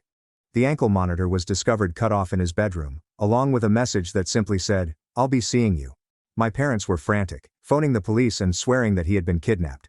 However, security footage from their residence showed Liam stepping out the front door at 4 a.m., carrying a backpack and appearing completely calm. The police issued a warrant for Liam's arrest, but he had prepared carefully. He'd emptied his bank accounts days earlier, sold his automobile to a private bidder for cash, and obtained a false ID. Laura discovered that he had been researching nations without extradition treaties for several weeks. My parents, unsurprisingly, blamed me. They arrived at our house yelling that I was to blame for Liam's actions and had destroyed their family. My father attempted to push his way inside, but the security guard that Grandpa had hired stopped him. They left and threatened to sue us for emotional anguish. We spent the next few days on high alert.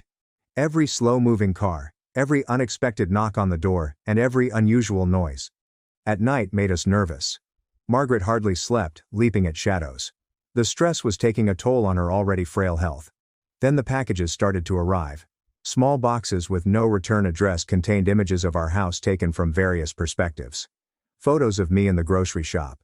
Views of Margaret from her bedroom window. Each one featured Liam's handwritten statement on the back. "Still watching. You can't hide forever. Family comes first." Laura traced the packages to various post offices throughout the state. Liam was moving around, being mobile, but he was also becoming sloppy. One of the images revealed a reflection in a car window, revealing a partial license plate that Laura's connections were able to locate. Melissa, the car's owner, reported it stolen a week earlier. Laura investigated deeper and discovered that Melissa had been in contact with Liam via a dating app. She'd undoubtedly handed him the automobile freely, another person captivated by his actions. We were getting close to locating him when calamity struck. I had gone out to pick up Margaret's medicine, leaving her with the nurse and security guard. I returned an hour later, and the front door was wide open. The security officer lay asleep on the lawn. The nurse was confined in the bathroom, and Margaret was gone. My palms shook as I dialed 911. The house was in disarray with furniture overturned and Margaret's pills thrown across the floor. There were traces of a scuffle in her room, with her emergency alarm buttons crushed to bits. The police arrived quickly, followed by Laura and her squad. They discovered chloroform residue on a cloth in the garden, as well as tire tracks from a vehicle other than the stolen automobile. Liam had assistance this time. My telephone rang. Unknown number. I responded on speaker so that the police could hear. Liam's voice was different now. There will be no more playing or acting like a small boy. Only cold calculation. He assured me that Margaret was secure for the time being, but this could change. He wanted the entire inheritance money that he was entitled to. And he wanted me to publicly acknowledge that I had faked all of the evidence against him. The cops attempted to track the call, but he was using a burner phone. He gave me 24 hours to collect the money and record the video confession. Then he hung up. Those were the longest 24 hours of my life. The police established a command center in our living room. The FBI became engaged because it was now a kidnapping case. My parents arrived asking to be invited while swearing Liam would not injure anyone. Laura worked her contacts while the official investigation was ongoing. She had a theory. Liam couldn't do it alone. Someone was assisting him, someone with experience. She began digging into the folks Liam had been talking to online regarding inheritance plans. The breakthrough occurred from an unexpected source.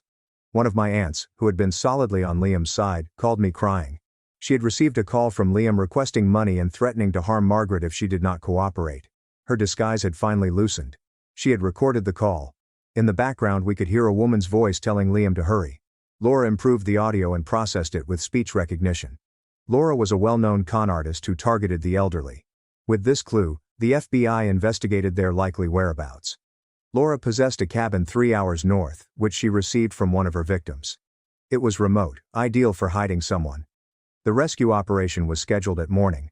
I wanted to go but the FBI wouldn't let me. So I waited at home with Grandpa, both of us pacing and unable to eat or relax. The call arrived at 7:23 a.m. They had discovered Margaret. She was dehydrated and afraid, but otherwise okay. Liam and Laura had been apprehended following a brief attempt to escape. The cabin was filled with evidence, more journals, detailed plans for other family members they intended to target, and studies on untraceable poisons. When I watched Margaret being wheeled into the hospital, I broke down in tears. She was pale and wobbly, but she managed a little grin when she spotted me. She told me Liam had complained for hours about how unfair life had been to him, how he deserved everything, and how I had stolen his birthright by being born first. Laura, it turned out, had been mentoring Liam for several months. She discovered him on the forums where he had inquired about inheritance law. She'd identified an easy target, a young man with wealthy grandparents and a strong sense of entitlement. She'd taught him everything and intended to split the money after Margaret was gone. The trial date was moved up. Liam attempted to claim Laura had exploited him, and that he was also a victim. But the evidence was overwhelming. His writings, the recordings, and the testimony of several witnesses. Even my parents couldn't dispute it after hearing recordings of Liam coldly discussing how to make Margaret's death appear normal. My parents' hearts broke on the day Liam was condemned. My mother greeted me outside the courthouse, looking as if she had aged 20 years. She attempted to apologize, but the words would not come. My father just stood there, shoulders drooping, realizing what their favoritism had created. I wanted to forgive them. Part of me still wanted their affection and approval. But Margaret's words echoed in my head. They had manufactured this situation. They'd taught Liam that I was less than human, and that he deserved everything. Their weeping did not erase 22 years of neglect. Liam got 25 years. Laura received 30 because of her earlier transgressions. As they dragged him away, Liam took one last look at me. There is no more fury or threat, only emptiness. He had lost everything by attempting to grab what was never truly his. The family gradually began to recover, but it would never be the same. Some family apologized for not realizing the reality sooner. Others stayed away, ashamed of their involvement in aiding Liam. The family conversation was disbanded. Holiday gatherings became smaller and quieter affairs. My parents attempted to restore their relationship with me, but I kept them at arm's length. They had shown me who they were, and I could not forget. They ended up relocating to another state, beginning over with no one knowing their story. I heard they were volunteering with disturbed adolescents now, attempting to atone in their own way. Grandpa and Margaret have formally adopted me. At 23, it may have been stupid, but it meant everything. For the first time in my life, my parents selected me, putting me first. They threatened to remove my parents' inheritance, which became a trust fund for my future. My grandparents helped me graduate college debt-free. I got a job I loved and began treatment to deal with everything that had transpired. I gradually created the life I had always desired, one in which I was respected and mattered. Margaret's health improved once the tension was relieved. She survived another 6 years, dying quietly in her sleep at 91. At her funeral, I talked about her strength and wisdom, and how she had saved me just as much as I had saved her. Grandpa and I hugged as we bid our goodbyes to the woman who had taught me what real family was. The house felt empty without her, but her presence remained in every room. Grandpa and I kept each other company, 2 generations united by common trauma and affection. He taught me his business, preparing me to take over someday. We never talked about Liam, but I'd see him glancing at old family photos with a grief I understood all too well. Years later, I received a letter from Liam in prison. He wrote about seeking therapy and ultimately recognizing what he had done. He did not seek for forgiveness. He only wanted me to know he was trying to improve. I never replied. Some bridges, once burned, cannot be rebuilt. Life moves on. I found someone who understood my delicate relationship with family. We created our own customs, definitions of love, and loyalty. When we had children, I made sure they knew they were equally appreciated and valued. The circle of favoritism ended with me. Sometimes I pass past my parents' former house, which has been sold to strangers. I recall the youngster who just wanted to be loved and hoped things would improve. That youngster deserved better, yet he persevered. He discovered his true family and learned that blood does not always equal affection. Grandpa is still with me, albeit he is slowing down lately. We care for each other as a family should. Every Sunday we go to Margaret's grave together, bringing fresh flowers and updates on our lives. I tell her about my children, my profession, and the normal life I've created out of the ashes of our family's demise. Liam is scheduled for release in a few years. Given the gravity of his offenses, my lawyer says he will almost certainly be denied. Part of me hopes he has truly changed. Prison has given him boundaries that our parents never did. However, just in case, I have established an amazing security system. Because family trauma never truly goes away. You simply learn to live with it and construct something greater despite it. Every holiday, birthday and family milestone bears the weight of what was and could have been. But I'm okay now. Really okay. I have the family I selected, the life I created, and the love I deserved, and sometimes the best retribution is simply living well in the face of all they tried to take away from you. The video I released years ago still circulates on occasion, serving as a viral reminder of how swiftly a family can shatter.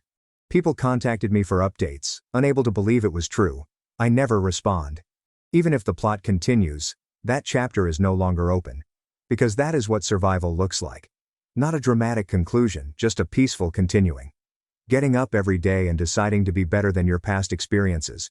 Creating love where there was disregard. Creating a family where there was only blood. And understanding that sometimes the best gift your parents can offer you is teaching you who you should not become. I can hear voices that don't exist. Everyone thought I was insane until my boyfriend took me to the ER. And the diagnosis shocked them all. Original post. Okay. I get it. Okay. Never. Ever. Ever. Have I ever? I'm writing this because I feel the need to. But I'm also afraid that I'm going crazy. To begin, I am completely at a loss for words. Oh, my thoughts are so muddled. I would assume that it began at work about 2 weeks ago. Despite the fact that I work in a factory, I do not perform any manual labor. Rather, I am more of a spreadsheet builder, book balancer, or secretary sort of person.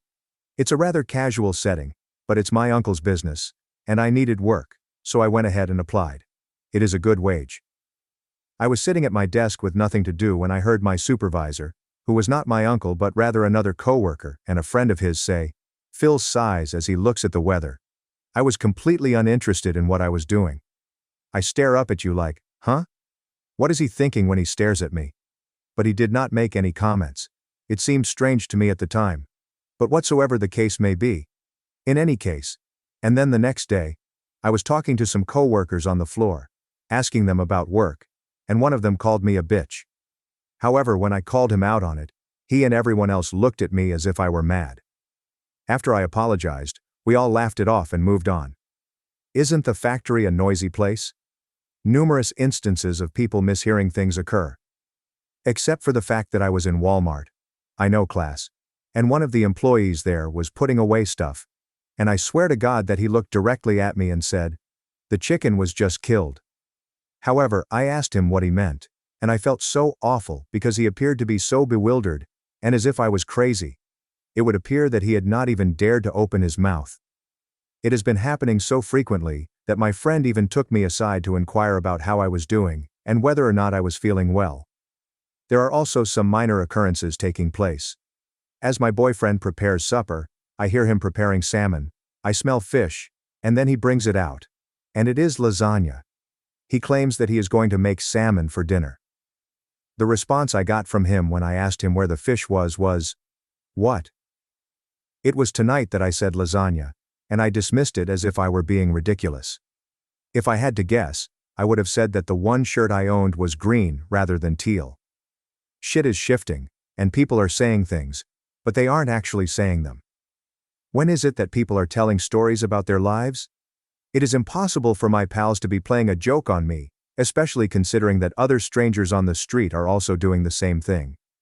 Because I am so terrified, I do not want to be committed to a mental health facility. People who suffer from mental illness are not the target of my offense. It is very terrifying. It seems as though my mind is slowly disintegrating. I'm getting to the point where I fear I'm going nuts because people keep saying things that they aren't actually saying. Too long didn't read. Most relevant comments. Comment 1.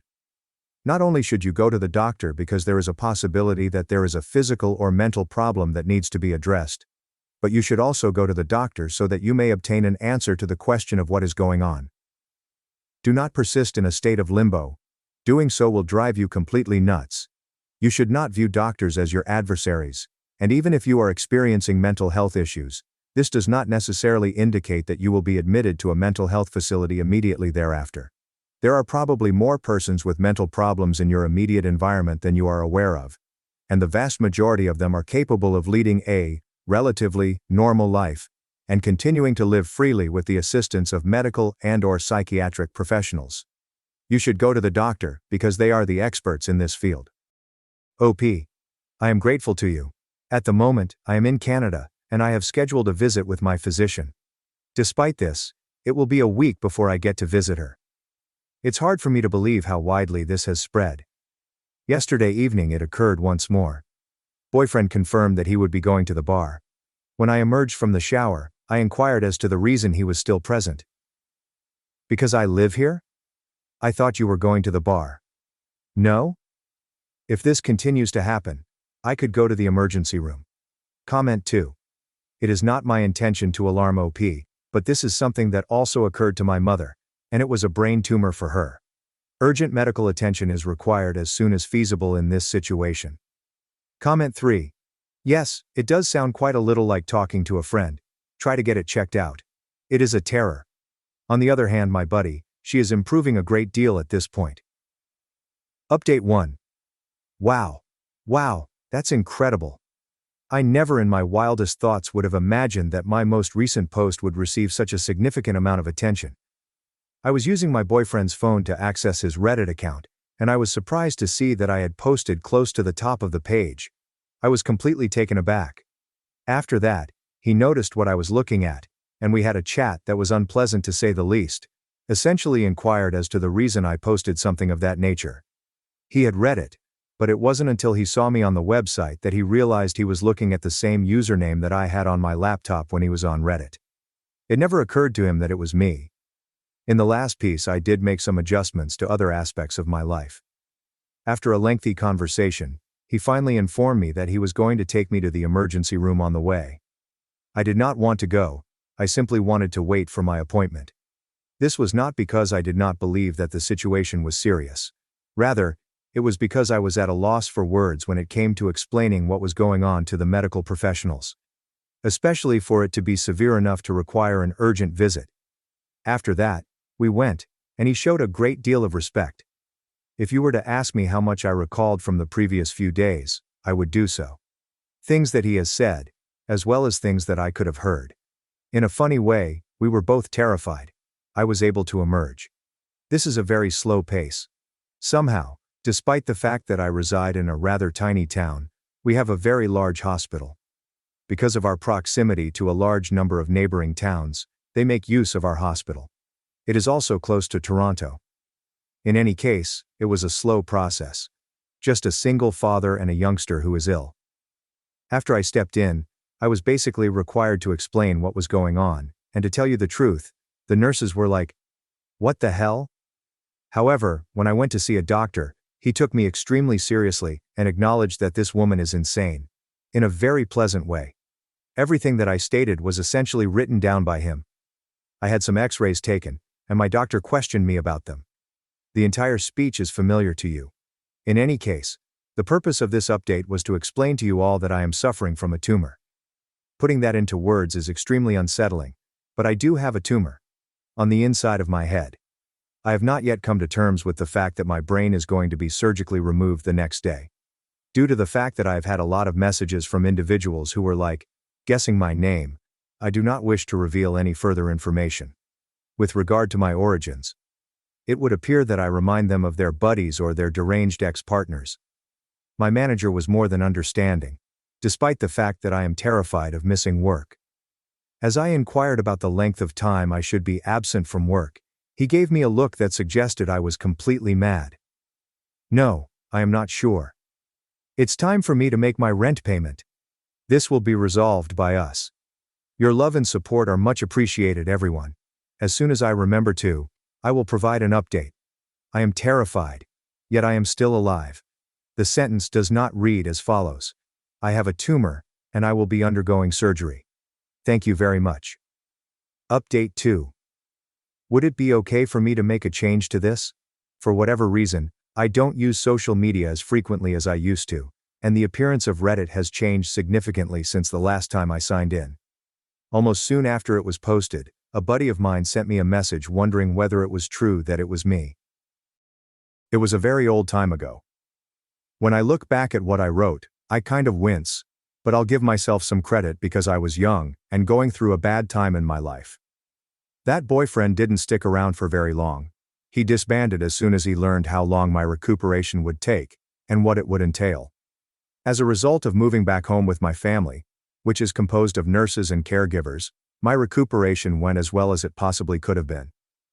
For many years, I participated in both physical and mental therapy.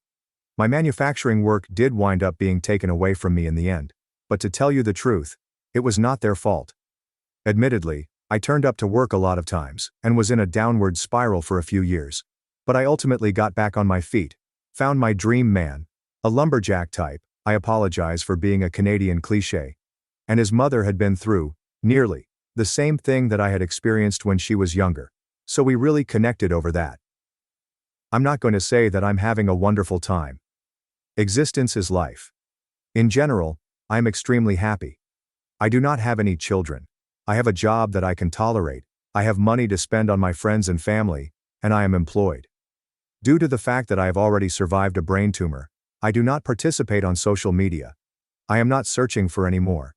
If you are an American and you are going to inquire, the answer is yes, it was free. I am not the original post author. This is a post sub.